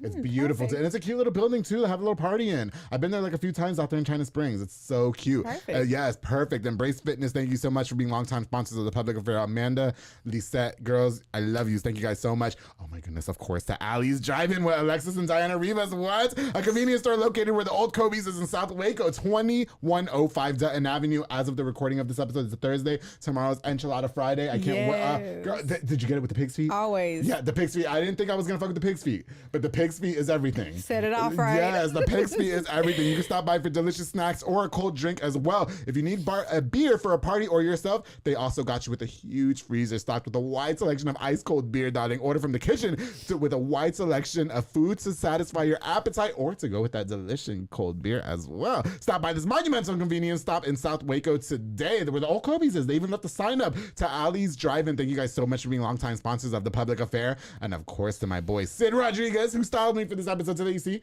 the enhancements. You see the enhancements, right? Girl, please don't play with me. Okay. Located on Hewitt Drive. You can call the number on the screen to book or download the Cut app to book your appointment. Walk-ins are welcome as well. They also have Marcus Guerrero, Chris Reyes, Santos Cordova, David Rodriguez, Isaac Chavez, and Clint Fletcher, and Isai over there making you look super snackish. Sid has been one of the longest running sponsors of the Public Affair. He's been a huge supporter of the Public Affair. Sid has made me look snackish from more than 112 episodes of the Public Affair to Elite Barbershop. Thank you so much for being a longtime sponsor of the Public Affair. I truly, truly appreciate you guys. Thank you so much. All right, guys, we're going to get right back into this episode with Miss Clarissa Ramos here on the Public Affair. It's about to get juicy, darling. Here we go. If you can't tell, yeah. Hey, am I slurring my words? Am I slurring? No. I just need to make sure I'm not slurring for my ads. No, you're good. Yeah, leave that in there. We sure. You're good. Yeah, okay. I can't be. I have to make sure. No, you're good. You got it down. Am I slurring? No, I'm not. Right? I'm enunciating. You are very. Allison, please leave this part in. Hey. I need to. She's good. Girl, you good. Don't worry. Don't listen to her. She's over there being messy. That's why she is messy. That's why her grandma took her to fucking bitch's house to fight her. Okay. We had no choice. So can we cheers to you being on the Public Affair? Cheers. Yeah. Thank you. Of course, I'm having the best time with you. I'm so Me happy too. that you Thank came. you. Oh, goodness. Okay, girl, I wanted to talk to you about starting your beauty career as being a hairstylist and stuff like that. What was your inspiration? And talk to me about the beginnings. Why did you decide to do that? I've always wanted to do hair. Okay. I mean, anybody who knows me, I was in high school braiding girls up, pep rallies, football games. I would have 5 girls at my house just braiding them up. Yeah. I knew I didn't want to braid. I'm not a braider. Even though I know how to braid, it's just not my preference. It's just not. You just don't like doing it. You have girls that love to braid. That's just their thing. I don't too much care for it. I'd rather. I mean, going into cosmetology school, I knew I wanted to focus on blonding and balayaging. What is balayaging? So balayaging is pretty much.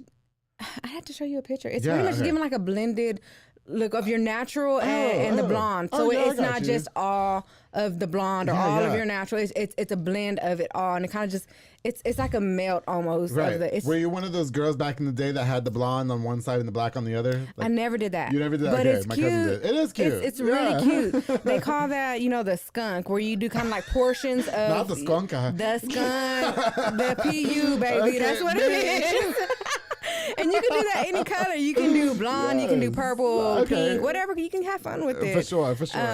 But yeah, I mean, literally, it's funny how I started interning with Erica. I made an appointment. Erica was my stylist. Erica Herrera, right? Erica Herrera. Shout out to her. She's so sweet. I met her at the event. I love you, Super Erica. kind. She's the owner of Envy. Is that correct? She is. Envy, Erica, can I give you a shout out? Can I just give her a shout out real quick? Yes, do it. She's always been. She was so kind to me at the event. I think that the job that she's doing at Envy Beauty Bar, that's what it's called, Envy Beauty Bar. Okay, I don't want to mess up the name because out of respect for Erica, the environment that you foster at Envy Beauty Bar and the way that these women treat the community and each other at community events is like so admirable to me. Yes. She's doing such a good job. You guys keep it so cute all the time. I've been to several events with you guys there. She's doing such a good job. Shout out to her, honestly. Yes, shout out to, and come on the Public definitely. Bar. Shout out to Erica. She's, I mean, from day one has been like one of my biggest supporters in the industry. Really? Okay. Oh yeah, I remember just being a client of hers and telling her, Erica, I think I want to do cosmetology school. Yeah, and she's like, girl, do it. Really? Why not? And I'm thinking,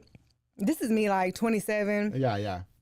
I'm like, girl, I'm 27. She's like, girl, I did mine at 32, at 35. I have my own salon, Okay. So do it. It's never too late. Right. If that's what you want to do her. it. Exactly. Yeah, because bitches be hating these days. Exactly. No, yeah. See, and Erica has never, I've Not never, Erica, but yeah, exactly. No. And you know what? I've heard that, plenty of times, like, you have to find a salon that has your back, because there's a lot of salons you go into, and coming out of beauty school, you don't know too much of nothing. They pretty much teach you the basics. You have to go in and specialize and get hands-on and, get your own niche, get the techniques down. Yeah, okay. Exactly.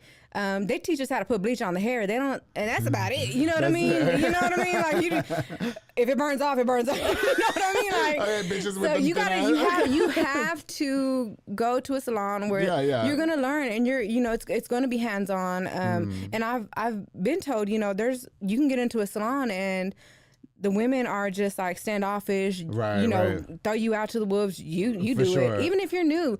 That was not at all ever the case with Erica and with Envy. Oh, good. I remember going to school and barely starting, and I made a hair appointment with Erica. I was like, I want to do some red tips, girl. Yeah. She's like, okay. So I went to do my hair, and of course she was busy. She was like, Clarissa, jump in on these heads with me. I was like, I have stuff in my hair. Let me rinse it out. Okay. She goes, no, girl, they're cool. So I literally helped her the rest of that night. Doing, that's so great. Exactly. That is, because you know what, Clarissa, naturally, not to like objectify anything, but women are naturally known to be catty. Yes, exactly. You know what Absolutely. I mean? And so good for her for like really just like taking you under her wing. I had a similar like situation in radio when I was under Chrissy. Yeah. Did you ever listen to Darren and Chrissy in the morning 97.5? Yeah, of course. Chrissy was my radio mentor. Oh. Everybody else was like shit. Yes. Well, I shouldn't say everybody else. There was a few other people that really, So I understand. Secrets, and I can't tell you that. Exactly. I literally had a DJ tell me, I'm not going to teach you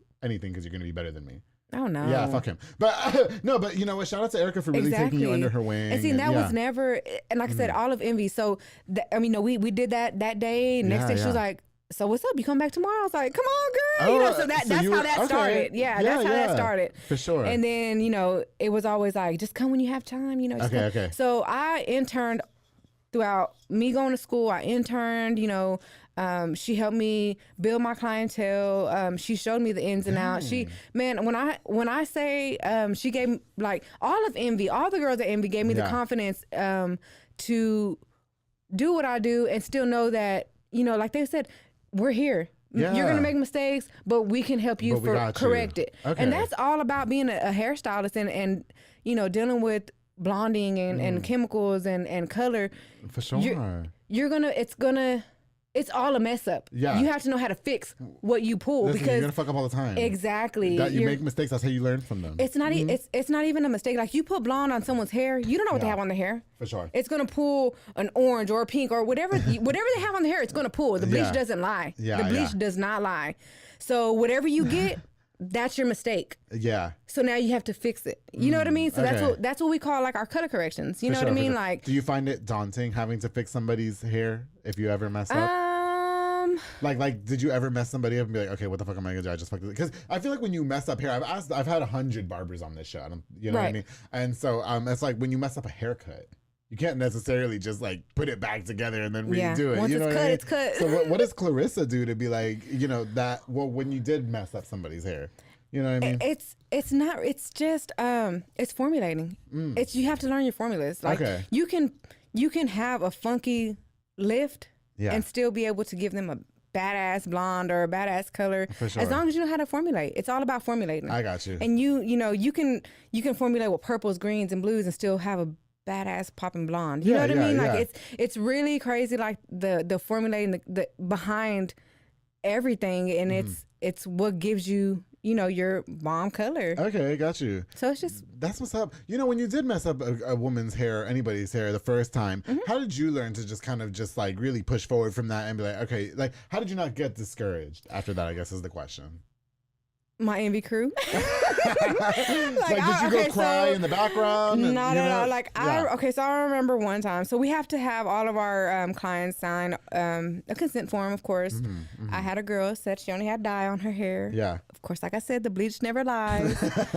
And this girl's hair was falling off at the tip, so I had to take it to the bow. And I'm like, okay. So I run to get Erica. I was like, and this is while I was still interning. I'm like, Erica, her hair she's like, she lied to you. She didn't tell you what was on her hair, so she went, talked to the girl, and she was like, "Well, I did do a at-home bleaching." Okay. So it's like she knew, and she was so the girl. The client was perfectly fine. She was like, "I knew what I did. I didn't tell you. I wasn't honest." It's just like the doctor's office. If you're not honest with us, we don't know how to go about treating your hair. Like keep that in mind. Take notes. Exactly. We're not asking you what you did to bash you or to shame you. It's really to go. I need to know so I can know how to approach your hair. You know what I mean?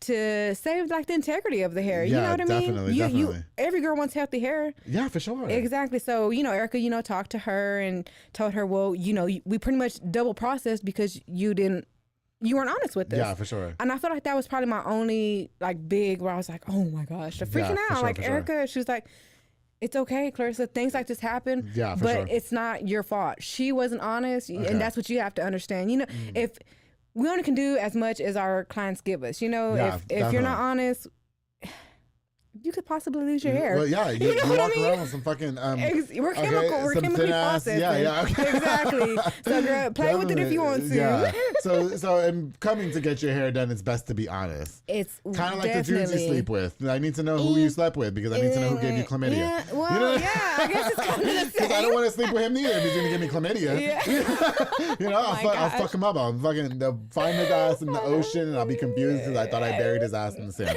So anyway, talk to me about building the brand Allure by Clarissa. That's kind of like your little thing, right? It is. Yeah. Okay. And so as far as like, I guess building a clientele and struggling in the beginning, can you talk to us a little bit about that and stuff and how you were able to manage like building that brand?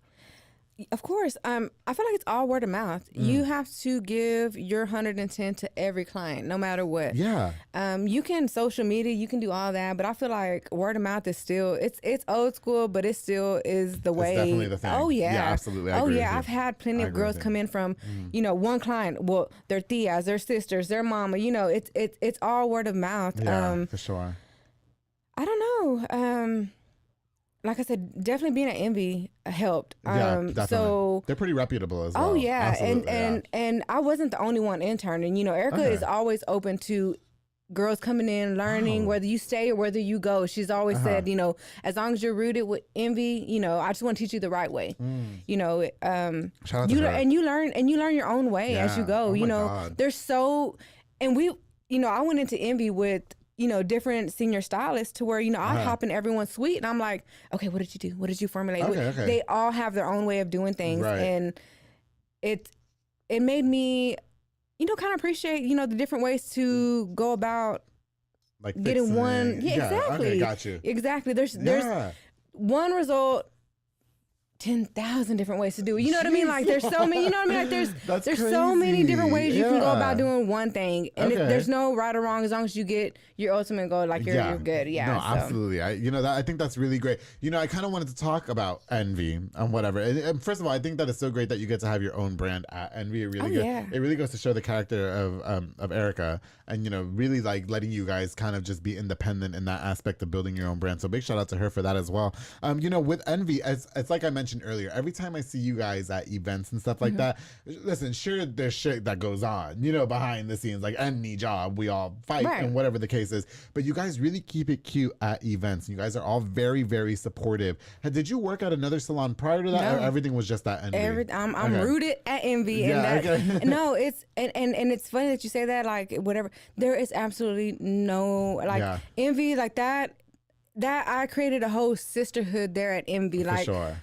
I can not even have a client booked for that day, but I can have a long day and still just pull up at Envy and just go to my girls. I mean, we've all cried so many tears behind them walls, and it's just the support, just the love. When man. we say Envy Beauty Bar, do they serve booze there? No. Oh, okay. Well, I was gonna say, girl, because I'll go in there. Well, okay, so we do, but it's complimentary. It's not, we don't so you don't sell it. Right. It's just like we have booze for you. Exactly. I'm there. Yeah. I'm going. Exactly. Can somebody give me a facial? Well, okay, so Envy Beauty Bar was the original. Yes. So she moved here. Now it's Envy Suite. Envy Suite. Okay. Okay, so now how that plays out. Messing it up. Yeah. No, okay. no. Oh, I'm not. Okay. No, it's just so what happened when she did her transfer to where she's at now, 1826 Morrow. Yes.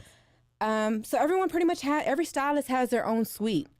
She gives everyone their own. So you're your own independent person. That's cute. So she has a suite that she calls Envy Beauty Bar still. Yeah. And Envy Beauty Bar is for her interns, her people still coming up, her people she's helping build clientele for. Yeah. So is it kind of like salons by JC where everybody has their own room type thing? Yeah. Okay. I mean, I don't know that salon, but it's, everyone has that. Well, I will say Carlos was there. And Carlos Canales was on the show, a barber. Okay. And now he's building his own barbershop. Yeah. You know what I mean? And it's just like, and see, the thing about it is we don't have set working hours. We have girls that are there 12 o'clock at night.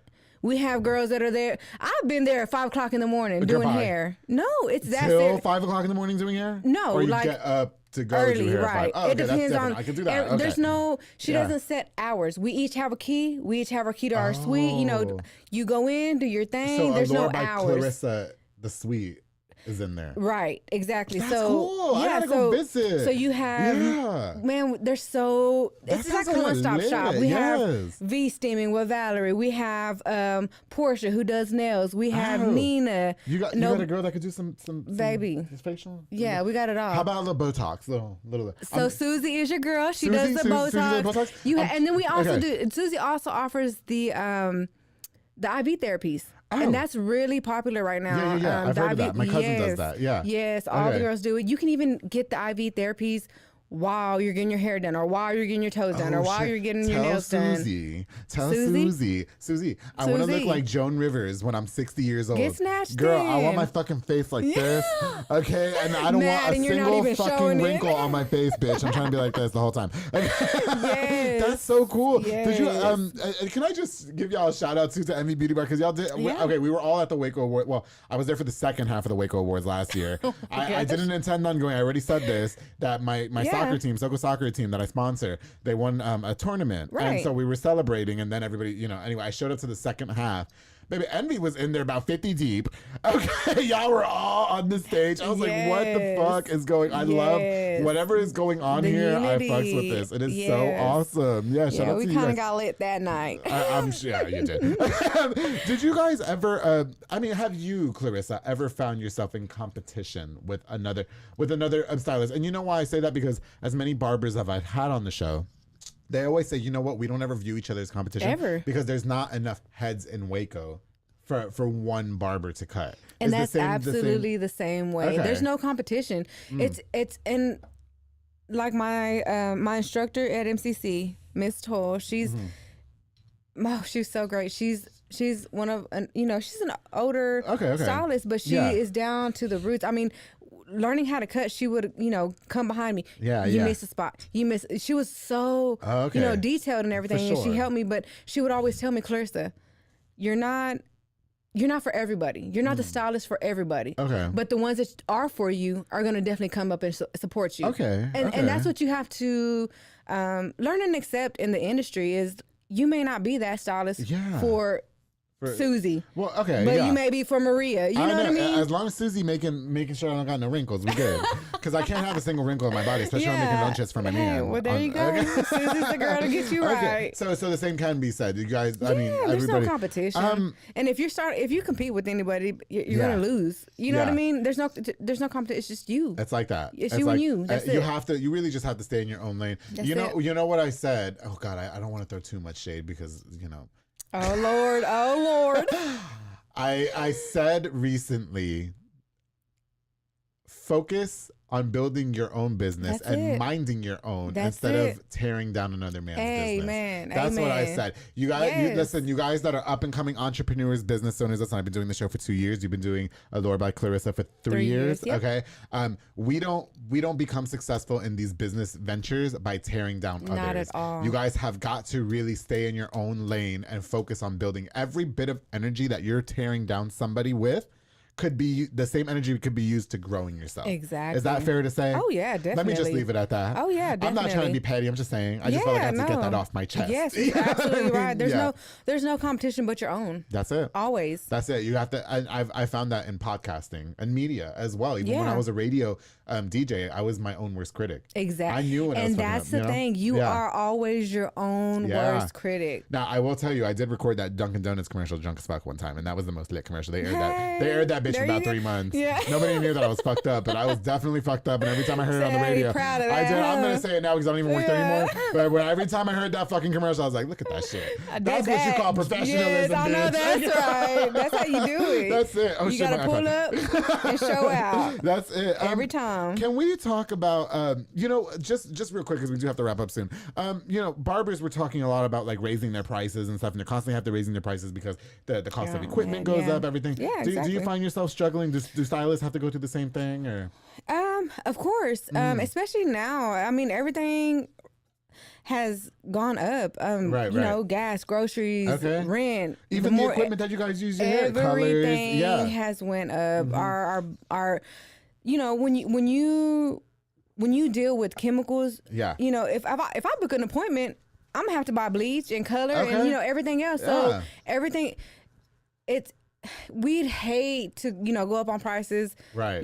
But it's the world that we're living in right now. We have to adjust to what's going on right now. Absolutely. It's, hopefully it's just for the moment, No, for sure, hopefully everything goes back down, but we have to. Gas was killing me for a little bit. You exactly. know what I mean? Yeah. You have to charge your worth. It just is what it is. Yeah, definitely.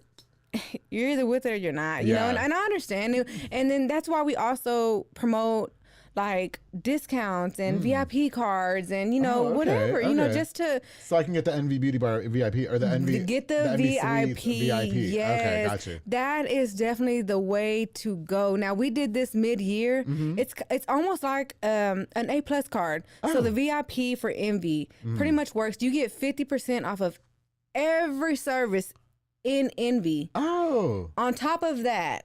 So I'm talking nails, V-steaming, facials, Botox? Everything. Bitch, everything. Sign me up. Erica, there's so much benefits to having this VIP card that I don't think a lot of people understand it.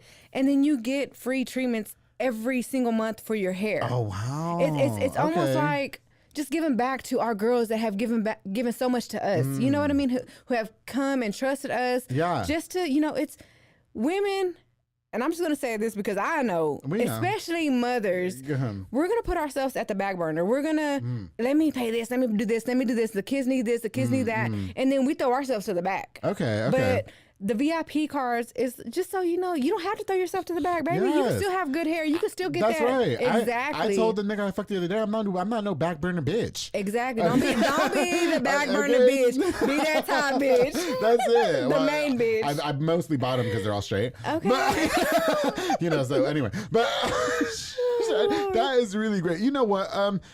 God, Clarissa, I've had the best time with you recording on this show. Too. No, it's been, unfortunately, we do have to wrap up here in a minute, but I wanted to ask you one last thing.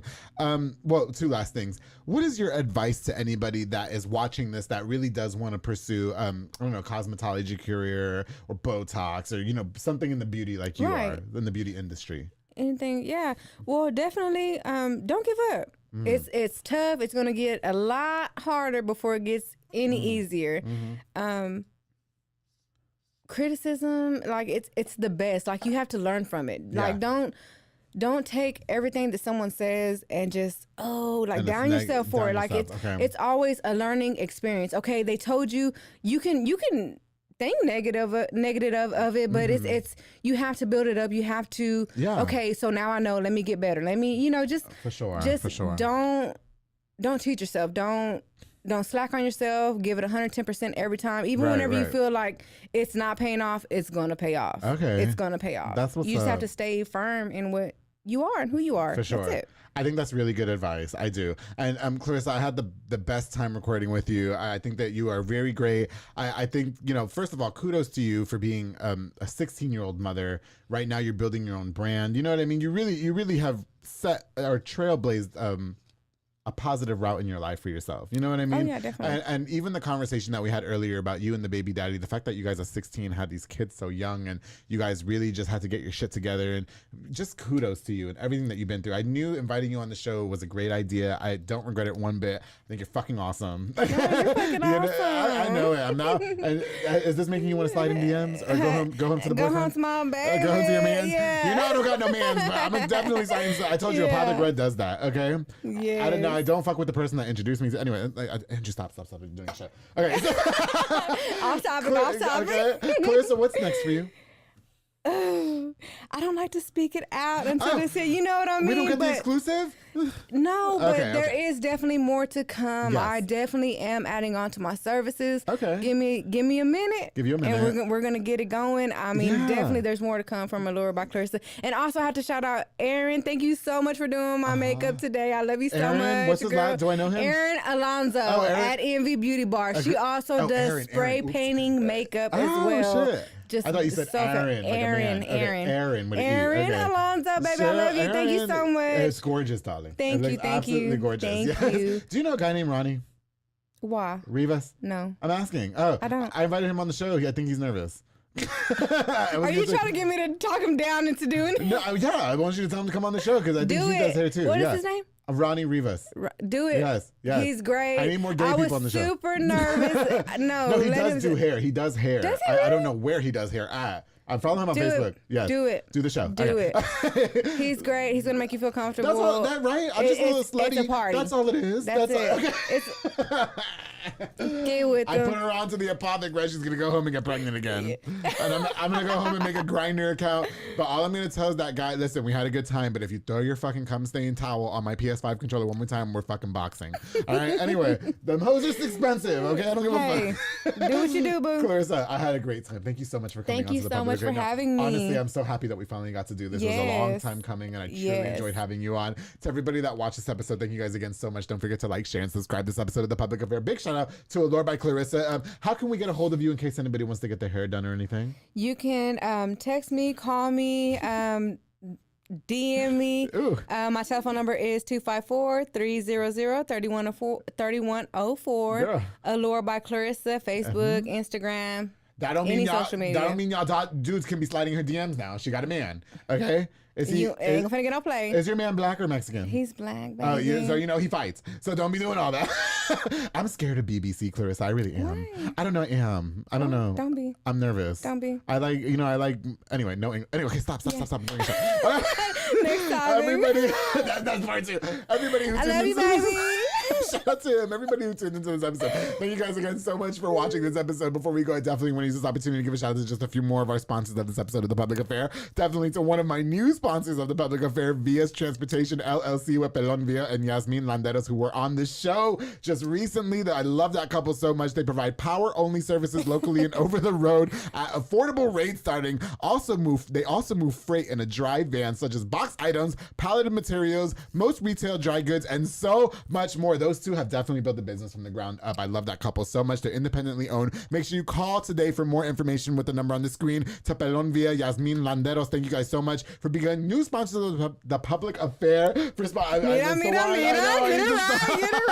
So, thank you guys. No, honestly, I love that couple. They were on the show. Strong couple. Via's Transportation LLC, Pelon Villa, Yasmin Landeros. You guys have come so far. I did see that podcast. Isn't it great? I love them. Yes. Oh, they're so great. And they really are. Oh, my goodness. Anyway, Via's Transportation LLC, thank you guys so much for sponsoring this episode of The Public Affair. Of course, the Soko Soccer Academy with Dominic Gutierrez and Ariana Gutierrez, which, as of the recording of this episode, Dominic just had a birthday. So happy birthday to you, bro. You've definitely changed my mental and physical aspect in life in terms of how I look, what I put in my body. Soko Soccer Academy has done so much for me, and I'm eternally grateful. They're located at 3304 Franklin Avenue. They offer team, small group, and individual skills training. They also have elite skills training to make your kid a superb star athlete, darling. They have open plays on Mondays and Wednesdays for ages 16 and older at 8:30 p.m. hosted by Dominic and Mauro. I call Mauro Silly Buns because he's short and aggressive. Silly Buns, only $5 to play locally.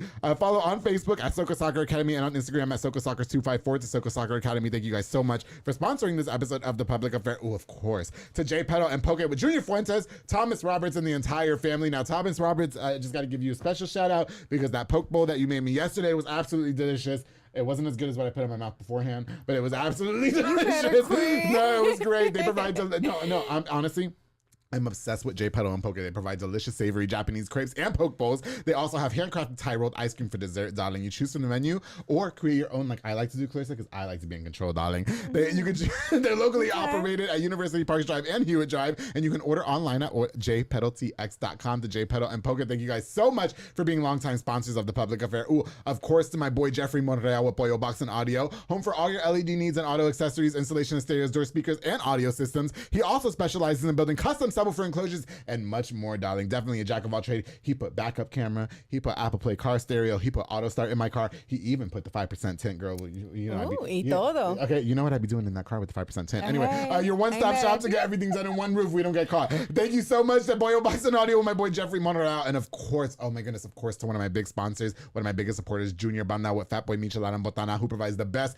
Michelada and Botana plates for yourself or for a party. He has a menu of a ton of different items, including Botana Bowls, chamoy, pickles, and and more. Locally operated, so make sure you get the best and not the rest. Follow on Facebook and Instagram at Fatboy Michelada. Put that and place your order now. My boy Junior Banda, he's done so much for me behind the scenes and the public affair. I truly, truly appreciate you, bro. Honestly, that banner he got me, super hot. He took it to Houston on his, oh my goodness. Junior, thank you so much. To everybody who watched, shared, subscribed, listened, watch Clarissa. Clarissa, thank you so much. Allure by Clarissa. I had the best time. We are a little bit tipsy right now. It was the apothecary. This wine was good, right? It was great. Thank you. So now you're about to go home and... know what I'm saying?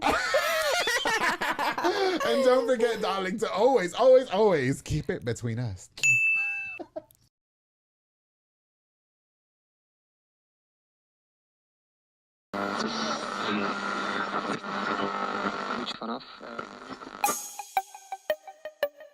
This has been a Rogue Media podcast.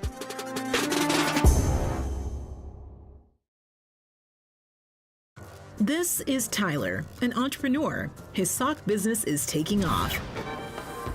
At 1-800-ACCOUNTANT, we navigate small business owners towards their financial North Star. How? We don't believe in tax season. We practice tax strategy all year round. Tyler didn't become an entrepreneur to do payroll. He's focused on his next big idea. At 1-800-ACCOUNTANT, we take care of the boring stuff so you and Tyler can do what you do best. Hey everyone, you're listening to The Public Affair with me, Andrew G. I see someone different every episode, but do me a favor, keep it between us. Hey guys, what's going on? It's me, Andrew G, and welcome to another exciting episode of The Public Affair. Of course, before we continue, I definitely want to use this opportunity to thank Mike and Allison at Rogue Media Network for all this time. We're like a whole little system now. We're just coming in here. It's like a show. Anyway.